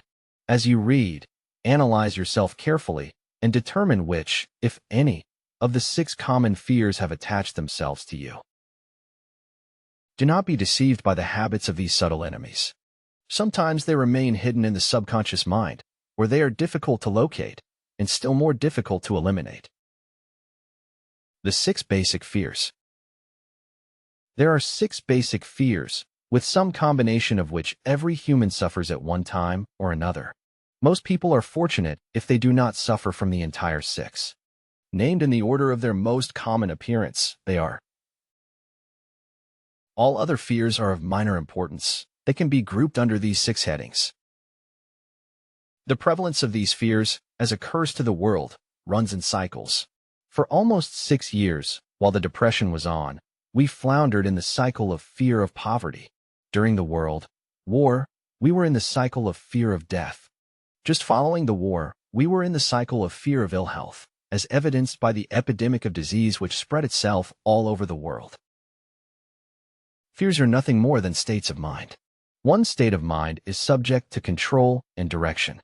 Physicians, as everyone knows, are less subject to attack by disease than ordinary laymen, for the reason that physicians do not fear disease. Physicians, without fear or hesitation, have been known to physically contact hundreds of people daily who were suffering from such contagious diseases as smallpox without becoming infected. Their immunity against the disease consisted, largely, if not solely, in their absolute lack of fear. Man can create nothing which he does not first conceive in the form of an impulse of thought. Following this statement comes another of still greater importance, namely, man's thought impulses begin immediately to translate themselves into their physical equivalent, whether those thoughts are voluntary or involuntary. Thought impulses which are picked up through the ether, by mere chance, thoughts which have been released by other minds, may determine one's financial, business, professional, or social destiny just as surely as do the thought impulses which one creates by intent and design. We are here laying the foundation for the presentation of a fact of great importance to the person who does not understand why some people appear to be lucky, while others of equal or greater ability, training, experience, and brain capacity seem destined to ride with misfortune. This fact may be explained by the statement that every human being has the ability to completely control his own mind, and with this control, obviously, every person may open his mind to the tramp thought impulses which are being released by other brains, or close the doors tightly and admit only thought impulses of his own choice. Nature has endowed man with absolute control over but one thing, and that is thought. This fact, coupled with the additional fact that everything which man creates begins in the form of a thought, leads one very near to the principle by which fear may be mastered. If it is true that all thought has a tendency to clothe itself in its physical equivalent, and this is true beyond any reasonable room for doubt, it is equally true that thought impulses of fear and poverty cannot be translated into terms of courage and financial gain. The people of America began to think of poverty following the Wall Street crash of 1929. Slowly, but surely that mass thought was crystallized into its physical equivalent, which was known as a depression. This had to happen. It is in conformity with the laws of nature. The fear of poverty. There can be no compromise between poverty and riches. The two roads that lead to poverty and riches travel in opposite directions. If you want riches, you must refuse to accept any circumstance that leads toward poverty. The word riches is here used in its broadest sense, meaning financial, spiritual, mental, and material estates. The starting point of the path that leads to riches is desire. In Chapter 1, you received full instructions for the proper use of desire. In this chapter, on fear, you have complete instructions for preparing your mind to make practical use of desire. Here, then, is the place to give yourself a challenge which will definitely determine how much of this philosophy you have absorbed. Here is the point at which you can turn profit and foretell, accurately, what the future holds in store for you. If, after reading this chapter, you are willing to accept poverty, you may as well make up your mind to receive poverty. This is one decision you cannot avoid. If you demand riches, determine what form and how much will be required to satisfy you. You know the road that leads to riches. You have been given a road map which, if followed, will keep you on that road. If you neglect to make the start or stop before you arrive, no one will be to blame but you. This responsibility is yours. No alibi will save you from accepting the responsibility if you now fail or refuse to demand riches of life, because the acceptance calls for but one thing, incidentally, the only thing you can control, and that is a state of mind. A state of mind is something that one assumes. It cannot be purchased, it must be created. Fear of poverty is a state of mind, nothing else. But it is sufficient to destroy one's chances of achievement in any undertaking, a truth which became painfully evident during the Depression. This fear paralyzes the faculty of reason, destroys the faculty of imagination, kills off self-reliance, undermines enthusiasm, discourages initiative, leads to uncertainty of purpose, encourages procrastination, wipes out enthusiasm, and makes self-control an impossibility. It takes the charm from one's personality, destroys the possibility of accurate thinking, diverts concentration of effort, it masters persistence, turns the will, power into nothingness, destroys ambition, beclouds the memory and invites failure in every conceivable form. It kills love and assassinates the finer emotions of the heart, discourages friendship and invites disaster in 100 forms, leads to sleeplessness, misery, and unhappiness. And all this despite the obvious truth that we live in a world of abundance of everything the heart could desire, with nothing standing between us and our desires, excepting lack of a definite purpose. The fear of poverty is, without doubt, the most destructive of the 6 basic fears. It has been placed at the head of the list because it is the most difficult to master. Considerable courage is required to state the truth about the origin of this fear, and still greater courage to accept the truth after it has been stated. The fear of poverty grew out of man's inherited tendency to prey upon his fellow man economically. Nearly all animals lower than man are motivated by instinct, but their capacity to think is limited. Therefore, they prey upon one another physically. Man, with his superior sense of intuition, with the capacity to think and to reason, does not eat his fellow man bodily. He gets more satisfaction out of eating him financially. Man is so avaricious that every conceivable law has been passed to safeguard him from his fellow man. Of all the ages of the world, of which we know anything, the age in which we live seems to be one that is outstanding because of man's money madness. A man is considered less than the dust of the earth, unless he can display a fat bank account. But if he has money, never mind how he acquired it, he is a king or a big shot. He is above the law, he rules in politics, he dominates in business, and the whole world about him bows in respect when he passes. Nothing brings man so much suffering and humility as poverty. Only those who have experienced poverty understand the full meaning of this. It is no wonder that man fears poverty. Through a long line of inherited experiences, man has learned, for sure, that some men cannot be trusted where matters of money and earthly possessions are concerned. This is a rather stinging indictment, the worst part of it being that it is true. The majority of marriages are motivated by the wealth possessed by one or both of the contracting parties. It is no wonder, therefore, that the divorce courts are busy. So eager is man to possess wealth that he will acquire it in whatever manner he can, through legal methods if possible, through other methods if necessary or expedient. Self-analysis may disclose weaknesses which one does not like to acknowledge. This form of examination is essential to all who demand of life more than mediocrity and poverty. Remember, as you check yourself point by point, that you are both the court and the jury, the prosecuting attorney and the attorney for the defense, and that you are the plaintiff and the defendant, also, that you are on trial. Face the facts squarely. Ask yourself definite questions and demand direct replies. When the examination is over, you will know more about yourself. If you do not feel that you can be an impartial judge in this self-examination, call upon someone who knows you well to serve as judge while you cross-examine yourself. You are after the truth. Get it, no matter at what cost even, though it may temporarily embarrass you. The majority of people, if asked what they fear most, would reply, "I fear nothing." The reply would be inaccurate, because few people realize that they are bound, handicapped, whipped spiritually and physically through some form of fear. So subtle and deeply seated is the emotion of fear that one may go through life burdened with it, never recognizing its presence. Only a courageous analysis will disclose the presence of this universal enemy. When you begin such an analysis, search deeply into your character. Here is a list of the symptoms for which you should look. Symptoms of the fear of poverty. Indifference.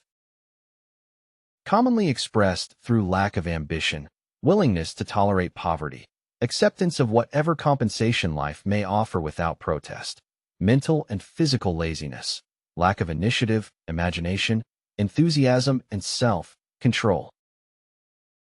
Indecision. The habit of permitting others to do one's thinking, staying on the fence. Doubt. Generally expressed through alibis and excuses designed to cover up, explain away, or apologize for one's failures, sometimes expressed in the form of envy of those who are successful or by criticizing them. Worry. Usually expressed by finding fault with others, a tendency to spend beyond one's income, neglect of personal appearance, scowling and frowning, intemperance in the use of alcoholic drink, sometimes through the use of narcotics, nervousness, lack of poise, self-consciousness, and lack of self-reliance. Over-caution. The habit of looking for the negative side of every circumstance, thinking and talking of possible failure, instead of concentrating upon the means of succeeding. Knowing all the roads to disaster, but never searching for the plans to avoid failure. Waiting for the right time to begin putting ideas and plans into action until the waiting becomes a permanent habit. Remembering those who have failed and forgetting those who have succeeded. Seeing the hole in the donut, but overlooking the donut. Pessimism, leading to indigestion, poor elimination, auto-intoxication, bad breath, and bad disposition. Procrastination. The habit of putting off until tomorrow that which should have been done last year. Spending enough time in creating alibis and excuses to have done the job. This symptom is closely related to over-caution, doubt, and worry. Refusal to accept responsibility when it can be avoided. Willingness to compromise rather than put up a stiff fight. Compromising with difficulties instead of harnessing and using them as stepping stones to advancement. Bargaining with life for a penny instead of demanding prosperity, opulence, riches, contentment, and happiness. Planning what to do if and when overtaken by failure, instead of burning all bridges and making retreat impossible. Weakness of, and often total lack of self-confidence, definiteness of purpose, self-control, initiative, enthusiasm, ambition, thrift, and sound reasoning ability. Expecting poverty instead of demanding riches. Association with those who accept poverty instead of seeking the company of those who demand and receive riches. Money talks. Some will ask, why did you write a book about money? Why measure riches in dollars alone? Some will believe, and rightly so, that there are other forms of riches more desirable than money. Yes, there are riches which cannot be measured in terms of dollars, but there are millions of people who will say, give me all the money I need, and I will find everything else I want. The major reason why I wrote this book on how to get money is the fact that the world has but lately passed through an experience that left millions of men and women paralyzed with the fear of poverty. What this sort of fear does to one was well described by Westbrook Pegler in the New York World Telegram Viz. Money is only clam shells or metal discs or scraps of paper, and there are treasures of the heart and soul which money cannot buy. But most people, being broke, are unable to keep this in mind and sustain their spirits. When a man is down and out and on the street, unable to get any job at all, something happens to his spirit which can be observed in the droop of his shoulders, the set of his hat, his walk, and his gaze. He cannot escape a feeling of inferiority among people with regular employment, even though he knows they are definitely not his equals in character, intelligence, or ability. These people, even his friends, feel, on the other hand, a sense of superiority and regard him, perhaps unconsciously, as a casualty. He may borrow for a time, but not enough to carry on in his accustomed way, and he cannot continue to borrow very long. But borrowing in itself, when a man is borrowing merely to live, is a depressing experience, and the money lacks the power of earned money to revive his spirits. Of course, none of this applies to bums or habitual ne'er-do-wells, but only to men of normal ambitions and self-respect. Women conceal despair. Women in the same predicament must be different. We somehow do not think of women at all in considering the down and outers. They are scarce in the breadlines, they rarely are seen begging on the streets, and they are not recognizable in crowds by the same plain signs which identify busted men. Of course, I do not mean the shuffling hags of the city streets who are the opposite number of the confirmed male bumps. I mean reasonably young, decent, and intelligent women. There must be many of them, but their despair is not apparent. Maybe they kill themselves. When a man is down and out, he has time on his hands for brooding. He may travel miles to see a man about a job and discover that the job is filled, or that it is one of those jobs with no base pay but only a commission on the sale of some useless knickknack which nobody would buy, except out of pity. Turning that down, he finds himself back on the street with nowhere to go, but just anywhere. So he walks and walks. He gazes into store windows at luxuries which are not for him, and feels inferior and gives way to people who stop to look with an active interest. He wanders into the railroad station or puts himself down in the library to ease his legs and soak up a little heat. But that isn't looking for a job, so he gets going again. He may not know it, but his aimlessness would give him away even if the very lines of his figure did not. He may be well dressed in the clothes left over from the days when he had a steady job, but the clothes cannot disguise the droop. Money makes difference. He sees thousands of other people, bookkeepers or clerks or chemists or wagon hands, busy at their work and envies them from the bottom of his soul. They have their independence, their self, respect and manhood, and he simply cannot convince himself that he is a good man, too, though he argue it out and arrive at a favorable verdict hour after hour. It is just money which makes this difference in him. With a little money, he would be himself again. Some employers take the most shocking advantage of people who are down and out. The agencies hang out little colored cards offering miserable wages to busted men, $12 a week, $15 a week. An $18 a week job is a plum, and anyone with $25 a week to offer does not hang the job in front of an agency on a colored card. I have a want ad clip from a local paper demanding a clerk, a good, clean penman, to take telephone orders for a sandwich shop from 11 a.m. to 2 p.m. for $8 a month. Not $8 a week, but $8 a month. The ad says also, state religion. Can you imagine the brutal effrontery of anyone who demands a good, clean penman for 11 cents an hour inquiring into the victim's religion? But that is what busted people are offered. The fear of criticism. Just how man originally came by this fear, no one can state definitely, but one thing is certain, he has it in a highly developed form. Some believe that this fear made its appearance about the time that politics became a profession. Others believe it can be traced to the age when women first began to concern themselves with styles and wearing apparel. This author, being neither a humorist nor a prophet, is inclined to attribute the basic fear of criticism to that part of man's inherited nature which prompts him not only to take away his fellow man's goods and wares, but to justify his action by criticism of his fellow man's character.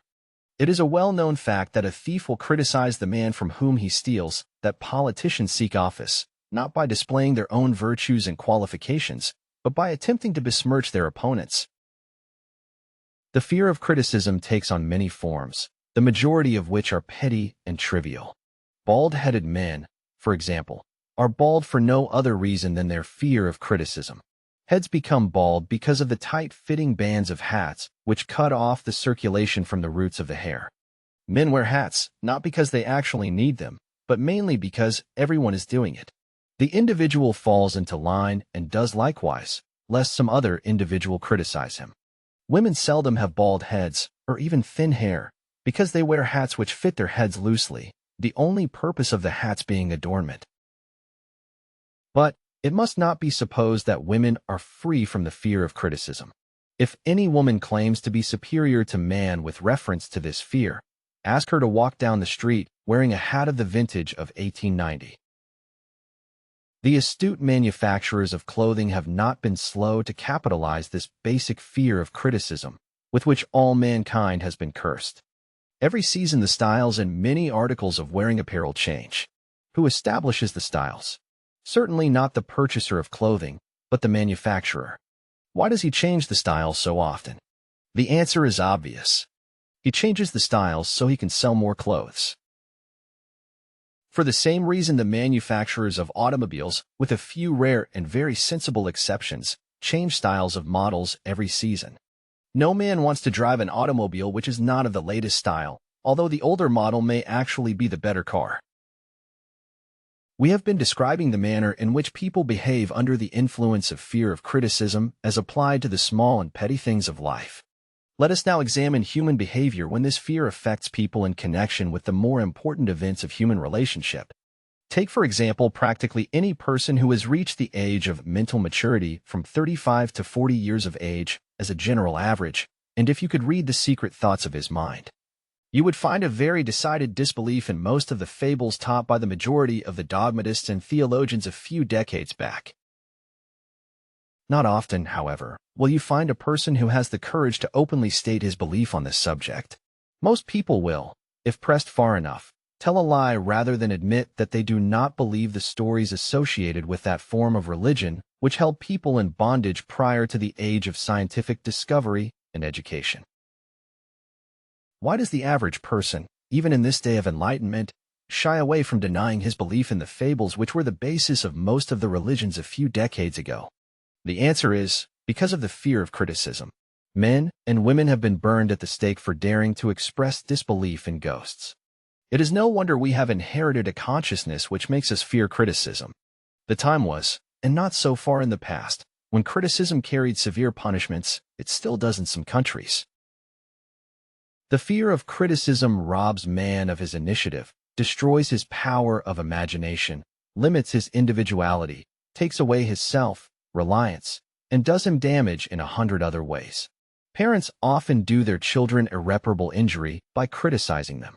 The mother of one of my boyhood chums used to punish him with a switch almost daily, always completing the job with the statement, "You'll land in the penitentiary before you are 20. He was sent to a reformatory at the age of 17. Criticism is the one form of service of which everyone has too much. Everyone has a stock of it which is handed out, gratis, whether called for or not. One's nearest relatives often are the worst offenders. It should be recognized as a crime. In reality, it is a crime of the worst nature for any parent to build inferiority complexes in the mind of a child through unnecessary criticism. Employers who understand human nature get the best there is in men, not by criticism, but by constructive suggestion. Parents may accomplish the same results with their children. Criticism will plant fear in the human heart or resentment, but it will not build love or affection. Symptoms of the fear of criticism. This fear is almost as universal as the fear of poverty, and its effects are just as fatal to personal achievement, mainly because this fear destroys initiative and discourages the use of imagination. The major symptoms of the fear are self-consciousness, generally expressed through nervousness, timidity in conversation and in meeting strangers, awkward movement of the hands and limbs, shifting of the eyes. Lack of poise, expressed through lack of voice control, nervousness in the presence of others, poor posture of body, poor memory. Personality, lacking in firmness of decision, personal charm, and ability to express opinions definitely. The habit of side-stepping issues instead of meeting them squarely. Agreeing with others without careful examination of their opinions. Inferiority complex, the habit of expressing self-approval by word of mouth and by actions as a means of covering up a feeling of inferiority. Using big words to impress others, often without knowing the real meaning of the words. Imitating others in dress, speech, and manners. Boasting of imaginary achievements. This sometimes gives a surface appearance of a feeling of superiority. Extravagance, the habit of trying to keep up with the Joneses, spending beyond one's income. Lack of initiative, failure to embrace opportunities for self-advancement, fear to express opinions, lack of confidence in one's own ideas, giving evasive answers to questions asked by superiors, hesitancy of manner and speech, deceit in both words and deeds.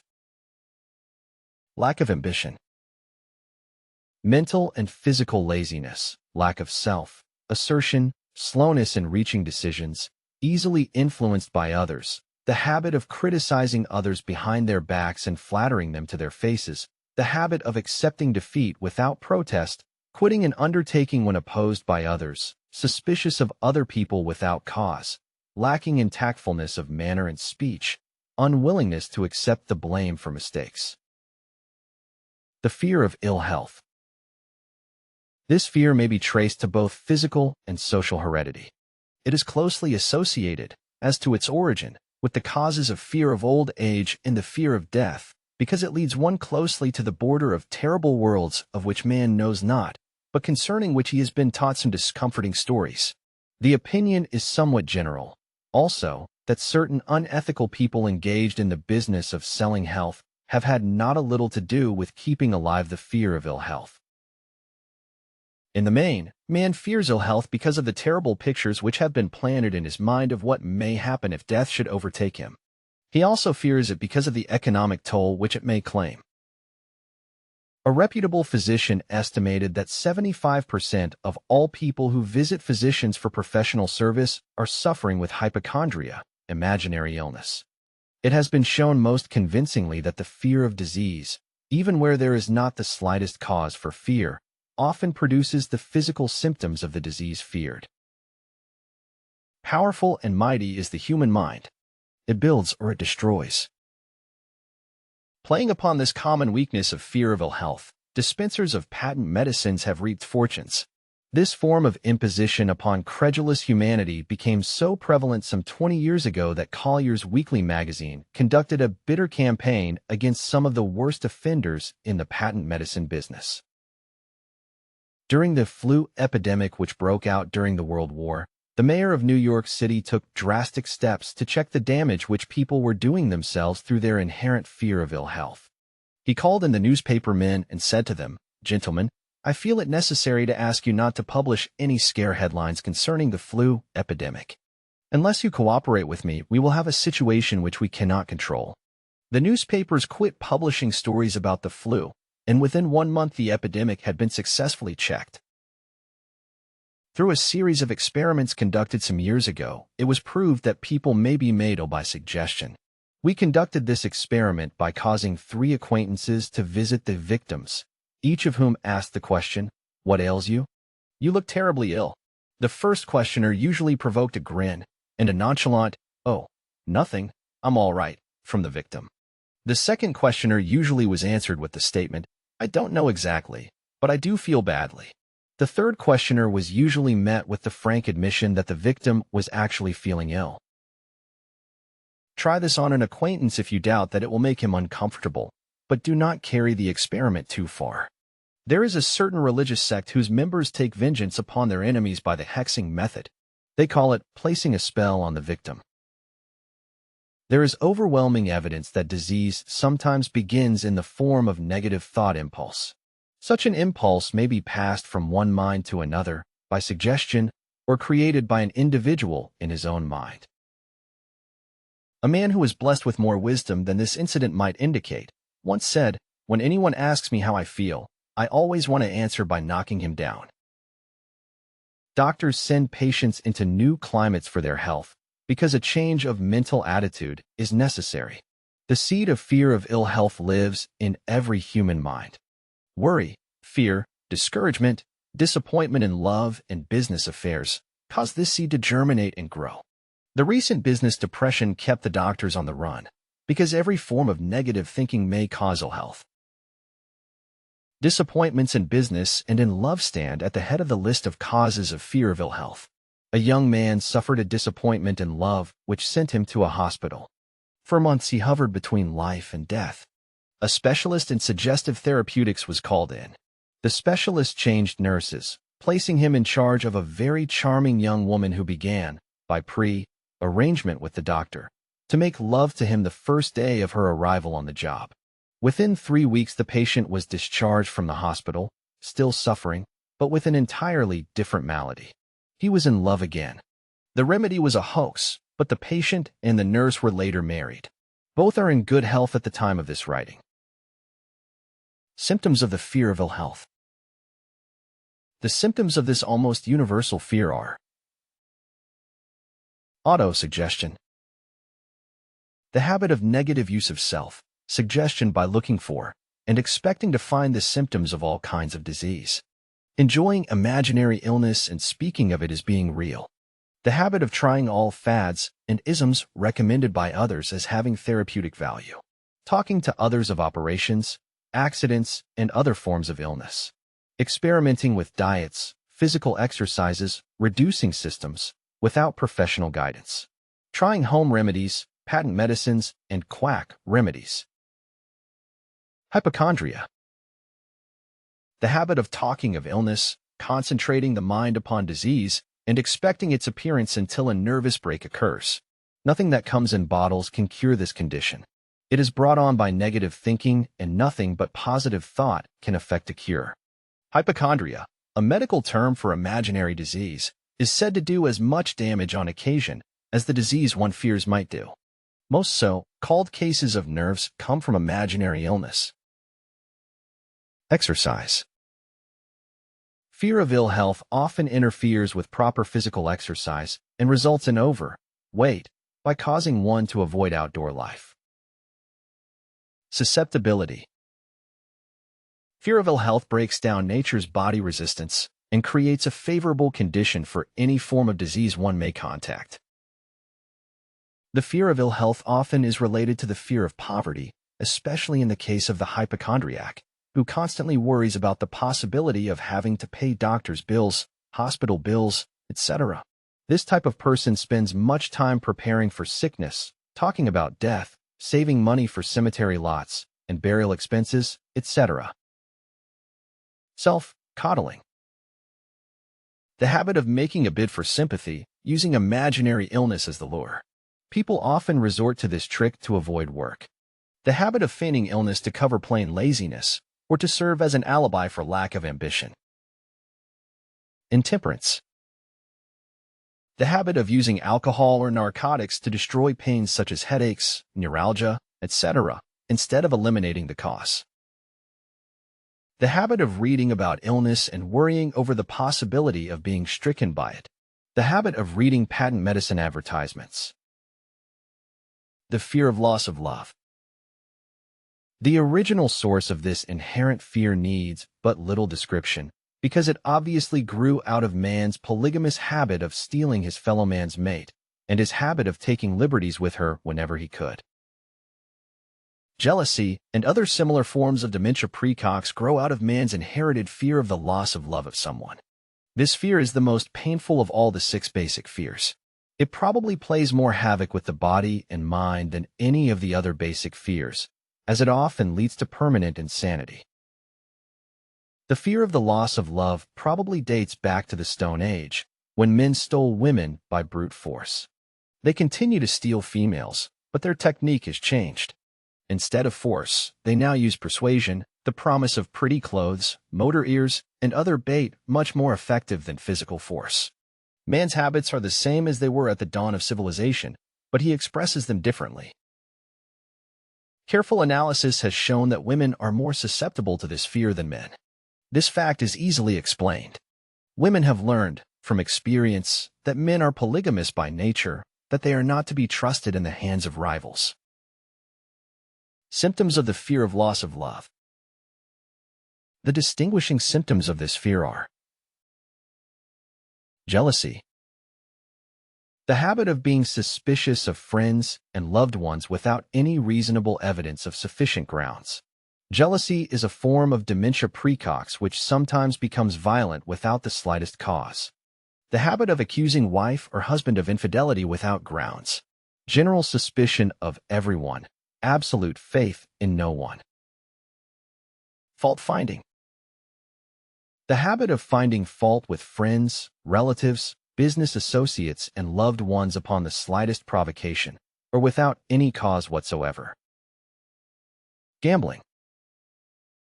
The habit of gambling, stealing, cheating, and otherwise taking hazardous chances to provide money for loved ones, with the belief that love can be bought. The habit of spending beyond one's means, or incurring debts to provide gifts for loved ones, with the object of making a favorable showing. Insomnia, nervousness, lack of persistence, weakness of will, lack of self-control, lack of self-reliance, bad temper. The fear of old age. In the main, this fear grows out of 2 sources. First, the thought that old age may bring with it poverty. Secondly, and by far the most common source of origin, from false and cruel teachings of the past, which have been too well mixed with fire and brimstone, and other bogies cunningly designed to enslave man through fear. In the basic fear of old age, man has 2 very sound reasons for his apprehension, one growing out of his distrust of his fellow man, who may seize whatever worldly goods he may possess, and the other arising from the terrible pictures of the world beyond, which were planted in his mind, through social heredity before he came into full possession of his mind. The possibility of ill health, which is more common as people grow older, is also a contributing cause of this common fear of old age. Eroticism also enters into the cause of the fear of old age, as no man cherishes the thought of diminishing sex attraction. The most common cause of fear of old age is associated with the possibility of poverty. Poorhouse is not a pretty word. It throws a chill into the mind of every person who faces the possibility of having to spend his declining years on a poor farm. Another contributing cause of the fear of old age is the possibility of loss of freedom and independence, as old age may bring with it the loss of both physical and economic freedom. Symptoms of the fear of old age. The commonest symptoms of this fear are the tendency to slow down and develop an inferiority complex at the age of mental maturity, around the age of 40, falsely believing oneself to be slipping because of age. The truth is that man's most useful years, mentally and spiritually, are those between 40 and 60. The habit of speaking apologetically of oneself as being old merely because one has reached the age of 40 or 50, instead of reversing the rule and expressing gratitude for having reached the age of wisdom and understanding. The habit of killing off initiative, imagination, and self-reliance by falsely believing oneself too old to exercise these qualities.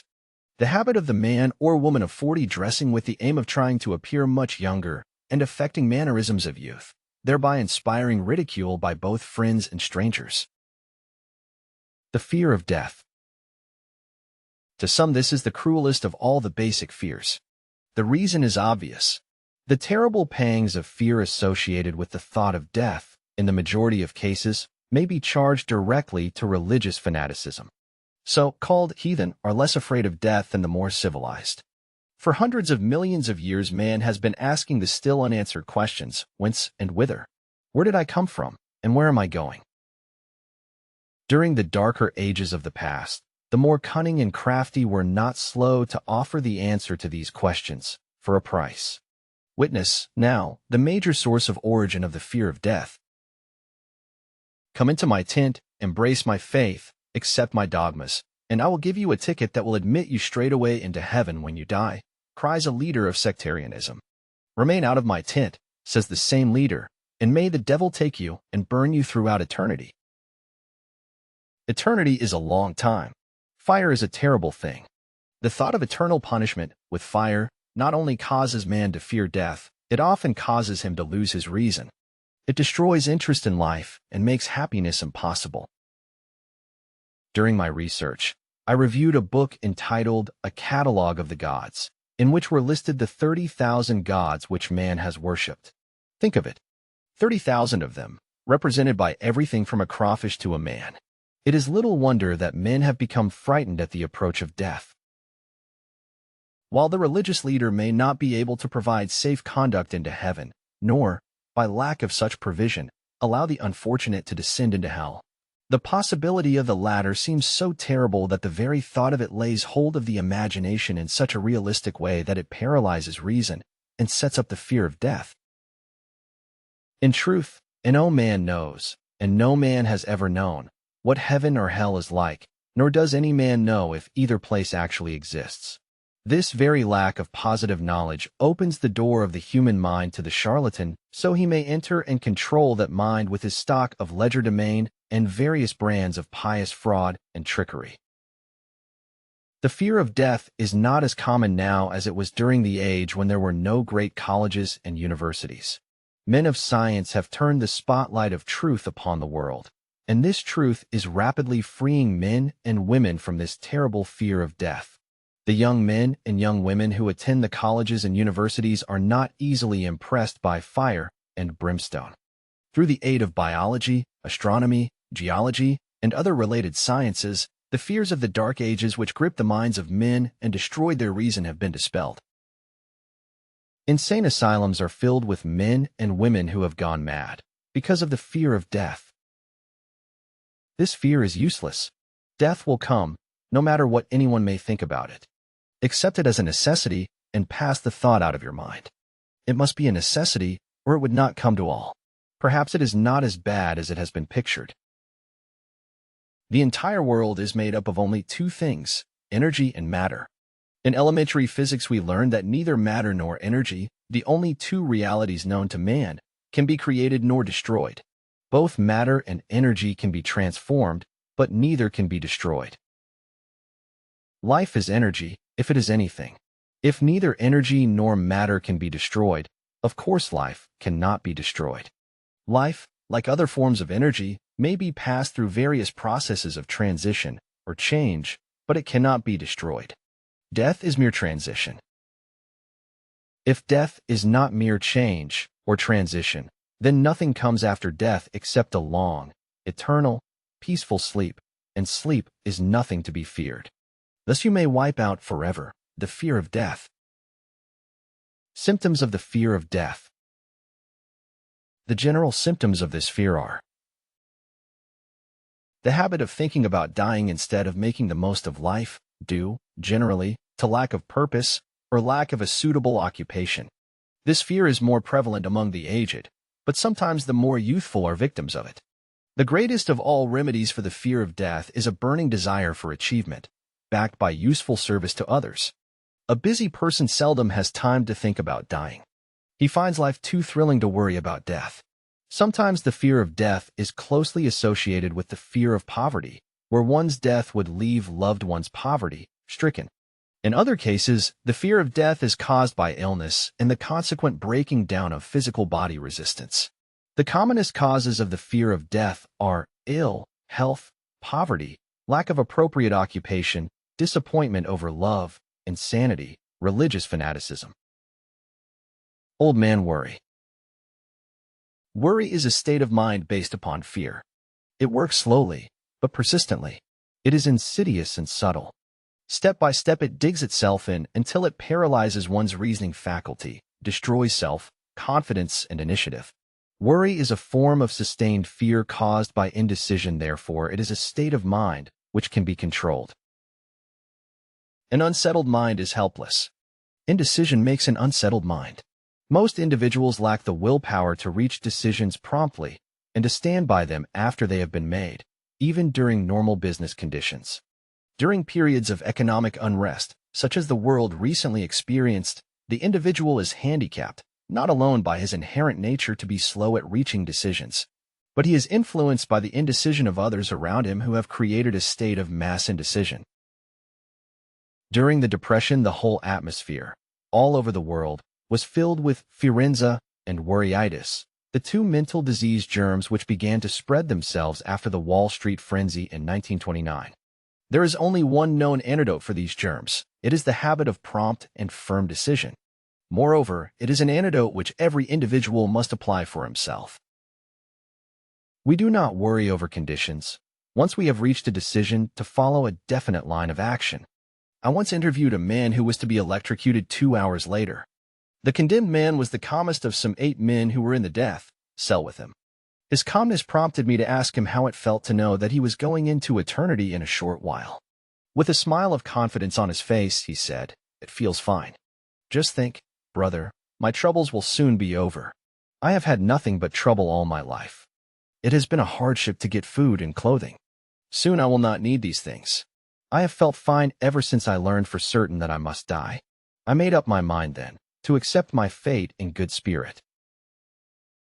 As he spoke, he devoured a dinner of proportions sufficient for 3 men, eating every mouthful of the food brought to him, and apparently enjoying it as much as if no disaster awaited him. Decision gave this man resignation to his fate. Decision can also prevent one's acceptance of undesired circumstances. The 6 basic fears become translated into a state of worry through indecision. Relieve yourself forever of the fear of death by reaching a decision to accept death as an inescapable event. Whip the fear of poverty by reaching a decision to get along with whatever wealth you can accumulate without worry. Put your foot upon the neck of the fear of criticism by reaching a decision not to worry about what other people think, do, or say. Eliminate the fear of old age by reaching a decision to accept it, not as a handicap, but as a great blessing which carries with it wisdom, self-control, and understanding not known to youth. Acquit yourself of the fear of ill health by the decision to forget symptoms.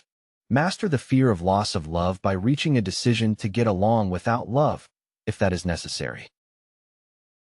Kill the habit of worry in all its forms by reaching a general, blanket decision that nothing which life has to offer is worth the price of worry. With this decision will come poise, peace of mind, and calmness of thought which will bring happiness.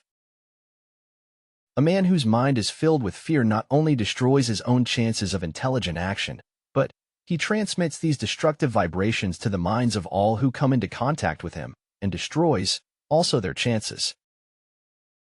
Even a dog or a horse knows when its master lacks courage. Moreover, a dog or a horse will pick up the vibrations of fear thrown off by its master and behave accordingly. Lower down the line of intelligence in the animal kingdom, one finds the same capacity to pick up the vibrations of fear. A honey bee immediately senses fear in the mind of a person. For reasons unknown, a bee will sting the person whose mind is releasing vibrations of fear much more readily than it will molest the person whose mind registers no fear. The vibrations of fear pass from one mind to another just as quickly and as surely as the sound of the human voice passes from the broadcasting station to the receiving set of a radio, and by the same medium.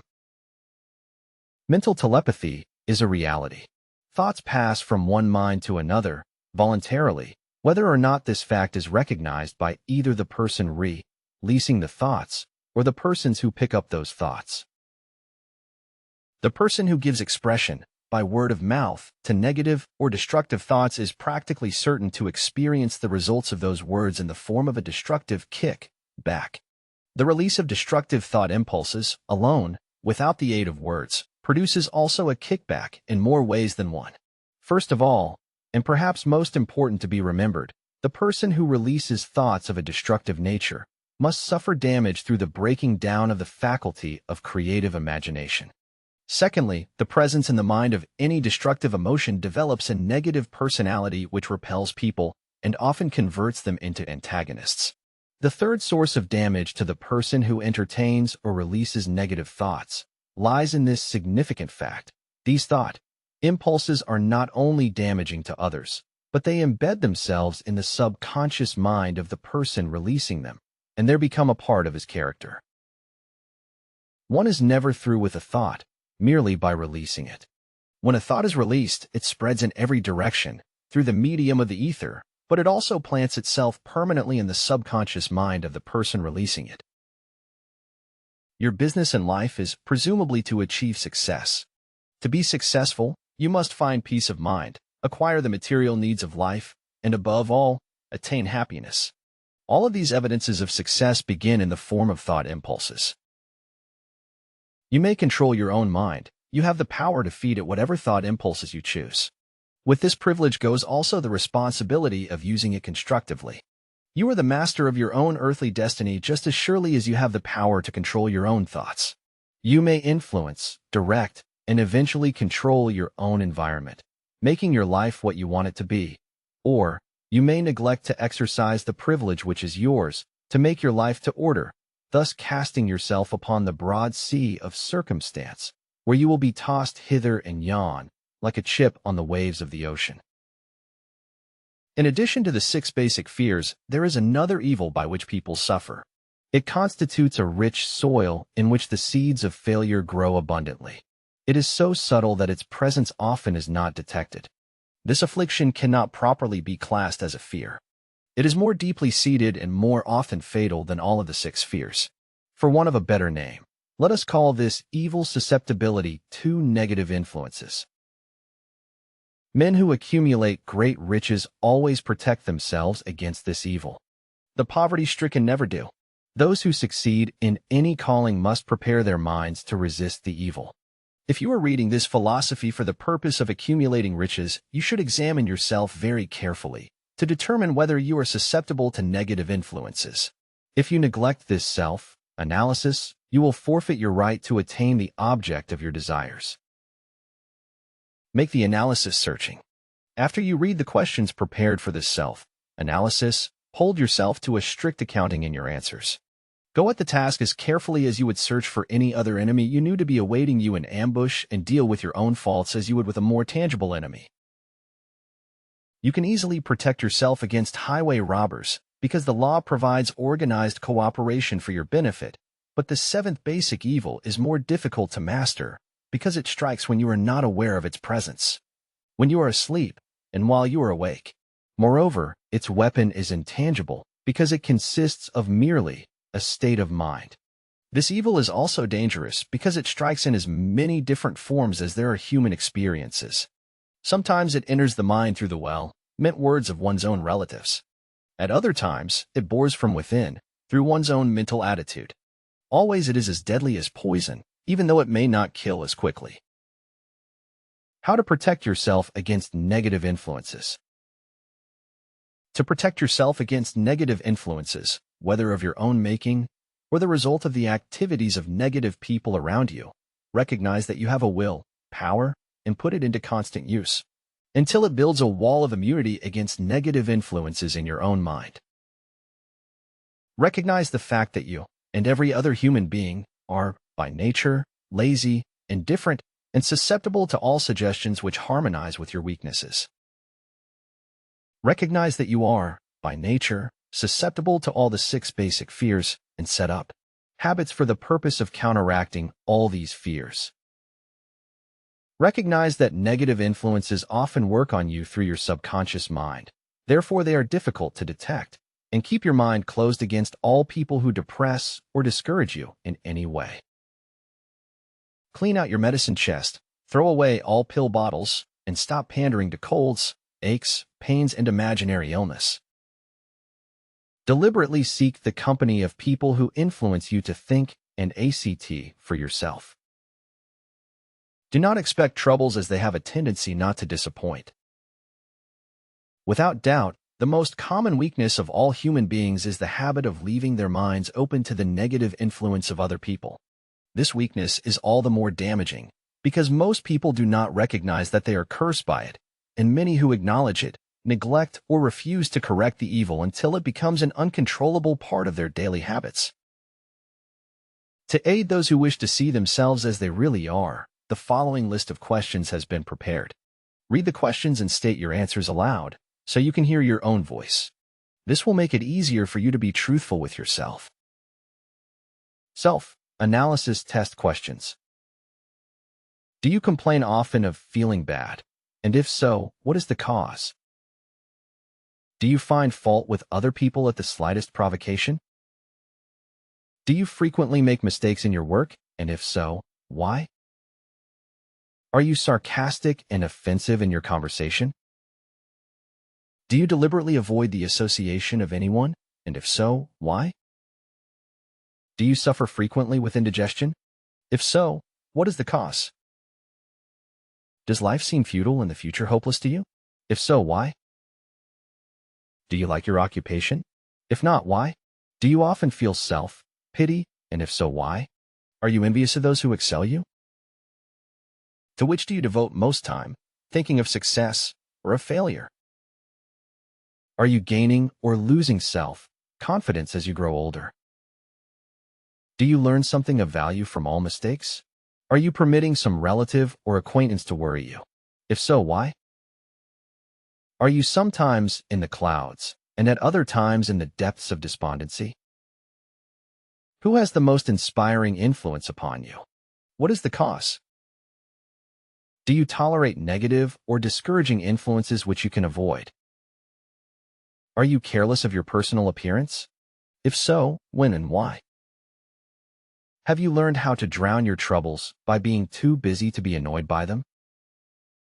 Would you call yourself a spineless weakling if you permitted others to do your thinking for you? Do you neglect internal bathing until intoxication makes you ill-tempered and irritable? How many preventable disturbances annoy you, and why do you tolerate them? Do you resort to liquor, narcotics, or cigarettes to quiet your nerves?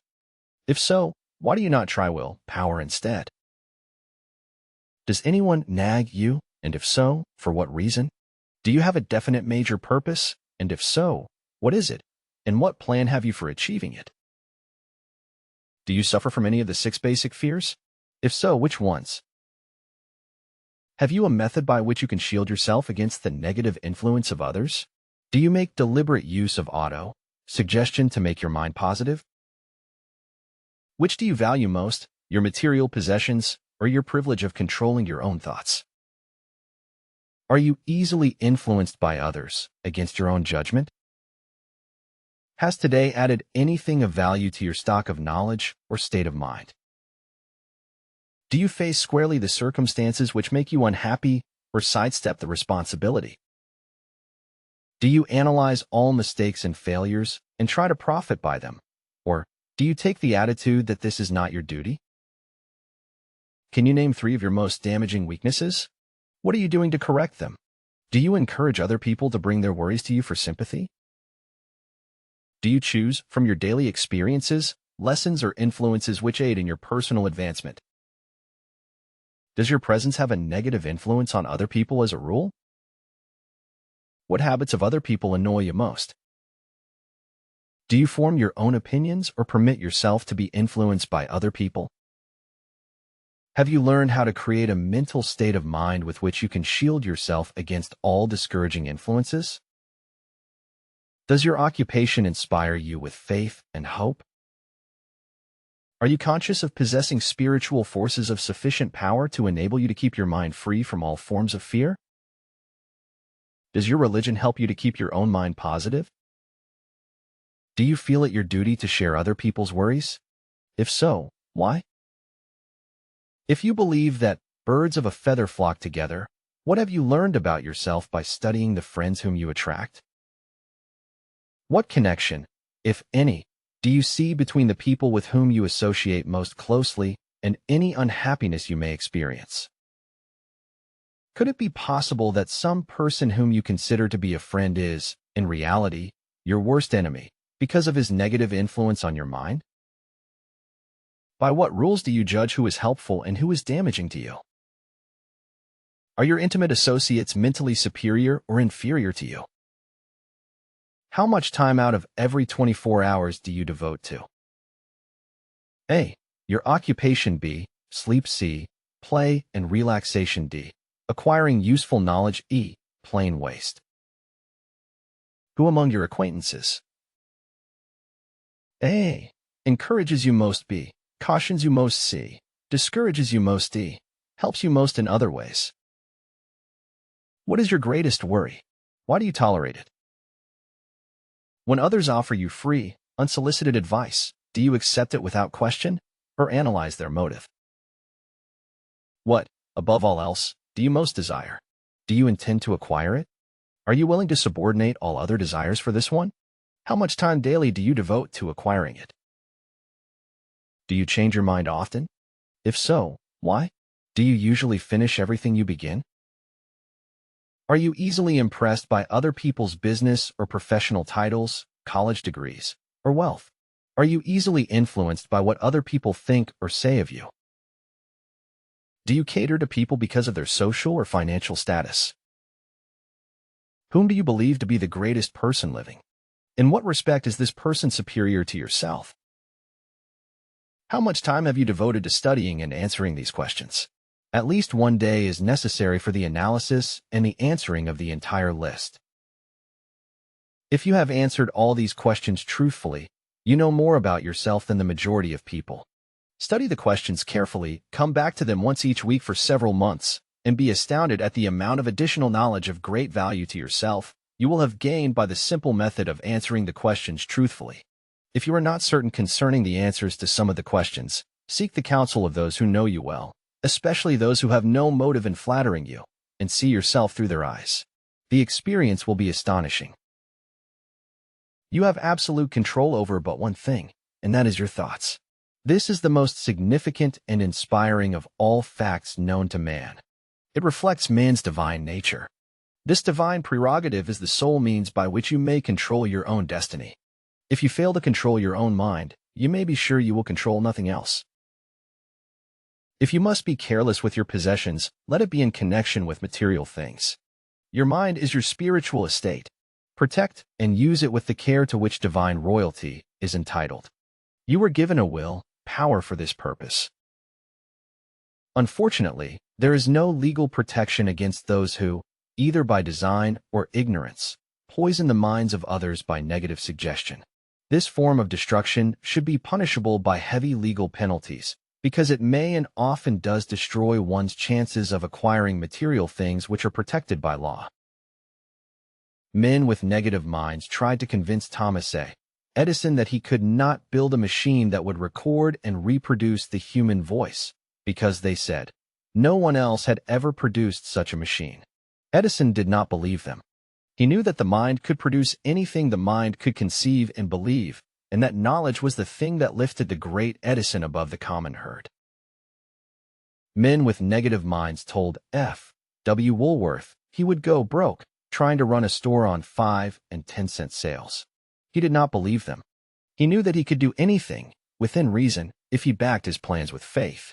Exercising his right to keep other men's negative suggestions out of his mind, he piled up a fortune of more than $100 million. Men with negative minds told George Washington he could not hope to win against the vastly superior forces of the British, but he exercised his divine right to believe.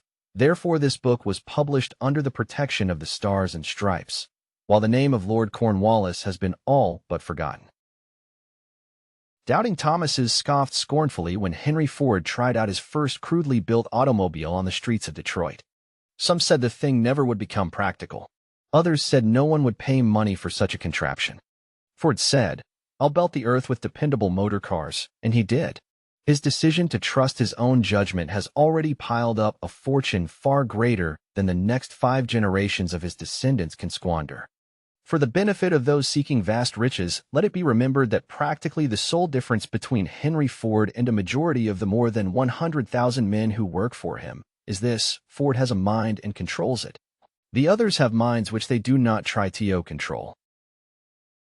Henry Ford has been repeatedly mentioned because he is an astounding example of what a man with a mind of his own and a will to control it can accomplish. His record knocks the foundation from under that time-worn alibi, "I never had a chance." Ford never had a chance, either, but he created an opportunity and backed it with persistence until it made him richer than Croesus. Mind control is the result of self-discipline and habit. You either control your mind or it controls you. There is no half-way compromise. The most practical of all methods for controlling the mind is the habit of keeping it busy with a definite purpose, backed by a definite plan. Study the record of any man who achieves noteworthy success, and you will observe that he has control over his own mind, moreover, that he exercises that control and directs it toward the attainment of definite objectives. Without this control, success is not possible. People who do not succeed have one distinguishing trait in common. They know all the reasons for failure, and have what they believe to be air-tight alibis to explain away their own lack of achievement. Some of these alibis are clever, and a few of them are justifiable by the facts. But alibis cannot be used for money. The world wants to know only one thing: have you achieved success? A character analyst compiled a list of the most commonly used alibis.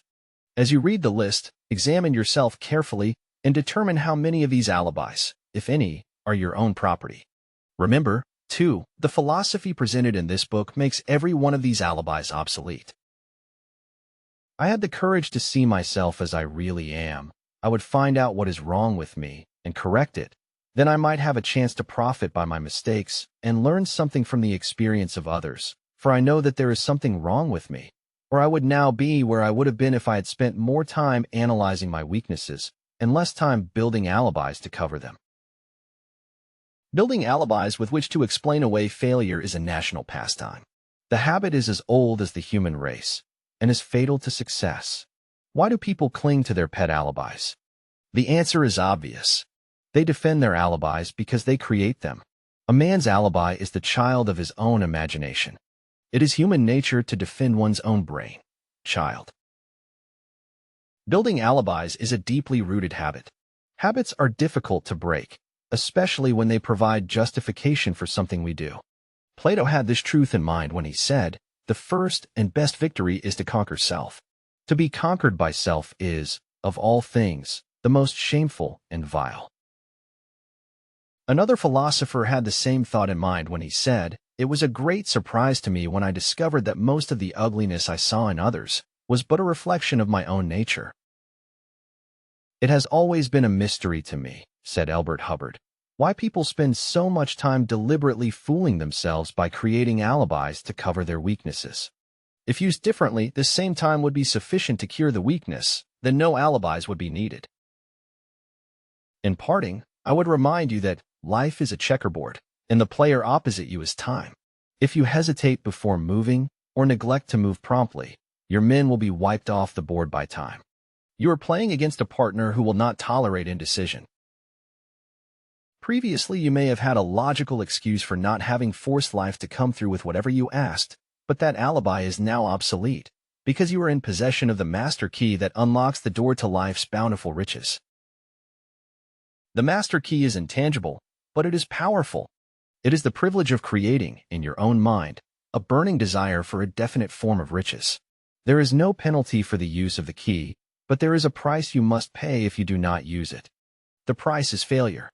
There is a reward of stupendous proportions if you put the key to use. It is the satisfaction that comes to all who conquer self and force life to pay whatever is asked. The reward is worthy of your effort. Will you make the start and be convinced? If we are related, said the immortal Emerson, we shall meet. In closing, may I borrow his thought and say, if we are related, we have, through these pages, met. The end. This standing army. It will bring you fame, fortune, peace of mind, or whatever you demand of life. In this picture, you see the most powerful army on earth. Observe the emphasis on the word powerful. This army is standing at attention, ready to do the bidding of any person who will command it. It is your army if you will take charge of it. These soldiers are labeled definite chief aim, habit of saving, self-confidence, imagination, initiative, leadership, enthusiasm, self-control, doing more than paid for, pleasing personality, accurate thought, concentration, CO. Operation, failure, tolerance, golden rule, the mastermind. A long, searching study of the lives of 500 great American men and women, as well as actual endorsement from nationally known leaders, proves that these are the basic principles upon which all true and lasting success is built. Power comes from organized effort. You see in this picture, in these soldiers, the forces which enter into all organized effort. Master these 16 forces or personal qualities and you may have whatever you want in life. A few words from the publishers. And it is because we are going to help you to master these forces that the publishers of Think and Grow Rich want to have a little chat with you. For over 50 years, Ralston has supplied hundreds of thousands, yes, probably millions of ambitious men and women with home study books that bring health, wealth, power, and happiness. We have many unusual, private, exciting instruction books embracing all human powers. From time to time, we will extend an invitation to you to read these courses. But for the time being, let us concentrate upon the inspiring message that Napoleon Hill, author of Think and Grow Rich, has for you. So great a businessman and master of success as John Wanamaker, merchant prince of New York and Philadelphia, said, "If I had a young son, I would insist that he read every word of The Law of Success by Napoleon Hill and the books by Dr. ___________. These two men are, perhaps, the most inspirational writers in the world. I know your 17 fundamentals of success are sound because I have been applying them in my business for more than 30 years. Napoleon Hill has written a postgraduate course for you. It is because we sincerely feel that every reader of this book should go on into this postgraduate course, known as the Law of Success, that we take the liberty here of giving a few brief sidelights upon this brilliant work. The Law of Success presents, for the first time in the history of the world, the true philosophy upon which all lasting success is built. Ideas, when translated into intelligent plans of action, are the beginning of all successful achievement. So the Law of Success proceeds to show you how to create practical ideas for every human need. It does it in easy, to understand lessons. Napoleon Hill spent the better part of 25 years in perfecting this philosophy of success. During the long years he has worked on it, some parts or the whole of it have been reviewed and praised by many of the greatest Americans of our times. Among them are included 4 presidents of the United States: Theodore Roosevelt, Woodrow Wilson, Warren G. Harding, W.M. H. Taft, Thomas Edison, Luther Burbank, W.M. J. Wrigley, Alexander Graham Bell, Judge E. H. Gary, Cyrus H. K. Curtis, Edward Bach, E. M. Statler, dozens of glowing names in politics, finance, education, invention. Andrew Carnegie started it. During that interview, Carnegie slyly dropped a hint of a certain master power he used, a magic law of the human mind, a little-known psychological principle, which was amazing in its power. Carnegie suggested to Hill that upon that principle he could build the philosophy of all personal success, whether it be measured in terms of money, power, position, prestige, influence, accumulation of wealth. That part of the interview never went into Hill's magazine, but it did launch the young author upon over 20 years of research. And today we open to you the discovery and methods of using the revolutionary force which Carnegie quietly hinted at. The thrilling methods of using it are now taught in 8 textbooks known as the Law of Success. In the trail of the Law of Success lessons come accomplishments, not mere entertainment and time-killing diversion. There come larger businesses, bigger bank accounts, fatter pay envelopes, small, struggling enterprises given new life and power to grow, low-pay employees shown how to gain advancement by leaps and bounds. It is impossible in this small space to give any real idea of the inspiring, revealing lessons in the 8 textbooks of Law of Success. But you will realize that a wonderful treat is in store for you when you read what some American leaders have said, who saw parts of the philosophy while in process of creation. Also see 2 pages at front of book. Allow me to express my appreciation of the compliment you have paid me in sending the original manuscript of the Law of Success. I can see you have spent a great deal of time and thought in its preparation. Your philosophy is sound, and you are to be congratulated for sticking to your work over so long a period of years. Your students will be amply rewarded for their labor. World's greatest inventor, thus. A. Edison. Your work and mine are peculiarly akin. I am helping the laws of nature to create more perfect specimens of vegetation while you are using those same laws through the Law of Success to build more perfect specimens of thinkers. World-famous scientist, Luther Burbank. Certainly, I will supply you with the information you request. This I consider to be not only a duty, but it is a pleasure as well. You are laboring in behalf of the people who have neither the time nor the inclination to ferret out the causes of failure and success. Former President of the U.S. Theodore Roosevelt. Our entire business policy in the management of our hotels is based upon the 17 fundamentals of the Law of Success, of which I am a student. Founder of Great Hotel System, E. M. Statler. I feel greatly indebted for the privilege of reading your Law of Success philosophy. If I had had this 50 years ago, I suppose I could have accomplished all that I have done in less than half the time. I sincerely hope the world will discover and reward you. Steamship magnate, the dollar lines, Robert Dollar. Napoleon Hill has produced what I believe to be the first practical philosophy of achievement. Its major distinguishing feature is the simplicity in which it has been presented. Leland Stanford University, David Starr Jordan. The best evidence of the soundness of the Law of Success, with which I am personally acquainted, is the noteworthy achievement of Mr. Curtis, who has built one of the greatest publishing businesses in the world by applying the principles of this philosophy. Former editor, Ladies' Home Journal, Edward B. K. You may say for Mr. Rockefeller that he endorses Mr. Hill's 17 fundamental principles of success, and that he recommends them to those who are seeking the highway to achievement. Secretary to John D. Rockefeller. Evidence that money could not buy. The foregoing is evidence and praise seldom accorded any course of education. Money could not buy such letters of endorsement from men who are, or have been, leaders of our times. Millions of books have been written to amuse, to entertain, to help you while away your idle hours.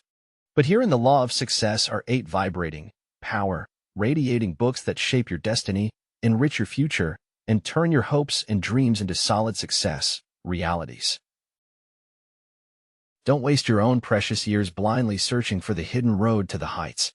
Profit by the dearly bought experience of America's leaders.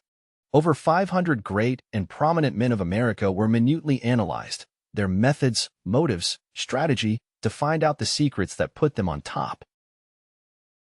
No matter whether you are rich or poor, you have one asset as great as the richest man living, and that is time. But with each setting sun, you become one day older and have one day less in which to attain the success and wealth you desire. Thousands of progressive people throughout the North American continent have realized this mighty truth and have sought the help so clearly and inspiringly taught in Napoleon Hill's Law of Success.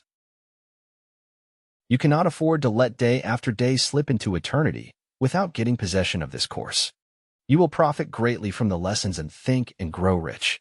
You will take even more brilliant and gratifying rewards from the law of success. The cost is trifling. The benefits are tremendous.